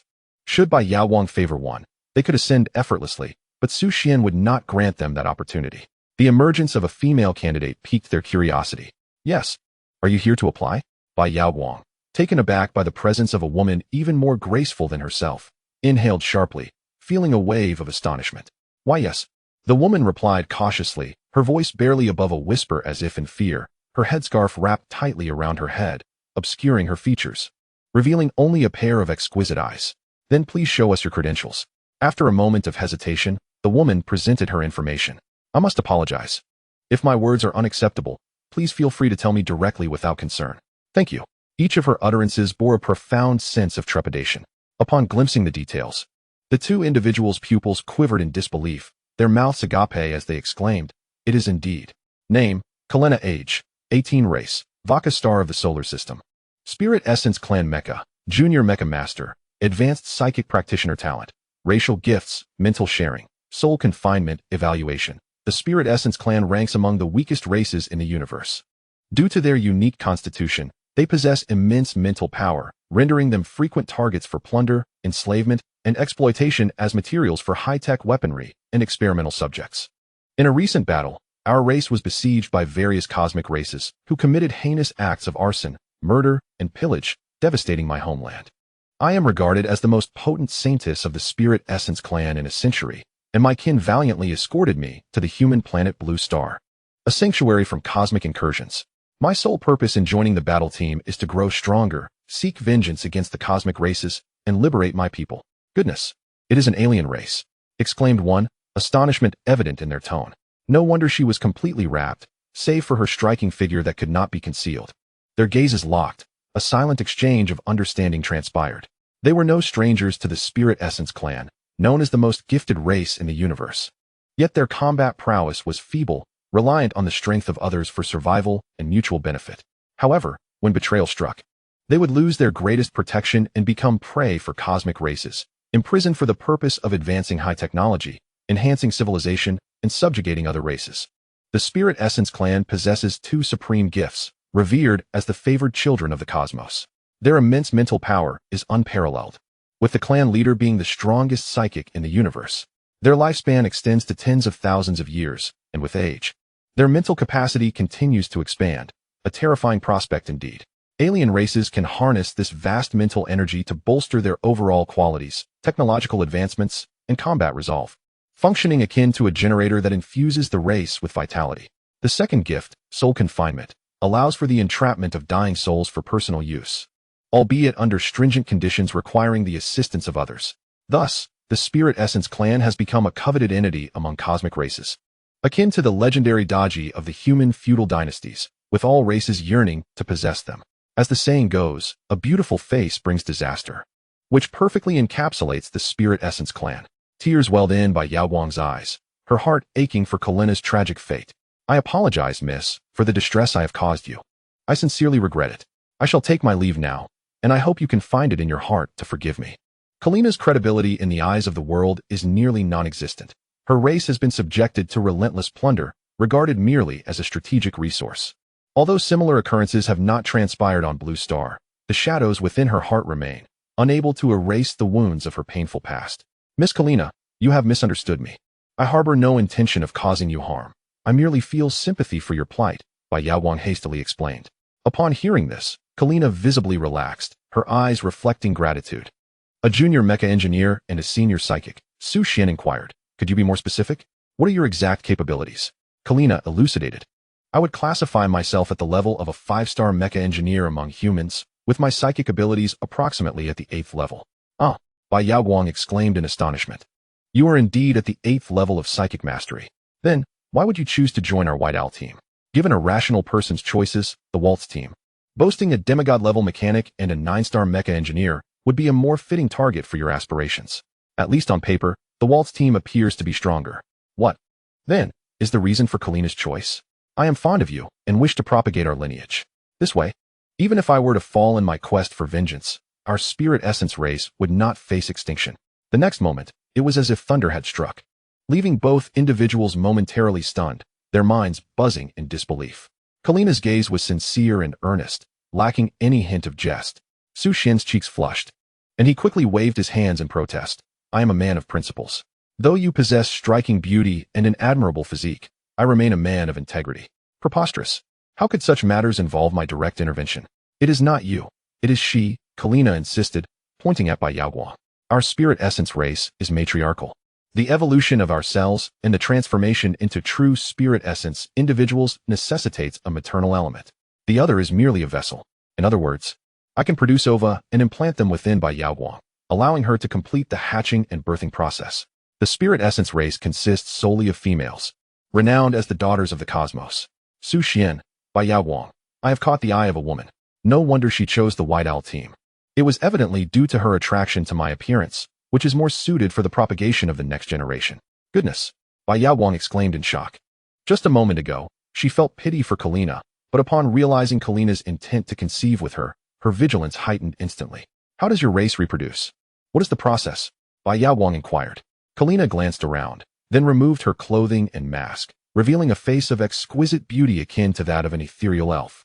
With a serious expression, she stated, if you wish to propagate here, I can assist. Simply close your eyes and leave the rest to me. Su Xian cast a glance, and blood gushed from his nose. Bai Yaowang was startled and hurriedly restrained Kalina's frenzied actions, speaking earnestly. I can allow you to join the team. But there is one condition. Kalina's face lit up with excitement. Please, speak. Mississippi Bai Yaowang articulated each word carefully. You must not regard me as a breeding partner. As the captain, I can assist you in finding alternative targets, provided they are willing. Kalina fell into contemplation. Although she yearned to breed with Bai Yaowang, doing so would jeopardize her eligibility to join the team and forfeit the opportunity to reproduce. Agreeing to Bai Yaowang's terms emerged as the most prudent choice. All right. The Lingjing clan member Kalina acquiesced to Bai Yaowang's request. Su Xian sighed softly, uncertain whether permitting the extraterrestrial Lingjing clan to join the team would pose a threat in the future. For now, they could only proceed step by step. A mosaic image flashed through his mind. It must be said, Kalina was unparalleled.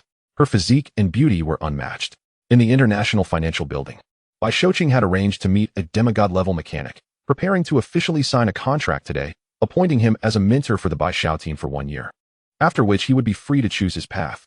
Boss, his demands are excessive. He even desires your ancestral home, which cannot merely be measured in monetary terms. The female secretary adjusted her glasses, speaking gravely. Moreover, it's only a 1-year contract. If unforeseen circumstances arise, the choice would rest in his hands. Wouldn't we be at his mercy? The geographical location of the Bai family ancestral home was exceptionally advantageous, situated within the most significant military villa in the capital, symbolizing the Bai family's rise to wealth, housing the ancestral spirits of generations. Now, to evict them from their ancestral home was a profound sacrilege. Beneath the Yellow Springs, the ancestors would be infuriated, their coffins unable to contain their wrath. Bai Shoqing was acutely aware of the gravity of the situation, yet for his daughter, he saw no other alternative. The ancestral home in his hands was his sole bargaining chip. Mr. Bai, it's good to see you well. At last, the demigod-level mechanic Chen Fenghua arrived fashionably late, a hint of disdain flickering in his eyes, as if he were toying with Bai Shoqing effortlessly. He smirked slightly and said, Is the contract ready? Bai Shoqing, his expression grave, nodded. It has been drafted. You merely need to sign. Chen Fenghua glanced at the contract, nodded with satisfaction, then paused his pen over the document, a cold smirk gracing his lips. Merely the ancestral home is still too cheap for you. I require additional conditions. I will only sign if you pay a monthly salary of 100 million. He gazed coldly at Bai Shouqing, a sense of inexplicable delight surging within him. The ability to manipulate the wealthiest man in the capital, once a titan of finance, was simply exquisite. Once he seized Bai Shouqing's lifeline, reaping benefits from him would become effortless. Bai Shouqing valued only one thing above all, his daughter, Bai Yaoguang. Now he had no choice. No matter how much he exploited Bai Shouqing, he had to swallow his pride, for otherwise, he would be unable to face his daughter and would lose the dignity of a father. Mr. Chen Fenghua, are you truly certain about this? I have already made the utmost concessions, and yet you demand a monthly salary of 100 million. Do you comprehend the enormity of this cost? Bai Shouqing's expression darkened, his eyes flickering, revealing a hint of displeasure. He had already borne the weight of infamy, relinquished his ancestral home, and yet Chen Fenghua audaciously sought double the salary. A concept utterly absurd. Even the semi-divine mechanics of the supernova team earned only 50 million a month. He was treating Bai Shouqing as a naive fool, ripe for exploitation. Is it not entirely worth it for your daughter? Chen Fenghua's words struck home, a slight smile gracing his lips as he spoke with calm assurance.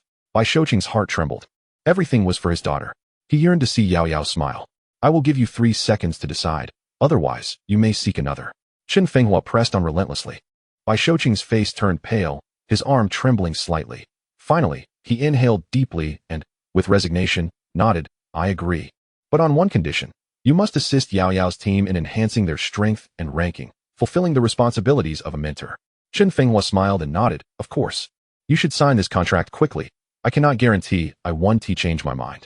Bai Shouqing took the document, akin to a contract of servitude, his lips quivering. His eyes filled with reluctance, yet he could only sign his name. As the pen touched the paper, Chen Fenghua's expression radiated triumph. In the next moment, a sharp voice pierced the air. Wait. Bai Shouqing instinctively paused, startled, and turned to the 2 figures approaching him, murmuring in astonishment, Yao Yao and Huang Mao. Bai Yaoguang strode into the important conference room, accompanied by Su Xian, her demeanor fierce and displeasure evident on her face as she advanced toward Chen Fenghua. Yao Yao, what brings you here? Come and meet your team's mentor, Chen Fenghua, Bai Shouqing said, and the moment he saw his daughter, all his discontent faded away. He wished to provide her with the best conditions, regardless of the cost. After all, Chen Fenghua was a semi-divine mechanic, and his wealth of knowledge would undoubtedly benefit them immensely. Chen Fenghua gazed upon the exquisite and graceful Bai Yaoguang, a flicker of admiration passing through his eyes as he nodded slightly, stating, I have already signed a contract with your father. Henceforth, I shall be the mentor of your team. I hope you will be accommodating in the future. Should you have any uncertainties, feel free to approach me directly. Bai Yaoguang replied coldly, Are you coveting my family's ancestral home? Chen Fenghua nodded, So what? Your father has consented to grant it to me. It will soon become my personal domain. Moreover, the feng shui there is quite favorable. Should I reside there for a while, I might just break through to become a divine-level mechanic. Imagine the glory when your team boasts a divine-level mechanic. Bai Yaoguang resolutely countered, I will never relinquish the ancestral home to you. It is the resting place of our forebears and houses my grandfather's memorial tablet. Chen Fenghua thought to himself, This young lady seeks to sabotage my advantageous position. Even Bai Shouqing was taken aback by his daughter's reaction. After all, this was a mentor who had been difficult to placate. What if her impulsiveness jeopardized the agreement? Would they have to pay an even steeper price? Yaoguang, tread carefully. Bai Shouqing urged. Mr. Chen Fenghua, the terms we agreed upon will not change, will they? Chen Fenghua snorted dismissively. Initially, after signing the contract, everything would have been settled. But now, a significant issue has arisen. Upon hearing this, Bai Shouqing's heart sank, fearing the worst. Chen Fenghua, his fury palpable, asserted, What could have been resolved with 1 billion is now doubled due to your daughter's attitude. I demand a salary of no less than 2 billion annually if I am to remain with your team. Bai Yaoguang was rendered speechless, incredulity washing over her as she exclaimed, You not only seek my family's ancestral home, but also demand an additional 2 billion salary? Are you a mechanic or a rogue? Your demands surpass even that of a robber. This is utterly outrageous. Chen Fenghua's actions deeply wounded her sense of dignity. It was evident he was shamelessly exploiting her father's affection. As a daughter, she could not abide such injustice. Father, we shall not accept him. Even a level 1 mechanic suffices according to the rules, Bai Yaoguang declared resolutely. Yet, Bai Shouqing aspired to provide his daughter with the finest opportunities. A demigod-level mechanic was a prerequisite for maximizing the team's potential, the threshold for ascending to a top-tier team. By Xuan, I advise you to ponder this carefully. To become a top-tier team, you need a mentor of at least demigod caliber. Who else would join you if not me? Chen Fenghua retorted coldly.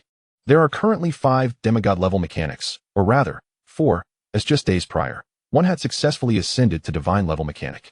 This development had become a hot topic across the entirety of Blue Star. Divine-level mechanics are rarer than divine mecha engineers, and to date, the number of divine-level mechanics remains inferior to that of divine mecha engineers. Presently, there are merely 2 divine-level mechanics in all of Blue Star. Among them, one has just achieved a breakthrough, while the remaining 4 are left reeling from a profound emotional blow.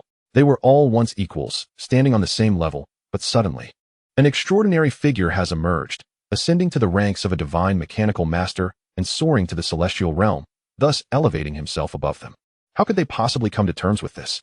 Chen Fenghua's desire for the Bai family ancestral residence stems from its advantageous location, which could enhance his probability of advancing to a divine mechanical master. The stipulation of paying 100 million each month is merely a means to irritate Bai Xuan, disapproving of his demeanor. Thus, among the 4 semi-divine mechanical masters, 3 are already bound by commitments, leaving him as the sole individual without an agreement. Bai Xuan finds himself in a position of dependence on him. This is the source of Chen Fenghua's audacity. Everyone, kneel before me. The shock of a divine mechanical master. I shall grant you 3 final seconds to reconsider. Otherwise, seek out a level 1 mechanical master. For your team will never ascend to the ranks of the elite. Chen Fenghua pressed on, revealing his treacherous nature, inching forward with his demands. Bai Yaoguang, unwavering, resolutely declined. Father, do not acquiesce to him. I would rather remain forever beneath the pinnacle of elite teams than relinquish our ancestral residence. It is the very foundation of the Bai family. Bai Xuan's countenance grew increasingly grave, torn between the ancestral home and his daughter, while simultaneously facing Chen Fenghua as coercion. Uncle Bai, I suggest we refuse. There is no necessity to collaborate with such a person. Do you truly believe he harbors any genuine interest in our team? At this critical juncture, Su Xian slowly interjected, his eyes betraying a hint of disdain. Chen Fenghua regarded Su Xian, noting his youth yet audacity, and wondered if he intended to sabotage his advantageous position. Who is this little brat? Did your parents not teach you to keep your mouth shut when great figures are speaking? After all, he was a semi-divine mechanical master. And Bai Xuan was the wealthiest man in the capital. What was this boy to interject? Mr. Chen, this is my daughter's friend and also the vice captain of our team. I believe he is entitled to offer suggestions. Bai Xuan quickly clarified for Su Xian, worried that his actions might provoke the semi-divine mechanical master. Though he might not dare to retaliate against himself, it would be quite simple to undermine a youth without any backing. Vice Captain, you appear to be nothing remarkable. If your team is filled with ignorant and reckless members, no matter the price you offer, I shall not sign a contract. Chen Fenghua scoffed derisively. Upon hearing this, Su Xian smirked coldly. A contract? Do you even deserve it? Is there no mirror at home to reflect upon whether you are worthy? The atmosphere in the room instantly grew heavy. An oppressive force enveloping the space as a formidable spiritual attack surged into Su Xian's being. Impudent. Who dares to insult a semi-divine mechanical master? Chen Fenghua unleashed his overwhelming spiritual power, aiming to silence Su Xian once and for all. Seeing the situation unfold, Bai Xuan hastily employed his mental prowess to shield Su Xian's essence. To attain the status of a demigod-level mechanic, one's mental capacity must reach at least level 9, approaching an astounding million in mental value. Such a terrifying mental assault could inflict harm even on a 5-star mech engineer, leaving lasting repercussions, perhaps even resulting in madness.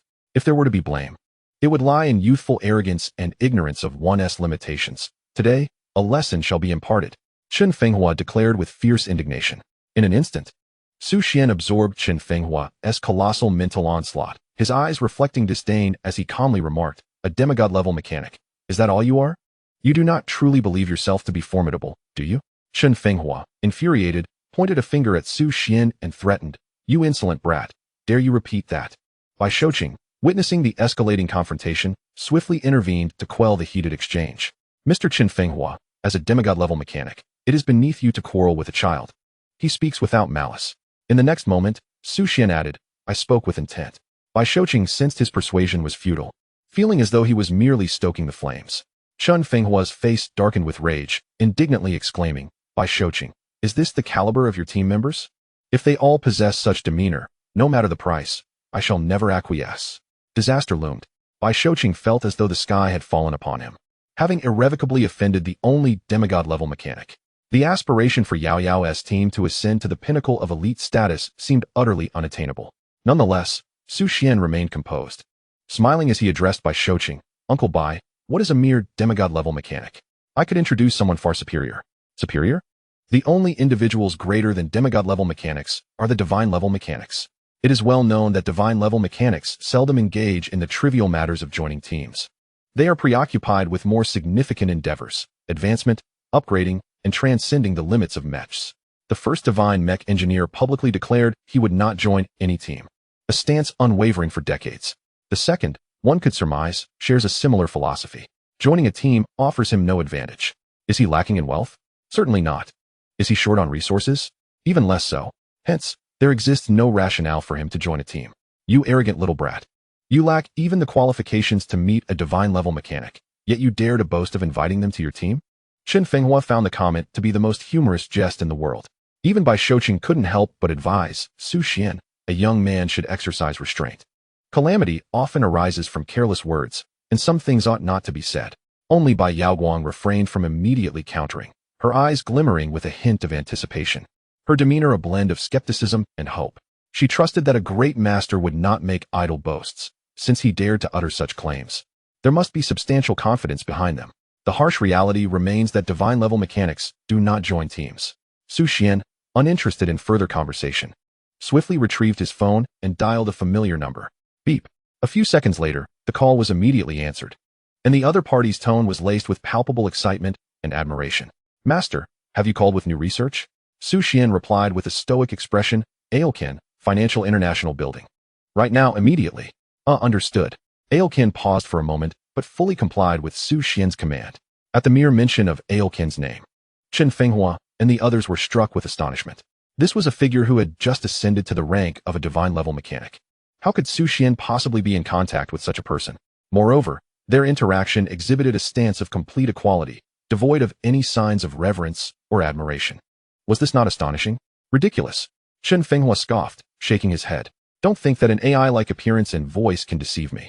How could you possibly have any connection with Aokin? Such a prominent figure cannot be commanded at will with just a phone call, right now, immediately." What a domineering tone. "You've nearly convinced him." Chen Fenghua's sarcasm was evident. Su Xian replied nonchalantly, "Whether it is true or not, you will know soon enough." Why the haste? Chen Fenghua remained unconvinced, unable to fathom that Aokin, a newly minted divine-level mechanic, would have any ties to this insufferable brat, let alone respond to orders in such a manner. Had he lost his mind? This was a divine-level mechanic, one of the most esteemed positions on Blue Star. Above that, only a divine mech master could surpass him. Bai Yaoguang waited anxiously, while Bai Shouqing pondered deeply, tirelessly brainstorming ways to extricate Su Xian from this predicament. After all, impersonating a divine-level mechanic was a grave violation of the national treaty. How could they resolve this situation? It seemed that only Aokin's physical presence could salvage it. But how could that even be possible? Half an hour later, as the door was forcefully kicked open, a voice boomed, "Master, I have arrived. Master, this is the true master." Aokin, the newly recognized divine-level mechanic of Blue Star, whose status surpassed that of 4 other semi-divine mechanics. The sole person he owed his gratitude to was Su Xian. Since their last meeting, they had frequently communicated, and Aokin would consult Su Xian with any questions, receiving detailed video explanations within a day. These videos not only meticulously outlined the process of assembling mechas and their operational principles, but also included the most precise instructional content, so clear that even a fool could comprehend. Akin to being fed directly. Ultimately, with the assistance of Master Su Xian, Aokin successfully ascended to the status of a divine-level mechanic. In Aokin's eyes, there was nothing but admiration for Su Xian, whose profound understanding of mechas even surpassed that of a divine-level mechanic. Although Aokin did not personally register as a divine-level mechanic, perhaps it was due to his mental prowess not meeting the required standards. The extraordinary mechanical engineer possesses a mental strength that reaches at least level 10, an astonishing quantity exceeding 1 million. Given Su Xian's current age, such a feat seems implausible. Thus, it can only be interpreted as Su Xian having an innate and unparalleled talent for Mecha. The moment his mental strength attains the 1,000,000 mark, he shall ascend to the rank of a divine mechanical engineer. Aokin holds a deep admiration for Su Xian, embodying humility despite his formidable prowess. This is the true demeanor of a powerful individual. Therefore, when Su Xian calls upon him, Ulcan immediately sets aside all affairs and hastens to the International Finance Building to fulfill his promise. Regardless of the challenges that may arise in Su Xian's future, Ulcan will steadfastly stand by his side. Master, I have arrived. A crisp voice resonated, tinged with a hint of excitement.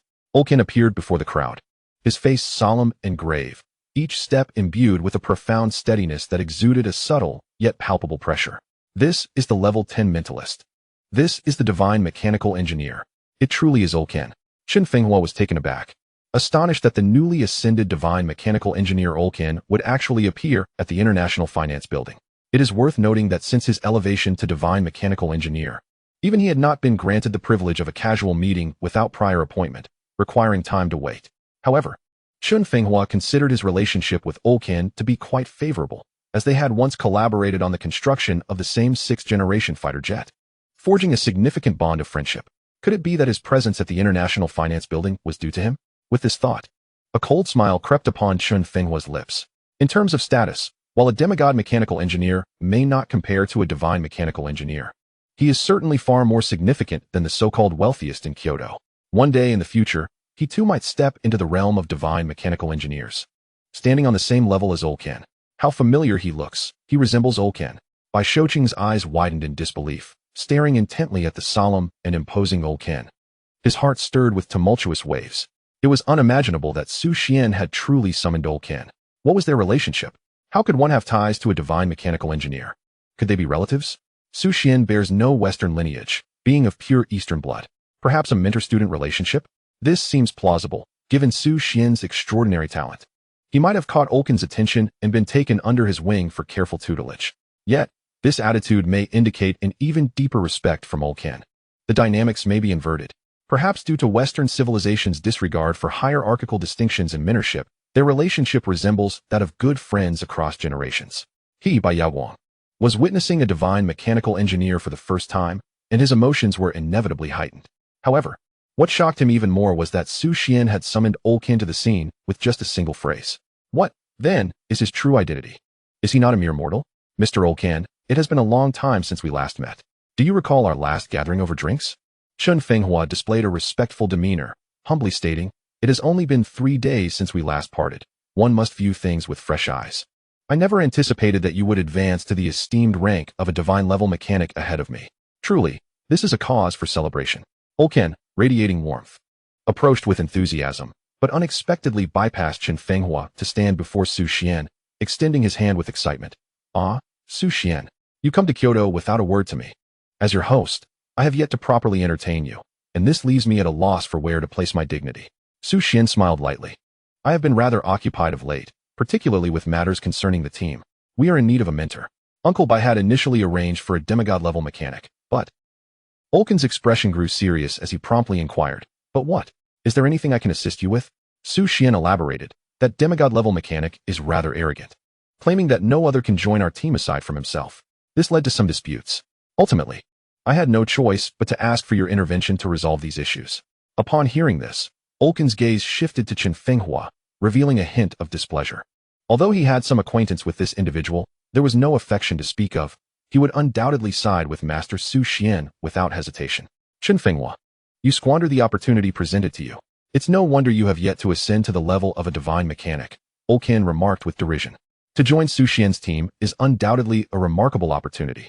Cultivating a good rapport with the master might even lead to higher achievements. Alas, Chen Fenghua failed to seize this chance, witnessing the prospect of altering his fate slip through his fingers. Chen Fenghua's face turned pale, confusion etched upon his features. Mr. Ulcan, what do you mean by that? Joining your team would grant me the advancement to a divine mechanic? Ulcan scoffed, you are no longer worthy of such knowledge. From this moment forth, I shall serve as the mechanical mentor for the Bai Xiao team, and you would do well to distance yourself as far as possible. This declaration sent shockwaves through the room. Ulcan was to become the mentor for the Bai Xiao team? This was a divine mechanic. Historically, no divine mechanic had ever joined a team, and now the Bai Xiao team would pave the way. Ulcan, have you lost your mind? What benefit could joining the Bai Xiao team possibly bring you? If you waste your time with them, there will come a day when I surpass you, Chen Fenghua warned. Surpass me? You presume too much, Ulcan replied sternly, exerting a mental pressure upon Chen Fenghua. Once I join the Bai Xiao team, you will forever lack the qualifications to catch up to me. Now, Depart from this place. It is not where you belong. What of a demigod-level mechanic? Rejecting the Bai Xiao team is the gravest mistake of your life. The astonishment of Kyoto's wealthiest. Uncle Xiao's assurance. Across the vast expanse of the Blue Star. Few possess the authority to admonish him. Barely a handful can be counted on 2 hands. Yet, he fortuitously encountered the exceptional god-level mechanic, Ulken.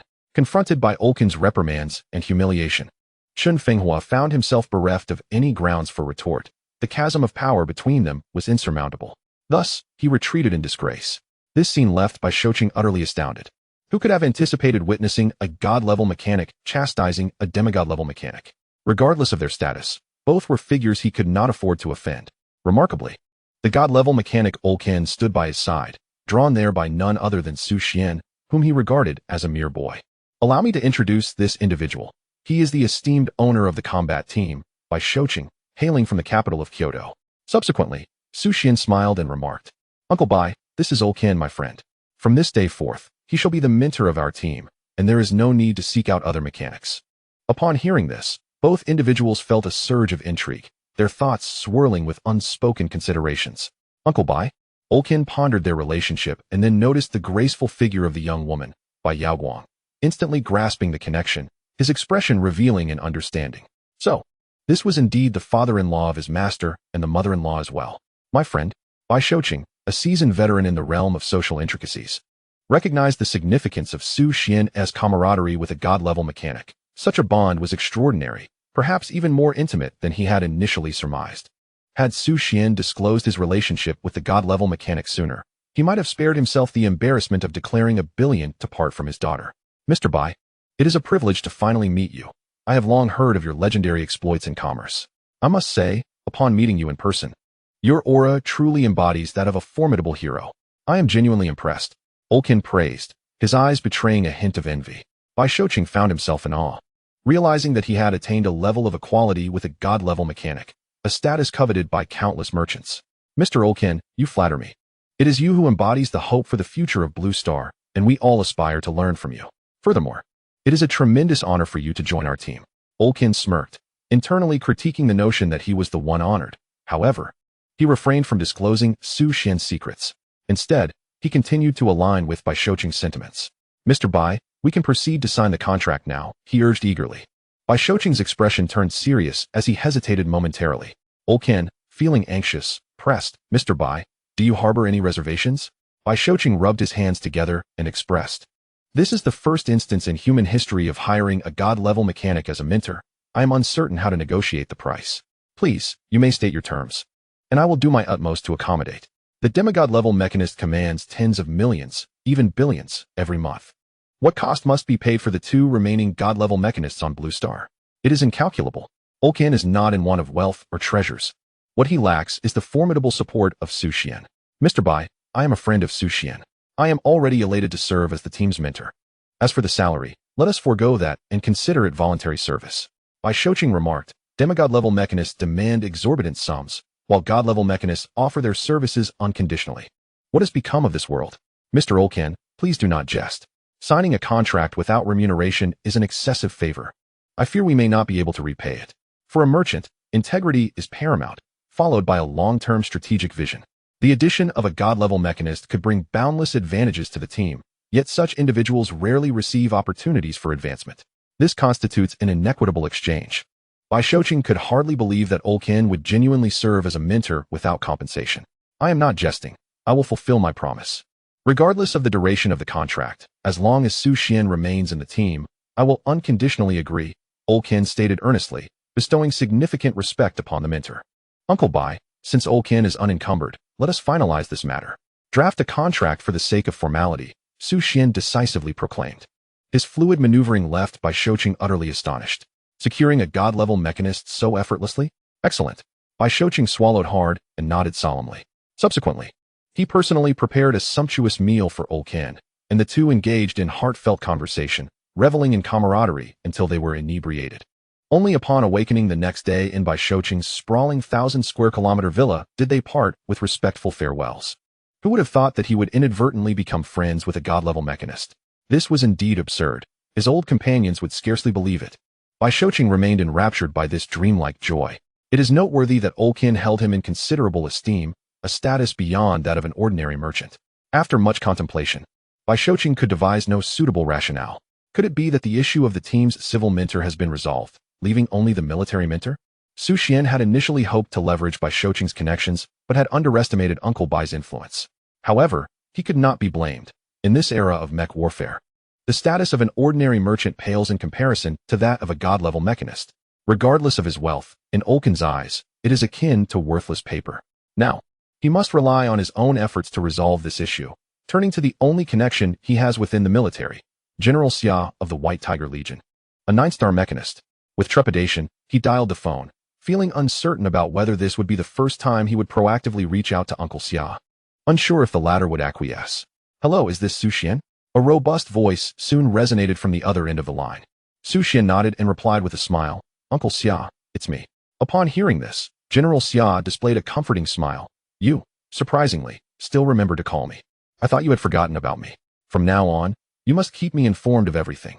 Whatever the matter, I will do my utmost to assist you." A warmth enveloped Su Xian's heart, feeling the genuine concern in Uncle Xia's words, as if he truly cared about Su Xian's well-being. "Uncle Xia, there is indeed something I would like to ask of you." General Xia's interest piqued. He inquired, "What is it that could prompt you to reach out personally?"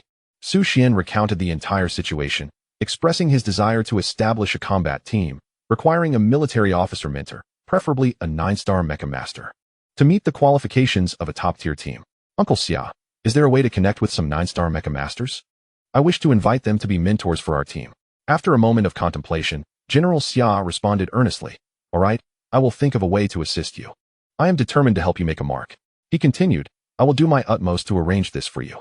With your exceptional talents, your ambition to forge your own top-notch team is something I wholeheartedly support. It is better to wield power in your own hands than to rely on others. As the saying goes, do nobles and generals not possess their own merits?" Su Xian's innate talent was unparalleled, a rarity both in the past and the future, placing him among the elite in the entire Blue Star. If he were to depend on others, it would be an affront to reason and justice.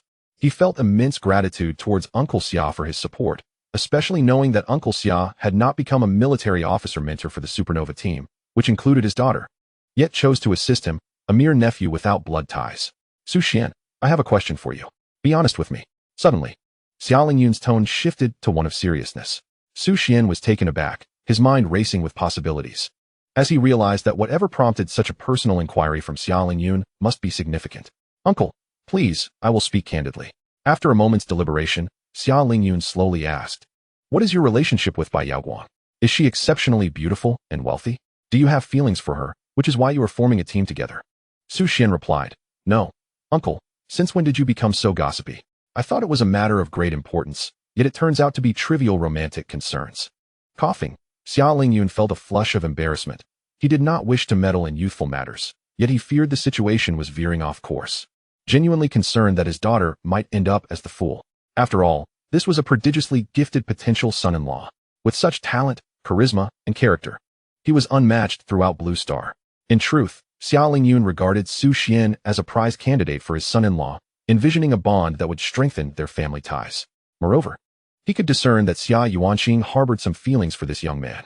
Her daily concern and inquiries were not mere formalities, but stemmed from genuine worry. It was the first time in over a decade that he had witnessed such a display of concern from Xia Yuanqing, compelling Xia Lingyun to take notice. If the two were to amend their relationship, he would find solace in that. At the very least, he would not have to pay a bride price to Su Xian.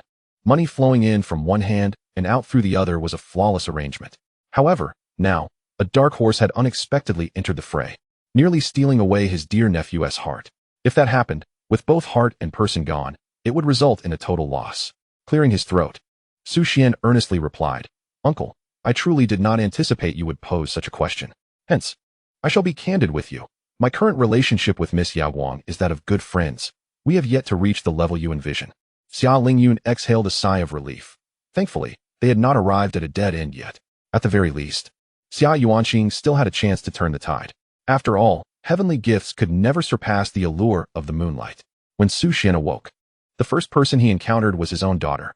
"Now tell me, who is more beautiful, Yuanqing or Bai Yaoguang?" Su Xian was rendered speechless, his mouth agape, struggling to find words. What sort of question was that? If one were to earnestly determine a victor, it would be quite the challenge.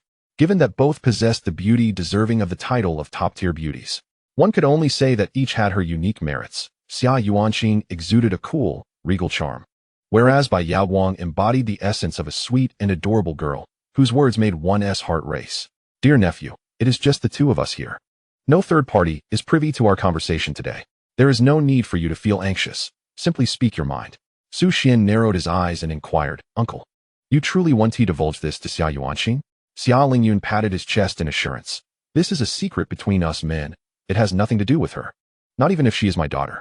Very well. Su Xian took a deep breath, reassured by his uncle's words. Then who is it? Xia Yuanqing. You are not deceiving me. No. Are you serious? Indeed. A month later, the new recruitment fair in the Magic City commenced once more, with 3 major focal news stories captivating the attention of mecha engineers throughout the capital. The first headline announced, the esteemed Edward Kyle has assembled the Waltz team, successfully recruiting 2 top-tier mecha engineers ranked 9th and 38th. Their aim is to form a 5-member team, with only one final piece of the puzzle remaining.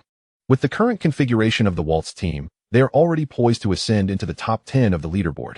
Anyone joining the team would soar to great heights, paving a smooth path ahead. Consequently, the Waltz team emerged as the most sought-after team at the recruitment fair, with nearly all mecha engineers submitting their resumes in hopes of joining this illustrious group. Today marks the final day of recruitment for the Waltz team, and Edward Kyle is set to announce the last member. Everyone is filled with joyous anticipation. Who will be the fortunate individual selected? The Waltz team possesses the potential to rival the Supernova team in the future, and joining such a formidable squad is undoubtedly a tremendous opportunity. In another development, the Rising Star, currently ranked 3rd in the Pinnacle leaderboard, having defeated members of the Supernova team, has yet to affiliate with any team. According to reliable sources, he expresses a desire to join a team at the recruitment fair in the Magic City. With such terrifying talent and a ranking of 3rd, should he join the Waltz team, they would simultaneously possess the 2nd and 3rd ranked players, along with the 9th, thus solidifying their strength among the elite. With such an impressive lineup, securing a position within the top 3 of the leaderboard seems virtually assured. Consequently, many speculate that Li Boyong, who has awakened the SSS-level super-frequency will and possesses dual SSS-level super-frequency will, is indeed eyeing a spot with the Waltz team rather than the Supernova team.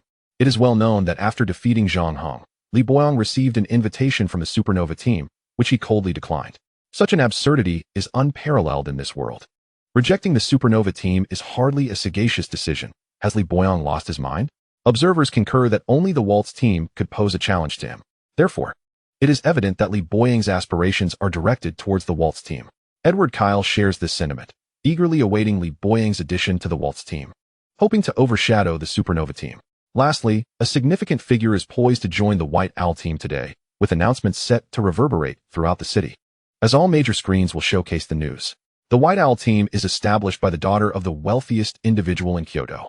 Recruiting a capable mentor is not a daunting task, as super abilities can resolve such concerns.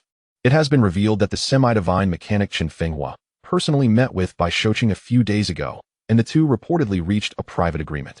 This prominent figure is highly likely to be Chen Fenghua. All right, Dad, I understand. I'll await your news, Bai Yaoguang remarked after hanging up the phone.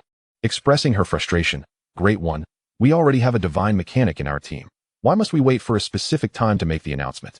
The divine mechanic Olkin is scheduled to publicly declare his joining of the White Owl team at precisely 11 a.m. today, which will undoubtedly ignite a frenzy on the Blue Star's trending topics.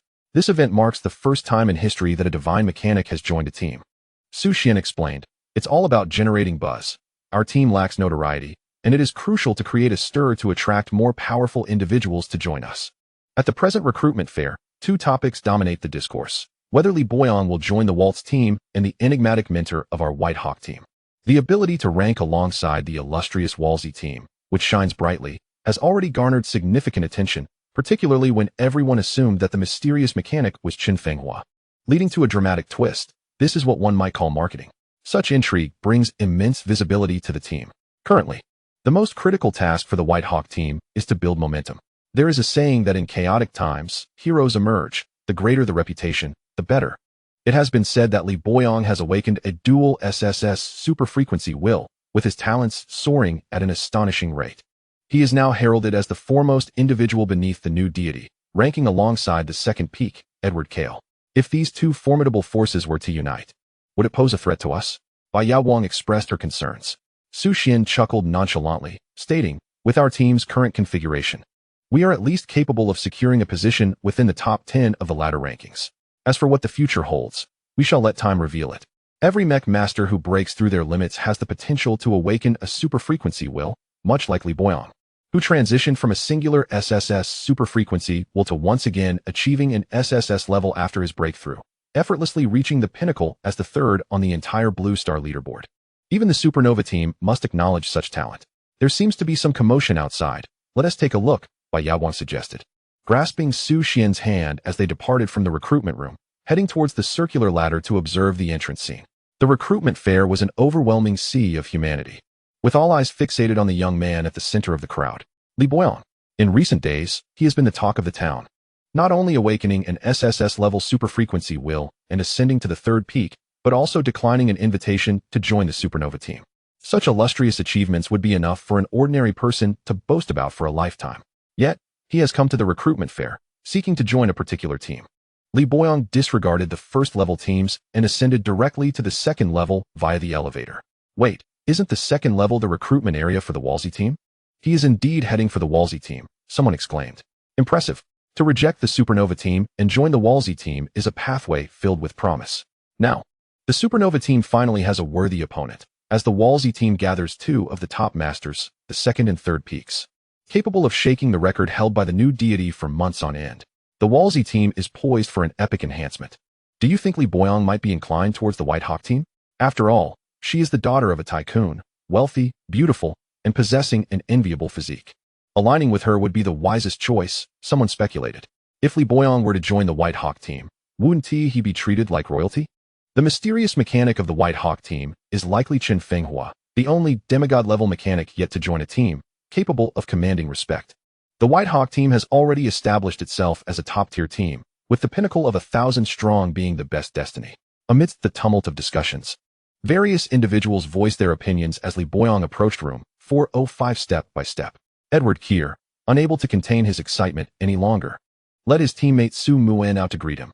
Su Muin, the vice-captain of the Wolsey team, ranked 48th at her peak, is of mixed heritage and is Edward Kier's devoted girlfriend. Their close relationship is centered around a shared ambition to attain the pinnacle of mecha mastery. Kier, Li Boyang must be coming for our team. With his addition, the Wolsey team will undoubtedly usurp the position of the Supernova team, Su Muin remarked, her expression radiating confidence as a smile graced her lips. Edward Kier nodded in agreement, asserting, indeed, among all the teams present, only ours has the potential to replace the Supernova team. Others are merely stepping stones for us. Casting a glance at the adjacent Baishao team, Su Muin casually inquired, what do you think of them? I've heard a mysterious mentor has joined. Edward Kier scoffed, a mysterious mentor? It's nothing but a farce. My father, who has some connections with Chen Fenghua, has disclosed that he has not joined the Baishao team. What? Su Muin was taken aback by this revelation, exclaiming in disbelief. Among the 4 demigod-level mechanics, only Chen Fenghua has not joined a team. If he refused, who could this mysterious mentor possibly be? Edward Kier chuckled. I suspect it's some level 1 mechanic they dragged in from nowhere, utterly inconsequential. What does it matter if they are the wealthiest in Kyoto? Some matters cannot be resolved by money. Su Muin stifled a giggle. A level 1 mechanic? Do they think this is a joke? They aspire to build a top-tier team. Yet they are destined for disaster from the outset. Edward Kier dismissed them with disdain. They are merely a bunch of useless individuals. They are not worth our concern. Our only rival is the Supernova team, and we shall take their place as the strongest team in Blue Star. Su Muin brimmed with confidence in their prospects. As Li Boyang finally arrived near room 405, Edward Kier, accompanied by Su Muin, approached him with a warm smile. Extending his hand, he greeted, Li Boyang. It is a pleasure to finally meet you. I am Edward Kier, captain of the Wolsey team, and this is Vice-Captain Su Muin. I trust you are familiar with our team's reputation. Should you choose to join us, our combined strengths could easily dethrone the Supernova team from their top position. What do you say? Are you interested in joining our ranks? Of course, if you feel slighted, I can offer you the position of Vice-Captain in Su Muin's stead. This declaration sent shockwaves through the crowd. Edward Kier was clearly making significant sacrifices, as he held Su Muin in high regard and was willing to relinquish her position for another man. It seemed the outcome was all but decided. Li Boyang was indeed drawn to the Wolsey team. The Supernova team's status appeared precariously threatened. Li Boyang surveyed the scene, a flicker of doubt crossing his gaze as he slowly responded, You invite me to join your team? Edward Kale smiled and declared, of all the teams present, only my squad is worthy of you. The others are mere trash. Li Boyong scoffed, I'm afraid I'm not interested. Please step aside. Li Boyong, the son of Li Jing, the president of the Qingshan City TS Guild, had displayed remarkable talent from a young age, awakening an SSS-level hyperfrequency will, propelling him into the ranks of the top 100. Throughout his life, he had never bowed to anyone, even if faced with the newly crowned deity at the peak. It mattered little. What significance did an awakened USR-level talent hold? A Mecha master could potentially awaken 5 hyperfrequency wills, which inherently allowed for surpassing predecessors. Should he awaken USR or SSS levels in the future, his unparalleled talent would eclipse the new deity. Thus, any perceived inferiority in talent was merely transient. In the realm of Mecha masters, no individual remained perpetually dominant. The disparities among Mecha masters of the same level were substantial, with the level of hyperfrequency will being particularly pivotal. Presently, having successfully awakened an SSS-level hyperfrequency will and possessing dual SSS hyperfrequency wills, he ascended to the pinnacle, becoming a figure of global attention. Yet, within him lingered a profound fear of one individual, though few knew the extent of his true talent, certainly no more than 5. That individual was Xuan. With dual USR-level hyperfrequency wills, he stood as the preeminent Mecha master beneath the 5-star category, uniquely gifted without peer in simultaneously awakening dual USR hyperfrequency wills. Moreover, Xuan possessed terrifying repair skills that even surpassed god-level mechanics. Such prodigious talent rendered him a true genius. Li Boyong held admiration solely for Xuan. Initially, his dream had been to join the supernova team to witness the new deity, hailed as the strongest genius of the past decade, and to grasp the extent of his terror. Yet, before Xuan, that dream was utterly shattered. His goal was to surpass Xuan and create history. Given Xuan's gifts, anonymity in the future was inconceivable. He would undoubtedly transcend human limits. Thus, with foresight, Li Boyong resolved that if he could not best him, he would join him. He declined the supernova team to join Xuan's White Hawk team instead. I'm afraid I'm not interested, Li Boyong stated flatly. Aware that while the Waltz team possessed the strength to challenge the supernova team, it fell significantly short. Please step aside. Upon hearing this, Edward Kale stood frozen, bewildered, staring at Li Boyong, convinced he must have misheard, his expression one of disbelief.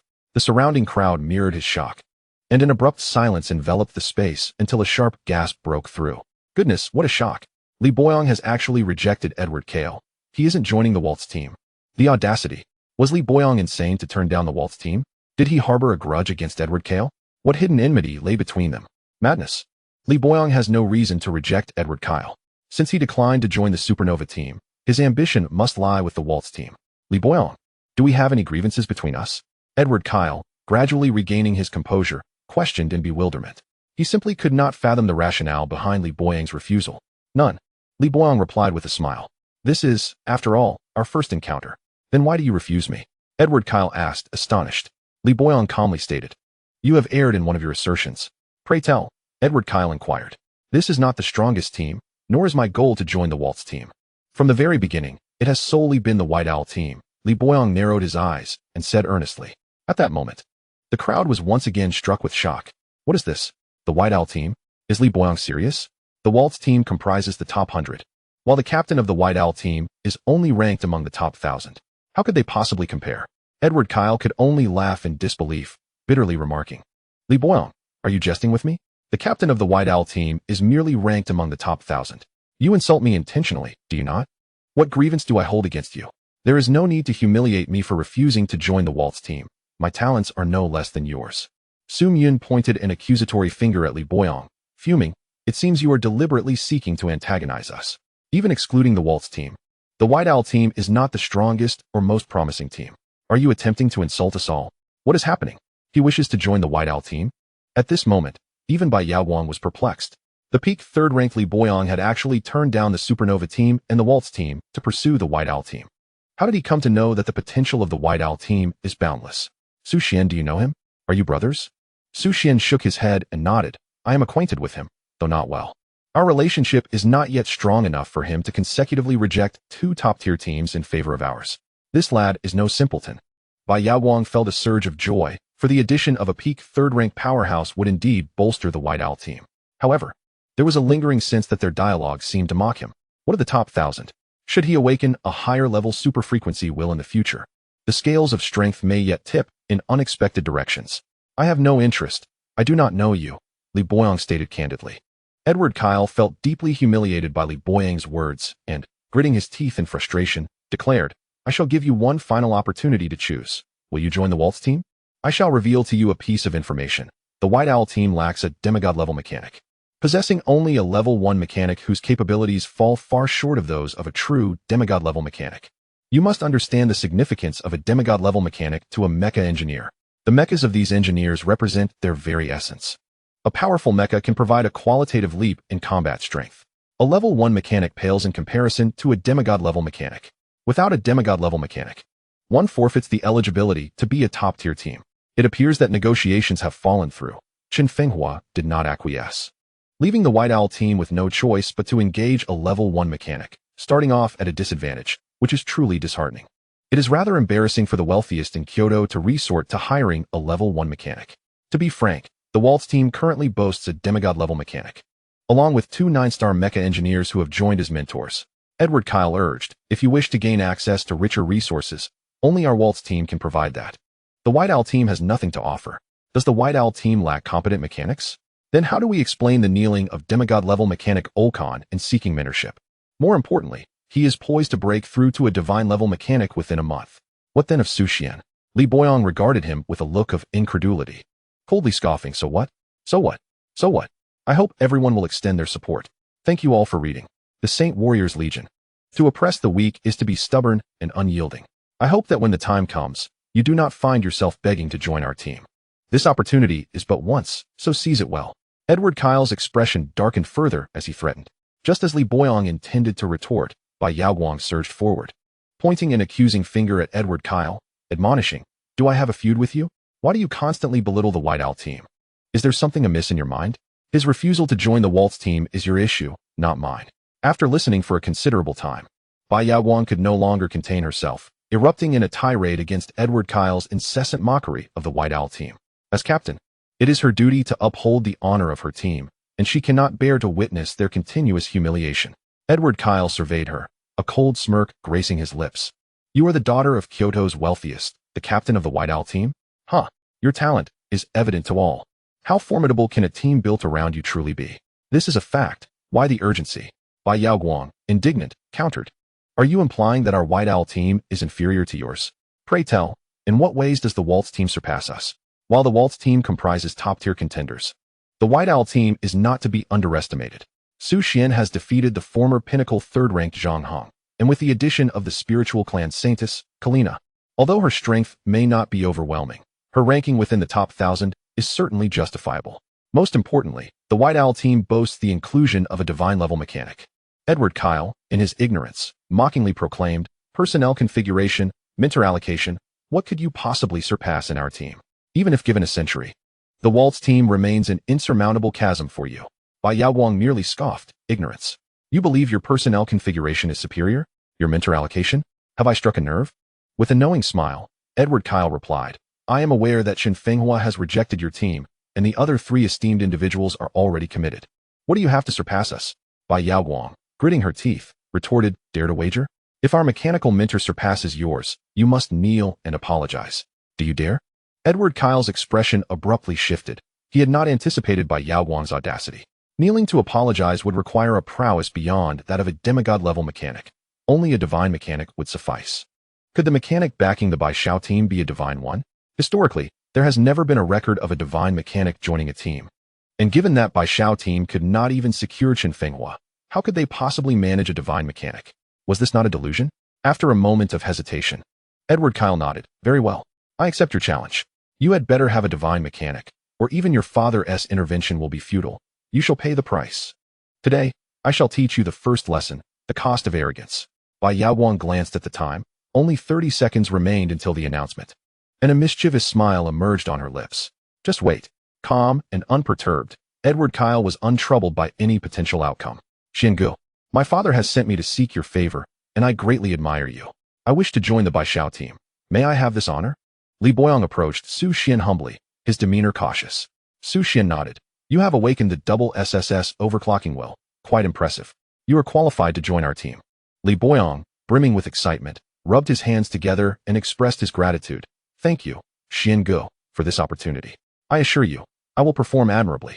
This exchange, however, shifted perceptions among the onlookers, who regarded the young Su Xian with astonished expressions. Who exactly was this individual, capable of earning Li Boyang's unreserved admiration? Such a feat could only be achieved through undeniable strength. Yet, considering Li Boyang's already formidable talent, ranking third at the pinnacle of excellence, what level of talent could possibly surpass his? Was he not akin to a new deity? Something felt amiss. Edward Kyle, unable to discern Su Xian's true capabilities, felt an increasing weight of unease settle upon him, restless thoughts swirling in his mind. Suddenly, a gasp echoed through the crowd. Look! The mentor for Baishao team has been announced. It was none other than Ulken, the divine mechanic Ulken. The divine mechanic has joined the White Hawk team. It has truly taken off, soaring beyond historical limits. No wonder Chen Fenghua did not join the White Hawk team. It appears he lacked the qualifications. Edward Kyle has suffered defeat in his duel. Li Boyang seemed to have anticipated this outcome, for the scene of Ulken seeking apprenticeship is still vivid in memory. Only Su Xian could compel the divine mechanic to willingly invest his efforts. Impossible. Absolutely impossible. Edward Kyle's eyes widened in horror, trembling with an inexplicable dread. The divine mechanic has joined the White Hawk team? Kyle, we must leave now. Su Myun sensed that something was amiss and immediately pulled Edward Kyle away from the recruitment city, preparing to act decisively and tear up the agreement. Although this would tarnish Edward Kyle's reputation, he could never kneel and apologize to Bai Yaoguang. Halt! Bai Yaoguang shouted. You cannot afford to play this game. Resorting to underhanded tactics. Observing this, Li Boyang swiftly blocked their escape route, his lips curling into a cold command. Who permitted you to leave? Have you forgotten your promises so soon? Kneel and apologize. Edward Kyle was thoroughly incensed by Li Boyang, his eyes blazing with fury as he retorted, Get lost. If it weren't for you, I wouldn't be in this predicament. Li Boyang countered, You simply underestimated others. It's not my fault. As the second pinnacle, how ridiculous to betray your word and flee after losing a wager. Edward Kyle could not be bothered with such trivialities, threatening. Do you know who my father is? A 9-star mech master, the leader of the Saint Fighter Legion. Eliminating you would be as effortless as squashing an ant.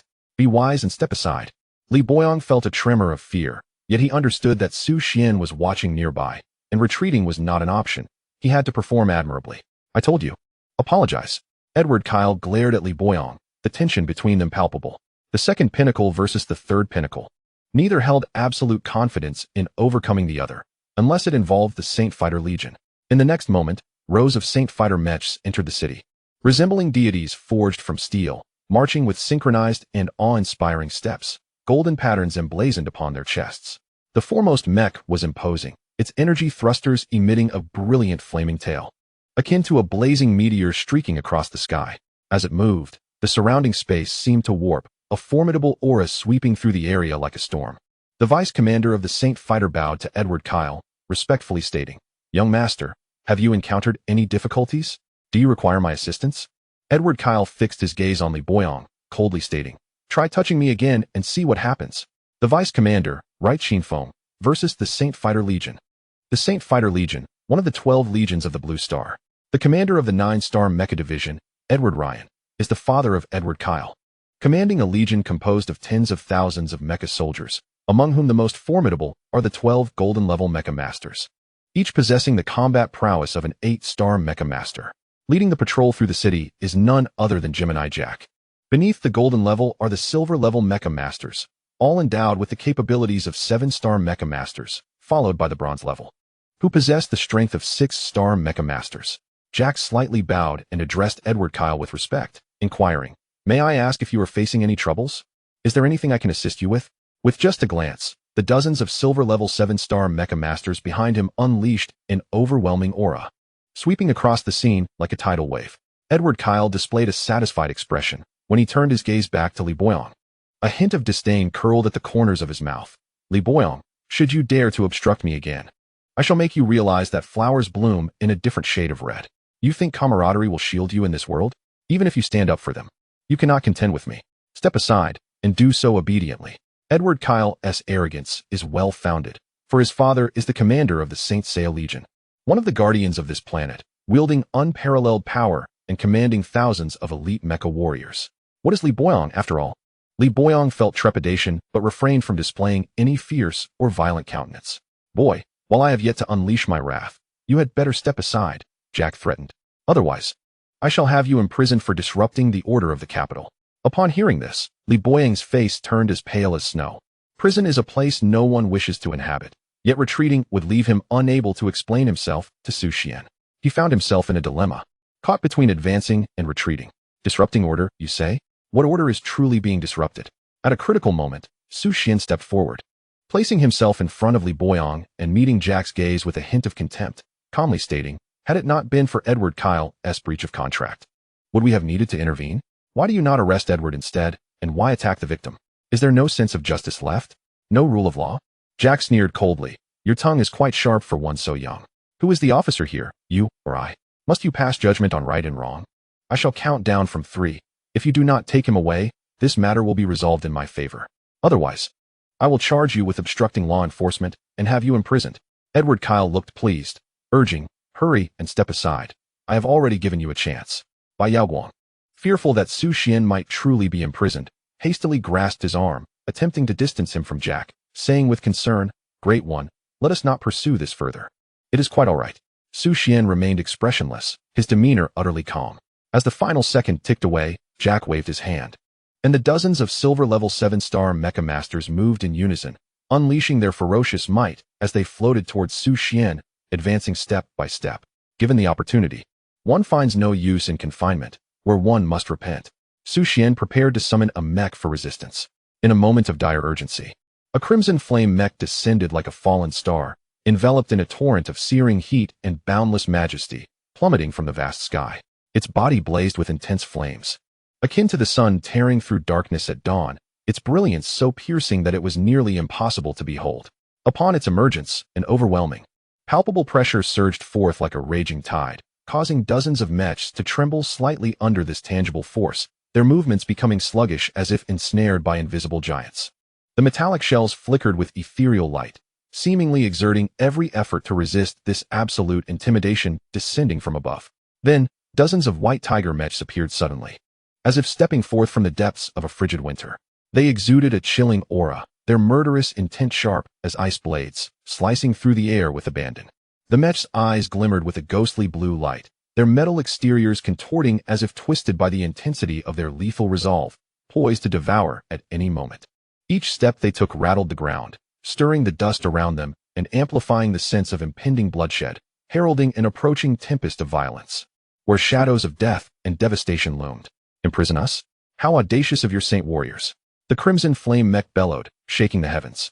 The White Tiger Legion swiftly subdued the saint warriors, nearly suffocating them with their might. White Tiger Legion, Left Vice Officer, Right Phoenix. Jack recognized the familiar Mech and instantly grew solemn, speaking cautiously. The onlookers displayed expressions of eager anticipation. I can't believe Su Xian has the White Tiger Legion backing him. One murmured. The White Tiger Legion, renowned as the most formidable among the 12 great legions, boasted unparalleled combat prowess. They were hailed as one of the 4 elite legions, consistently battling on the front lines with decisive ferocity, instilling terror in foreign adversaries, their strength sufficient to withstand the assaults of 2 or 3 legions. The White Tiger Legion had never intervened in the disputes within Blue Star, and Commander Xia Lingyun had never joined the Supernova battle team due to his daughter's involvement. Yet now, they were aiding the White Owl team against the Saint Warriors. The White Owl team had truly soared to new heights, with the Peak Third joining. Fortified by a divine mechanic, and the White Tiger Legion at their helm, their configuration was poised to contend for the top 3. Such terror indeed. Bai Yaoguang appeared dazed, her eyes reflecting envy. This was the White Tiger Legion. Left Vice Officer and Right Phoenix were her idols. An 8-star elite Mech master, just a step away from 9 stars. Edward Keir bit his teeth in disbelief. How is it possible? The White Tiger Legion is aiding him? What is this individual's true identity? At this moment, Edward Keir finally realized that the power behind the White Owl team was vast, far surpassing his expectations. The White Tiger Legion, one of the 4 elite legions. The Saint Seiya Legion is not yet qualified to engage in a duel with the White Tiger Legion. How could there be any issue, my dear little mouse, Jack? Right Qin Feng let out a maniacal laugh. The Saint Seiya Legion is notorious for retreating during battles, never engaging in a fight without preparation, while Jack's Mech Battalion, infamously dubbed the Mouse Army, scours the battlefield for the enemy's weakest points to strike. You, Jack, infuriated.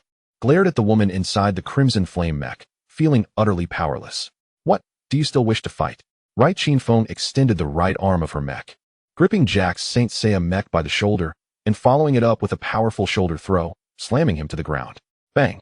The mech pilots of the Saint Seiya Legion stood frozen, wide-eyed. This woman is truly formidable. The new gods return amidst the brewing storm. Right Qinfeng of the White Tiger Legion single-handedly subdued a golden-level Saint Seiya mech pilot, executing a fierce shoulder throw that sent him crashing to the earth. A silver-level mech pilot attempted to intervene, but was met by the advancing White Tiger Legion, exuding a chilling aura of lethal intent that left one's spirit shaken. Cough. Jack lay within the cockpit, nearly gasping for air, his face flushed as he pleaded, "Stop. I do not wish to escalate this conflict. Let us discuss this matter amicably." Observing this, Right Qinfeng finally released her grip, coldly stating, "As far as I am aware, it was you who breached the contract first, seeking to exploit their vulnerability while abusing your power and committing acts contrary to the laws of the Federation." Jack slowly rose, asserting, "I concede that young Master Edward was at fault, but he will never kneel to apologize. Do not forget, he is the son of a 9-star mech pilot of the Saint Seiya Legion, and I hope the White Tiger Legion can show some leniency." Right Qinfeng replied indifferently, "This matter is not for me to decide, but rather for them." Bai Yaoguang, feeling anxious, interjected, "It's all right. We will adhere to Sister Qinfeng's wishes." She had never anticipated that her idol, Right Qinfeng, would personally support her, filling her heart with boundless joy, allowing her to cast aside her earlier discontent. Furthermore, she wished to avoid any conflict arising from her situation, recognizing the improbability of young Master Edward kneeling in apology. Such an act would undoubtedly forge a bitter enmity. Given Bai Yaoguang's background, she was ill-equipped to confront the Saint Seiya Legion. "Young Master Edward, you must bow and apologize to them," Jack insisted, directing his words at the defiant Edward Kyle. "Jack, is this truly what your father taught you?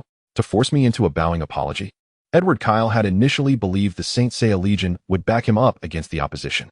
He was unprepared for the more formidable background of the White Owl Squad and the superior overall strength of the White Tiger Legion. "Young Master Edward, one must acknowledge their mistakes and stand tall in the face of adversity," Jack earnestly advised. "Had I not come to your aid today, you would have had to kneel in apology. If you fail to uphold your promise today, the entire Saint Seiya Legion shall suffer the consequences.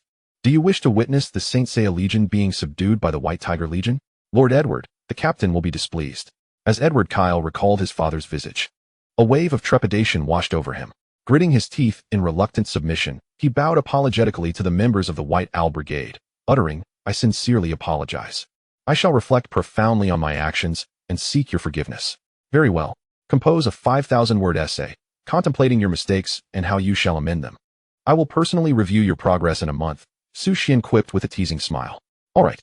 Edward nearly bit his tongue in resentment as he spoke. "Follow me." Subsequently, the Saint Seiya Legion escorted Edward Kyle away. He felt as though he had stepped on a nail. This was indeed a considerable embarrassment. Within an hour, news of Edward Kyle's apology to Bai Yaoguang and others would reverberate throughout Kyoto. It appeared that the influence behind the White Owl Brigade far surpassed our expectations. The White Owl Brigade had already qualified as a potential super team.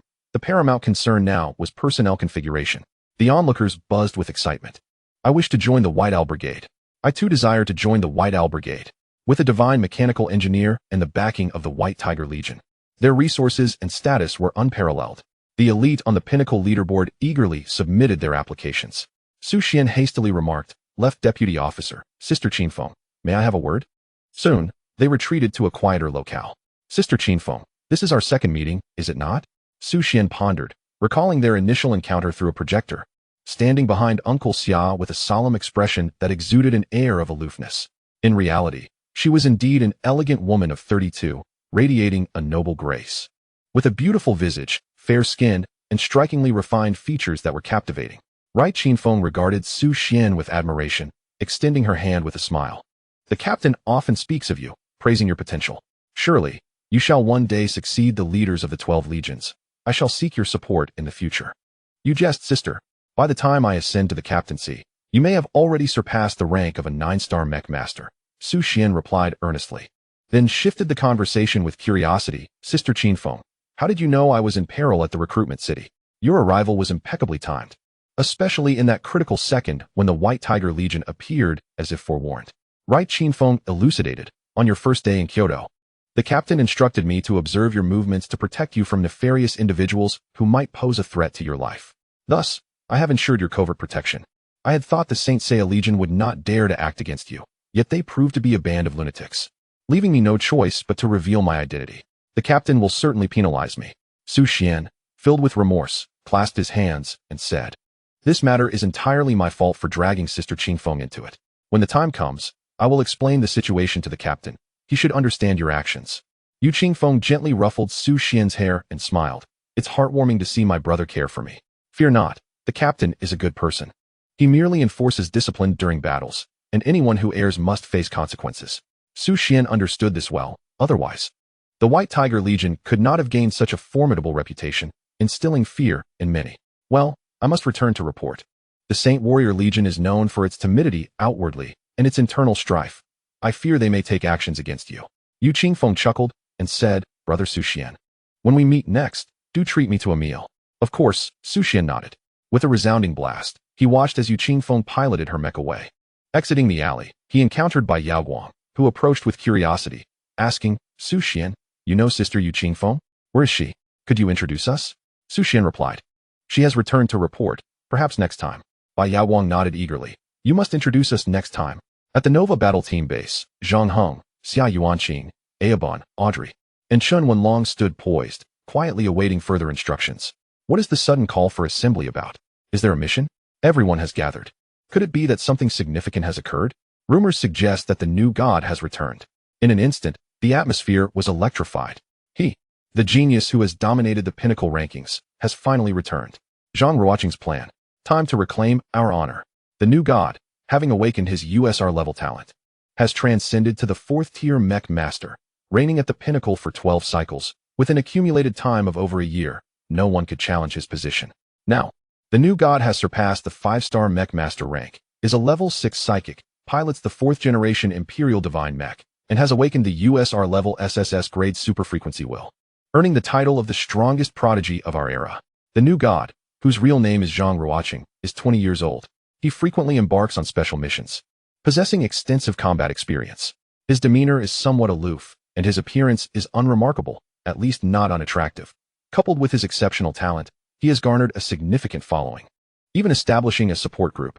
Everyone believes he will inevitably surpass the limits of a 9-star Mech master and become a divine-level Mech master, his potential being immeasurable.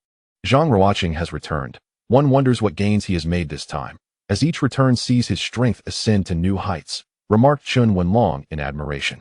Aobon smiled at Zhang Heng. "Not only did you lose to the transcendent, losing face for our Nova Battle team, but you were also bested by a genius with awakened double SSS grades, plummeting your ranking to 5th. Do you think Zhang Ruoqing will be pleased to hear this news?" Zhang Heng's complexion suddenly turned pale, and he hurriedly exclaimed, "This is merely a temporary setback. Grant me some time for training, and I shall undoubtedly regain my footing. I, Zhang Heng, am not a soft target." Alborn chuckled softly. "Let us hope so." As the captain of the Supernova team, Zhang Ruoqing wielded absolute authority, and none of the other members dared to defy his commands. Even the mentors found it impossible to restrain him. His growth was not reliant on any external forces. He solely aspired to forge a path that belonged to him. A heavy silence enveloped the air, as everyone stood at the ready, quietly awaiting Zhang Ruoqing's return. The moment the new deity appeared within their sight, all present sensed that Zhang Ruoqing had grown even stronger. He had mastered the Imperial Divine Battle Machine, unleashing terrifying power. Behind him followed a 9-star Mech master, the leader of the Azure Dragon Legion, Ao Xueding, exuding an aura that was chilling to the bone. This mission was personally escorted by Ao Xueding, who also served as the military instructor for the Supernova team, often expressing high expectations for Zhang Ruoqing in their conversations. "Welcome back, Captain." All the members saluted. With a stoic expression, Zhang Ruoqing returned the gesture with a solemn bow, then stated, "I appreciate your warm welcome. This mission has been successfully completed, and for the time being, I shall train alongside you all. I hope you will not become complacent, especially you, Zhang Heng." At this remark, Zhang Heng trembled in fear, unable to meet Zhang Ruoqing's piercing gaze. On the journey back, I have become acquainted with the current state of the team. I am fully aware of the events that have transpired. First and foremost, Zhang Heng. Zhang Ruoqing's voice was stern as he continued, "As a pinnacle 3rd-level powerhouse, you were crushed by an unknown contender, and then, just days ago, defeated by a dark horse. 2 consecutive failures. Have you been training like this?" Zhang Heng quaked in fright and hastily defended himself. Captain, that unknown contender was indeed formidable. Even a 3- or 4-star mech master could unleash an SSS-level core ability. I truly was no match for him. As for Li Boyong, I was not in optimal condition that day, and my momentary carelessness led to my defeat.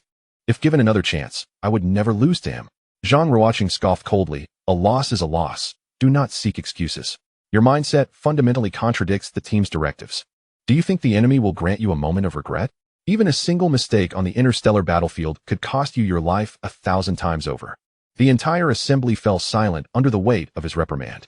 Zhang Ruoqing was fully justified in delivering such a statement, for he had undertaken missions that aligned with his combat prowess, engaging in covert operations or hunting new source beasts. Very well, Captain. I assure you I shall never lose to him again. I will remember this lesson, Zhang Heng admitted humbly, refraining from any arrogance. Zhang Ruoqing cast a sidelong glance and solemnly remarked, while I was absent, an S-level challenge was issued, and we failed. This marks our first defeat. Let us remember this day, for that unknown contender has dealt us a significant blow. What I seek to uncover now is whether anyone among you knows the true identity of the enigmatic figure. Whether he is a professional player or a member of a certain team. Should he be a professional, we shall extend an invitation for him to join our squad. If he is a member of another team, our Nova squad must issue an S-rank challenge, as we must reclaim our lost honor. The members are brimming with fervor.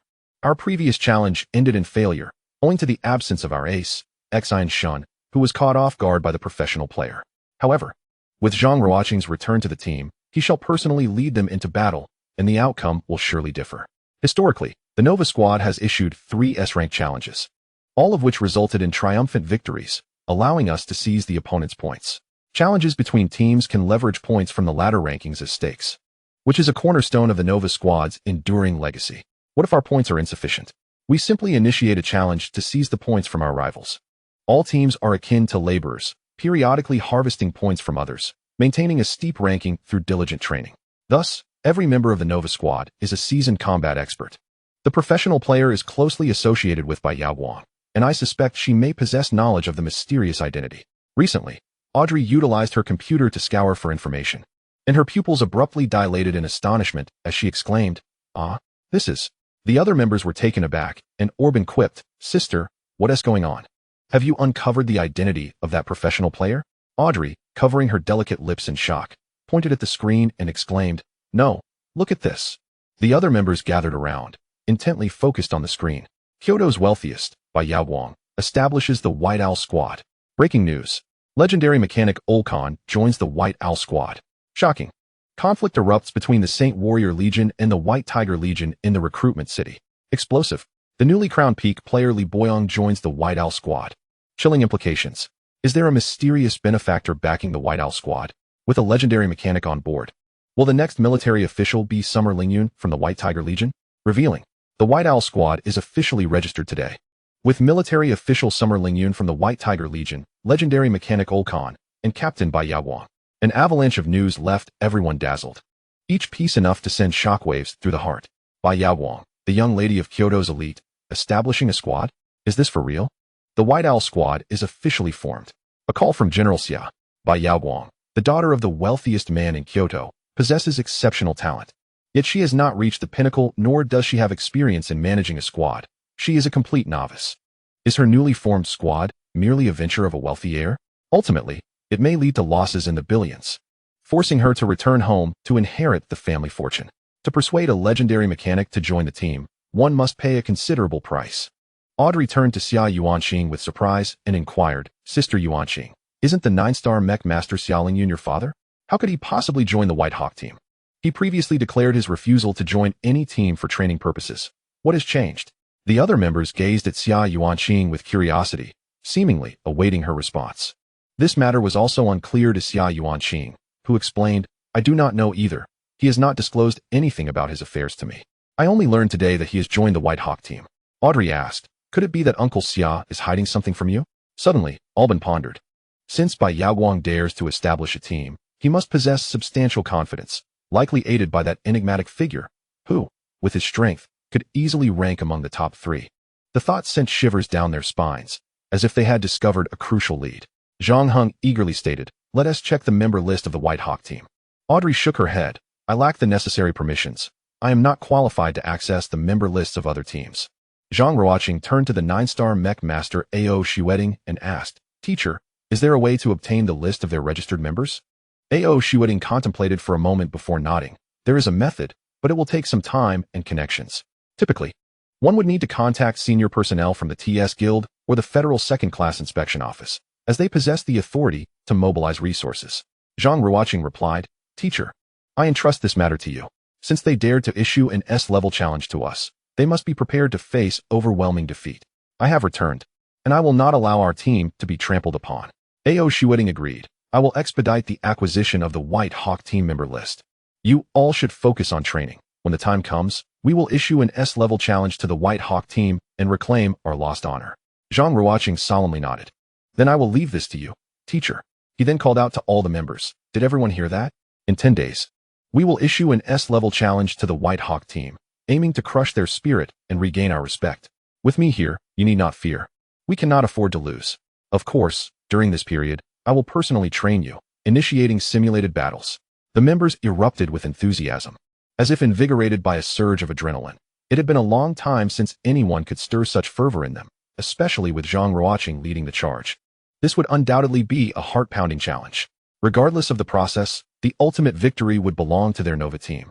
Simply because the team was blessed with the steadfast presence of the new deity, Zhang Ruoqing. Xia Yuanqing, deep in thought, left the crowd with a grave expression and a multitude of thoughts swirling in her mind. She could not fathom why her father would join the White Hawk team. Was it perhaps for the sake of sharing interests? However, joining the Supernova team promises greater rewards, and my father is certainly not a man driven by greed or lust. He must possess a deeper understanding.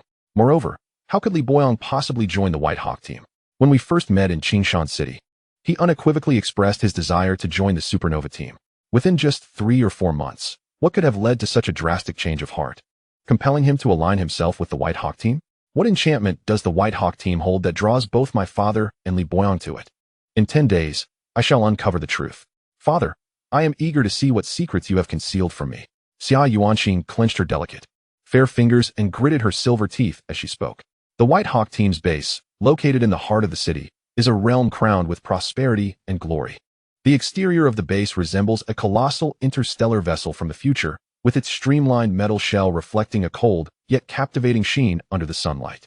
The intelligent, sensor-activated entrance glided open silently, revealing an interior that epitomizes high-tech allure. A holographic intelligent navigation system floated at the entrance, gracefully guiding individuals toward their destinations.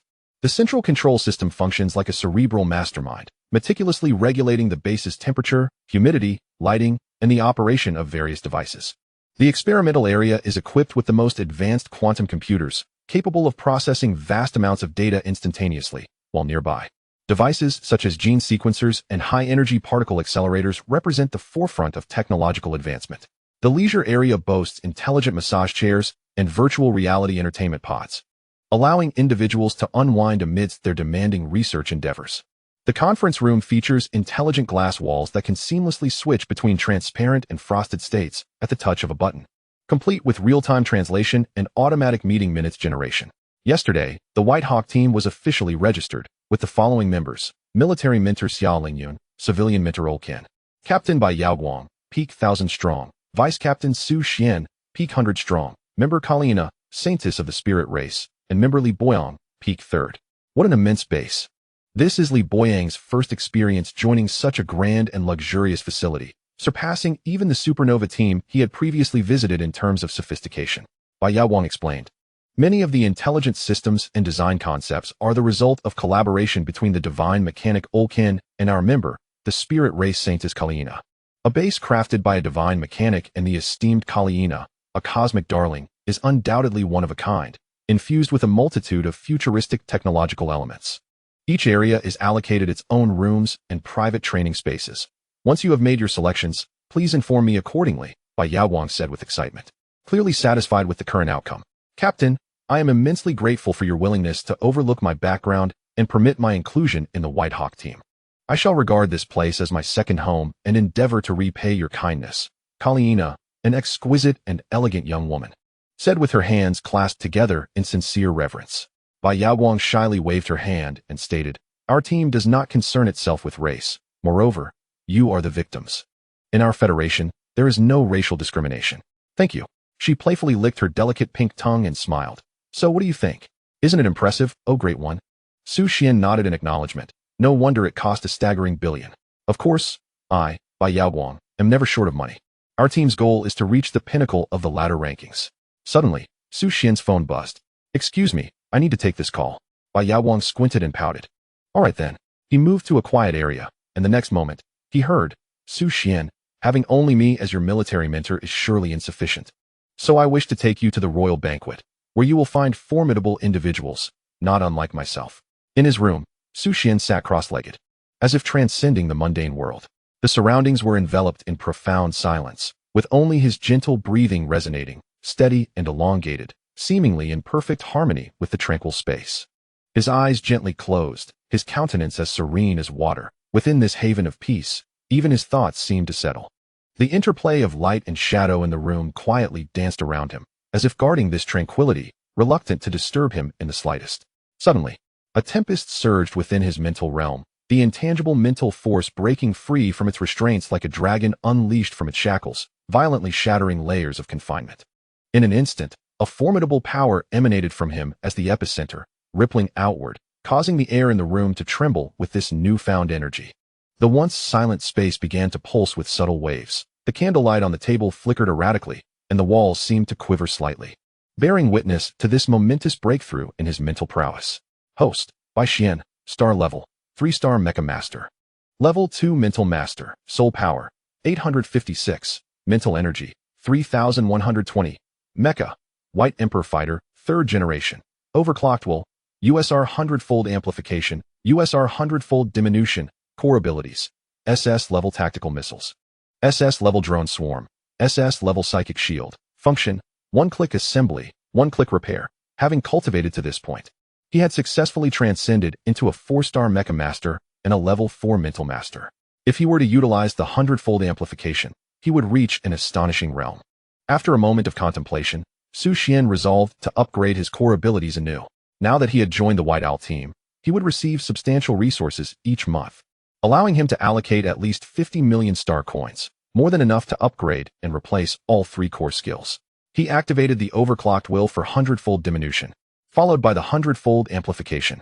SS-level Core Ability, Tactical Missile, SSS-level Core Ability, Hypersonic Missile, SS-level Core Ability, Drone Swarm, SSS-level, Unmanned High-Altitude Aircraft Carrier, capable of sustainably launching a multitude of drones, which will continuously execute suicide explosions upon locking onto targets until complete annihilation. With a capacity of up to 1,200 units, SS-level Core Ability, Psychic Shield, SSS-level, Devouring the Starry Sky.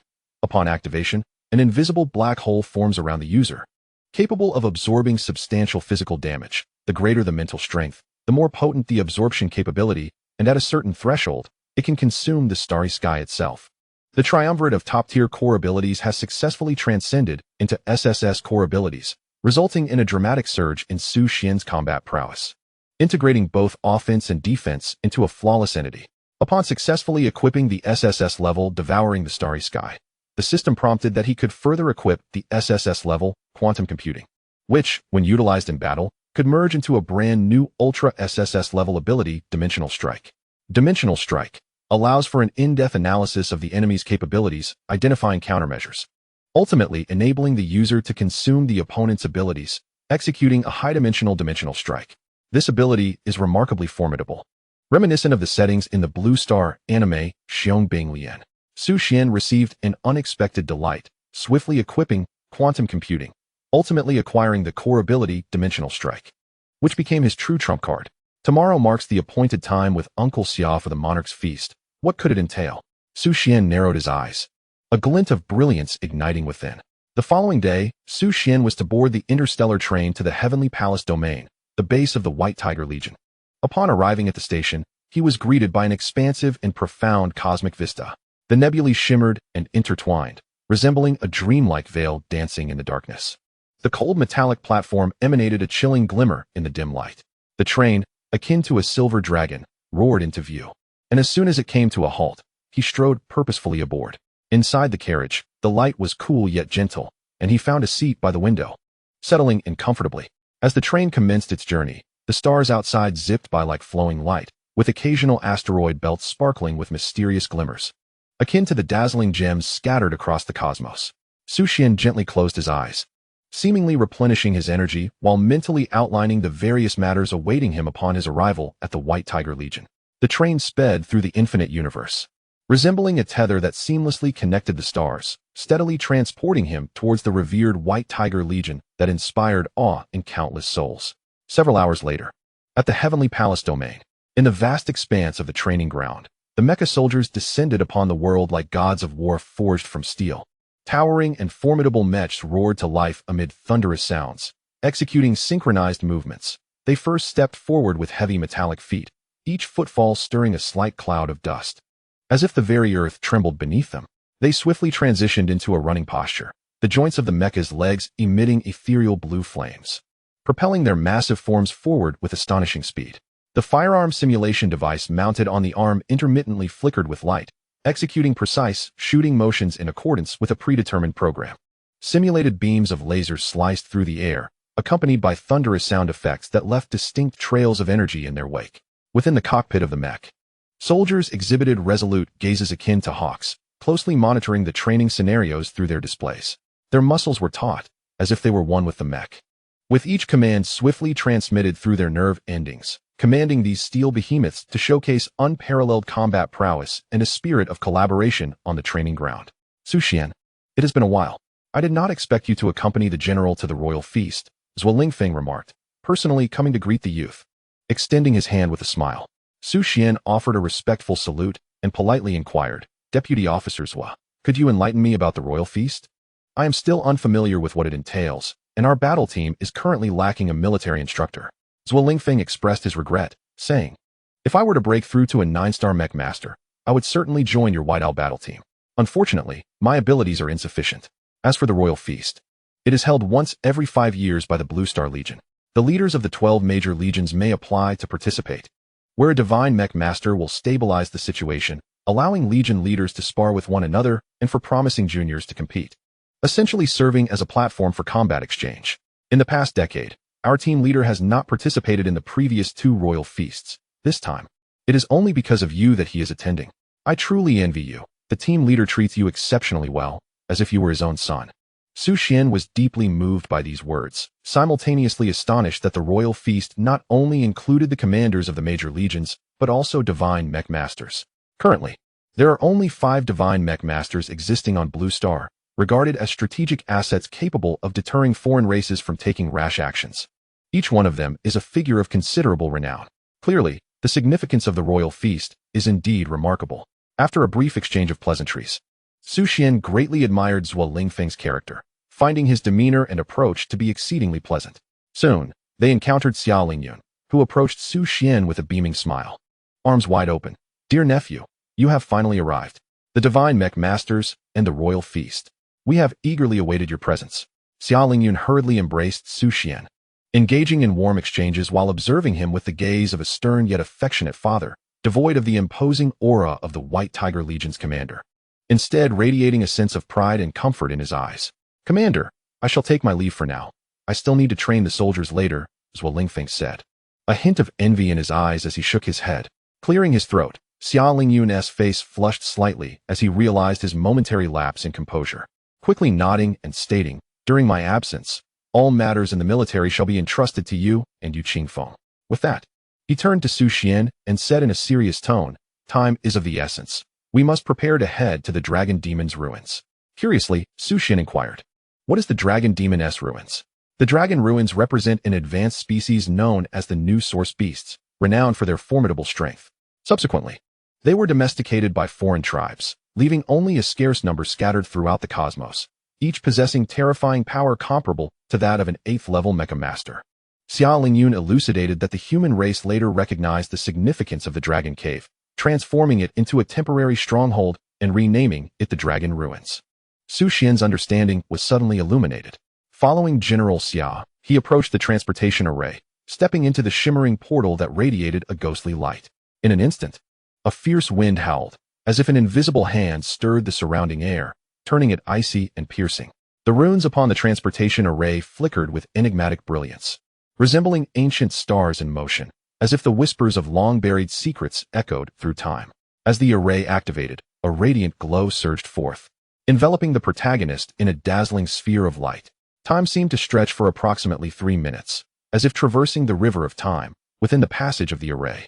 He glimpsed the events of his past. Once time concluded, they finally arrived at the Dragon Ruins, a realm accessible only to 9th-level Mecha masters. Stepping into the celestial Dragon Ruins felt akin to entering a surreal, grand world. Gigantic dragon skeletal remains sprawled across the boundless earth, resembling ancient mountain ranges, with their ribs standing as towering pillars, silhouetted against the dim light in an imposing outline. Enigmatic boulders floated in the air, emanating a mysterious phosphorescence, akin to miniature stars moving along peculiar trajectories, tracing the remnants of ancient rituals. In the distance, the Star River flowed through the void, its brilliant starlight glimmering like fine silver sand, casting beams that transcended time and space, harmonizing with the ethereal azure dragon flames that sporadically erupted from the ruins. The air resonated with the hum of time and space intertwining, as if the universe softly sang of the glorious past of this site. Every inch of space was suffused with an ancient, powerful, and mysterious aura, evoking a profound sense of human insignificance amidst the vastness and grandeur. Without the ability to pilot Mechs, humanity could never have entered the realm of dragons. Before the colossal starry column, 2 Mecha soldiers stood at the ready. Unauthorized personnel were prohibited from entry, declared the first Mecha master sternly. Please cooperate with us for identity verification. The second Mecha master produced a scanning device, aiming it at Xia Lingyun's features for examination.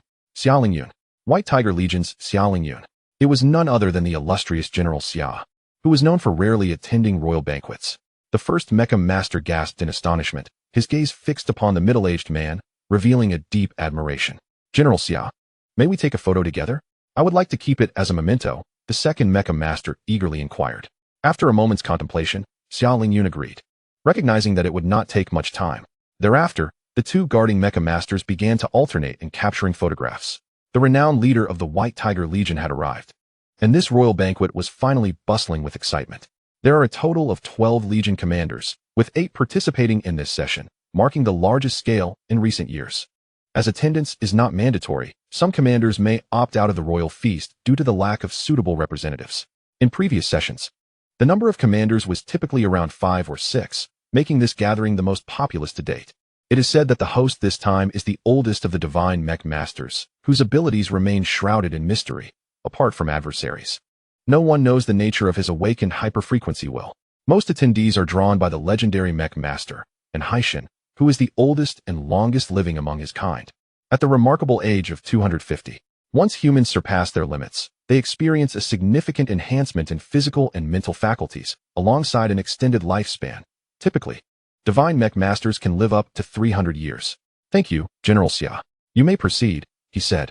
Xia Lingyun nodded and inquired, could you provide me with a list of the Legion commanders attending this royal feast? The Mech master smiled and replied, of course. I will send it to you right now. After successfully obtaining the list, Xia Lingyun entered the inner chamber with Su Xian. Uncle Xia, who is hosting this session? Su Xian asked curiously. The host is King Hypersonic. The other commanders include Alex Hephaestus from the Greek Legion, John Henry from the Zeus Legion, Li Shunfeng from the Candle Dragon Legion, and Odin from the Cthulhu Legion. Xia Lingyun squinted, recognizing a familiar name, a flicker of anger flashing in his eyes. That scoundrel. How infuriating. Within the resplendent palace, a grand royal feast was unfolding. A long dining table was laden with exquisite delicacies, and the golden and jewel-encrusted tableware sparkled under the candlelight, emanating an enticing aroma that tantalized the senses. Each dish resembled a delicate work of art, showcasing the finest cuisine from across the realms. King Hypersonic presided at the head of the table, his presence commanding and dignified, with a gaze reflecting the wisdom of profound insight. His every gesture exuded a powerful aura, as if he held dominion over the cosmos. The other Legion commanders sat on either side, some engaging in lively conversation, sharing intricate insights on the workings of the world, while others exchanged glances that conveyed mysterious messages understood only among the strong. They lifted their chalices filled with soul energy, the liquid shimmering with an extraordinary light, infused with boundless divine power and blessings. As they brought the cups to their lips, the rich aroma of the wine enveloped them, accompanied by subtle energy fluctuations, as if the entire palace were immersed in a sacred atmosphere. Behind each commander stood a young prodigy, brimming with ambition, casting sidelong glances at one another, their eyes revealing a hint of disdain, each considering themselves the foremost genius of Blue Star. The commander of the Greek legion spoke in a deep voice. Why hasn't he begun yet? Is there someone still missing? The commander of the Cthulhu Legion chuckled and remarked. It appears to be the commander of the White Tiger Legion. He is the youngest among us, attending for the first time. It is only natural to give way to the younger generation. Let us not dwell on it. The commander of the Greek Legion scoffed. If he arrives later, let him pay for his indulgence. The commanders exchanged banter, having already sentenced Xia Lingyun to hundreds of cups of wine, likely ensuring he would be drinking until the break of dawn. Some spoke in jest, while others were merely spectators, and a few harbored ulterior motives, all exhibiting varied attitudes. Who has sentenced me to drink? The heavy doors creaked open, revealing a formidable figure, accompanied by a strikingly handsome youth with distinguished features and an exceptional demeanor. Xia Lingyun of the White Tiger Legion, you have finally arrived. Now that everyone is gathered, shall we commence the festivities? Xia Lingyun, 300 cups for you. John Henry, the commander of the Zeus Legion, asserted aggressively. Xia Lingyun regarded John Henry with a flicker of indignation in his eyes, his expression grave as he replied, John Henry, after all these years, you still delight in kicking someone when they are down. John Henry chuckled. Do I enjoy that? What a jest. If you had not found yourself in dire straits, how would you have afforded me this opportunity? Your own shortcomings are to blame. Do not cast blame upon others. Xia Lingyun retorted coldly. I once considered you my closest friend. Your repeated betrayals are astonishing. Had I not witnessed it with my own eyes, I would have never believed you capable of such treachery. John Henry laughed derisively. Betrayal? What constitutes betrayal? We were merely classmates. I have never regarded you as a friend. We are rivals, foes, comrades, but we could never be friends. Once, the two had attended the Federal Advanced Mecha Military Academy together, facing life and death side by side, growing together, and were celebrated as the twin stars of their era, idols among mecha engineers. However, due to an uneven division of interests, Xia Lingyun often allocated more to John Henry, who took it as a matter of course, seizing Xia Lingyun's accolades and rankings, resorting to underhanded tactics, ultimately snatching away the future warrior potion and breaking through to become a 9-star mecha master ahead of schedule. The future warrior potion is a premier elixir derived from the strongest bloodlines of extraterrestrial species, capable of awakening the utmost potential within humanity, significantly enhancing soul power and mental acuity. The extraction process is arduous, rendering it exceedingly valuable, beyond mere monetary worth. Only contributions to the Federation can yield a portion of it. Even a small amount can greatly enhance a mecha master's genes, paving a smoother path for future advancements while increasing the likelihood of awakening high-level super-frequency willpower. It is noteworthy that among the 8 Legion commanders, Xia Lingyun is the youngest, having established a formidable reputation through his exceptional combat prowess and having consumed the future warrior potion on numerous occasions. Originally, John Henry shattered the record for the youngest breakthrough into the 9-star Mecha Master category, while later, Xia Lingyun surpassed the record for the fastest breakthrough. Their training durations differed significantly. A 1-star Mecha Master possesses a soul force of 1,050 points, whereas a 9-star Mecha Master boasts a soul force ranging from 500,000 to 1,000,000.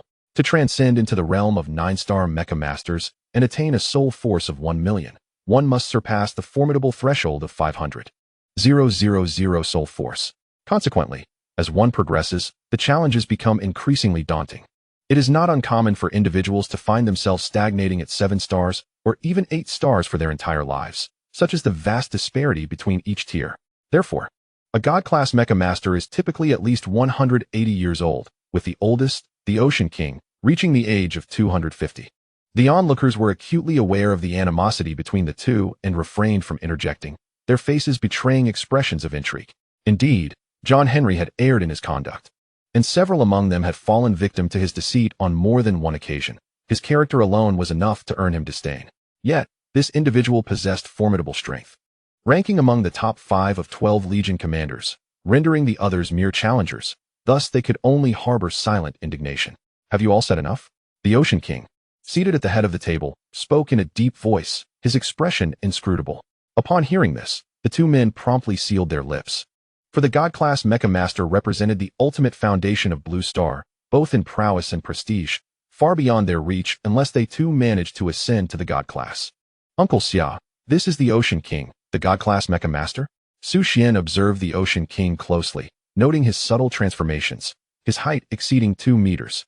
A physique akin to a mighty bear, his eyes glimmering with vitality and an aura of calm authority. His features gradually transcended typical human expectations, as did his limbs. Was this the price of consuming the future warrior elixir? Humanity was indeed on the brink of evolution, when soul force and mental strength breached their limits. The human body can scarcely endure. Physiological functions may evolve at any moment, enhancing overall attributes such as vision and hearing beyond human parameters.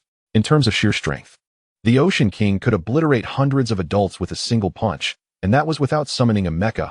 Otherwise, even a 9-star mecha master would stand no chance. The Ocean King narrowed his eyes, sensing scrutiny directed towards him, and upon looking, he found a youth gazing back. This boy displayed an unusual lack of fear in the face of his mental pressure. Mecha masters below 7 stars could hardly meet his gaze, as the vast mental force could render them breathless. However, Xuan appeared to be an exception. He activated a hundredfold enhancement, amplifying his mental force to 300,000, elevating himself to a 7-level mental master, effectively countering the Ocean King's mental pressure. Now that everyone is present, let us commence our royal banquet. The Ocean King gradually declared, retracting his gaze. The victor of this event shall receive the coveted Super Future Warrior Elixir, our latest top-tier formulation designed to enhance every aspect of a Mecha Master's abilities. Its benefits are self-evident. The head of the event will receive a substantial portion, while the youth will receive a smaller share. The primary consideration revolves around the physical prowess of exceptional youths, who may not withstand the immense potency of the Super Future Warrior Serum. Otherwise, a larger dosage might not be out of the question. Upon uttering these words, the audience was engulfed in astonishment. The Super Future Warrior Serum, a recent marvel, is reputed to be consumed by legendary mecha masters. It is said that should a 9-star mecha master partake of it, their soul power could surge by at least 100,000 points. Unbelievable. The rewards this time are astonishingly generous. Is this madness? Uncle Xia, is the Super Future Warrior Serum truly that powerful? Xuan had never before ingested such a serum and remained oblivious to the astounding capabilities of technology intertwined with life. Xia Lingyun's eyes brimmed with hope as he solemnly declared, I must secure the Super Future Warrior Serum. I am on the brink of transcending into the realm of a divine mecha master. Should you consume it, you could elevate your soul power by at least 5,000 points. Xuan's pupils constricted in shock. What does this entail? A direct enhancement of 5,000 points in soul power? That would enable him to ascend to the rank of a 6-star mecha master. To challenge me, any man brave enough, step forth. The implications of 5,000 points in mental strength are staggering, propelling him beyond the 6-star mecha master status, not to mention the substantial increase in mental fortitude, leading to an overwhelmingly formidable state. The Super Future Warrior Serum truly exemplifies the pinnacle of human genetic research. At this moment, Xuan comprehended the significance of the forthcoming royal banquet, and it was only thanks to Uncle Xia that he could partake in such a prestigious affair. With a sweeping gesture, King Anhai conjured 2 virtual battle platforms in the void, arranged in parallel spaces to facilitate simultaneous duels. The rules of the contest were straightforward, a battle royale, where the last one standing would be declared the victor.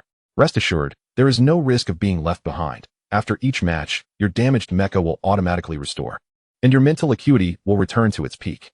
Now, the stage is yours. Anyone who wishes to step forward may do so, but I seek only the strongest among you. As King Anhai's voice resonated, the commanders of the 8 legions erupted with fierce energy, a terrifying aura enveloping the banquet hall. As torrents of raw power surged forth, at this moment, their minds were singularly focused on one objective: victory. The Super Future Warrior Serum is at stake. Once imbibed, it would significantly expedite the journey towards becoming a divine mecha master, thus securing the title of the 6th divine mecha master. I am the eldest and have little time left. I hope you all can show me mercy and grant me this opportunity. The commander of the Greek Legion leapt into the arena, summoning the Medusa Mecha, being the eldest yet still untranscended into a divine mecha master. It seems age has rendered you ineffective. Even if granted the Super Future Warrior Serum, the possibility of your ascension remains bleak. Why waste it?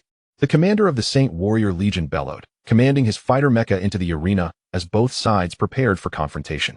You are merely a few years my junior. How can you shamelessly compete? The Greek commander smirked, and upon witnessing no response, adopted a disdainful demeanor, tauntingly retorting, enough chatter. Prepare for defeat. The combat mech firmly locked onto the Medusa mech, and suddenly, a radiant glow enveloped it, unleashing a terrifying surge of hyperfrequency will. The energy wings behind it expanded instantaneously, emitting dazzling streams of plasma that propelled it towards the Medusa mech with the swiftness of lightning. The Medusa mech was undeterred, its serpent-like weapons wildly thrashing about, unleashing waves of lethal energy. Yet, the Saint Warrior mech remained unafraid, gathering its full might to form a swirling vortex of high energy in its palm. The powerful gravitational pull lifted the surrounding sand and debris, creating a cloud of dust. With a thunderous roar, the Saint Warrior mech thrust this vortex, imbued with world-shattering power, towards the Medusa mech. Caught off guard, the Medusa mech was struck by the vortex, instantly fracturing its body and shattering its energy shield like fragile glass. Seizing the opportunity, the Saint Warrior mech unleashed several laser beams from its palm, piercing precisely through the vital points of the Medusa mech. In an instant, the Medusa mech erupted in a colossal explosion, transforming into a massive fireball, with debris scattering and dust billowing into the air. Defeating the Medusa mech signified that only 7 contenders remained eligible for the Super Future Warrior Elixir. Who else would emerge? The Youth Group's competition is in your hands. I will deal with them and secure the Super Future Warrior Elixir, Xia Lingyun instructed solemnly. This is an immense opportunity. We must win this battle at all costs. Su Xian nodded, assuring, I will prevail. Subsequently, Xia Lingyun piloted the White Tiger war machine into the arena. Xia Lingyun. The Saint Warrior mech's gaze turned a shade of crimson, revealing a deep-seated wariness. I acknowledge your strength, but before me, you shall submit. In the next moment, the 2 top-tier 9-star mech masters commenced their duel. Simultaneously, the Youth Group's competitors engaged in relentless combat. John Henry's ultimate trump card, Adam Carl, swiftly suppressed 2 factions of young warriors. Damn it, I had to encounter Adam Carl this time. He is already 23 years old, the eldest among us. Having surpassed the 6-star mech master level and reached the pinnacle of interstellar competition, awakening the exceptional USR-SSS hyperfrequency will. Pinnacle of interstellar competition? Just how formidable is this individual? He likely hasn't unleashed his full power yet. It is known that humanity across various cosmic races has surpassed hundreds of billions. And achieving the pinnacle of interstellar competition is a testament to his exceptional talent. Unless unforeseen circumstances arise, the Super Future Warrior Elixir for the Youth Group will likely fall into Adam Carl's hands. We only possess a slim chance at the 9-star mech master level. On the battlefield, the White Tiger mech lay in wait like an ancient beast, finally revealing its menacing fangs. Its colossal steel-clad foot struck the ground with a resounding boom, its figure swiftly closing in on the Saint Warrior mech like a wraith. The White Tiger mech's robust right arm rose high, the energy cannon on its mechanical limb flickering with a cold light. With a deafening roar, a beam of energy, as wide as a barrel, surged towards the Saint Warrior mech like a bolt of lightning. The Saint Seiya mech, unable to evade in time, was struck directly, causing its chest armor to shatter instantaneously, sending sparks and debris flying in all directions. However, the White Tiger mech's assault did not relent. It swiftly pivoted, its mechanical tail lashing out like a steel whip towards the Saint Seiya mech. As the tail sliced through the air, it produced a piercing whistle, ripping through the atmosphere. The Saint Seiya mech raised its arm in defense, yet was forced to retreat repeatedly under the overwhelming force, its arm twisting and contorting under the strain. Seizing the advantage, the White Tiger mech lunged forward, its massive claws, imbued with immense power, lunged towards the head of the Saint Seiya mech. The sharp talons sank deeply into its neck, the sound of metal being torn asunder sending chills down one's spine. Subsequently, with a violent motion, it hurled the Saint Seiya mech forcefully to the ground, creating a deep crater upon impact, dust swirling around. Almost immediately, the White Tiger mech opened its cavernous maw, the energy generator within coalescing into a searing energy sphere. As the energy compressed, its brilliance intensified. At the critical moment, the energy sphere was launched like a projectile, striking the downed Saint Seiya mech with pinpoint accuracy. In an instant, flames erupted skyward, the explosion's shockwave reducing the Saint Seiya mech to mere fragments, debris scattering in all directions, showcasing the White Tiger mech's brutality and might, leaving onlookers shivering in terror. As the battle concluded, the White Tiger mech nonchalantly beckoned with a finger, casting a disdainful look towards John Henry. The 2 fated figures had finally converged at this moment. Adam Carl, witnessing his mentor being provoked, chose to retaliate by mocking Su Xian, raising his middle finger towards the youth, a cold smirk gracing his lips. If you are a man, let us engage in a battle of life and death. Su Xian hesitated for a moment, a fierce inferno igniting within him as he stepped toward the arena, his eyes shimmering with determination, and coldly replied, very well. The entire venue was astounded. Activate the 3 SSS core ability. As Xuan entered the arena, his only claim to fame was a title among the top 100. Who is Xuan? I've never heard of him. Why is a seemingly inept individual following Xia Lingyun, without any notable battles to his name? A top 100 ranking. Surely this is a jest? How did he even gain entry to the King's Feast? Does Xia Lingyun have some unsavory dealings with him? Adam Carl had been the Pinnacle's strongest contender a year ago, only to be supplanted by a genius known as the New God, who had ascended through the ranks of the interstellar competition in just a year.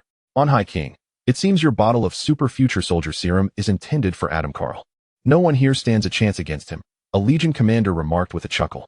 On High King narrowed his eyes, scrutinizing Xuan, sensing an underlying anomaly. How could someone who could disregard his godlike pressure possibly be merely a top 100 contender? What secrets does this young man conceal? Top 100? Are you jesting? When did General Xia become so short-sighted as to allow a mere top 100 participant to attend the King's Feast?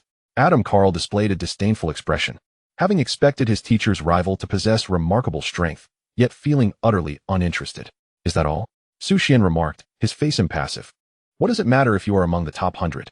Did you not ascend step by step? Were you born as the pinnacle #1? Nonsense. Adam Carl clenched his teeth. Your strength may be lacking, but your words are bold. I hope you can endure longer. Do not let me down. Xuan smiled lightly. Likewise. 3, 2, 1, the battle commenced. In the next moment, the divine light Mecha emanated an aura that instilled fear, as if it were a deity commanding the stars. The SS-level core ability, lunar gravity, was activated, warping the surrounding space with an invisible force. The White Emperor Mecha felt an immense pressure, its movements becoming sluggish and laborious, as if struggling through a thick mire. This gravity felt distinct. Even the air seemed to thin. Seizing the opportunity, the divine light Mecha unleashed a relentless barrage of attacks. Its mechanical arms swinging as energy cannons discharged blinding beams of light, resembling meteors with long tails. Bearing down with the heavy oppression of lunar gravity upon the White Emperor Mecha, the SSS-level core ability, Devour the Cosmos, was initiated. In an instant, a profound darkness spread rapidly from the White Emperor fighter, resembling a cosmic black hole capable of consuming all. The smoke of battle, flying shrapnel, and all projectiles fired by the divine light Mecha were mercilessly absorbed into this darkness, vanishing without a trace. Within the realm of absolute control of Devour the Cosmos, the White Emperor Mecha stood as an invincible dominator, each attack infused with the momentum to annihilate everything in its path. What is this? Adam Carl gazed in shock at the swirling black hole surrounding the White Emperor fighter, astonished that it had consumed all his projectiles. Activate SSS-level core ability, Supersonic Missile.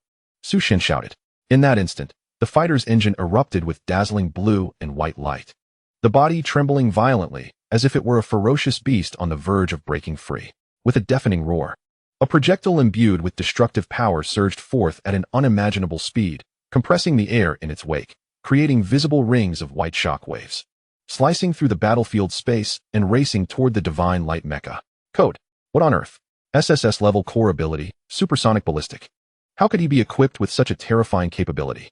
Adam Carl's face turned pale, and he quickly activated his strongest USR-level overclocked will, Super Slow Space. Instantly, the space surrounding the Mecha appeared to be infused with a thick, transparent gel, as the laws of time and speed were rewritten. The supersonic projectile, initially hurtling forward with unstoppable force, became ensnared in the depths of this super slow space as it entered, as if trapped in an endless quagmire. Its furious speed plummeted dramatically, and the originally sharp howling transformed into a deep, prolonged resonance. The energy fluctuations on the surface of the projectile began to spiral into chaos, as if gripped by invisible hands, unable to advance an inch. Moments later, the hypersonic missile completely lost its momentum and was effortlessly obliterated by the divine light Mecha. Observing this, Xuan furrowed his brow slightly, silently acknowledging, indeed, a 6-star Mecha master, a top contender in the interstellar competition, cannot simply be subdued by superior hypersonic trajectories. Adam Carl's awakened superfrequency will is equally formidable. Since you have bestowed upon me a grand gift, I shall reciprocate with an equally magnificent offering. Adam Carl, his visage contorted with ferocity, roared as he activated his SSS-level core ability, the Superstar Annihilation Cannon, with a soul power exceeding 5,000. A 6-star Mecha Master can typically wield an SSS-level core ability. This was indeed Adam Carl's strongest trump card. It was a fierce battle. Who would have thought Xuan possessed such remarkable prowess? not only neutralizing Adam Carl's onslaught, but also launching a counterattack. Yet, fortune was not on his side. Facing the peak contender Adam Carl of the interstellar competition, his signature move, the Superstar Annihilation Cannon, wielded terrifying power. How could Xuan defend against it this time? His most formidable ability, the SSS-level Hypersonic Missile, had been dispelled and was now in cooldown, rendering him a mere target. The once quiet king of the ocean, who had remained dormant for decades, felt a resurgence of fervor. He hoped for a miracle. For a lad capable of withstanding his divine pressure could not possibly succumb so easily. The sleek, technologically advanced body of the divine light fighter began to tremble violently, its energy shield rippling like boiling water, heralding the imminent eruption of a force capable of overturning the stars. The cannon's muzzle gradually illuminated, initially emitting a faint blue light, reminiscent of the morning star before dawn, but in an instant, its brilliance surged, transforming into a colossal azure beam, the Superstar Annihilation Cannon. This beam was as thick as the ancient mountain ranges of distant planets, with swirling energy vortices within, threatening to shatter the very fabric of the universe. Superstar Annihilation Cannon. Obliterate the White Emperor fighter. Adam Carl nearly exhausted all his energy as the core reactor roared ferociously. Xuan remained expressionless, his countenance undisturbed, as though this were merely a trifling matter. Faced with the mighty Superstar Annihilation Cannon, he calmly intoned, "Activate SSS-level core ability. Devour the cosmos. Engage SSS-level core ability. Quantum computation. Successful fusion with Super S ability dimensional strike. Calculating decryption. 72 Super S core ability, dimensional strike." On the battlefield of the 9-star Mecha Masters, the competition had reached a fever pitch, with both sides engaged in a fierce clash, their mental energies nearly depleted, resembling hungry tigers fixated on each other, poised to exploit the slightest vulnerability. The White Tiger Mecha crackled with electric energy, its mechanical patterns pulsating with raw power, heralding the imminent release of its ultimate technique, the rapid laser beam. Within the divine light mech, John Henry gazed at the increasingly radiant energy convergence on the display screen, beads of sweat forming on his forehead as his heart raced. This individual has finally unleashed his ultimate move, a weapon of mass destruction that could unnerve even a god-tier mech master. Yet, I cannot remain passive. Gritting his teeth, he deftly maneuvered the controls, his eyes reflecting unwavering resolve and determination, as he unhesitatingly activated the Mech's supreme defensive shield, the Aegis of Zeus. Before him, a radiant energy shield emanating a golden, divine brilliance swiftly unfurled, adorned with mysterious runes that seemed to encapsulate the power of ancient deities, offering steadfast protection to the divine light mech. With a deep and resonant rumble, the energy projection apparatus atop the White Tiger mech began to rapidly accumulate power. In an instant, a dazzling light burst forth, akin to a miniature star being born upon its brow. A laser beam, brilliant to the point of near-blinding intensity, erupted from the launch port. This slender ray, yet imbued with unparalleled destructive force, resembled a streak of white lightning cascading down from the galaxy. The laser fiercely struck the Aegis of Zeus, and for a moment, a blinding display of light intertwined, a clash of resplendent white and brilliant gold, compressing and colliding.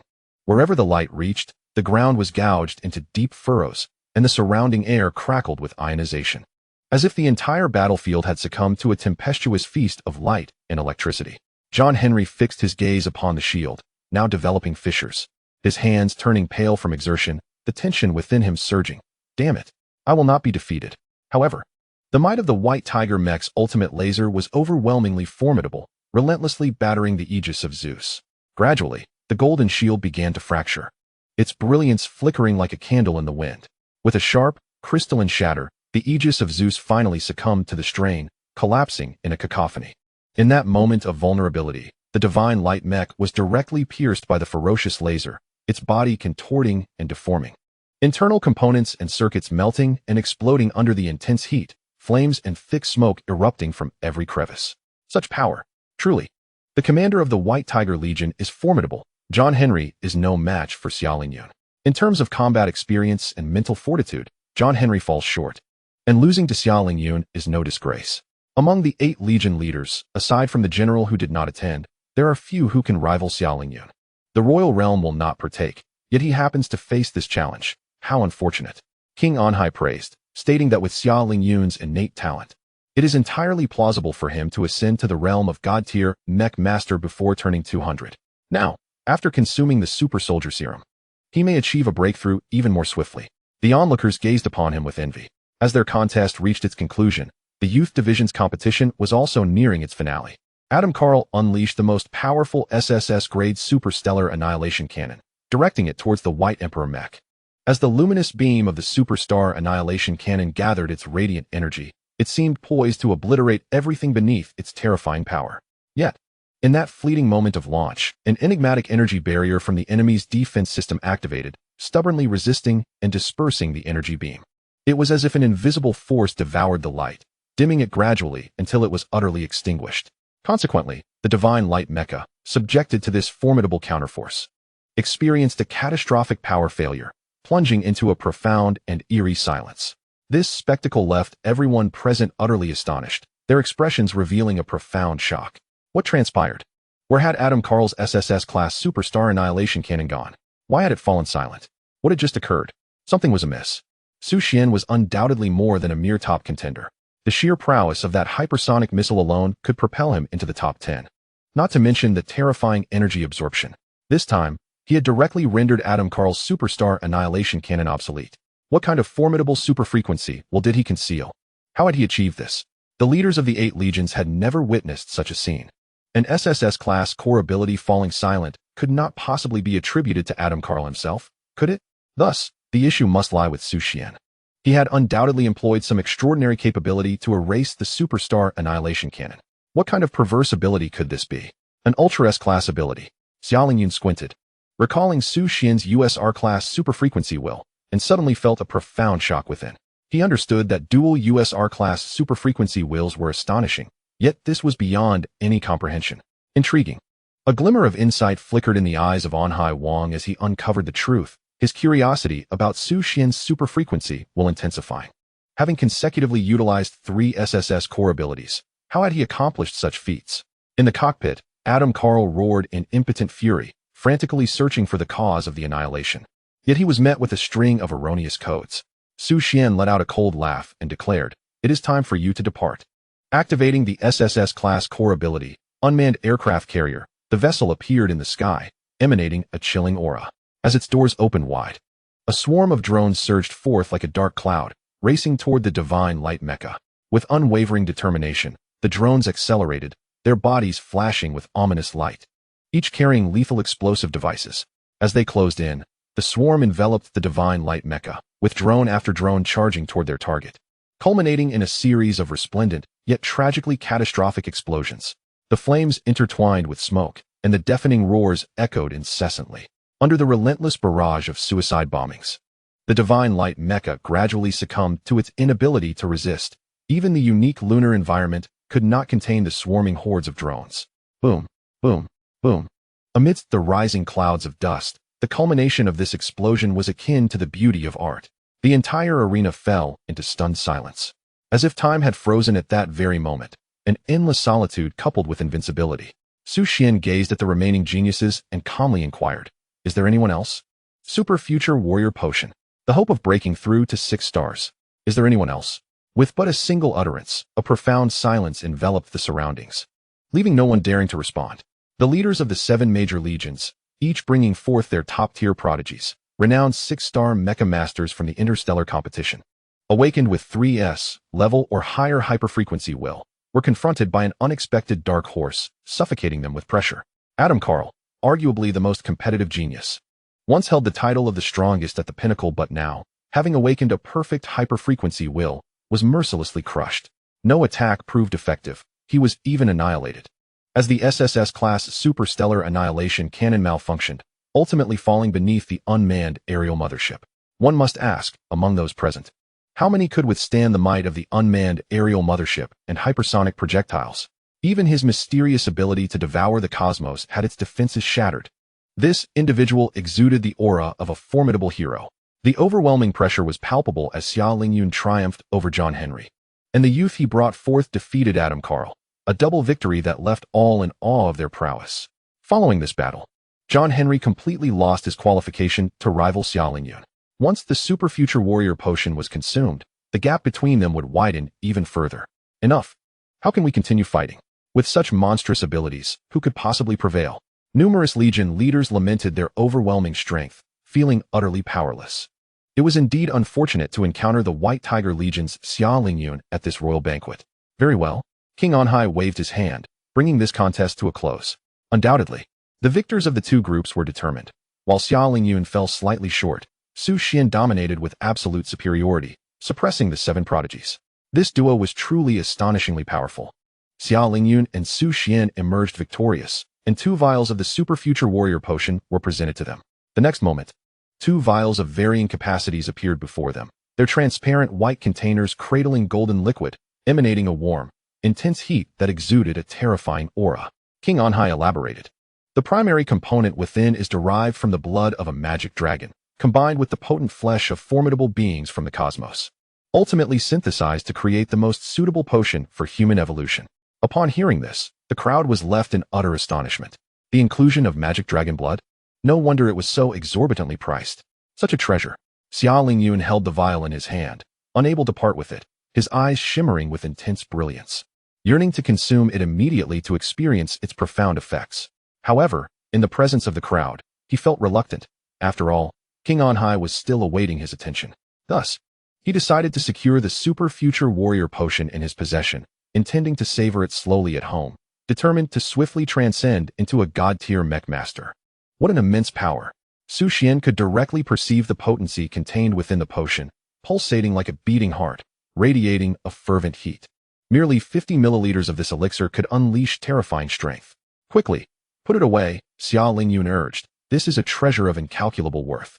Even 100 billion would entice many to covet it. Su Xian nodded, filled with anticipation. With this potion, he could elevate himself to a 6-star mech master, significantly enhancing his combat prowess. Come, let us drink.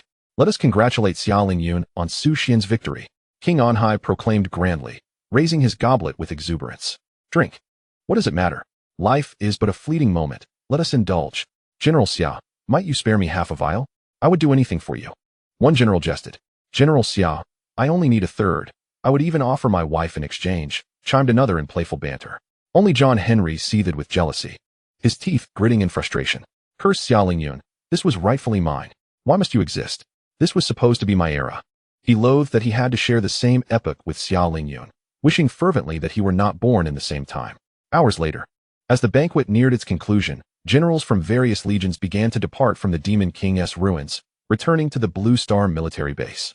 Before leaving, King Anhai summoned Xia and Su Xian, stating coolly, "Follow me.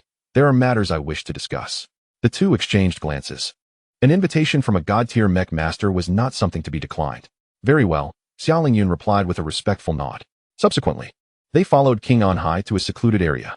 In an instant, the king's aura surged dramatically, an invisible force spreading outward like a surging black tide. The air seemed ignited, crackling with energy, as if being torn apart by unseen hands, distorting the very fabric of reality. A chilling glint flickered in King Anhai's eyes, the brilliance akin to a tangible blade, causing the space around him to tremble with minute fissures. Though he remained still, a powerful pressure emanated from him, radiating in concentric waves, each ripple carrying the strength capable of shattering boulders. Both Xia and Su Xian felt an overwhelming weight descend upon them, akin to Mount Tai pressing down, compelling their knees to buckle, nearly causing them to collapse. Their breaths quickened as if an invisible hand had clutched their hearts tightly, each heartbeat accompanied by excruciating pain, as though it sought to burst forth from their chests. Su Xian's eyes were filled with terror and astonishment as he fixed his gaze upon the formidable figure before him. His hands trembled involuntarily, his very soul shaken to its core by the overwhelming aura of power that surrounded him. In that moment, he found himself utterly devoid of thought and resistance, his mind consumed by the chilling force that surged within, enveloped in an inescapable shadow of fear. What a terrifying pressure! He could not help but exclaim inwardly. Xia expression abruptly shifted, her focus fixed on the might of King Anhai as she shielded Su Xian behind her, her countenance darkening as she demanded, King Anhai, what are your intentions? The sudden turn of events heightened Xia vigilance. Rumors had circulated that one of the 5 top-tier divine Mecha masters had betrayed their kin and aligned with the foreign tribes. This rogue Mecha master had engaged in nefarious dealings with the outsiders, instilling a sense of dread among humanity. As the information had originated from the foreign tribes, no one knew the identity of the traitor, and given their stature, they lacked the authority to interrogate a divine Mecha master. They could only wait for the betrayer to reveal themselves. At this moment, King Onhai's reaction raised suspicions. Could he be the traitor? King Onhai's expression remained impassive, his gaze revealing a profound brilliance as he slowly inquired, "What level of hyperfrequency will do you possess?" Su Xian was momentarily taken aback, not expecting the inquiry to be directed at him. Do not speak," Xia Lingyun interjected, unleashing her soul power as a 9-star Mecha Master to barely withstand the divine Mecha Master's oppressive force. Her complexion paled as she gritted her teeth, exclaiming, "King Onhai, I never imagined you to be a traitor to humanity." Humanity had invested tremendous resources in nurturing divine Mecha Masters, and as a cornerstone of their race. To betray them and align with outsiders was unforgivable. King Onhai chuckled softly before retracting his pressure, stating, "Am I truly a traitor?" Xia Lingyun felt a wave of relief wash over her, the intense pressure dissipating. Yet, she remained perplexed by King Onhai's actions. Why threaten them only to relent? If I were a traitor, would it not have been simpler to eliminate you outright, rather than inquire about Su Xian's level of hyperfrequency? King Onhai's eyes narrowed slightly as he continued, "Had I truly intended to kill you, you would have been reduced to mere dust by now." This statement held weight, and Xia Lingyun found herself in agreement. Given his might, if he were indeed a traitor, they would have been obliterated in an instant. However, if King Onhai was not a traitor, what could have prompted his threat against them? What do you mean by that? With the threat lifted, Xia Lingyun resumed her respectful demeanor towards the divine Mecha Master, her eyes betraying her confusion as she asked in astonishment. King Onhai smiled, "I sought to test you. If I were truly a traitor, how would you respond? Your responses have left me thoroughly satisfied. Xia Lingyun, you have performed admirably. At this critical moment, you are determined to protect Su Xian with utmost resolve. I believe that most would falter in such a situation, lacking the composure to sacrifice themselves for righteousness. The mere fact that Xia Lingyun dares to shield Su Xian from the overwhelming might of a god-level Mecha Master earns him the respect of the Sea King." Xia Lingyun clasped his hands together and calmly stated, "The circumstances are different. Were it anyone else, I might indeed flee. However, due to certain reasons, I regard Su Xian as my own son. Thus, abandoning him is simply not an option. Even at the cost of my own life, I will ensure his safety." The Sea King was momentarily taken aback, not expecting Xia Lingyun's candor. Truly, as the commander of the White Tiger Legion, he is a figure that instills fear in foreign entities. "I appreciate your forthright nature. I detest those who are deceitful and scheming. It is precisely because our race has traitors such as these that our development has been stifled." The Sea King spoke gravely. "Have you read a certain book? It narrates the tale of humanity's encounter with an extraterrestrial civilization, wherein traitors sought to annihilate Earth, leading us down a path of disaster. If humankind were united in purpose, experiencing a technological explosion, our advancement would not be limited to merely 5 god-level Mecha Masters. Moreover, there is already one known traitor, and I am still seeking clues about him. Of the remaining 4 god-level Mecha Masters, 2 have been cleared of suspicion, leaving the last 2 under scrutiny." At that moment, Xia Lingyun broke into a cold sweat, relieved that the Sea King was not a traitor, otherwise he would not survive this encounter.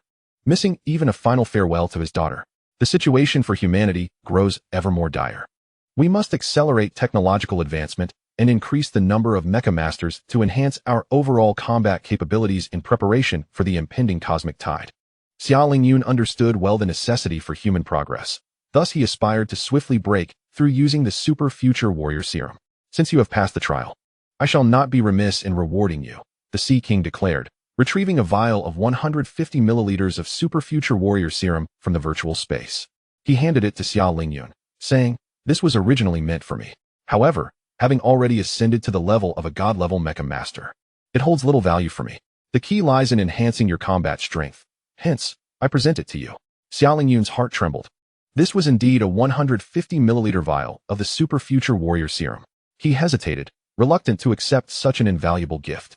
The magnitude of this offering was overwhelming, difficult for him to bear. With a traitor already among them, the strategic alignment of the 5 god-level Mecha Masters must remain intact.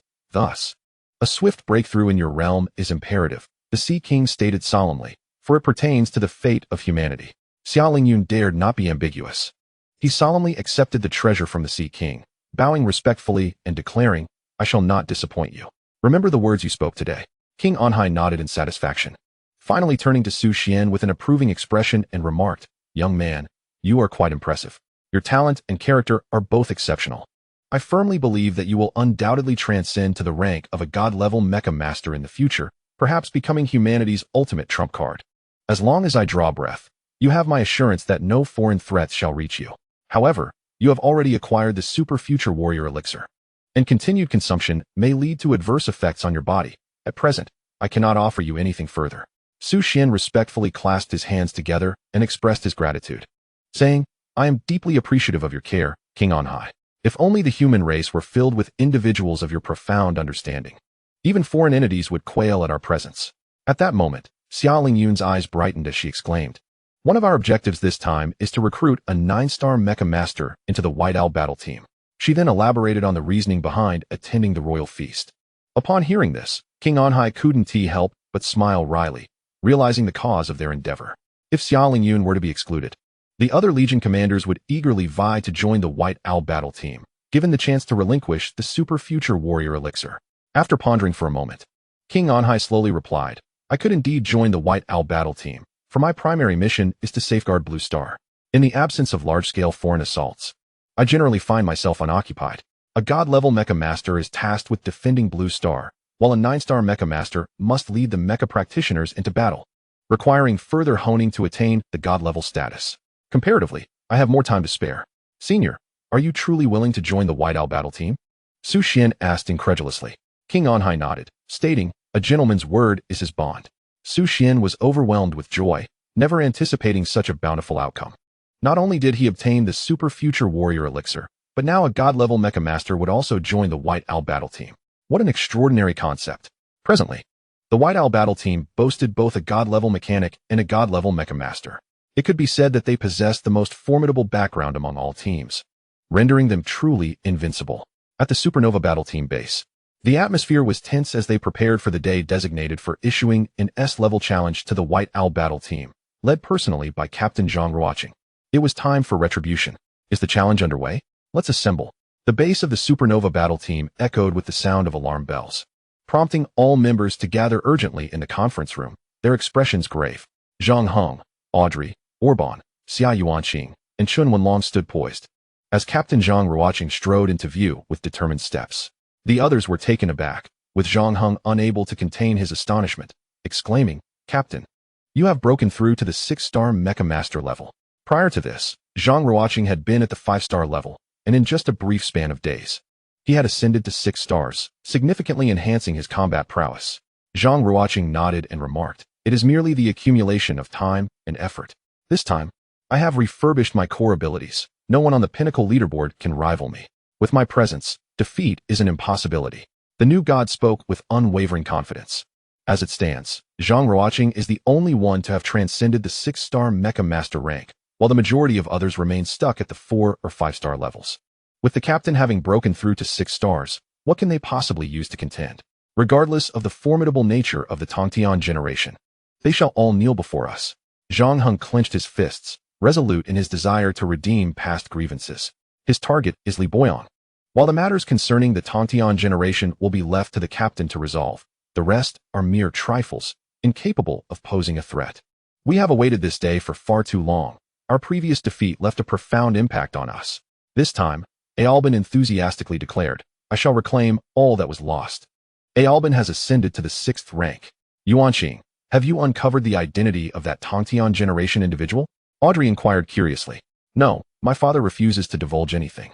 I sense he is concealing something from me, Xia Yuanqing replied, her brow furrowed in confusion. Surely, uncle has no reason to hide such matters from his daughter? That would be quite illogical, Audrey exclaimed in disbelief. Given uncle's character, it seems unlikely. Perhaps he truly remains unaware. One can only hope, Xia Yuanqing sighed lightly. I too am curious about the identity of that Tongtian generation figure, who single-handedly brought us to the brink of collapse, Audrey added. Perhaps we shall soon find out. Indeed. Once Zhang Ruoqing completed his preparations, he nodded and declared, now, notify the media in Kyoto, and immediately issue an S-level challenge to the White Owl team. Shockwaves rippled through the air. The Supernova team has issued an S-level challenge to the White Owl team. Explosive. This challenge will be led personally by Captain Zhang Ruoqing, ensuring absolute certainty. Incredible. Zhang Ruoqing has already surpassed the 6-star Mecha Master rank. To challenge the newly established White Owl team, is it not akin to targeting fledglings?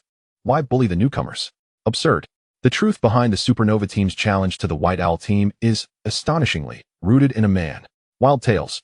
The news spread rapidly. igniting a fervor in Kyoto. Such an occurrence is exceedingly rare. Teams that personally issue challenges, like the Supernova team, are few and far between. They have only done so 3 times, each time returning victorious, leaving their opponents utterly powerless. Especially when Captain Zhang Ruoqing intervenes, no one can withstand his might for more than 3 minutes.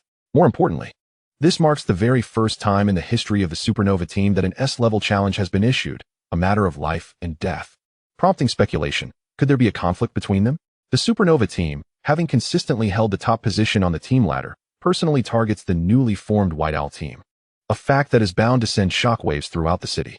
The Bai Xiao battle team is not an ordinary squad. It is backed by influential figures. In terms of financial support, the wealthiest individual in Kyoto, Bai Xiaoqing, unconditionally backs his daughter's entrepreneurial endeavors. On the mentorship front, they boast both intellectual and martial prowess. With the legendary mechanical engineer Olkeen and the commander of the 9-star Mecha division, Xiao Lingyun. Such a configuration is undeniably top-tier, representative of the elite echelon. The team members are commendable as well, each possessing the strength of the top 100. Excluding the 2 captains, the combat capabilities of the average members are fairly evenly matched. However, the captain of the Bai Xiao team is comparatively weak, while the captain of the Supernova team is exceptionally formidable. This situation embodies the principle of extremes. At the Bai Xiao team's base, when they received an S-level challenge from the Supernova team, Bai Yaoguang was still reclining on her 100-meter-wide mattress, lost in a beautiful daydream, awaiting the arrival of her beloved hero, descending like a champion on a rainbow. A sharp, piercing horn abruptly shattered her reverie. Bai Yaoguang instantly awoke, glancing at the message in bewilderment. What? Huh? This? Oh my. Emergency assembly. Emergency assembly. Bai Yaoguang was jolted into action, swiftly sending messages to rally her teammates. Upon dressing and arriving at the conference room, she found that all members were already on high alert.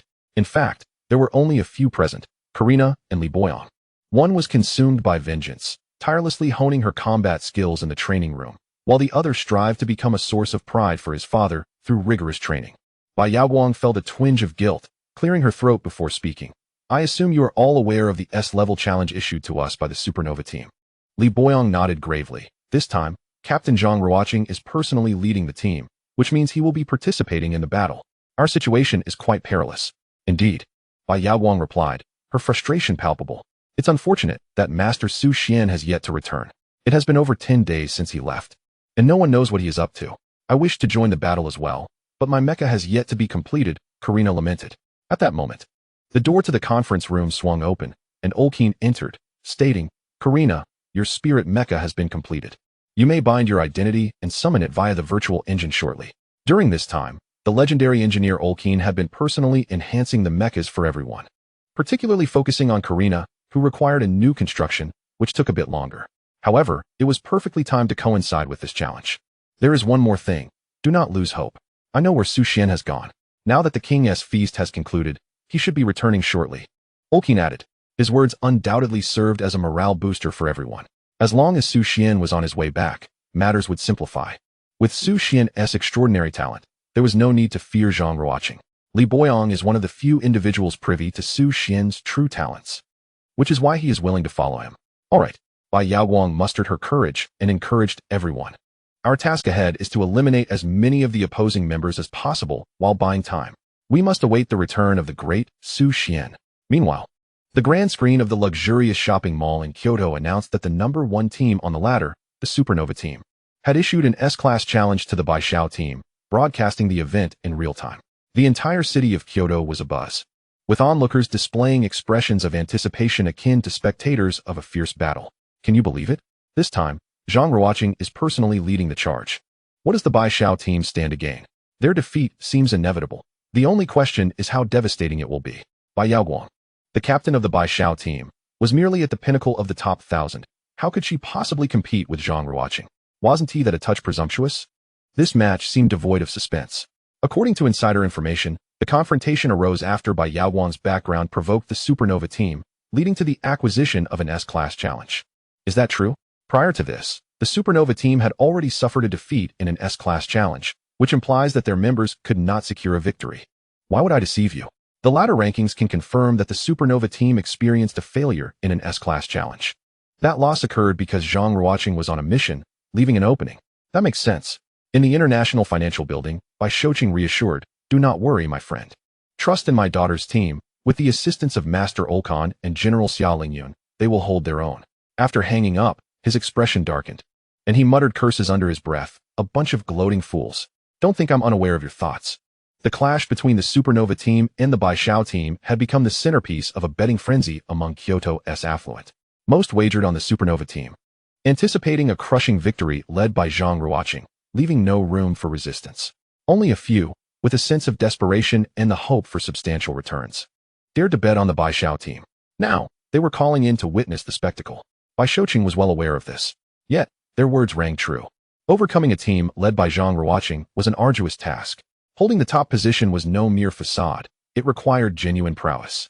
Bai Shouqing himself felt uncertain about the Bai Xiao team's chances against the Supernova team, hoping merely for a defeat that wouldn't be too humiliating. "Sigh, no matter what, she is still my daughter. We cannot lose to them." Xiao Wang, place a billion bet on the Bai Xiao team. At the Bai Xiao team's base, led by Olkan, Bai Yaoguang and the others stood in the training grounds, patiently awaiting the Supernova team. "Relax, even if we don't win, it's all right. After all, those who have nothing to lose fear nothing." Olkan consoled everyone, saying, "Everyone believes they will emerge victorious. Even if we were to lose, it would matter little. However, should they falter, it would indeed be a source of great embarrassment. Therefore, let us not succumb to excessive psychological pressure. Play as you normally would. For your abilities are commendable." Li Boyong, undaunted, was eager for the challenge, having long desired to witness firsthand the prowess of Zhang Ruoqing. "I will do my utmost to contribute to the team," he declared. Kailina, having only recently arrived on Blue Star, remained unaware of Zhang Ruoqing's formidable reputation, which rendered her somewhat more at ease. Meanwhile, Bai Yaoguang felt a deep sense of shame. As the captain, she was the weakest link, and she felt unworthy to encourage her teammates. Moreover, with the absence of the esteemed Su Xian, she felt a gnawing anxiety and lack of confidence. Olkan spoke earnestly. "Bai Yaoguang, you are our captain, the very soul of the White Owl team. This is precisely the moment to rise above your fears, regardless of victory or defeat. You embody the honor of our team." Bai Yaoguang nodded, summoning her courage to face the impending confrontation. They have arrived. The atmosphere shifted dramatically, as if the earth trembled and the sky darkened. Leading the charge was the commander of the Earth Fiend Legion, the demigod-level mechanic, Reed, alongside Zhang Ruoqing, the captain of the Supernova team, who strode forward with an imposing presence. Reed emanated the terrifying aura of a demigod, his mechanical form glinting with a harsh brilliance under the sunlight, and the metallic cloak billowed behind him, rustling ominously. Each step he took cracked the ground beneath, while his legion followed in perfect unison, their footfalls resonating like the thunder of war drums, as if 1,000 steeds were galloping forth to trample any opposition. The entourage of nearly 10 members entered the conference room with a commanding presence that was utterly overwhelming. The disparity between the two teams was stark, not only in numbers, but in the unyielding momentum they projected. The absence of Su Xian, the backbone of the White Owl team, left them feeling unsettled. The commander of the Earth Fiend Legion, a 9-star Mecha master, was on par with the leader of the White Tiger Legion, and Reed, the demigod mechanic, was among the 4 remaining who had the greatest potential to ascend to the rank of god-level mechanic. Li Boyong muttered to himself, explaining to Kailina that their visitors bore ill intent. Those who walked at the forefront of this elite contingent were none other than Zhang Ruoqing, the pinnacle of the Supernova team. "They appear quite formidable, though I wonder how their strength truly measures up," Kailina remarked nonchalantly. "They are indeed powerful, unless unforeseen circumstances arise. I doubt I will be able to best their captain," Li Boyong admitted, though he held himself in high regard. He was not so arrogant as to believe he could defeat Zhang Ruoqing. "Olkan, it has been quite some time." The leading individuals exchanged pleasantries, while Reed seethed with jealousy, bitterly realizing that Olkan had advanced to the rank of god-level mechanic, a fact that nearly drove him to the brink of despair. How could this be? I was the first among the 5 to reach the god-level mechanic realm, yet someone else has beaten me to it. Reed could not swallow this grievance. Today, he was determined to quell Olakan's audacious spirit. To everyone's surprise, it was none other than the leader of the Earth Fiend Legion who personally stepped forward. "It seems this challenge holds significant importance for you," Olkan teased. "Naturally, the White Hawk team is currently the most popular squad, claiming they aim to usurp the prestigious status of our Supernova team.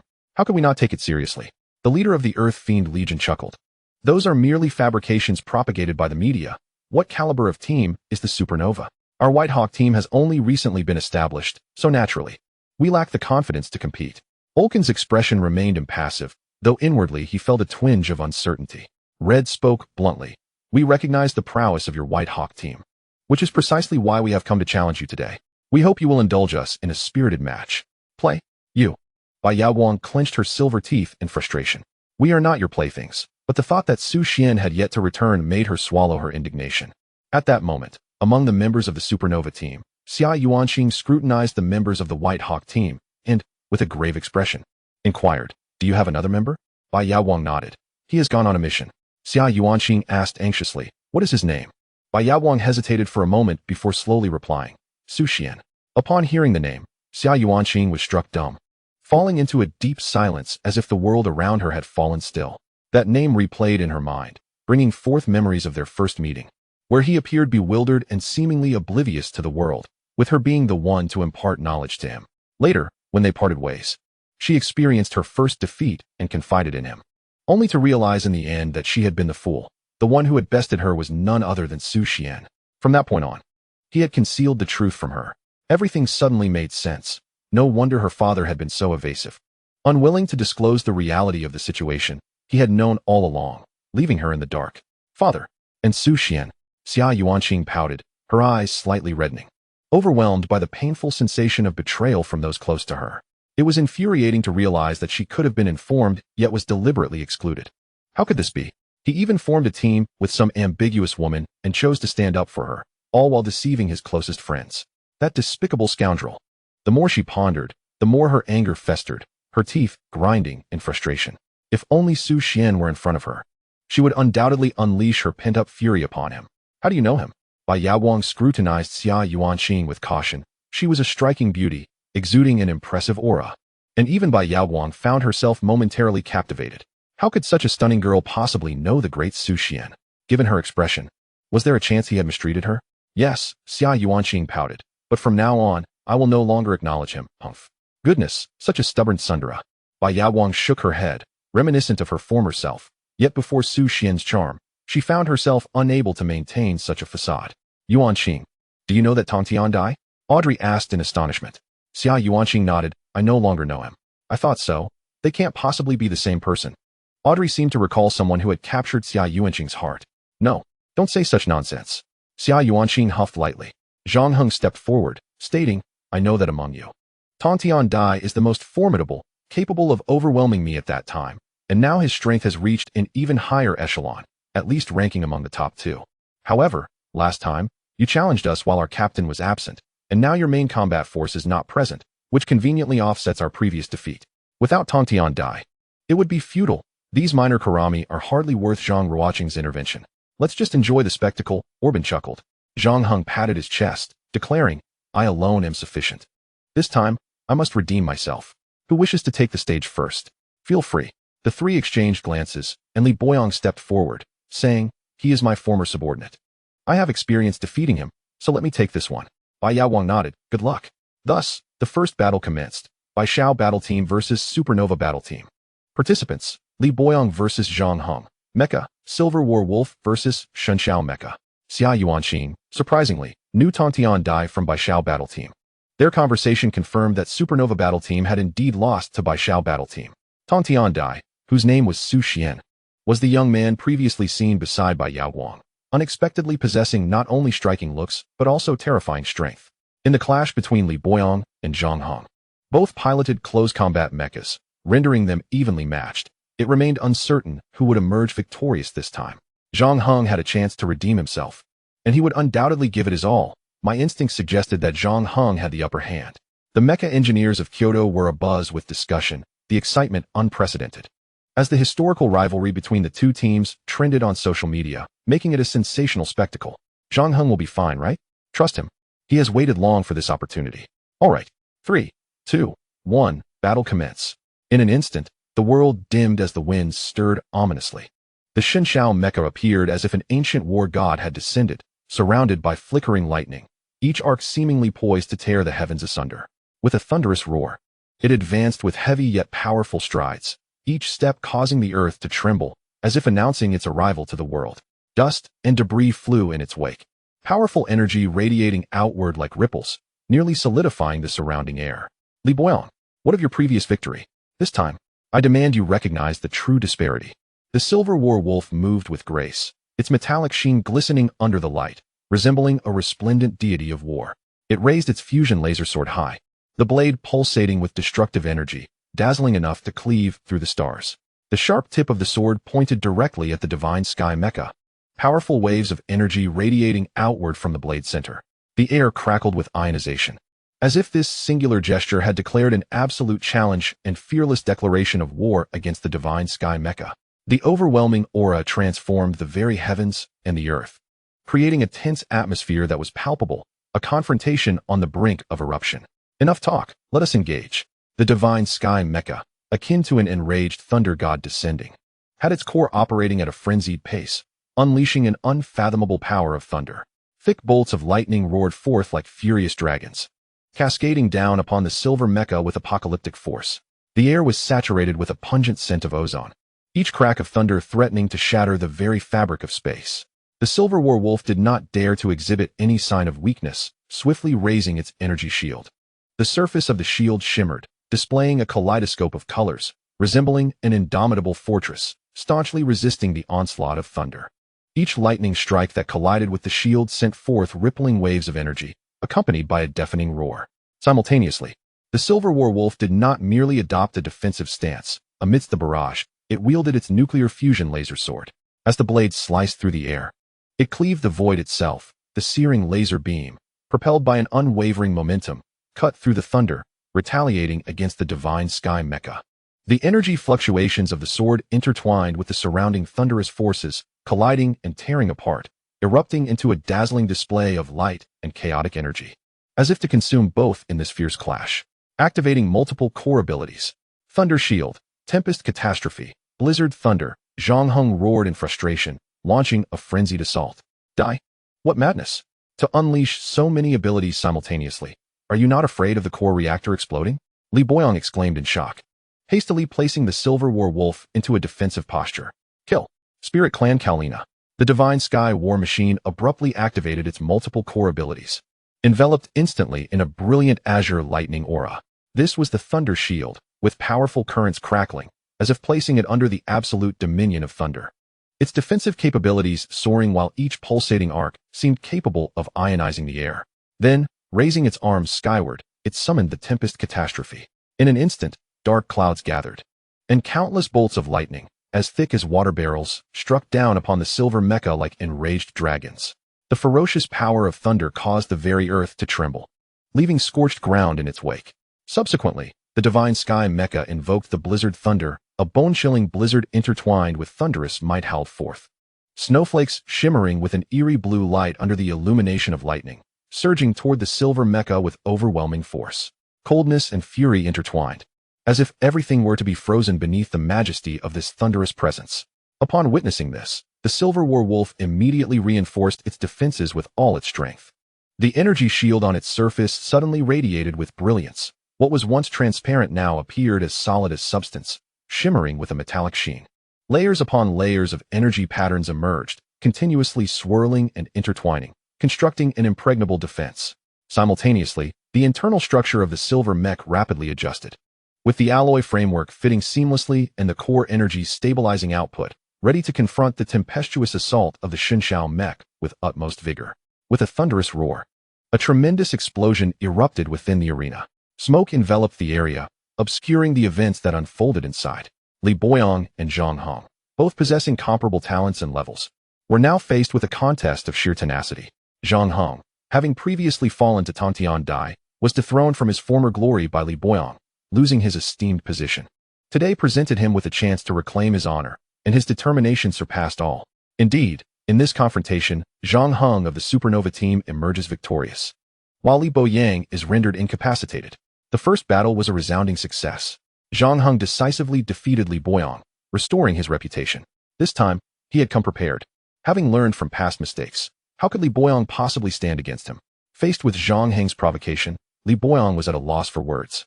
Seemingly stripped of his last ounce of strength and resolve, he returned to his team, head bowed, and with a heavy heart muttered, "I'm sorry. I've let you down. This time, I was defeated. I faltered at the final moment." Bai Yaowang offered consolation. "It's all right. You can win next time." Li Boyong buried his grievances deep within, silently vowing to settle the score later. Who else among you can fight? Even if you all join forces, you still won't be my match. There's no need to waste time. Just concede, Zhang Heng taunted. Even the Mecha engineers from the capital echoed this sentiment. As the previous match had concluded, Li Boyong was the most capable member of the team, and with Tong Tiandai absent from the base, what could the remaining members possibly do? It's rather anticlimactic. I personally showed up for this, Zhang Ruoqing remarked, his expression one of boredom. Having expected to find an engaging challenge today. What a pity, especially since he is not here. I could take him on myself, Chen Wenlong boasted arrogantly. Perhaps I should step in, Bai Yaoguang declared, taking a deep breath and steeling herself. I'll take the lead, as captain. It's my duty to steady the team's morale, Kalena interjected with a smile. Their captain hasn't even fought. Why should ours? Yet, Bai Yaoguang worriedly replied. But it's your first time piloting a mech. Your proficiency may not be sufficient. I concur with Kalena's proposal, Olkin responded earnestly. The talents of the Lingjing clan far surpass ours. They can adapt to the mech in mere minutes, perhaps even more effectively than we can. Indeed, Olikin is correct. Kalena reassured confidently. Very well, then, do your best, Bai Yaoguang nodded in agreement. In the forthcoming match, the Celestial Spirit Clan's Kalyana makes her debut. This marks her first venture into piloting a mech, a maiden battle of sorts. The members of the Supernova Squad are taken aback upon perceiving Kalyana's appearance and race. A celestial spirit in the cosmos? How could it be her? The commander of the Earth Fiend Legion, seasoned in warfare, is well aware of Kalyana's true identity. Any race that establishes amicable diplomatic relations with humanity is permitted free access to Blue Star. Thus, encountering extraterrestrial beings on this planet is not an uncommon sight. In fact, there are even alien races within their own Supernova Squad. However, they never anticipated that it would be a member of the nearly extinct celestial spirit race. She is remarkably beautiful. Her figure transcends human standards, Chen Wenlong remarked. Curiously, Alban inquired, why do they resemble humans? Audrey elucidated, the celestial spirits are unique. If one traces back billions of years, they may indeed have ties to the human race on Blue Star. They are the darlings of the cosmos. This particular celestial spirit appears somewhat different. Zhang Ruoqing squinted, instantly becoming alert. He called out to Zhang Heng, be cautious, she is not like Li Boyong. Zhang Heng glanced at Kalyana and scoffed, so what if she is an alien race? We've faced them before. They are easily vanquished. I speak with utmost seriousness. Zhang Ruoqing retorted, fixing his gaze on Zhang Heng. Zhang Heng trembled slightly, hastily nodding, I understand. He dared not disregard the captain's words. The second match, Supernova Squad's Zhang Heng versus White Owl Squad's Kalyana. By heavens, an alien race indeed. The White Owl Squad has actually recruited extraterrestrials. It is quite rare for teams to enlist alien races. The White Owl Squad exhibits remarkable audacity. Are such beings formidable? They are pitted against Zhang Heng. Defeating him would render the remaining captains feeble. Any member of the Supernova Squad could easily overpower her, and the outcome of this challenge is all but predetermined. The White Owl Squad is nothing extraordinary. They must have believed they could compel Zhang Ruoqing to intervene personally. Why would an alien race join the White Owl Squad? Zhang Heng queried. Kalyana replied impassively, my matters are of no concern to you. Zhang Heng chuckled. How about joining my Supernova Squad? Are we not superior to them? Kalyana shook her head. No need. I shall forever remain a member of the White Owl Squad. Stubborn. Zhang Heng bellowed, once more unleashing the fierce power of the divine cloud mech as its energy was restored. Simultaneously, Kalyana summoned her fourth-generation mech. The elven mech boasts graceful and natural lines, reminiscent of a tranquil stream flowing under the moonlight, elegantly outlining its dynamic form. The mech's body emanates a soft pale blue glow, akin to a deep night sky adorned with countless stars. Its limbs are long and slender, with metallic embellishments at the joints resembling delicate wrist and ankle adornments worn by elves, intricately engraved with elaborate patterns that twinkle with a golden luminescence, as if sealing ancient magical powers. With a pair of translucent wings akin to those of a cicada, delicate yet resilient, gently quivering and reflecting a kaleidoscope of colors that evoke a dreamlike quality, the design is truly extraordinary. Let the battle commence. The new deity, Zhang Ruoqing, makes his move. On the battlefield, the elven mech is enveloped in a mysterious azure mist, with runes flickering about, reminiscent of ethereal sprites dancing gracefully. The luminous blade in its grasp sweeps through the air, carving crescent arcs of light that ripple through space, as if striving to rend reality itself. Beneath the elven mech, a complex array of verdant light intertwines, with each movement accompanied by tendrils breaking through the earth, attempting to ensnare the divine mech. In contrast, The divine mech is shrouded in a golden radiance, ancient incantations swirling upon its form, embodying the essence of a celestial warrior. Its shoulder-mounted cannons gather brilliance as they unleash energy projectiles, crackling with violet lightning and infused with a ferocious strength and an aura of destruction. As the two assaults collide, magic and technology intertwine, creating a splendid explosion of light. Within this brilliance, shards of icy light occasionally pierce through, while torrents of flame surge forth, distorting the very fabric of space, transforming the battlefield into a tumultuous realm of light and energy. The ferocity of the clash is chilling, as if the order of the world itself is on the verge of being reshaped by the duel of these titanic mechs. Divine Thunder. Zhang Heng roars, activating the core reactions of the divine mech to prepare for a desperate struggle. He understands that prolonging the battle is futile. A swift resolution is imperative. You wish to take us both down. Karina perceives Zhang Heng's intentions and swiftly creates distance, deploying a special energy shield. The higher one's mental prowess, the stronger the shield's protective capabilities.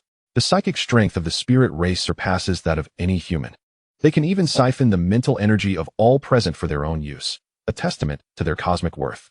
The divine mech resembles a wrathful thunderstorm, crackling with dazzling violet lightning that erupts with each of its movements. It raises its arm, gathering the lightning into its palm, transforming it into a colossal bolt of divine thunder, striking forth toward the elven mech with cataclysmic might. Upon witnessing this, the elven mech swiftly activates its energy shield, forming a transparent barrier that glimmers softly.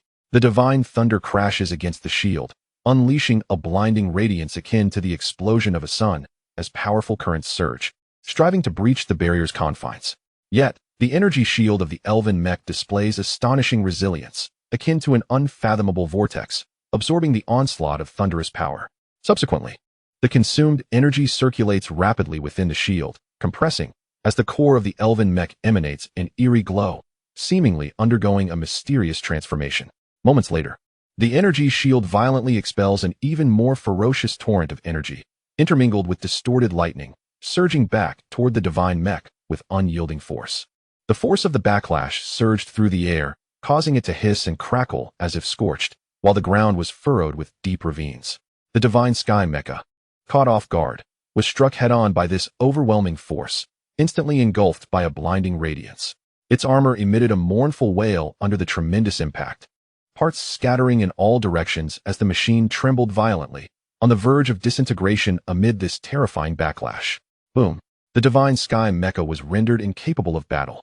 The elven mecha emerged victorious. In the second match, Karina of the White Owl team triumphed.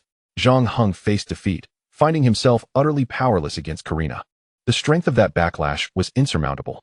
"I'm sorry, I lost." He returned to his team, his face filled with remorse. Indeed, compelling the elven race to utilize their innate abilities is quite remarkable for a mere mortal.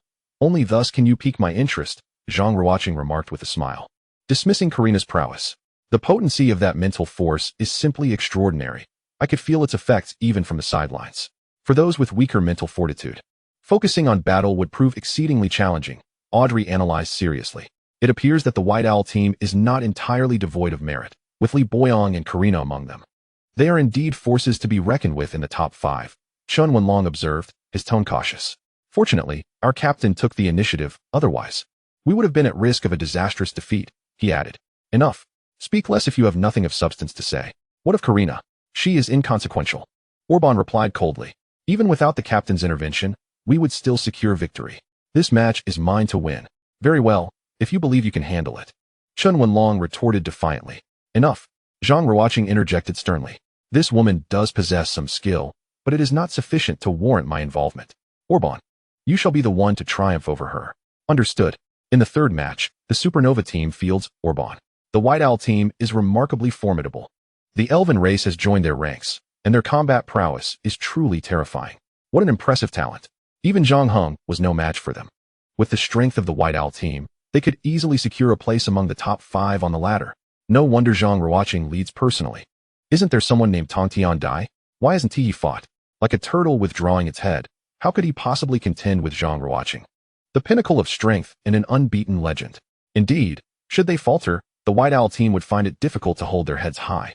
The Mecha engineers of the capital speculated. Third match, White Owl team versus Supernova team. Karina versus Orban. Orban, Also a close combat mecha. Required proximity to unleash his full combat potential. As the battle commenced, the Lionheart mecha charged like a furious iron beast, propelled by immense force toward the Elven King mecha. Each of its attacks bore the weight of 1,000 mountains, the mechanical arms swinging down with thunderous might, crashing against the Elven King mecha and emitting a deafening roar. Sparks from the metallic clash flew in all directions, as if intent on crushing the opponent in an instant.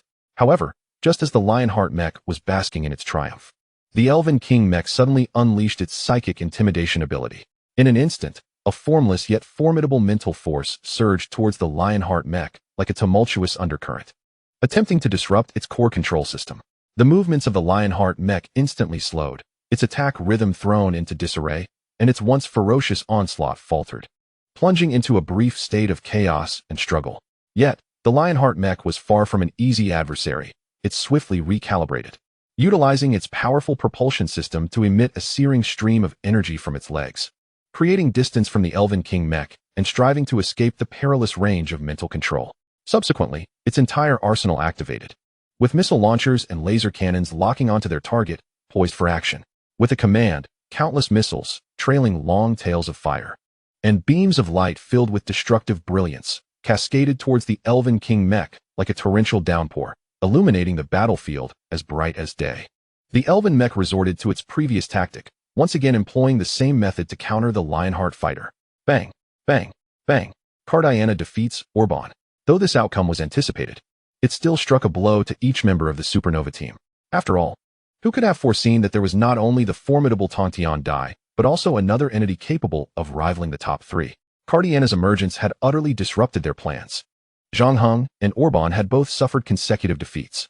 In this moment, everyone began to grasp the gravity of the situation. "I'll step in next," Audrey boldly declared, wishing to defend her brother. "Let me give it a try," Chun Wenlong eagerly interjected. "No," Zhang Heng gravely replied. "You cannot prevail against her. Cardiana's power is exceptionally strong, her mental prowess even surpassing that of the captain. Thus, we must dispatch a member capable of withstanding psychic assaults. Among us, only the captain possesses this unique ability. The rest of us are at a disadvantage. Must the captain engage now? Wouldn't that be an overuse of her talents, as she should only contend with Tongtian Dai?" Audrey questioned, perplexed. "If this continues, we risk the reputation of our Supernova team. Do not forget, the entire capital is watching. Do you wish to be humiliated?" Zhang Heng admonished. "Sister, perhaps it is best to reconsider," Orban advised. "That woman is truly formidable. Even with your talents, you would merely be fodder. We should allow the captain to take action. At this moment, only she can subdue her." "You." Audrey shot him a glare, her tone sharp. "I'm trying to help you, and you belittle me? Am I not considering your well-being?" Orban awkwardly scratched his head, offering an embarrassed clarification. "I believe Zhang Heng makes a valid point. None of you stand a chance against Cardiana. It's evident that the White Owl team poses a significant threat to us, evidenced by the presence of a god-tier mechanic in the White Tiger Legion." The leader of the Earthly Fiends Legion spoke in a grave tone. "Let Zhang Ruochen take the stage in this match. It is better to conclude the battle swiftly. If only a waste remains at the end, you may play however you wish." The crowd nodded in agreement, seemingly accepting his words, though resentment lingered in their hearts. The truth was undeniable. None could contend with Karina except for Zhang Ruochen. "Zhang Ruochen, you shall be the first to fight in this match." After a moment of contemplation, Zhang Ruochen nodded and replied, "Very well. Observe closely how I secure victory. Return and review it 10 times, recording every detail of the battle. In the future, let there be no excuses for failure. Our Nova team will not tolerate incompetence." "Excellent. The captain is taking the field personally. Wow. It has been ages since I have witnessed the captain in action. This will be enlightening." The Nova team buzzed with excitement, eagerly anticipating Zhang Ruochen's performance. The fourth match commenced. White Owl team versus Nova team. Karina versus Zhang Ruochen. The announcement ignited a fervor throughout the arena. Incredible.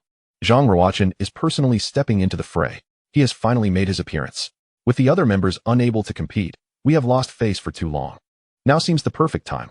Since Zhang Ruochen's last challenge, his power has become even more formidable. Karina is impressive, but Zhang Ruochen is the preferred choice. He is the eternal deity. Will we still be able to play? It feels like a direct confrontation, an explosive showdown that turns the table. Is this still a game? 3, 2, 1, battle begins. Zhang Ruochen made a stunning entrance aboard the Death Knight.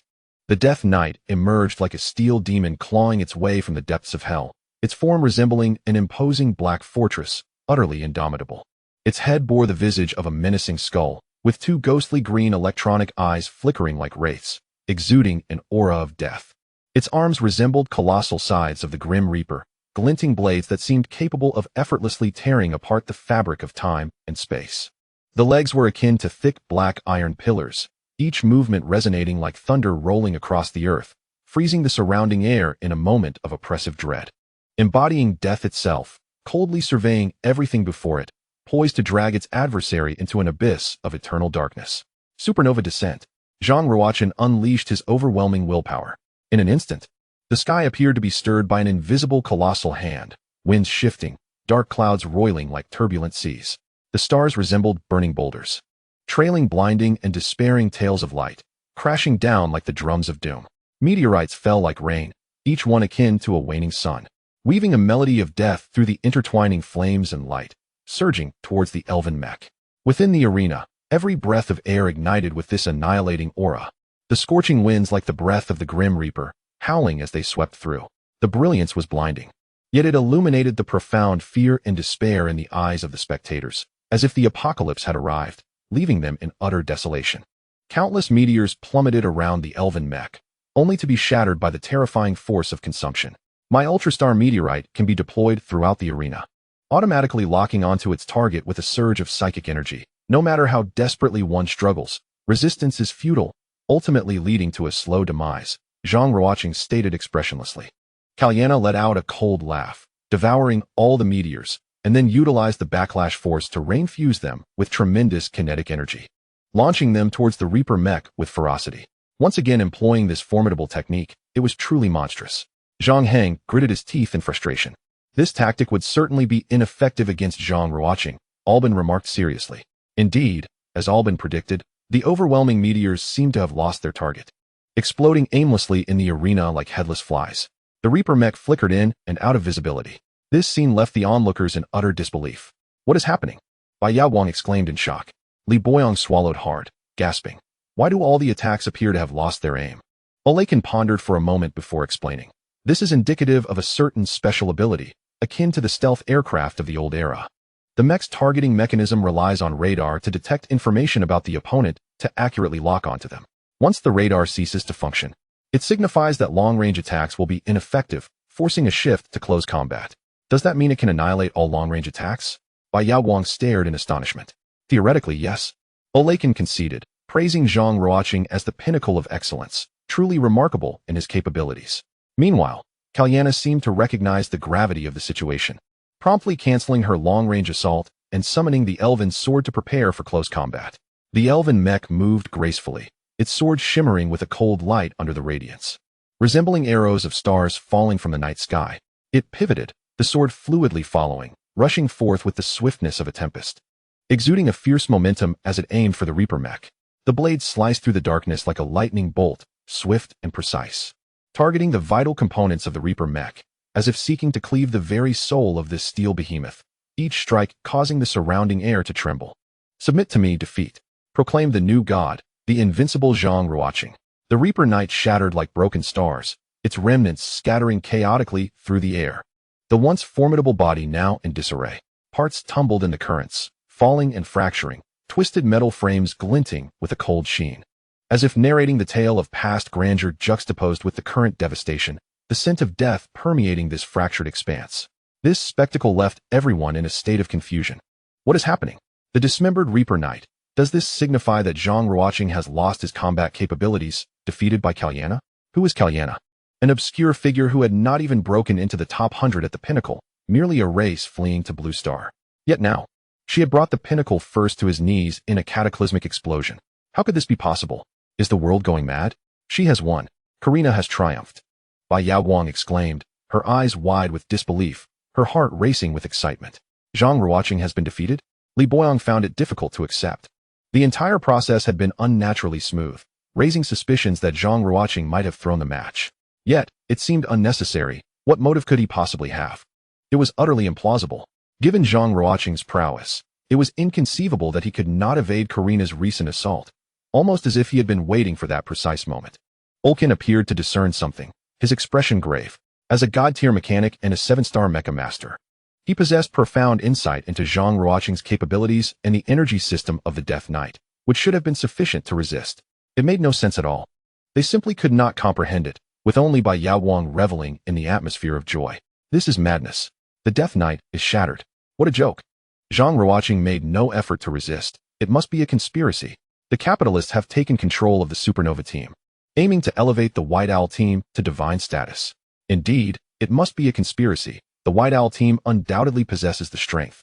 With a god-tier mechanic on their side, who knows what other powerful figures are behind this, determined to see the White Owl team usurp the supernova team's position. A conspiracy. Refunds. Refunds. What a farce. How could Zhang Ruoqing possibly lose? He cannot lose. He is handsome and powerful. How could he be defeated by Bai Yaowang's team? The capitalists are truly despicable, relegating our Zhang Ruoqing to mere backdrop. The audience, unwilling to accept the news of Zhang Ruoqing's defeat, could not fathom it. A crushing blow. In their minds, Zhang Ruoqing was invincible, an idol for all young people, embodying the essence of supremacy. The fall of that myth was more painful than death itself. It cannot be. Zhang Ruoqing has lost. Xuan Wenlong, the one who knows the captain best, a fervent admirer of Zhang Ruoqing, had watched every one of his battles. Based on the recent attack, the captain could have surely evaded it. Yet he had stood there, watching the assault obliterate his Mecha. Was there some hidden agenda? Zhang Heng narrowed his eyes, speaking cautiously. Minter, could there be an issue with the competition's backend? Perhaps the captain's data was altered, preventing him from reacting in time.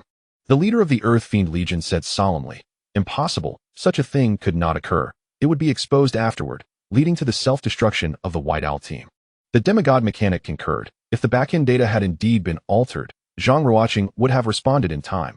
As it stands, this seems highly unlikely. Then what could account for his loss? Zhang Heng's voice trembled slightly. Wait, have you all noticed? The system has yet to declare Zhang Ruoqing's defeat. Truly, look quickly. In the arena, the fractured mechanical arm and shattered chassis swiftly realigned, gears and chains engaging with precision in their rapid rotation. Metal fragments attracted and fused together, while cables slithered like agile serpents, weaving through the chaos. In a dazzling display of motion, the mech gradually reformed, rising once more into the air, radiating an even more formidable presence post-reassembly, as if reborn from the ashes of destruction, poised to reign over this expanse once again. The Death Knight had remarkably reassembled itself. Without a moment's pause, it descended upon the battlefield like a dark deity, exuding an aura of immense pressure. Its metallic exterior shimmered with a chilling luminescence under the sun, and an eerie energy pulsed at its joints, each movement accompanied by a disconcerting rush of wind. In the face of the agile and nimble elven mech, the Death Knight remained unfazed. Its colossal mechanical foot crashed down, causing the ground to tremble and momentarily halting the elven mech's movements. With arms raised high, the Death Knight's robust cannon barrels gathered energy, emitting a deep hum, before unleashing a barrage of powerful shells that detonated around the elven mech, engulfing it in clouds of dust and turbulent shockwaves, making evasion nearly impossible. In the blink of an eye, the Death Knight vanished, closing the distance between them with alarming speed. Its massive mechanical arm swung down with tremendous force towards the elven mech. The elven mech hastily raised its arms in defense, but was driven back repeatedly by the overwhelming impact, deep dents appearing in its metallic shell. The sudden turn of events stunned everyone present. The captain is incredible. How did he manage that? Xuan Wenlong exclaimed excitedly. I knew it was impossible for the captain to be outmatched by Carrier. That would be absurd. Zhang Heng regained his confidence. After breaking through to a 6-star mech master, he awakened the third SSS-level super-frequency will, time reversal. The leader of the Disha Legion spoke slowly. It allows him to reverse time within a radius of 100 meters back to 30 seconds prior. That explains everything. Allborn realized, enlightenment dawning upon him. Time reversal, Zhang Heng said enviously. I only have 2 super-frequency wills. I never imagined that after breaking through to 6-star mech master, the captain would awaken such a powerful SSS super-frequency will. It's simply monstrous. Doesn't that mean he can't lose? Xuan Wenlong gasped in astonishment. The demigod-level mechanic interjected. Not quite. Each use of time reversal subjects Zhang Ruoqing to immense mental strain at his current strength. He can only reverse time a maximum of 4 times. To reverse time 4 times in a day, who could possibly win? It's akin to having the foresight of future events and taking an antidote for regret, Zhang Heng analyzed seriously. With the captain's prowess, he would never afford his opponent that many chances. It's secure now. This time it truly is. I nearly had a heart attack thinking the captain might lose to Carrier. The captain cannot lose. Under the relentless assault of the death god Mech, the movements of the spirit Mech became increasingly constrained, its brilliance gradually dimming. Do you truly believe I would succumb to you? I merely wished to experiment with my newly awakened abilities, and the results were quite satisfactory. Now, it is time to send you on your way. The battlefield of Ashura, Xia Yuanqing versus Bai Yaoguang. The spirit Mech has lost its combat capability. The Death God Knight emerges victorious. In this contest, Zhang Ruoqing of the Supernova team has triumphed. Kailina has fallen. Faced with the terrifying power of time reversal possessed by Zhang Ruoqing, she was utterly incapable of delivering a fatal blow. Victory. The captain has won. This is the true strength of our captain. As I anticipated, he could never be defeated. I told you, the captain was never going to lose. With Kailina defeated, only the captain Bai Yaoguang remains, a mere waste of potential at the pinnacle of the 1,000 strongest, easily crushed by Chen Wenlong. Orban chuckled, pointing at him and saying, Orban, the final match is yours to narrate. Chen Wenlong remarked, although he is indeed the weakest in our team, it seems his heart has suffered a significant blow. Very well. With such a splendid opportunity today, Chen Wenlong wishes to make an appearance and increase his public visibility. Wherever the captain appears, it is certain to dominate the trending charts. He might even catch a glimpse of the limelight. Time reversal. It is indeed time reversal. SSS-level overclocked will. Zhang Ruoqing has awakened the overclocked will once more. It is utterly terrifying. Now, no one can challenge his position at the top. Invincible. True invincibility is not the result of capitalist oppression. Everyone has misunderstood. What a thrill. This is the might of the new deity. Even if that so-called celestial envoy returns, they will not stand a chance against the new god. What a pity. Missing out on the most remarkable duel. The audience erupted with fervor, experiencing an unprecedented excitement. The new god returned with overwhelming force, crushing Kailina. Her strength is commendable, yet she still falls short before me. Zhang Ruoqing cast a fleeting glance at Kailina, his eyes betraying a hint of pity. Kailina sighed softly, I apologize. It is my first time piloting a mech today, and I am not yet proficient. If given some time for training, defeating me would not be so simple. Nevertheless, your strength is indeed praiseworthy. What? Zhang Ruoqing thought he had misheard. Was this truly Kailina's first time piloting a mech? Surely, she must be jesting. Would you be interested in joining our supernova team? We are the future of Blue Star. If her words hold any truth, Zhang Ruoqing would be eager to extend an invitation to Kailina, for her potential even surpasses that of Zhang Hong. With a boundless future ahead. No, Kailina declined without hesitation. One more chance. I will not go. Like a flower upon a high mountain, Kailina remained untouchable, leaving Zhang Ruoqing, who offered her a rose, with nothing but disappointment. You will regret this. You shall remain buried with this team. Zhang Ruoqing gritted his teeth and coldly declared. Since this is the case, your White Owl team has but one member left, Bai Yaoguang. Will you surrender directly, or shall we thoroughly defeat you? With Bai Yaoguang's strength, even Chen Wenlong could easily crush her. The outcome of this final challenge is without a doubt. Captain, whatever decision you make, I will support you, Li Boyong pledged loyally. So will I, Kailina concurred. Now, the dilemma lay with Bai Yaoguang. Should she concede or face the battle? Given her current capabilities, she lacked confidence in turning the tide. Bai Yaoguang pressed her lips together, a glimmer of determination flashing in her beautiful eyes as she stated, I choose to challenge. It is utterly inconceivable for me to give up. Even if I lose, I shall fall in the arena rather than surrender outright. This is the principle of the White Owl team and a matter of our honor. As captain, I must lead by example. Very well. The final match. The White Owl team versus the Supernova team. As the participants stepped onto the stage, Bai Yaoguang announced, I shall take the lead. Suddenly, Xia Yuanqing emerged, directly replacing Chen Wenlong in the spotlight. Xia Yuanqing? How could it be her? Zhang Heng questioned. Wasn't it agreed that you would take the field, Chen Wenlong? Chen Wenlong replied helplessly. Xia Yuanqing insisted that she handle this challenge herself. I felt it would be inappropriate to decline. Besides, it shouldn't matter who faces Bai Yaoguang. We cannot lose. Something feels amiss, Xia Yuanqing mused, sensing an undercurrent of resentment and jealousy in her gaze towards Bai Yaoguang. Less chatter. No one considers you mute. Audrey admonished, her eyes betraying a deep-seated jealousy. Why should it be so? Why should Xia Yuanqing lose her composure over a mere man? Clearly, she wishes to settle the score with Bai Yaoguang. The final showdown. Bai Yaoguang versus Xia Yuanqing. Is this not akin to slicing vegetables? Xia Yuanqing scoffed. Bai Yaoguang, daughter of the wealthiest in Kyoto, is quite attractive, yet her talent does not match her reputation. A mere ornamental figure, beautiful yet ineffectual. I find her quite capable. Bai Yaoguang retorted. Get lost, you fool. As Xia Yuanqing gazed at the innocent and seemingly fragile beauty of Bai Yaoguang, her heart stirred. The girl's looks, demeanor, and lineage were indeed rare. No wonder Xuan was drawn to such a type.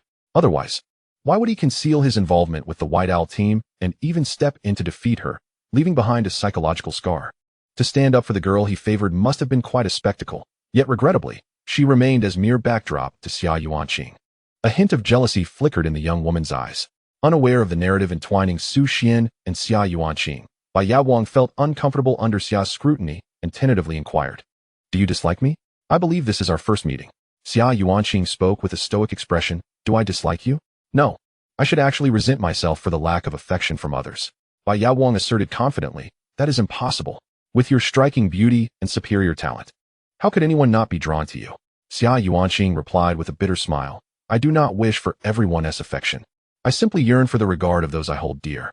You wouldn't comprehend, as you already possess it." Bai Yaowang, bewildered, asked, "What do you mean? I truly envy you. If I had your talent, I could stand beside him. What is your relationship with him?" Xia Yuanqing inquired anxiously, her heart racing with trepidation and hope, fearing that the answer might extinguish her dreams, while simultaneously longing for a response that wouldn't meet her expectations. "Who are you referring to?" Bai Yaowang questioned, shaking her head in confusion. "Do you not know? Has he never mentioned me?" Xia Yuanqing's heart ached further with the revelation. "No, I have no idea who you are," Bai Yaowang replied candidly. "Very well, let me enlighten you," Xia Yuanqing declared, articulating each word with precision. "His name is Xuan. What I wish to know now is the nature of your relationship with him. With a breakthrough to a 6-star Mecha master and the awakening of a USR-level talent, Xuan experienced a tremendous enhancement in both his soul power and mental acuity after consuming the Super Future Warrior potion." Gritting his teeth, Xuan's facial muscles contorted in anguish, beads of sweat rolling down his forehead. Every vein beneath his skin felt as if it were about to burst from the strain. His body trembled uncontrollably, and low groans escaped his throat, as if he were fervently suppressing an overwhelming agony. However, as time passed, the excruciating pain gradually transformed into a surging warmth, coursing through his body like an awakened dragon, relentlessly striking against every meridian and bone. His soul power began to rise sharply, causing the surrounding air to ripple with the force of this burgeoning energy. Amidst this tumultuous surge, the protagonist's mental strength suddenly shattered its constraints, akin to a sharp sword piercing through the chaotic fog. His eyes flew open, radiating a brilliance that cleaved through the darkness, illuminating the space before him with a captivating glow, as if capable of discerning the illusions and truths of the world. Host, Bai Xian, Star Level, Level 2 3-star Mecha Master and Psychic, Soul Power, 6666, Mental Strength, 15467 Mecha, White Emperor Fighter. 3rd Generation, Overclocking Intent, USR Hundredfold Amplification, USR Hundredfold Diminution, USR Time Slicing. Core Abilities: SSS-level Hypersonic Ballistics, SSS-level Unmanned Aircraft Carrier, SSS-level Devouring the Cosmos, SSS-level Quantum Computing. Functions: One-click assembly, one-click repair. Now, Xuan has officially transcended to the 6th level of Mecha Master and the 6th level of Psychic Master. Simultaneously, he awakened his 3rd overclocking intent, USR Time Slicing. This ability is indeed formidable, rivaling the prowess of the previous 2 USR-level overclocking intents. Within a span of 3 minutes, he can arbitrarily slice through time, fragmenting it into minuscule segments, and traverse it at will. In combat, this capability is exceptionally elusive, allowing the opponent's attacks to be rendered into countless still fragments at the moment of impending impact, dissipating their power into nothingness. Furthermore, it enables Xuan to navigate through the fabric of time, remaining stationary one moment, and, in the next, appearing in an unexpected location, having traversed numerous obstacles. Where he moves, the flow of time becomes chaotic and disordered, blurring the distinctions between past, present, and future, as if he could span long epochs in an instant or compress lengthy sequences into mere moments, leaving adversaries bewildered and in awe. However, the sole drawback is the considerable mental energy required to sustain the time-slicing ability, limiting his usage to approximately 4 or 5 continuous applications, even with the Hundredfold Amplification. And that is under the condition of not employing core abilities.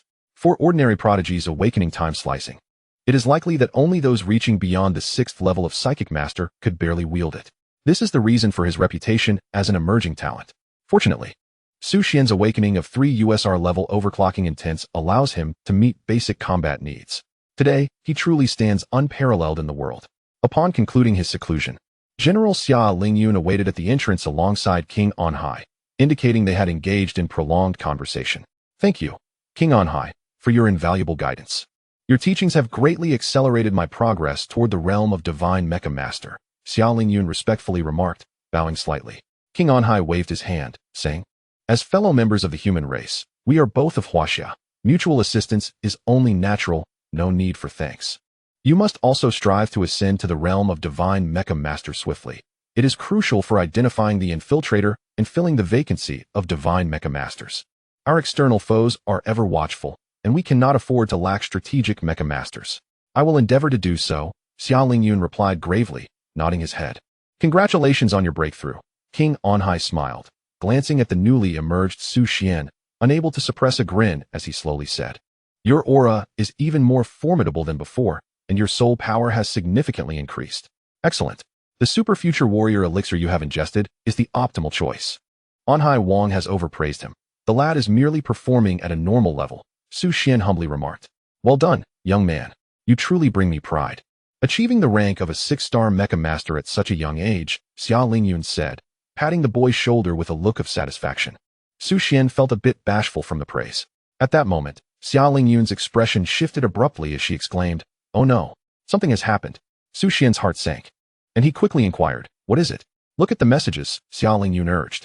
Having been in seclusion for a period of cultivation, Su Xian had not yet had the chance to respond to any messages. Upon seeing the multitude of notifications, he was momentarily stunned. After 3 minutes, Su Xian finally grasped the gravity of the situation. The peak's foremost Zhang Ruochen was leading the Supernova team to challenge the Bai Xiao team.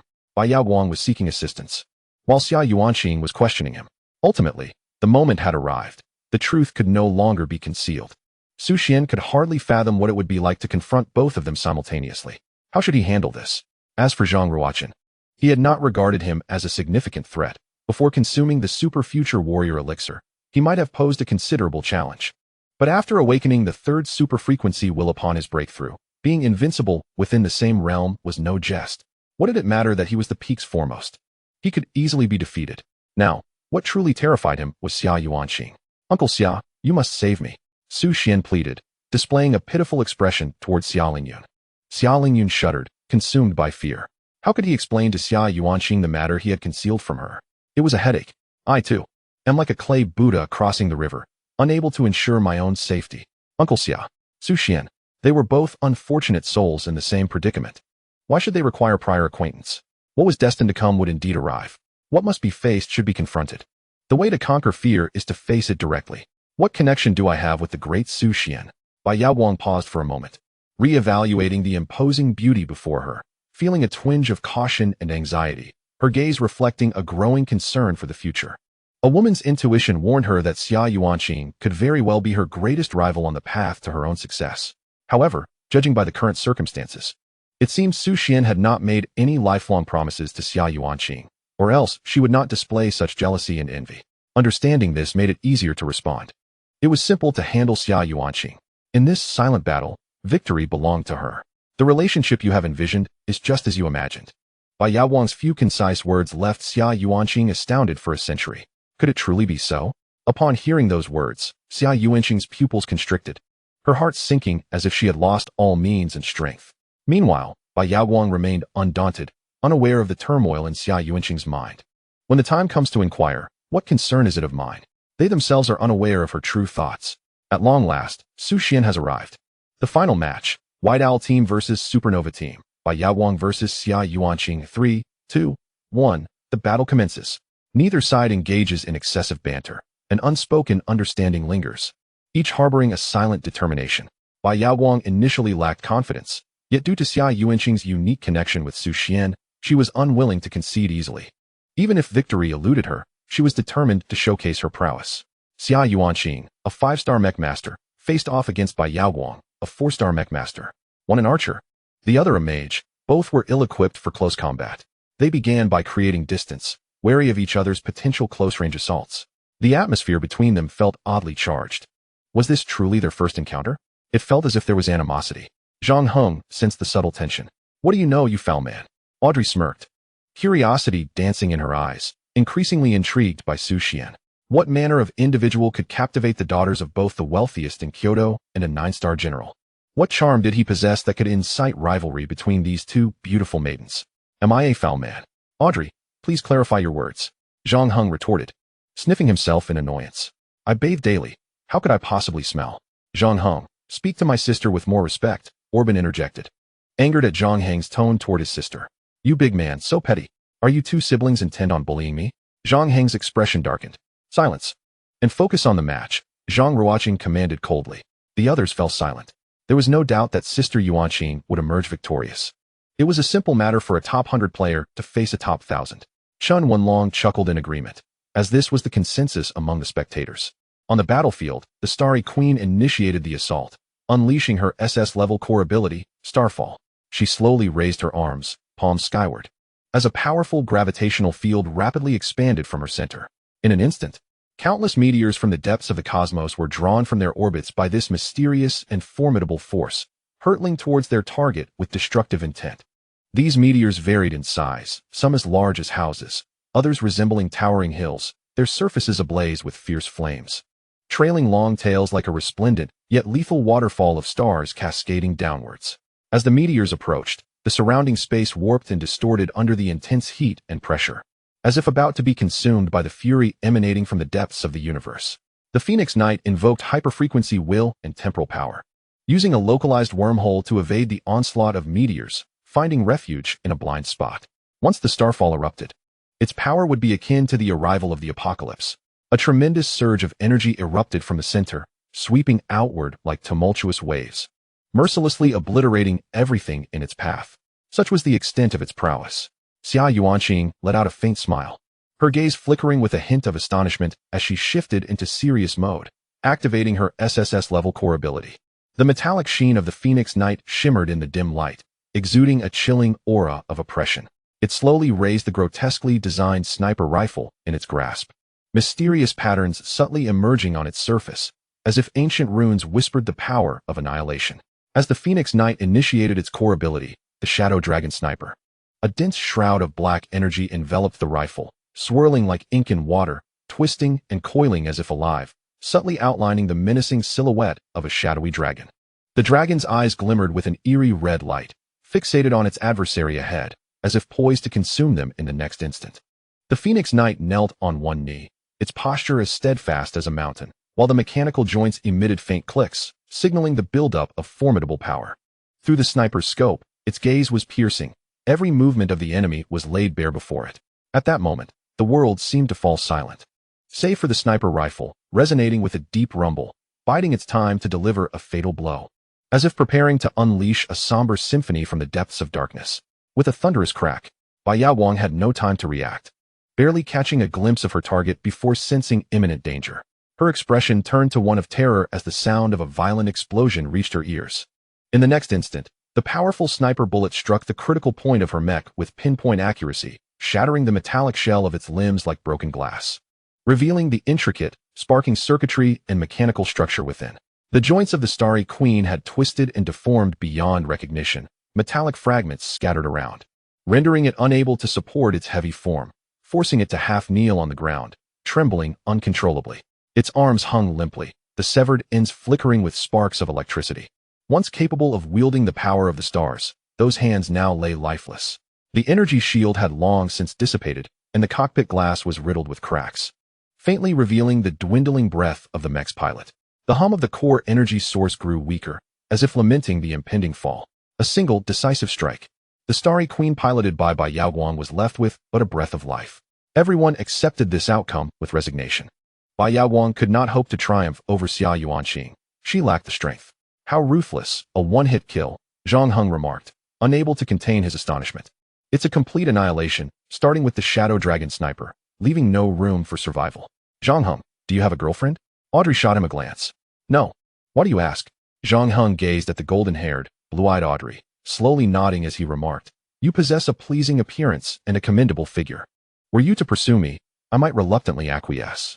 Audrey, taken aback, thought to herself, what a dreadfully ordinary man. Can he not discern the implications behind my words? No wonder he remains perpetually single. There is a reason for that. Her younger brother, Aubin, snorted derisively and said, Zhang Heng, Your looks are far from appealing. Though you possess considerable talent, you must uphold our family's dignity. Your appearance disqualifies you outright. Zhang Heng, stunned by the remark, retorted, what? You've gone too far. I have tolerated you for long enough. It was you who first aspired to attain something beyond your reach. Am I not entitled to speak the truth? Ask the captain if I am ugly. Aubin countered, the captain will affirm it, without a doubt. Zhang Heng, undeterred, pressed, Captain, do you truly find me repugnant? I consider myself at least somewhat normal, not unattractive surely. Zhang Ruoqing, his expression devoid of emotion, replied, your talent is commendable.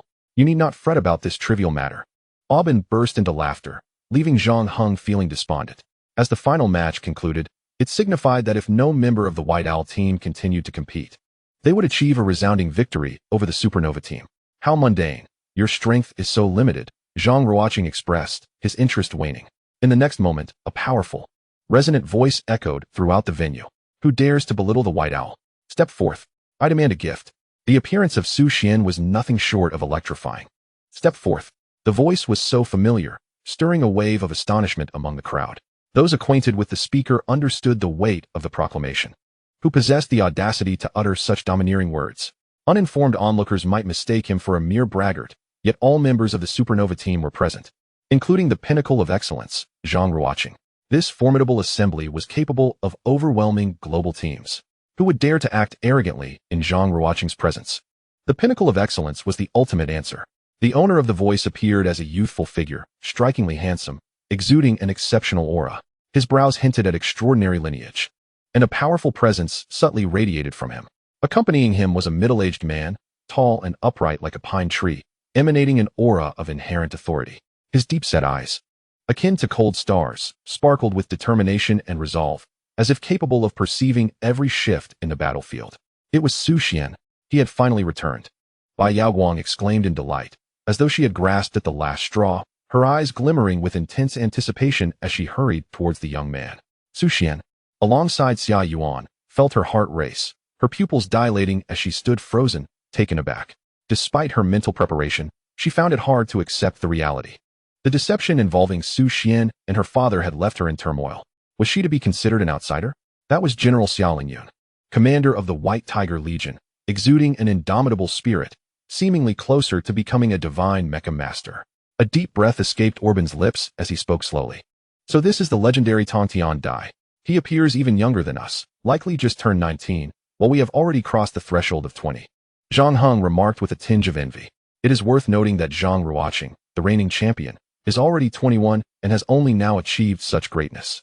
Yet this Tongtian Dai, at merely 19, has already displayed extraordinary talent, which is truly enviable.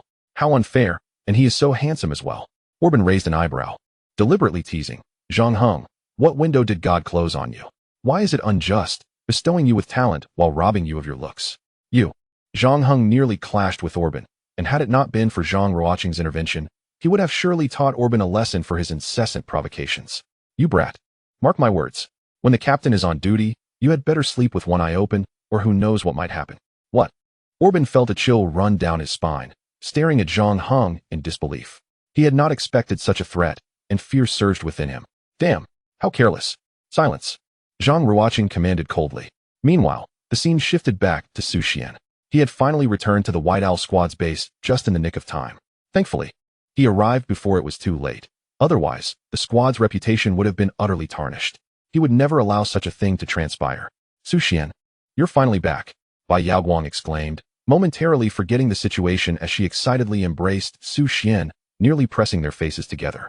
Not far away, Xia Yuanqing stood in stunned silence, her eyes brimming with jealousy, wishing to once again overpower Bai Yaoguang. This woman, I despise you. No. Why do I feel this way? We are merely friends, so why does witnessing this scene make me feel so uncomfortable, so suffocated? What is wrong with me? I'm sorry for being late, Su Xian said, filled with remorse. It's all right, Bai Yaoguang noted the gaze of the middle-aged man, her cheeks flushing as she instinctively stepped back. We all lost. You are the only one left. Rest assured, now that I have returned, victory is inevitable. No matter how many opponents there are, I will vanquish them one by one. Su Xian's tone resonated with unwavering confidence. But that guy is incredibly strong.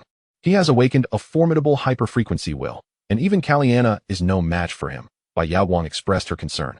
Zhang Ruoqing is a 6-star mech master with dual SSS and a single USR-level hyperfrequency will. He is indeed powerful. Is Kaliana really that strong? Su Xian was unaware of Kaliana's true capabilities. She does possess some strength, yet before me, she remains insufficient, Su Xian declared with full assurance. I have said it before. Combined, they are no match for me. On his way back, Su Xian took the opportunity to upgrade the White Emperor mech to a 4th-generation model, equipping it with 4 SSS core abilities and 3 USR-level hyperfrequency wills, solidifying his status as a 6-star mech master. What is Zhang Ruoqing, after all? Missed by Yao Guang. He speaks the truth. I firmly believe he can defeat Zhang Ruoqing, General Xia Lingyun said earnestly. This esteemed individual is our team's martial arts instructor, General Xia Lingyun.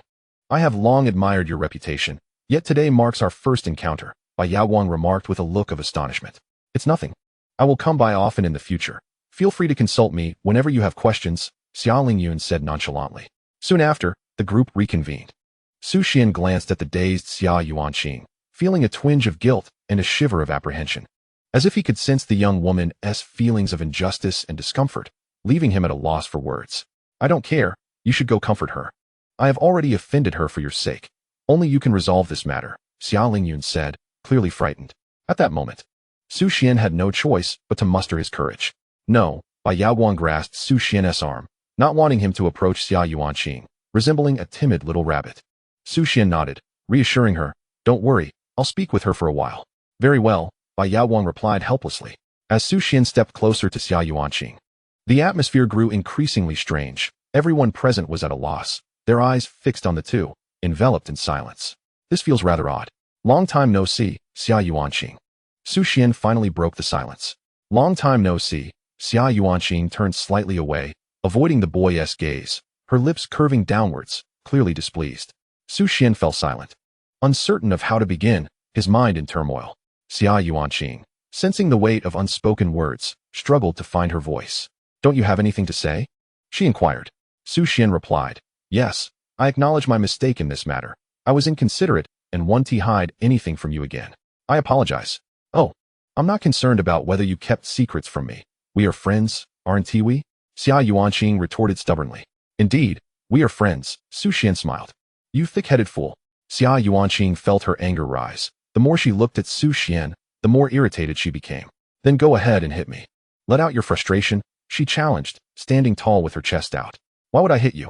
I have no desire to bully you, Su Xian replied, shaking his head. Xia Yuanqing pouted, her stubbornness rivaling that of 10 oxen. Can you forgive me? Su Xian asked anxiously. No, Xia Yuanqing pressed her lips together, her eyes glistening with unshed tears. The thought of Su Xian bullying her due to Bai Yaoguang left her feeling deeply wronged. I was the one who met you first, yet I was bullied because of a girl. I am a girl too. What do you suggest we do? I will comply with whatever you decide, Su Xian declared, knowing that today must bring resolution, lest he face complications in his relationship with Uncle Xia in the future. In the early summer, Xia Yuanqing took great care of her, and after a month or two of companionship, he understood the tender yet stubborn heart of the young girl. She merely needed a little pampering. After a moment's hesitation, Xia Yuanqing extended her delicate little fist and struck the boy's chest lightly, pouting as she declared, very well, you owe me an unfinished favor, and from now on, you must agree to any request I make. What kind of request? Su Xian felt a sudden jolt of surprise. This was quite a considerable undertaking. However, seeing the girl's pitiful demeanor, he felt a pang of compassion. After all, Xia Yuanqing would never coerce him into anything life-threatening. Other matters could surely be negotiated. Subsequently, Su Xian nodded solemnly and replied, all right, I promise you. Then remember what you said today. I will. Then I forgive you. Thank you. Su Xian felt an immense weight lifted from his heart, relieved that he could comfort the girl and then focus on the impending battle. Congratulations. You two have reconciled. And it brings me great joy. Xia Lingyun interjected, clapping his hands in delight. Dad, how can you still manage to smile? Xia Yuanqing bit her silver teeth. When you conspired with him to bully me, did you ever think of me as your daughter? Yuanqing, there are many people around. Please give your father some face. Xia Lingyun said, his previous authority diminished as he sought to appease her. Fine, I'll listen to your explanations when we return, Xia Yuanqing huffed lightly. Bai Yaoguang instinctively leaned closer to Su Xian, trying to shield him from Xia Yuanqing. Her beautiful eyes fixed on the girl with a vigilant glare that warned against any further proximity. This is not your team. Please return, Bai Yaoguang reminded her. The atmosphere suddenly grew awkward. Xia Yuanqing, a member of the Supernova team, certainly did not fit in among the members of the White Owl team. What a double female rivalry. A hellish battlefield. I wish I could experience such treatment someday. Zhang Heng marveled, unable to hide his envy. Why hasn't Xia Yuanqing returned? Does she intend to linger within the White Owl team indefinitely? Chen Wenlong chuckled. In the next moment, they sensed a shift in the ambience. Xia Yuanqing, observing the girl by Yao Guang standing beside Su Xian, felt an inexplicable surge of discontent within her. She harbored an urge to separate the two, convinced they were mismatched and should not be entangled together. I wish to join the White Owl team, Xia Yuanqing declared boldly. Cutting straight to the point, I want to withdraw from the Supernova team and join the White Owl team, where my friends and my father serve as military instructors. The announcement left the members of the White Owl team in stunned silence. Li Boyong, however, felt indifferent. After all, he had come primarily for Su Xian, showing little interest in the others. As long as Su Xian was in the team, it would undoubtedly outperform the rest. This reunion made him feel that Su Xian had grown even stronger, solidifying Li Boyang's resolve to follow him. Embracing the thighs is essential for survival in an environment where foreign tribes cast covetous glances, enabling one to stand out. Kalina wholeheartedly agreed. For Xia Yuanqing's beauty rivaled that of Bai Yaoguang, and her innate talent surpassed that of the Lingjing clan, making her more suitable for procreation. The offspring born of such union would undoubtedly possess extraordinary abilities. Kalina, fueled by curiosity, endeavored to pursue Bai Yaoguang, but alas, her affections were solely directed towards Su Xian, leaving her without opportunity. With Xia Yuanqing's arrival, however, she could broaden her ambitions. Bai Yaoguang felt reluctant. Should Xia Yuanqing join the Baishao battle team, her private world with Su Xian would be irrevocably disrupted. As a woman, Bai Yaoguang was acutely aware of Xia Yuanqing's intentions. How could you do this? That is the Supernova battle team, a coveted group that everyone aspires to join. How can you simply withdraw? Xia Yuanqing replied impassively. Who says I cannot withdraw? I shall leave and join the Baishao battle team. It is none of your concern. I will concern myself with you. I am the captain, Bai Yaoguang retorted. And what of the captaincy? My father is the military instructor, and Su Xian is my friend. Moreover, my strength surpasses yours. So why should I be barred from joining the Baishao battle team? Xia Yuanqing's words struck with piercing clarity. Why do you reject me?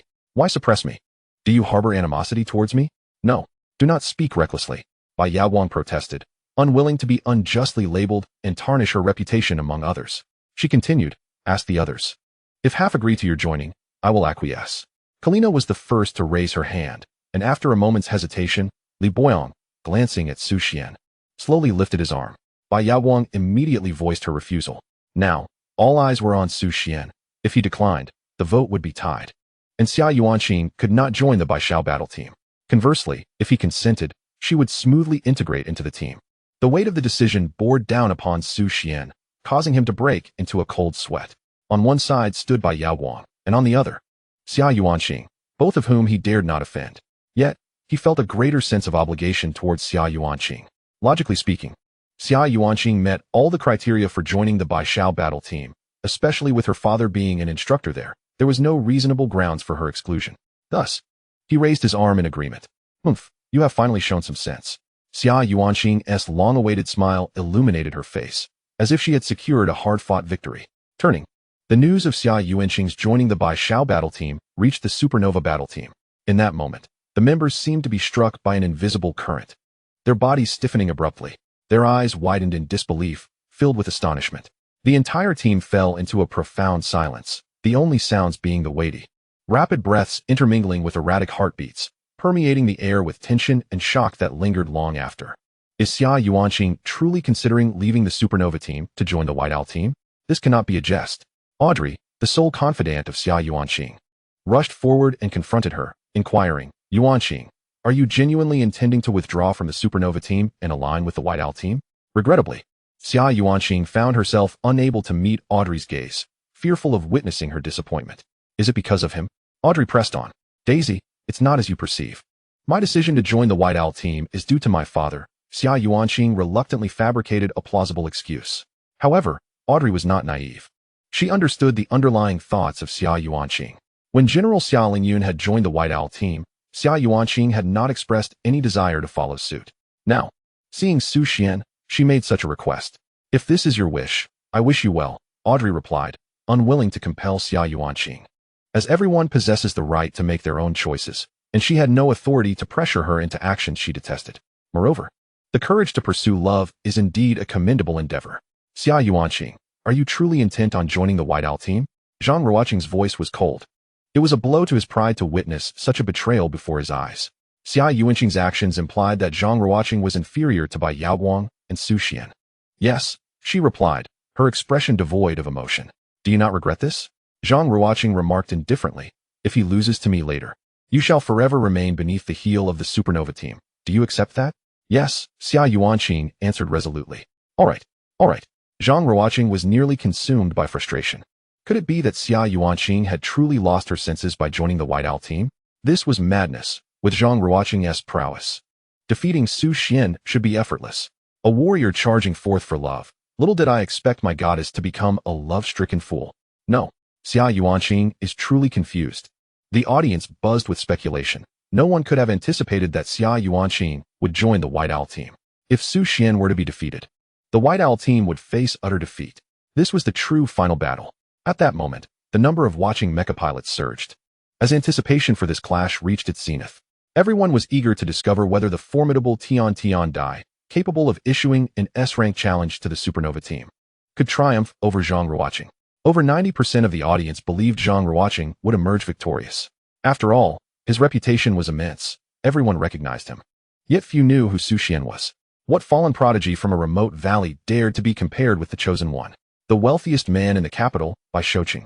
Fixated intently on the screen, his tension palpable. Future son-in-law, the outcome rests upon you. The future of the White Owl team hinges on this final match. White Owl team versus Supernova team. Su Xian versus Zhang Ruoqing. The pinnacle of battles. Su Xian versus Zhang Ruoqing. The unknown youth faces off against the pinnacle contender. Zhang Ruoqing. This battle is devoid of suspense. Everyone is convinced that Zhang Ruoqing is the inevitable victor. Su Xian barely qualifies as a dark horse. A name lost amidst obscurity. In the realm of the top 100 contenders, he is but a mere speck, akin to an ant before Zhang Ruoqing. Indeed, most believe Su Xian cannot even best Zhang Hong, and his confrontation with the captain of the supernova team is merely a gesture of respect. He seems to have grown stronger. Zhang Hong fixates on Su Xian, a whirlwind of discontent brewing within him, resolute in his determination to defeat him next time. However, as he observes the widening chasm between their abilities, acceptance eludes him. Why do I sense his aura rivals that of the captain? Has he secretly become even stronger? Audrey gasps in astonishment. One cannot deny his capabilities, yet before the captain, he remains unworthy. Chen Wenlong retorts dismissively. I have faith in the captain. He has never tasted defeat, and he possesses the ultimate trump card. Time reversal, Zhang Hong states solemnly. No matter the deadlock, we shall find a path to victory. We need not worry. With Su Xian back, I can breathe easy. Li Boyong exhales, fully aware of the true terror Su Xian embodies, unseen by outsiders. The battle is on the brink of commencement. In the arena, the White Emperor battles the Death Knight. Damn, why do I feel such a sense of trepidation? What is his origin? Zhang Ruoqing fixates on Su Xian, his eyes brimming with shock, akin to a tranquil lake disturbed by a colossal stone, unleashing tumultuous waves. Su Xian, piloting the White Emperor, exudes an almost ethereal yet immensely powerful presence, tightening every muscle in Zhang Ruoqing's body, akin to a cheetah poised against an unknown predator. Each nerve on high alert. His breath quickens involuntarily, nerves taut, prepared for any unforeseen developments from Su Xian. The glimmer of vigilance in his gaze, akin to a tangible essence, captures every subtle movement of Su Xian as his heart pounds fiercely within his chest, sounding an alarm. This is the first time he has ever felt such a sense of vigilance. They all say you are formidable, but I beg to differ. All geniuses before me are insignificant, Zhang Ruoqing asserts. Su Xian is momentarily taken aback, surprised to find Zhang Ruoqing in the mood for banter. Be cautious with your words. The sting of defeat can be quite painful, Su Xian replies. Such bravado. Many have uttered those words to me, yet all without exception have tasted defeat at my hands. Zhang Ruoqing counters. They have yet to earn the right to speak such words to me, Su Xian retorts. Boldness indeed. Zhang Ruoqing exclaims. You flatter me, Su Xian responds. Let us engage in battle. With a thunderous roar, the engine of the Death Knight suddenly ignites, as if a slumbering behemoth has been roused from its rest. The ferocious energy surged forth like a torrential flood from the core of the mech, casting an orange-red glow that illuminated the surrounding darkness. The formidable energy waves caused the very air to tremble, as if intent on reducing anything that dared to obstruct its path to mere dust. exuding a chilling aura of destruction. The White Emperor fighter was no less formidable, resembling a blazing meteor streaking across the sky, its body glimmering with a metallic sheen. In its rapid flight, a brilliant and searing crimson tail flame erupted from its rear, akin to a serpentine fire, gracefully undulating in midair and leaving a stunningly vivid trail that cleaved the heavens in two. The two combatants shared an unspoken understanding, launching their attacks simultaneously. Amidst the cacophony of the battlefield, the White Emperor fighter and the Reaper Knight confronted each other as sworn adversaries. The White Emperor fighter, agile as a flash of white lightning, was the first to strike. With a sweeping motion of its mechanical arm, energy blades flickered, slicing through the air with a piercing shriek towards the Reaper Knight. Undaunted, the Reaper Knight's body radiated an eerie glow, sidestepping the fierce onslaught with ease. In a swift counter, its leg thrusters unleashed a tremendous thrust, propelling it toward the White Emperor fighter, delivering a powerful punch infused with chaotic energy. The wind from the strike howling with an ominous black vortex. Upon witnessing this, the White Emperor fighter quickly raised its left arm to block the incoming blow. The sound of metal clashing resonating through the air, accompanied by dazzling sparks. Subsequently, leveraging the momentum from the block, it retreated while simultaneously activating its shoulder missile launcher. Locking onto the Reaper Knight, several missiles, trailing white flames, shot forth, arching through the air in a deadly trajectory. In response, the Reaper Knight swiftly rotated its body, activating its energy shield just in time. The missiles collided with the shield, resulting in a violent explosion, engulfing the area in flames and smoke. The two combatants exchanged lethal strikes, yet each was deftly countered by the other's skillful maneuvers and defensive measures. The Reaper Knight suddenly engaged its engine, accelerating with ghostly agility to circle behind the White Emperor fighter, gathering potent dark energy in its palms before striking fiercely at the fighter's back. Yet, as if possessing eyes in the back of its head, the White Emperor fighter deftly maneuvered away, sliding several meters to evade this treacherous assault, and then swung its lightsaber, unleashing a crescent-shaped energy wave towards the Reaper Knight. This battle was nothing short of extraordinary. Every attack felt like a matter of life and death, and every defense was a question of survival and victory. The clash of these titans was mesmerizing, akin to a magnificent feast of steel and might unfolding on a smoke-filled battlefield, showcasing the pinnacle of mech combat and captivating all who bore witness with awe at the breathtaking confrontation between these mechanical behemoths. Remarkably, neither combatant resorted to ranged attacks. Were they merely intent on testing their skills? Zhang Heng inhaled sharply, observing the evenly matched duel between Su Xian and Zhang Ruoqing, utterly astonished. In a contest solely of swordsmanship, which tested their piloting prowess and the degree of their integration with their mechs, it was apparent that neither could claim superiority. Audrey once again bore witness to the terrifying capabilities of Su Xian. This individual, indeed, possessed remarkable skill. The leader of the Earth Fiend Legion revealed a hint of admiration in his gaze. It was evident that anyone who garnered the attention of the White Tiger Legion's commander was not to be underestimated. As fellow leaders of the four premier legions, the commander of the Earth Fiend Legion understood the intentions of the White Tiger commander, cultivating a successor to inherit the Legion in the future. Thus, he took a keen interest in Zhang Ruoqing, otherwise he would not have gone to such lengths to join the Supernova team. In time, Zhang Ruoqing would become the heir to the Earth Fiend Legion. In their early years, they too had been recognized and nurtured by their commander, gradually evolving into 9-star mech masters, shouldering the responsibilities of the Legion. On the battlefield, neither side could gain the upper hand, swiftly creating distance between them. Zhang Ruoqing exclaimed, "What a thrill! It has been ages since I've felt this exhilarated. You truly are impressive. I had underestimated you." Su Xian replied, "Is that so? What an honor. But do not rush. I shall ensure you experience even greater enjoyment shortly." Zhang Ruoqing declared, "Let us end this here. You are no longer my match. If you surrender now, I might spare you some dignity." Su Xian retorted, "I advise you to yield. Do not cling to delusions." Zhang Ruoqing responded with a scoff, "Arrogance." In the next moment, the White Emperor's battle machine radiated with a dazzling light, activating its formidable SSS core ability, Hypersonic Ballistic Missiles. In an instant, several missiles, propelled by an unstoppable force, tore through the air, hurtling towards the Death Knight with a deafening sonic boom, as if they would shatter space itself. The missiles approached the Death Knight at an unimaginable speed, and the shadow of death loomed ominously over it. The scales of victory seemingly tipping entirely in favor of the White Emperor's battle machine. However, just as the missiles were on the verge of striking the Death Knight, an unexpected turn of events occurred. The Death Knight's jamming system activated instantaneously, unleashing a powerful electromagnetic interference wave that spread like an invisible net. The once accurate missiles abruptly lost their direction, wobbling in midair, their speed plummeting as if ensnared in a quagmire. Subsequently, the internal stabilization systems of the missiles were entirely compromised, resulting in a thunderous explosion mere inches from the Death Knight. A colossal fireball erupted skyward, the shockwave violently stirring the surrounding air.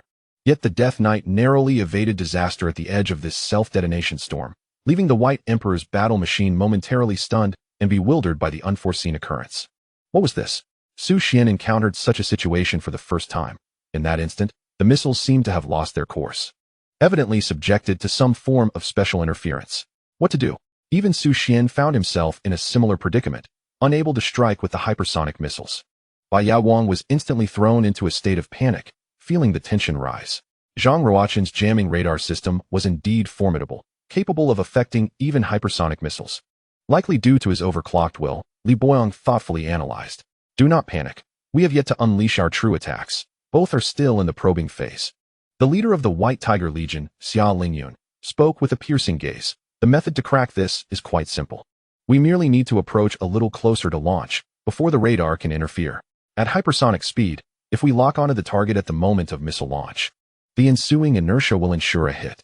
The primary reason for the failure is the excessive distance. How astonishing. Unbeknownst to her, he had become so formidable. Xia Yuanqing was utterly shocked. Was this still the Xuan she knew? Just months ago, he had awakened to become a mech, and, in the blink of an eye, he was already capable of contending with the pinnacle of power, Zhang Ruoqing, on equal footing. What an anomaly. A complete freak. Xuan is going to lose. Turn it around. Zhang Ruoqing remarked. I told you, you're not qualified to deal with me. Silence, Xuan retorted, calmly contemplating a solution. The Death Knight would not afford Zhang Ruoqing any time to react. Now was the critical moment when the hypersonic projectile was cooling down. The battle must be concluded before he could regain his composure. That terrifying hypersonic projectile could not be withstood, even by the Death Knight. On the battlefield, the Death Mech loomed like a demon from the abyss, enveloped in a chilling, ethereal glow. Suddenly, its arms crossed fiercely, and a brilliant blue-white beam of destruction erupted forth. This beam resembled a cataclysmic light released from an unsealed banishment, with tremendous energy surging forth, shaking the very fabric of space. It seemed as though the entire world trembled under this force, with the White Emperor Mech poised to be obliterated in the next instant, reduced to cosmic dust. Yet, in that critical moment of life and death, the White Emperor Mech was enveloped by a mysterious and profound glow, as if it had activated an ancient and powerful forbidden force. It unleashed its SSS-class core ability, quantum computation. In an instant, the space surrounding the White Emperor Mech appeared to descend into a wondrous microcosm, surrounded by countless flickering data points and enigmatic runes. The originally unstoppable beam of destruction was suddenly ensnared by an invisible black hole, being devoured at a visible speed. All the rampant energy was rendered null and void in the face of this miraculous ability, leaving behind a chaotic space stirred by the energy's turbulence. How is this possible? Zhang Ruoqing was momentarily dumbfounded, unable to fathom that Xuan could consume his beam of destruction. What on earth had just happened? Such formidable defensive capabilities. It seemed that breaking through his defenses would not be an easy task. The mech engineers in Kyoto were in an uproar. This was undoubtedly a battle that would be etched in history.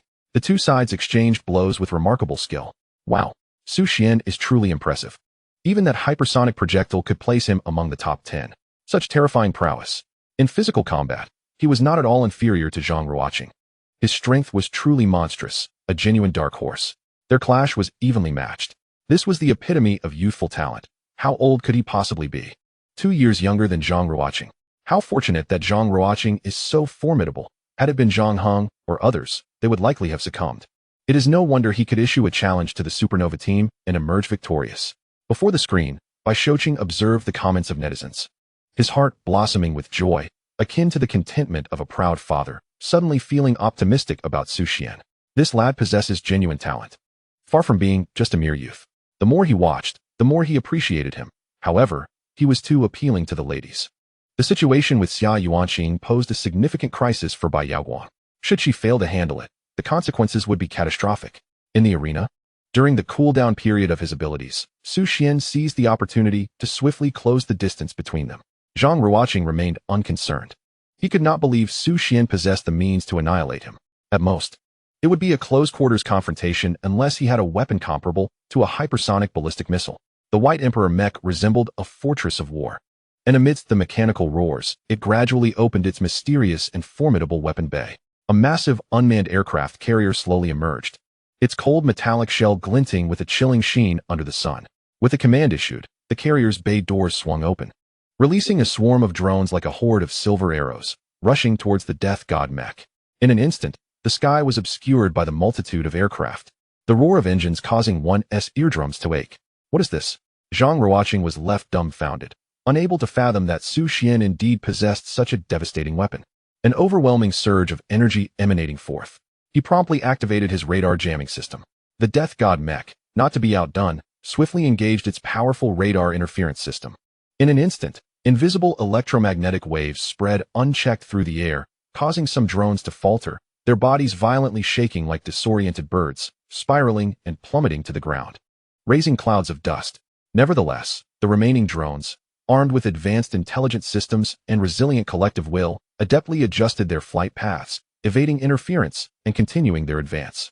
Like a pack of ravenous wolves closing in on their prey, they swiftly approached the death god mech and launched their attacks from all directions. In a heartbeat, the death god mech found itself encircled by countless drones, its body inundated by a relentless barrage of explosions. The high explosive munitions carried by the drones detonated upon contact with the mech, each blast accompanied by blinding flames as the outer shell of the death god mech was repeatedly torn apart, fragments scattering in all directions. Despite its desperate struggles and the release of various defensive measures, it ultimately proved unable to withstand the ceaseless assault of drones, which successfully detonated it. With a thunderous roar, the death god mech transformed into a colossal fireball, crashing down amidst billowing smoke, leaving behind only wreckage and the lingering scent of gunpowder. A testament to the harrowing conclusion of this breathtaking mech duel. Victory!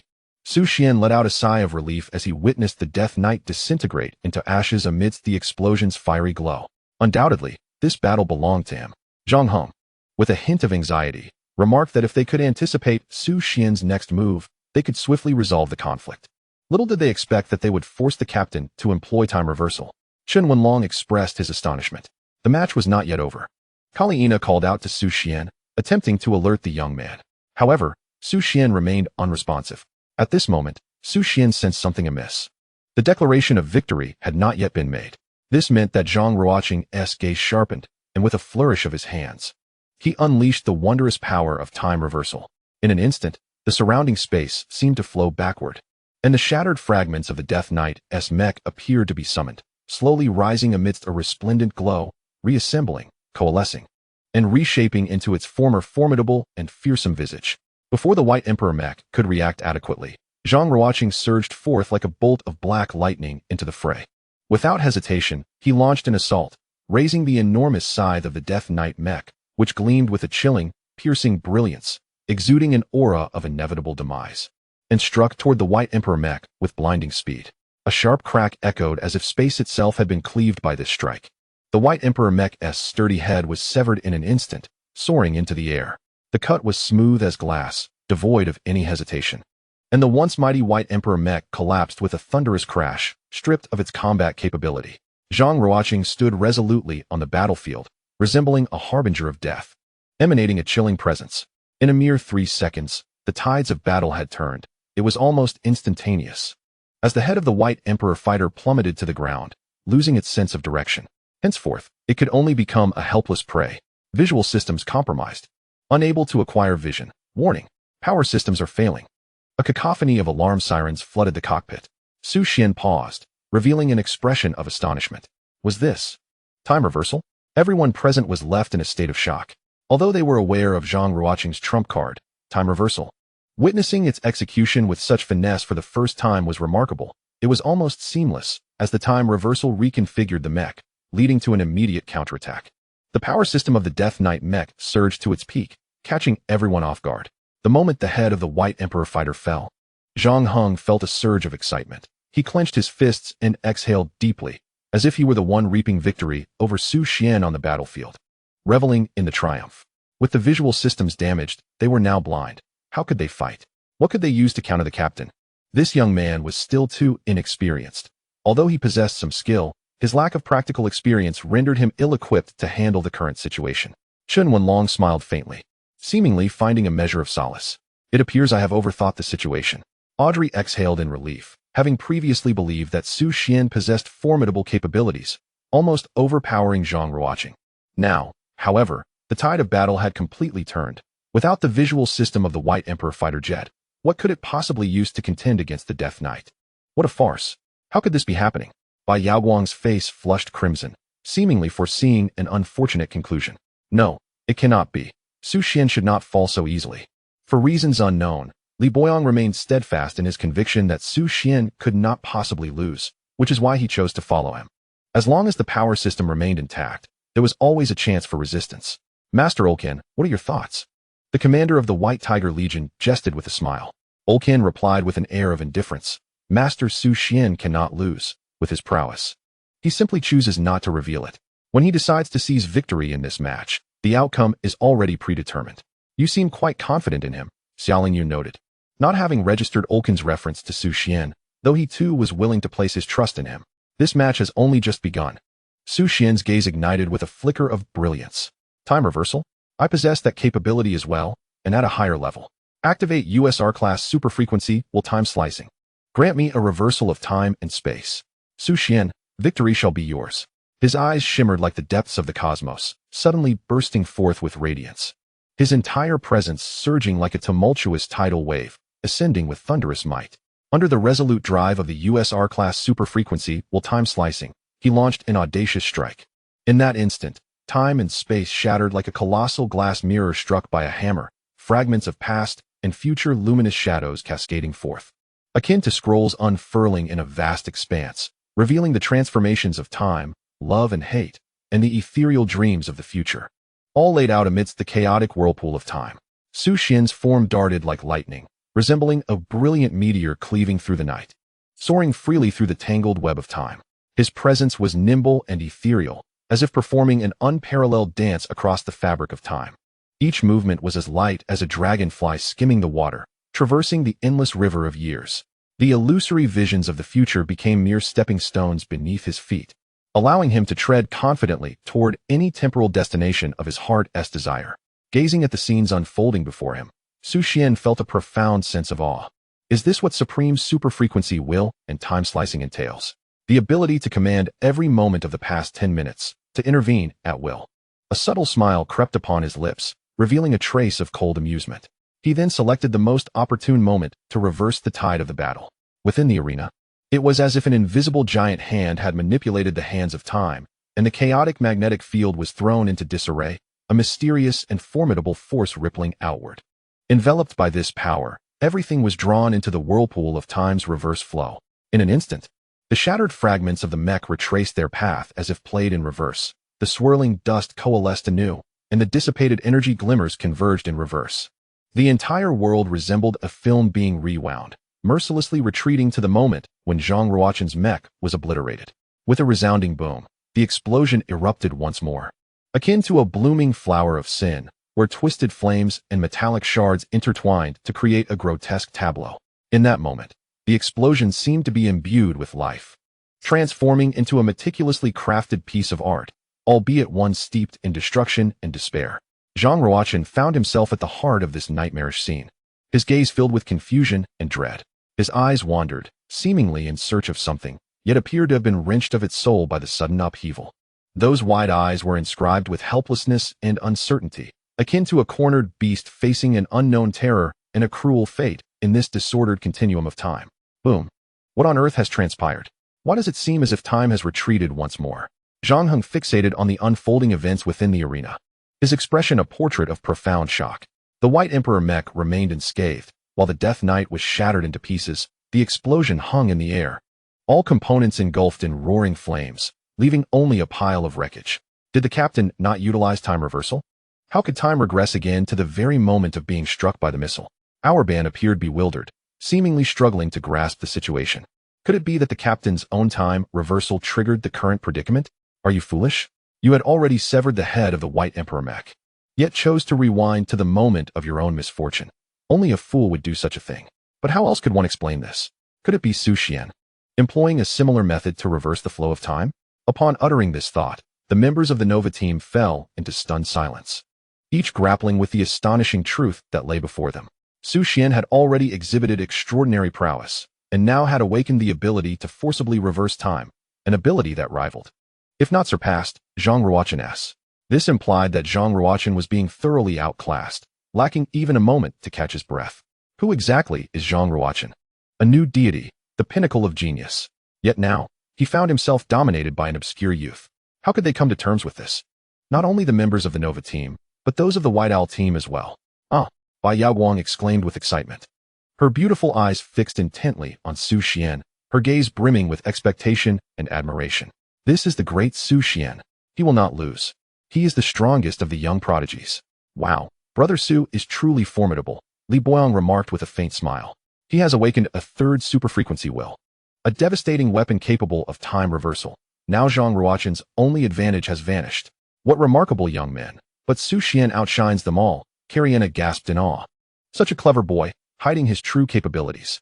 Xia Lingyun's emergence was both anticipated and rational, as it was known that his ascension to a 6-star Mecha master would awaken a third superfrequency will. However, the extent of his prowess was astonishing. How did I return? Zhang Ruochen gazed at the warning flashing on the screen, realizing that the Death Knight was on the brink of collapse, the blaring sirens incessantly warning him of imminent defeat. Wait, did I not sever the head of the White Emperor Mecha just moments ago? What is happening? Time was of the essence. He had no choice but to employ time reversal once again. Clenching his teeth, veins bulging on his forehead, a resolute determination shone in his eyes. With a fierce roar, the power of time and space surged around him like a tumultuous tide, resonating with a buzzing sound as a mysterious time reversal portal opened. The surrounding scenery spiraled as if caught in a colossal vortex of rapid reversal, instantly returning to the critical moment when the White Emperor Mecha's head was severed. The metallic snap still echoing in his ears. Xuan's gaze was sharp, keenly detecting the subtle fluctuations in the time-space continuum. With a cold grunt, he unhesitatingly activated the USR-level superfrequency will for time slicing. In an instant, he was enveloped in a dazzling radiance, visible ripples of time emanating from him, like a deity wielding dominion over time, traversing swiftly through the crevices of eternity. After a dazzling display of shifting lights and shadows, time was forcibly yanked back to the moment Zhang Ruochen was struck by the missile, the whistling sound of the projectile still faintly resonating in the air. In that instant, the torrent of time clashed violently within the confines of the arena, consuming and colliding, the chaotic magnetic field resembling two high-speed fighter jets in a fierce dogfight, unleashing a torrent of energy that threatened to obliterate the entire space, culminating in a thunderous cacophony. Ultimately, amidst the relentless chaos and the violent clash of energies, a cataclysmic explosion erupted. The surging flames and shock waves surged forth like an enraged tsunami, engulfing everything in an endless blinding light of destruction. As the thick smoke gradually dissipated, the arena lay in a deathly silence, with the White Emperor Mecha standing proudly, exuding a cold and resolute aura, remarkably unscathed. Meanwhile, not far away, the Death Knight lay battered and torn, devoid of any combat capability. Xuan had triumphed. Arrogance. To everyone's astonishment, Xuan emerged victorious. Of course, only a select few had unwavering belief in him. Individuals like Li Boyong never entertained the thought of his defeat at the hands of Zhang Ruochen. After all, those two were unparalleled, the foremost in the entirety of Blue Star. To be bested by Zhang Ruochen would be a farce. Now, with the awakening of the time superfrequency will, his power had ascended to new heights, a terrifying prospect. Members of the supernova team were enveloped in silence. Disbelief etched on their faces, as if everything unfolding before them was but a dream. In the depths of their hearts, each of them had once forged an unwavering belief. The captain is an indomitable warrior, an everlasting legend destined never to be vanquished. Yet, at this moment, reality struck them like a heavy hammer, brutally shattering their convictions. When the captain faced defeat, time seemed to freeze, and the air grew heavy with despair. Their eyes widened in disbelief, fixed upon the astonishing scene before them, each gaze entwined with shock, confusion, and hopelessness. Zhang Heng's body trembled slightly. His hands instinctively clenched into fists, knuckles turning white as if to grasp the crumbling faith. Xuan Wenlong's face drained of color, his lips trembled, yet his throat felt constricted. Unable to utter a sound, Audrey's chest rose and fell dramatically, the youth in the arena seeming to grasp a profound truth. No wonder she chose Xuan. She had long recognized who the true genius was. Without a doubt, a new deity had ascended. The invincible myth of Zhang Ruoqing lay utterly shattered. Su Xian had forcefully crushed the new god, becoming the epitome of a new generation of power. His name would resonate across the land. Bai Yaoguang and Li Boyang were momentarily stunned, only to be swept away by waves of ecstatic joy. They bore witness to the White Owl team, under Su Xian's leadership, turning the tide and claiming victory in this match, while Su Xian basked in the glory of the moment, becoming the center of attention, a deity forged in battle. We won. We truly won. Su Xian is incredible, they exclaimed, brimming with elation. Xia Yuanxing also felt a surge of joy for Su Xian, her heart rejoicing. The image of Su Xian overcoming Zhang Ruoqing replayed endlessly, igniting a fervor throughout the capital. At the instant Su Xian triumphed over Zhang Ruoqing, the Mecha engineers of the capital stood frozen in astonishment, their eyes filled with shock and disbelief, as if struck by a bolt of lightning. Their thoughts momentarily halted. They stared fixedly at the arena, unable to trust their own eyes, their minds racing with questions. How could this be possible? Zhang Ruoqing's formidable strength had always loomed as an insurmountable peak, yet now he had been bested by Su Xian. However, in mere moments, these engineers were awakened by a surge of overwhelming energy. Their uncertainty transformed into fervent enthusiasm. Their eyes sparkled with fiery light, and a deafening cheer erupted from their lips. Akin to tumultuous waves crashing upon the shore, each roar more powerful than the last, as if to overturn the entire capital. Their bodies moved instinctively in rhythm with the applause, hands waving frantically, lost in a state of ecstatic frenzy, passionately unleashing their fervor and excitement for this unimaginable victory. Today, a deity was forged in battle. Su Xian ascended. Zhang Ruoqing was but a jester. I once thought him formidable, yet he faced defeat instead. I wonder what his feelings are now. Su Xian is truly remarkable. Both wielded the power of time, yet ultimately, Zhang Ruoqing succumbed to Su Xian, proving his talent to be even more formidable. There is no need to continue. Su Xian alone is sufficient to challenge them all. In this S-Class challenge, the Bai Xiao team emerges victorious, while the Supernova team shall forever be marked by disgrace. This outcome is indeed unexpected. Who would have thought that Su Xian would be the strongest dark horse? Is there anyone left who wishes to challenge? Su Xian inquired, gazing at Audrey, Orban, and Chen Wenlong. The remaining members, having faced defeat, could still attempt to confront him again. Let it go. We cannot win. There is no point in trying. We surrender. They could not even best their captain. So how could they hope to triumph over Su Xian, who had bested their captain? This is no jest. It is impossible. Zhang Ruoqing emerged from the virtual realm and charged at Su Xian, grasping his arm and demanding, "What means did you employ to reverse time? Why has my time reversal ceased to function?" With a cold snort, Su Xian shook him off. "It is permissible for you to awaken the power of time, yet not for others? How noisy." Zhang Ruoqing, unwilling to concede, retorted, "Let us do it again. I refuse to accept this. I have no time to indulge you." "Begone," Su Xian replied with a smile. "What is the nature of your awakened talent? Pray tell me." The leader of the Earth Fiend Legion approached Su Xian, his expression stoic yet heavy with disbelief over Zhang Ruoqing's defeat. He needed to ascertain the nature of Su Xian's talent that could lead to Zhang Ruoqing's downfall. Zhang Ruoqing was his most favored young prodigy, and witnessing his failure before his eyes was unbearable. "What I awaken is of no concern to you," Su Xian scoffed. "What if I choose not to tell you?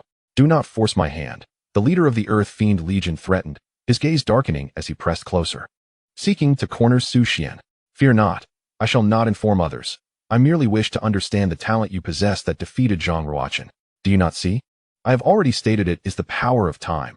Specifics are inconvenient to disclose," Su Xian replied nonchalantly. The leader of the Earth Fiend Legion pressed further, "Be clearer." "What else? Do not push me too far," Su Xian retorted coldly. In the next moment, Xia Lingyun appeared before the leader of the Earth Fiend Legion, unleashing a powerful aura that forced him back several steps. His expression shifted abruptly to one of fear as he exclaimed, "Xia Lingyun, you have broken through. How long until you achieve the rank of God-level Mecha Master?" As fellow leaders of the four top legions, their strengths were comparable, yet in that fleeting moment, he felt an overwhelming pressure, an ominous sign of her impending breakthrough. "I have already stated, what concern is it of yours?" Xia Lingyun replied bluntly. "If you wish to avoid trouble, bow your head and behave. Do not seek your own ruin." Arrogance. The leader of the Earth Fiend Legion, infuriated, unleashed a powerful counterattack of soul force. The two top legion leaders clashed head-on, escalating the conflict once more. The God-level Mecha Master, and Hai Wang, makes his entrance. The clash between the two formidable Mecha Masters was no trivial matter. Their prowess far surpassed that of Su Xian in his duel against Zhang Ruochen, rendering the scene uncontrollable. The commander of the Earth Fiend Legion was eager to discern the nature of Zhang Ruochen's defeat, curious about the level of talent possessed by Su Xian. In that moment of disarray, Su Xian's extraordinary will remained a closely guarded secret, and Xia Lingyun could not stand idly by as the commander pressed for the truth. Earth Fiends, cease your insolence. Suddenly, a resounding voice echoed through the air, revealing a figure of imposing stature, with eyes akin to a bottomless abyss. Capable of swallowing all light and hope, the cold, penetrating gaze swept across the surroundings, causing the very laws of power to lament and bend. Seemingly submitting to this absolute authority. With each step, the space crackled like shattered glass, revealing chaotic fissures through which a mysterious force seeped, sending tremors across the realms. The divine Mecha Master, King on High, came a startled exclamation from the crowd. Everyone was taken aback. The middle-aged man who had suddenly appeared was indeed a divine Mecha Master? The aura he exuded instilled a sense of dread. The commander of the Earth Fiend Legion's expression shifted dramatically, fear evident in his eyes as he inquired. What brings you here so unexpectedly? Is there a matter of great importance? Or perhaps an invasion by foreign entities that requires our assistance? Divine Mecha Masters seldom reveal themselves in public, unless under extraordinary circumstances, or when a general has erred, necessitating their intervention to uphold justice. But what could have prompted King on High's appearance? Neither, he replied, his voice imbued with an undeniable authority. I have come for the young Su Xian. A prodigy I have taken note of. His level of talent is highly confidential. Even I lack the right to inquire. By what authority do you question me? With a tone filled with dominance, he continued, you are not entitled to know the details of his extraordinary will or talent. Zhang Ruochen's defeat at his hands is not unjust. There is no need for your resentment, for this is fate. Upon utterance of these words, the audience was left in utter astonishment. The air seemed to freeze, as they stood transfixed, their expressions morphing into sheer shock and disbelief. Mouths agape and eyes wide. It was as if they had heard an unbelievable revelation. In the wake of this declaration, countless gazes darted towards Su Xian, filled with curiosity and intrigue. Their hearts were like kittens pawing at a tantalizing secret, eager to uncover the enigma surrounding him. Whispers filled the air as they speculated. Who exactly is Su Xian? To elicit such words from King on High? What level of extraordinary will has he awakened?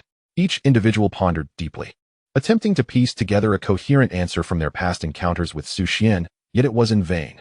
The mystery shrouded around him magnetically drew their curiosity, intensifying their desire to know. The weight of King on High's endorsement was self-evident. The master mech engineer descended for the sake of a young boy, and his status was self-evident. Zhang Ruochen's defeat at the hands of Su Xian was, indeed, deserved. Subsequently, King on High announced his affiliation with the White Hawk battle team, assuming the role of the second mentor for the martial officers, which sent shockwaves through the community. As the news of King on High's joining the White Hawk battle team spread, the mech engineers in the capital were momentarily rendered speechless, as though struck by a thunderbolt, their minds blank. After a brief silence, the atmosphere erupted like a powder keg. Exploding with fervent gasps and discussions, the expressions on people's faces reflecting disbelief and profound shock. Some were left dumbfounded, their eyes wide as if they might leap from their sockets. Others gaped, unable to close their mouths, their throats constricted as they could only emit fragmented syllables. They frantically engaged with those around them, gesticulating wildly, their emotions surging uncontrollably, as if only through such fervor could they express their astonishment. The Divine King had actually joined the White Hawk battle team. How could this be? Incredible. Nothing could now thwart the rise of the White Hawk battle team. With a godly mech engineer among the martial officers, a divine mechanic among the civil officers, and a top-tier genius capable of overpowering Zhang Ruochen within their ranks, the team's strength was unparalleled, a configuration like no other in history. Today's battle marked the complete downfall of the Supernova battle team, relegating them to a second-rate status. While the throne of the Celestial Ladder would now belong to the White Hawk battle team, the Supernova battle team had fallen from grace, no longer among the elite. With the dual gods, a super genius, and the wealthiest in the capital, such a formidable force was one that any nation would fear, effortlessly established. Thus, a new era began. The crowd in the square cheered, celebrating the ascension of the new deity. Zhang Ruochen stared intently at Su Xian, his eyes ablaze with fury, an overwhelming resentment nearly spilling over, igniting a burning rage within him. He was envious of Su Xian and loathed him for usurping everything he held dear. I will undoubtedly destroy you. Time flew by, and in the blink of an eye, 2.5 years had passed. In the training room of the base, Su Xian stood firmly with his feet shoulder-width apart, his arms hanging naturally at his sides. Taking a deep breath, he began to slowly descend into a squat. As his body lowered, the muscles in his legs tightened, resembling poised snakes ready to strike, powerfully coiling beneath his skin. The quadriceps on the front of his thighs bulged prominently, their lines sharp and fluid, akin to a meticulously sculpted ancient Greek statue. Each dip and rise perfectly showcasing the rhythm of strength. The gluteus maximus also tensed during this process, working in harmony with the leg muscles to create a visually striking tableau. His back was straight, the broad and robust muscles resembling a solid shield, providing stable support for his entire frame, with lines tapering down to seamlessly connect with his taut waist, crafting a powerful inverted triangle physique. In the blink of an eye, Su Xian had grown taller and matured further than before.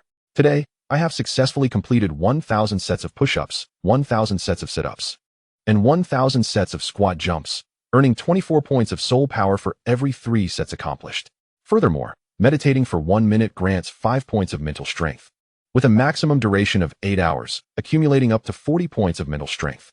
Currently, Su Xian has triumphantly advanced to the rank of an 8-star Mecha Master and an 8th-level Psychic Master, making him the youngest 8th-level Mecha Master in the entirety of Blue Star. Host, by Xian, Star Level, 3-star Mecha Master. 2nd-level Psychic Master, Soul Power, 24368, Mental Strength, 76890, Mecha, White Emperor Fighter. 4th Generation, Overclocking Will, USR Hundredfold Amplification, USR Hundredfold Diminution, USR Time Cutting.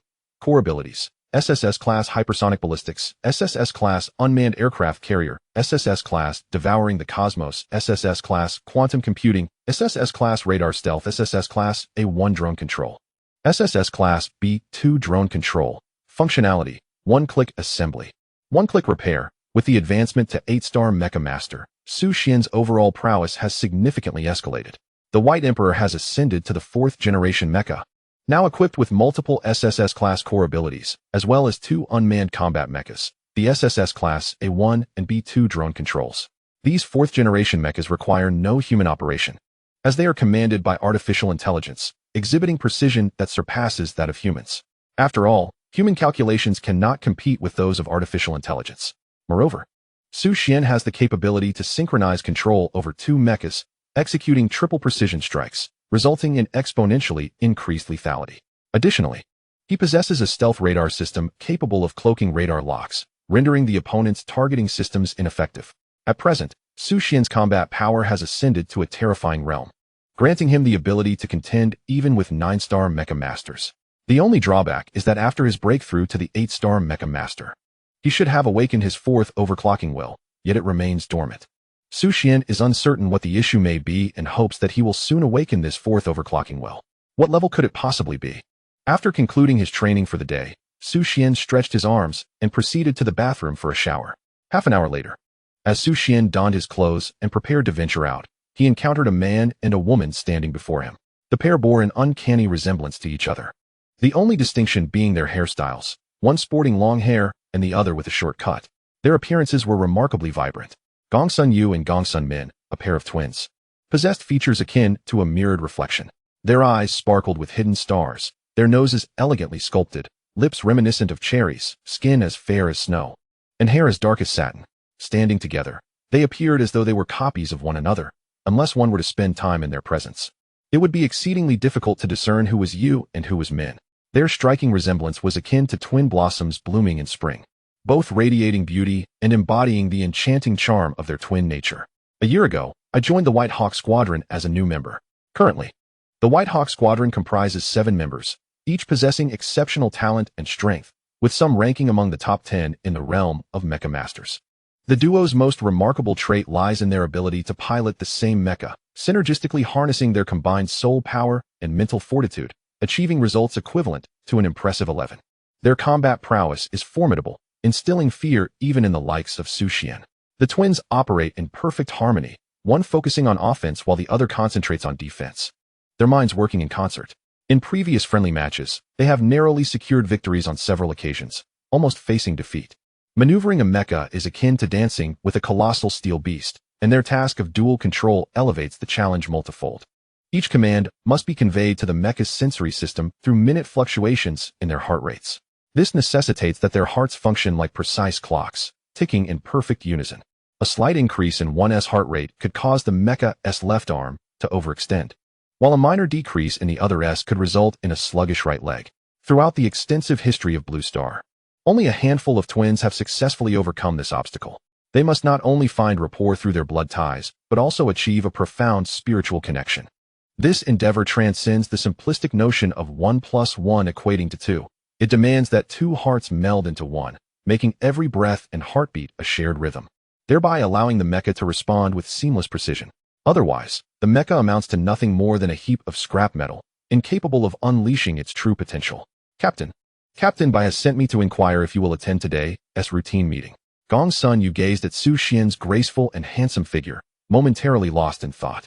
Typically, Su Xian abstains from attending mundane meetings, preferring to receive important updates via messages, as he finds training in the training room far more worthwhile. It has been a long time since I attended a meeting. I shall accompany you today. Su Xian finally nodded. Yay! Gong's son Yu exclaimed with delight. I knew you would attend today, but you didn't believe me. All right.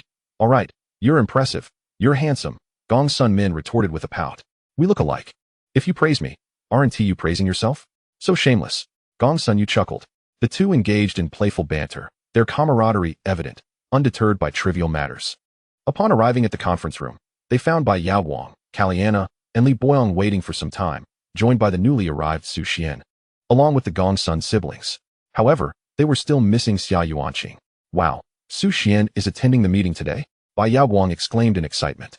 Su Xian, why have you come to the meeting today? She inquired. Just came to take a look, Su Xian replied with a gentle smile. But where is Xia Yuanqing? She went on a mission and hasn't returned yet. It will take a few days. What is this? Are you missing her? Bai Yaowang narrowed her eyes, speaking cautiously. In recent years, the two individuals have frequently engaged in rivalry, each striving to undermine the other, determined to keep Su Xian at a distance. However, their relationship has blossomed, resembling that of close friends. Su Xian found himself at a loss for words. Over the past year, he had neglected the management of the team, despite being its captain. Bai Yaowang lamented, I can't manage it all. I need you to promise me one thing. During this time, Su Xian had withdrawn from the pinnacle rankings, where he once held the top position.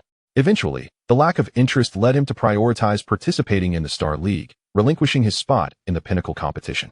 This decision was primarily influenced by the latest potion gifted by King On High, which he hoped would enhance his strength, prompting him to enter seclusion for rigorous training. Otherwise, he would not have been able to break through as an 8-star Mecha Master. Bai Yaowang had been solely responsible for managing the team. It must be acknowledged that overseeing a team is indeed a cumbersome task. For managing team members, one must harmonize various personalities and backgrounds, addressing potential conflicts and disagreements. In terms of training schedules, it is crucial to devise a scientifically sound plan that aligns with competition requirements and the actual circumstances of the players. Daily supervision of high-intensity physical training is essential, alongside organizing tactical drills, meticulously refining every detail from offensive strategies to defensive formations. Additionally, financial management and fundraising are key responsibilities, requiring sponsorship acquisition and partnership negotiations to ensure the team possesses sufficient operational funds for equipment purchases and player salaries, with every expenditure needing careful scrutiny, creating immense pressure. Fortunately, being the daughter of the wealthiest individual in Kyoto endowed her with a natural talent for management, allowing the team to maintain its position atop the ladder with a significant lead of millions of points over the second-place team. The once dominant Supernova team had disbanded 2 years prior. After Zhang Ruoqing's defeat by Su Xian, Supernova team announced its dissolution within 6 months, marking the end of an era of legends. Currently, the Bai Xiong team firmly occupies the pinnacle position on the leaderboard, unassailable by any rival. Numerous newcomers have emerged like mushrooms after rain, reminiscent of the former Su Xian, swiftly making their mark and establishing a fearsome reputation. Yet, to surpass Su Xian, such aspirations are merely fanciful dreams. They remain far from achieving that goal. Captain, you have been preoccupied with military affairs and training this past year, rarely making public appearances. Many are now whispering that you've lost your edge, retreating like a timid turtle, Li Boyong remarked coolly. The second-ranked captain, young Master Yun Xiao, has been disparaging you daily, claiming he wishes to challenge you. Your silence has only emboldened him to boast that he is now the Pinnacle's finest. When you withdrew from the Pinnacle rankings, young Master Yun Xiao seized your position, and he has become increasingly arrogant, suggesting you withdrew out of fear. Bai Yaowang, exasperated, urged, Su Xian, Why not show him your prowess? Let him understand your true strength. His arrogance is intolerable. Xuan smiled and remarked, just a trifling clown. I have no interest in tormenting him. It would only lead to a fate similar to Zhang Ruochen's from 2 years ago, with a shattered Dao heart and a disbanded team. Young Master Yunxiao was a late-blooming genius, initially unremarkable, merely among the top 100 at his peak. Upon awakening dual SSS-level and a single S superfrequency will, he only ascended to the pinnacle after breaking through as a 7-star Mecha master, awakening his 4th USR-level superfrequency will. Now at the age of 23, he would soon be forcibly removed from the peak rankings. Well then, Bai Yaowang lamented. Subsequently, they deliberated on several meeting topics, with everyone eager to contribute, creating a vibrant atmosphere. After the meeting concluded, Xuan glanced at Kalyana and exchanged a knowing look. She understood and obediently followed him. Over the past 2 years, Kalyana's appearance had remained largely unchanged, still captivatingly beautiful, but now exuding a touch of mature femininity that resonated with the allure of women from Blue Star. Kalyana had never given up on the idea of procreation, having made several attempts to sneak into Bai Yaowang's bed, nearly succeeding. Thankfully, Bai Yaowang had fought back fiercely, gritting her teeth to resist, thus avoiding becoming a mere vessel for reproduction. Later, with defenses set up in her room, Kalyana had moderated her pursuits, redirecting her attention towards other women, realizing she could not hang her hopes on a single tree. At that moment, Bai Yaowang called out to Xuan, I have something to tell you. Xuan nodded, and Kalyana turned to leave, giving them privacy. Bai Yaowang nestled against Xuan like a lazy kitten, wrapping her arms tightly around his, her body swaying gently, her eyes sparkling with desire and anticipation as she softly said, Xuan, it has been ages since we went out on a date together. I long to hold your hand and stroll through the streets, savoring our sweet moments that belong solely to us. Her voice was soft and tender, akin to a gentle spring breeze caressing Xuan's heartstrings. Xuan's expression shifted, and he held Bai Yaowang's hands lightly, letting out a resigned sigh as he gazed out the window. He spoke slowly, Yaowang, how I wish to accompany you. Yet, with this pressing task at hand, I find myself unable to break free. Look at the situation, various factions are stirring, and every step we take could determine life or death. I cannot afford even a moment of negligence. Since becoming involved in military affairs, his responsibilities had multiplied.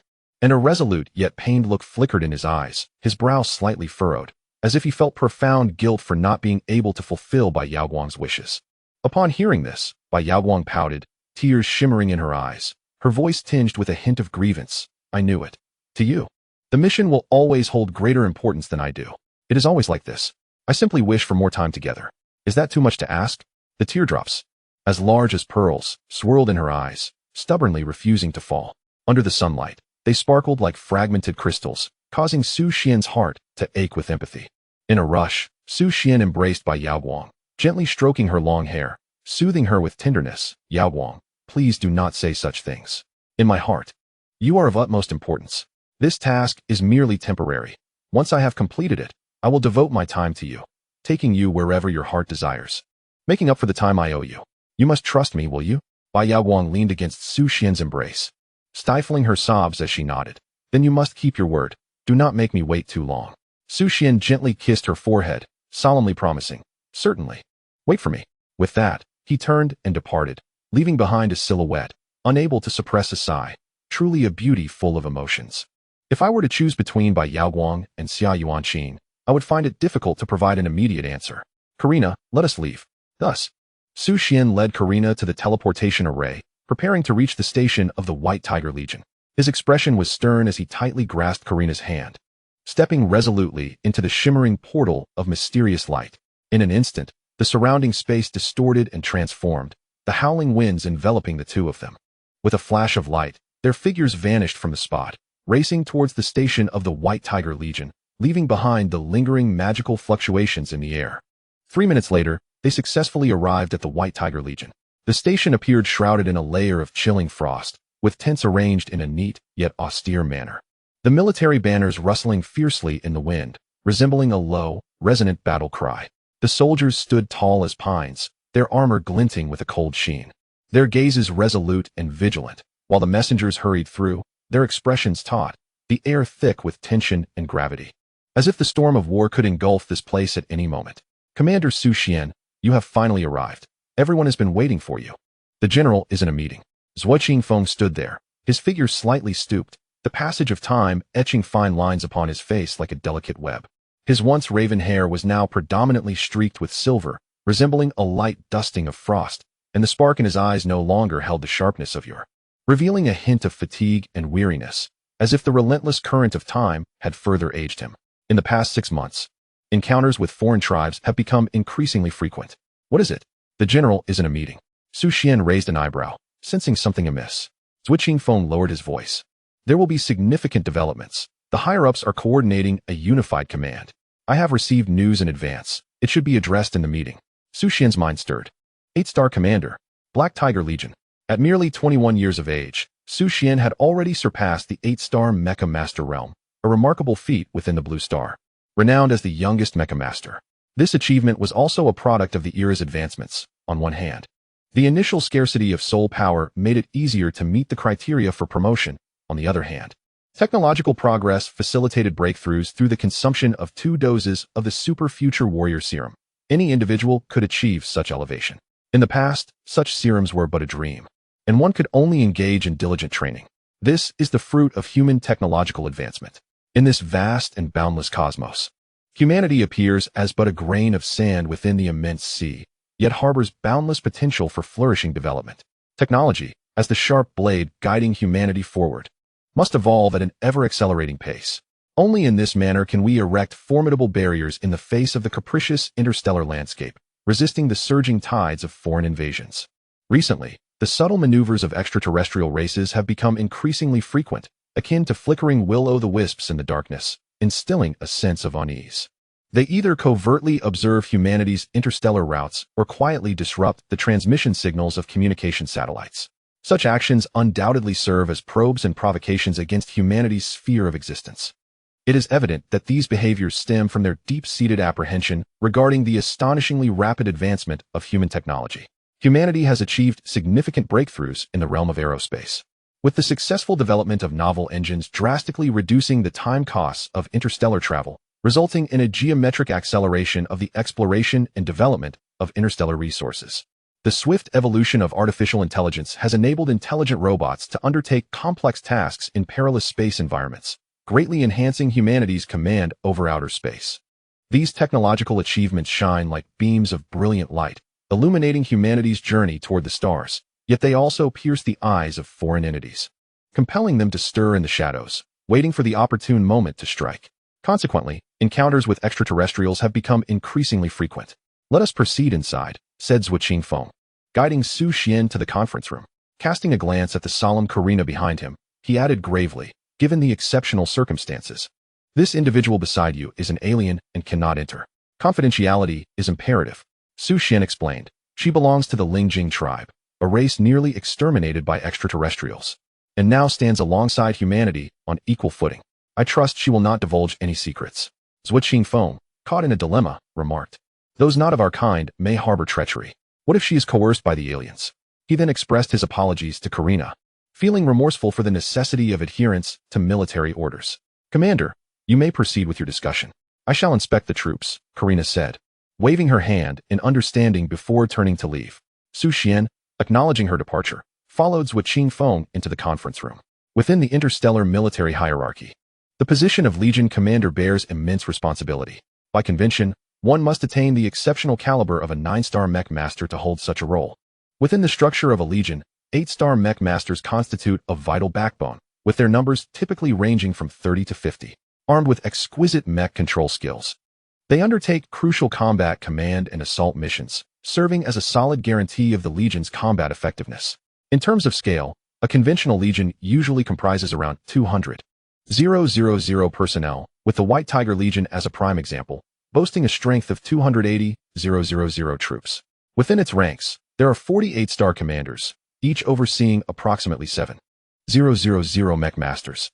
This organizational structure can be expanded in times of war according to actual needs, potentially reaching 10,000 personnel at full capacity, thereby ensuring flexibility in response to various complex and changing combat scenarios, and maintaining formidable combat power and adaptability across conflicts of differing magnitudes.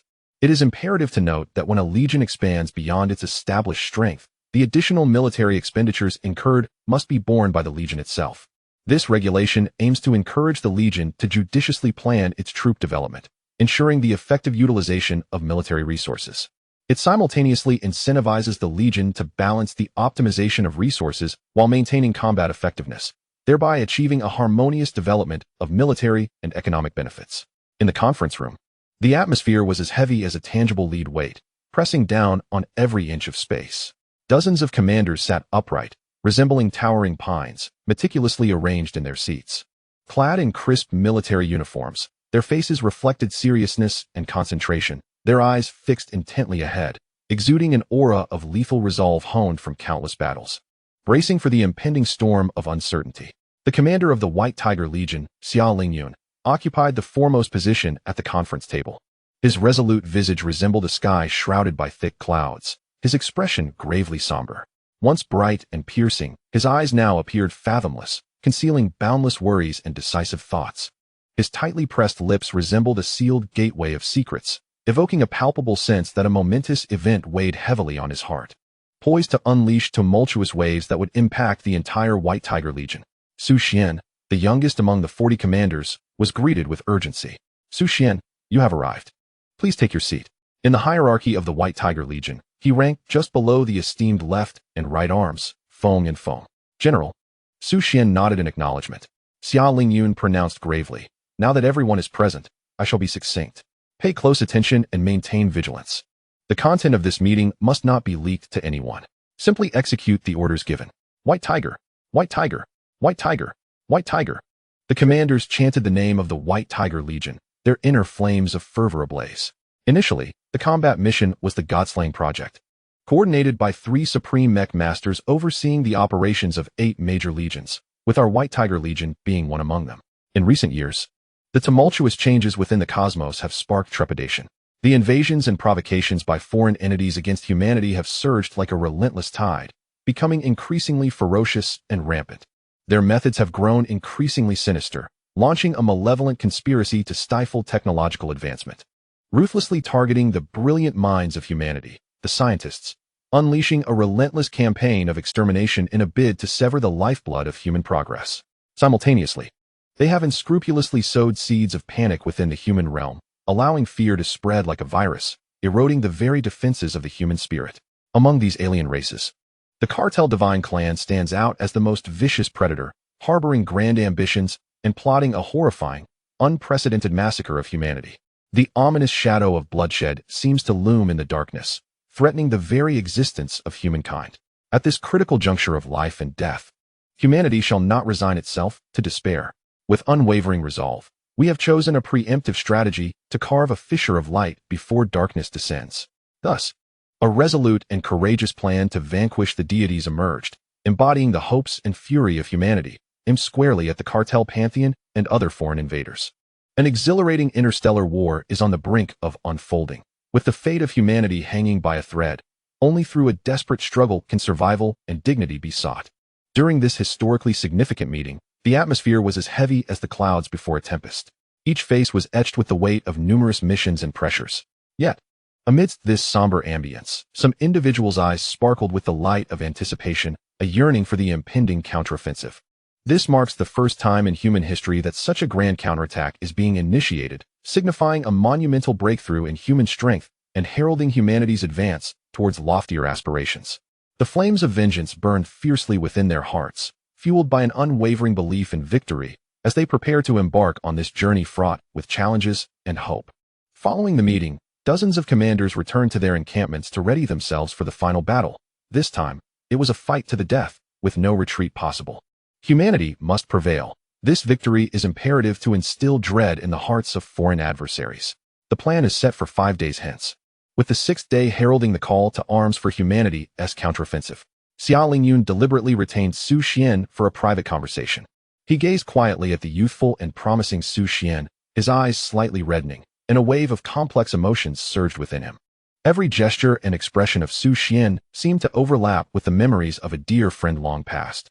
The image of that friend grew clearer in his mind, and Xuan's presence felt like a continuation of that cherished connection. Xuan fully comprehended the brutality and challenges of this battle, his heart heavy with concern. Xuan was so young, with limitless potential ahead. He fervently wished for Xuan to remain unscathed in this conflict. Fixing his gaze upon Xuan, filled with care and urgency, he seemed intent on transmitting his apprehensions.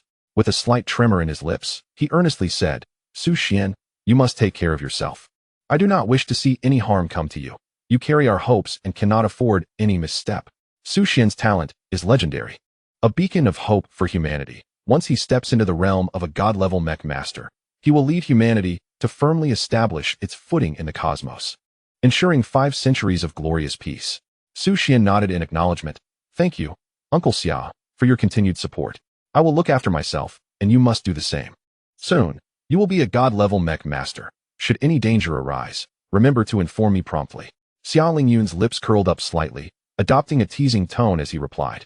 Why would I need to inform you? After all, I am a senior and a 9-star mech master. I hardly need your assistance, do I? Are you looking down on your Uncle Xia? With that, he gently patted Xuan's shoulder, his eyes brimming with mirth. Though his heart was profoundly touched by Xuan's concern, Xia Lingyun understood the significance he held in Xuan's heart. Possessing such heartfelt regard brought him immense satisfaction. This bond of friendship is particularly precious amidst the turmoil of war. Xia Lingyun's expression abruptly turned serious, his eyes revealing a hint of gravity. By the way, the main reason for keeping you here is that I have a special task for you. He paused, fixing his gaze intently on Xuan, and continued, of course. If after hearing this you feel burdened, you are entirely free to decline. To be honest, I would prefer if you did refuse. However, this task holds profound significance for you, and thus, I must share it with you.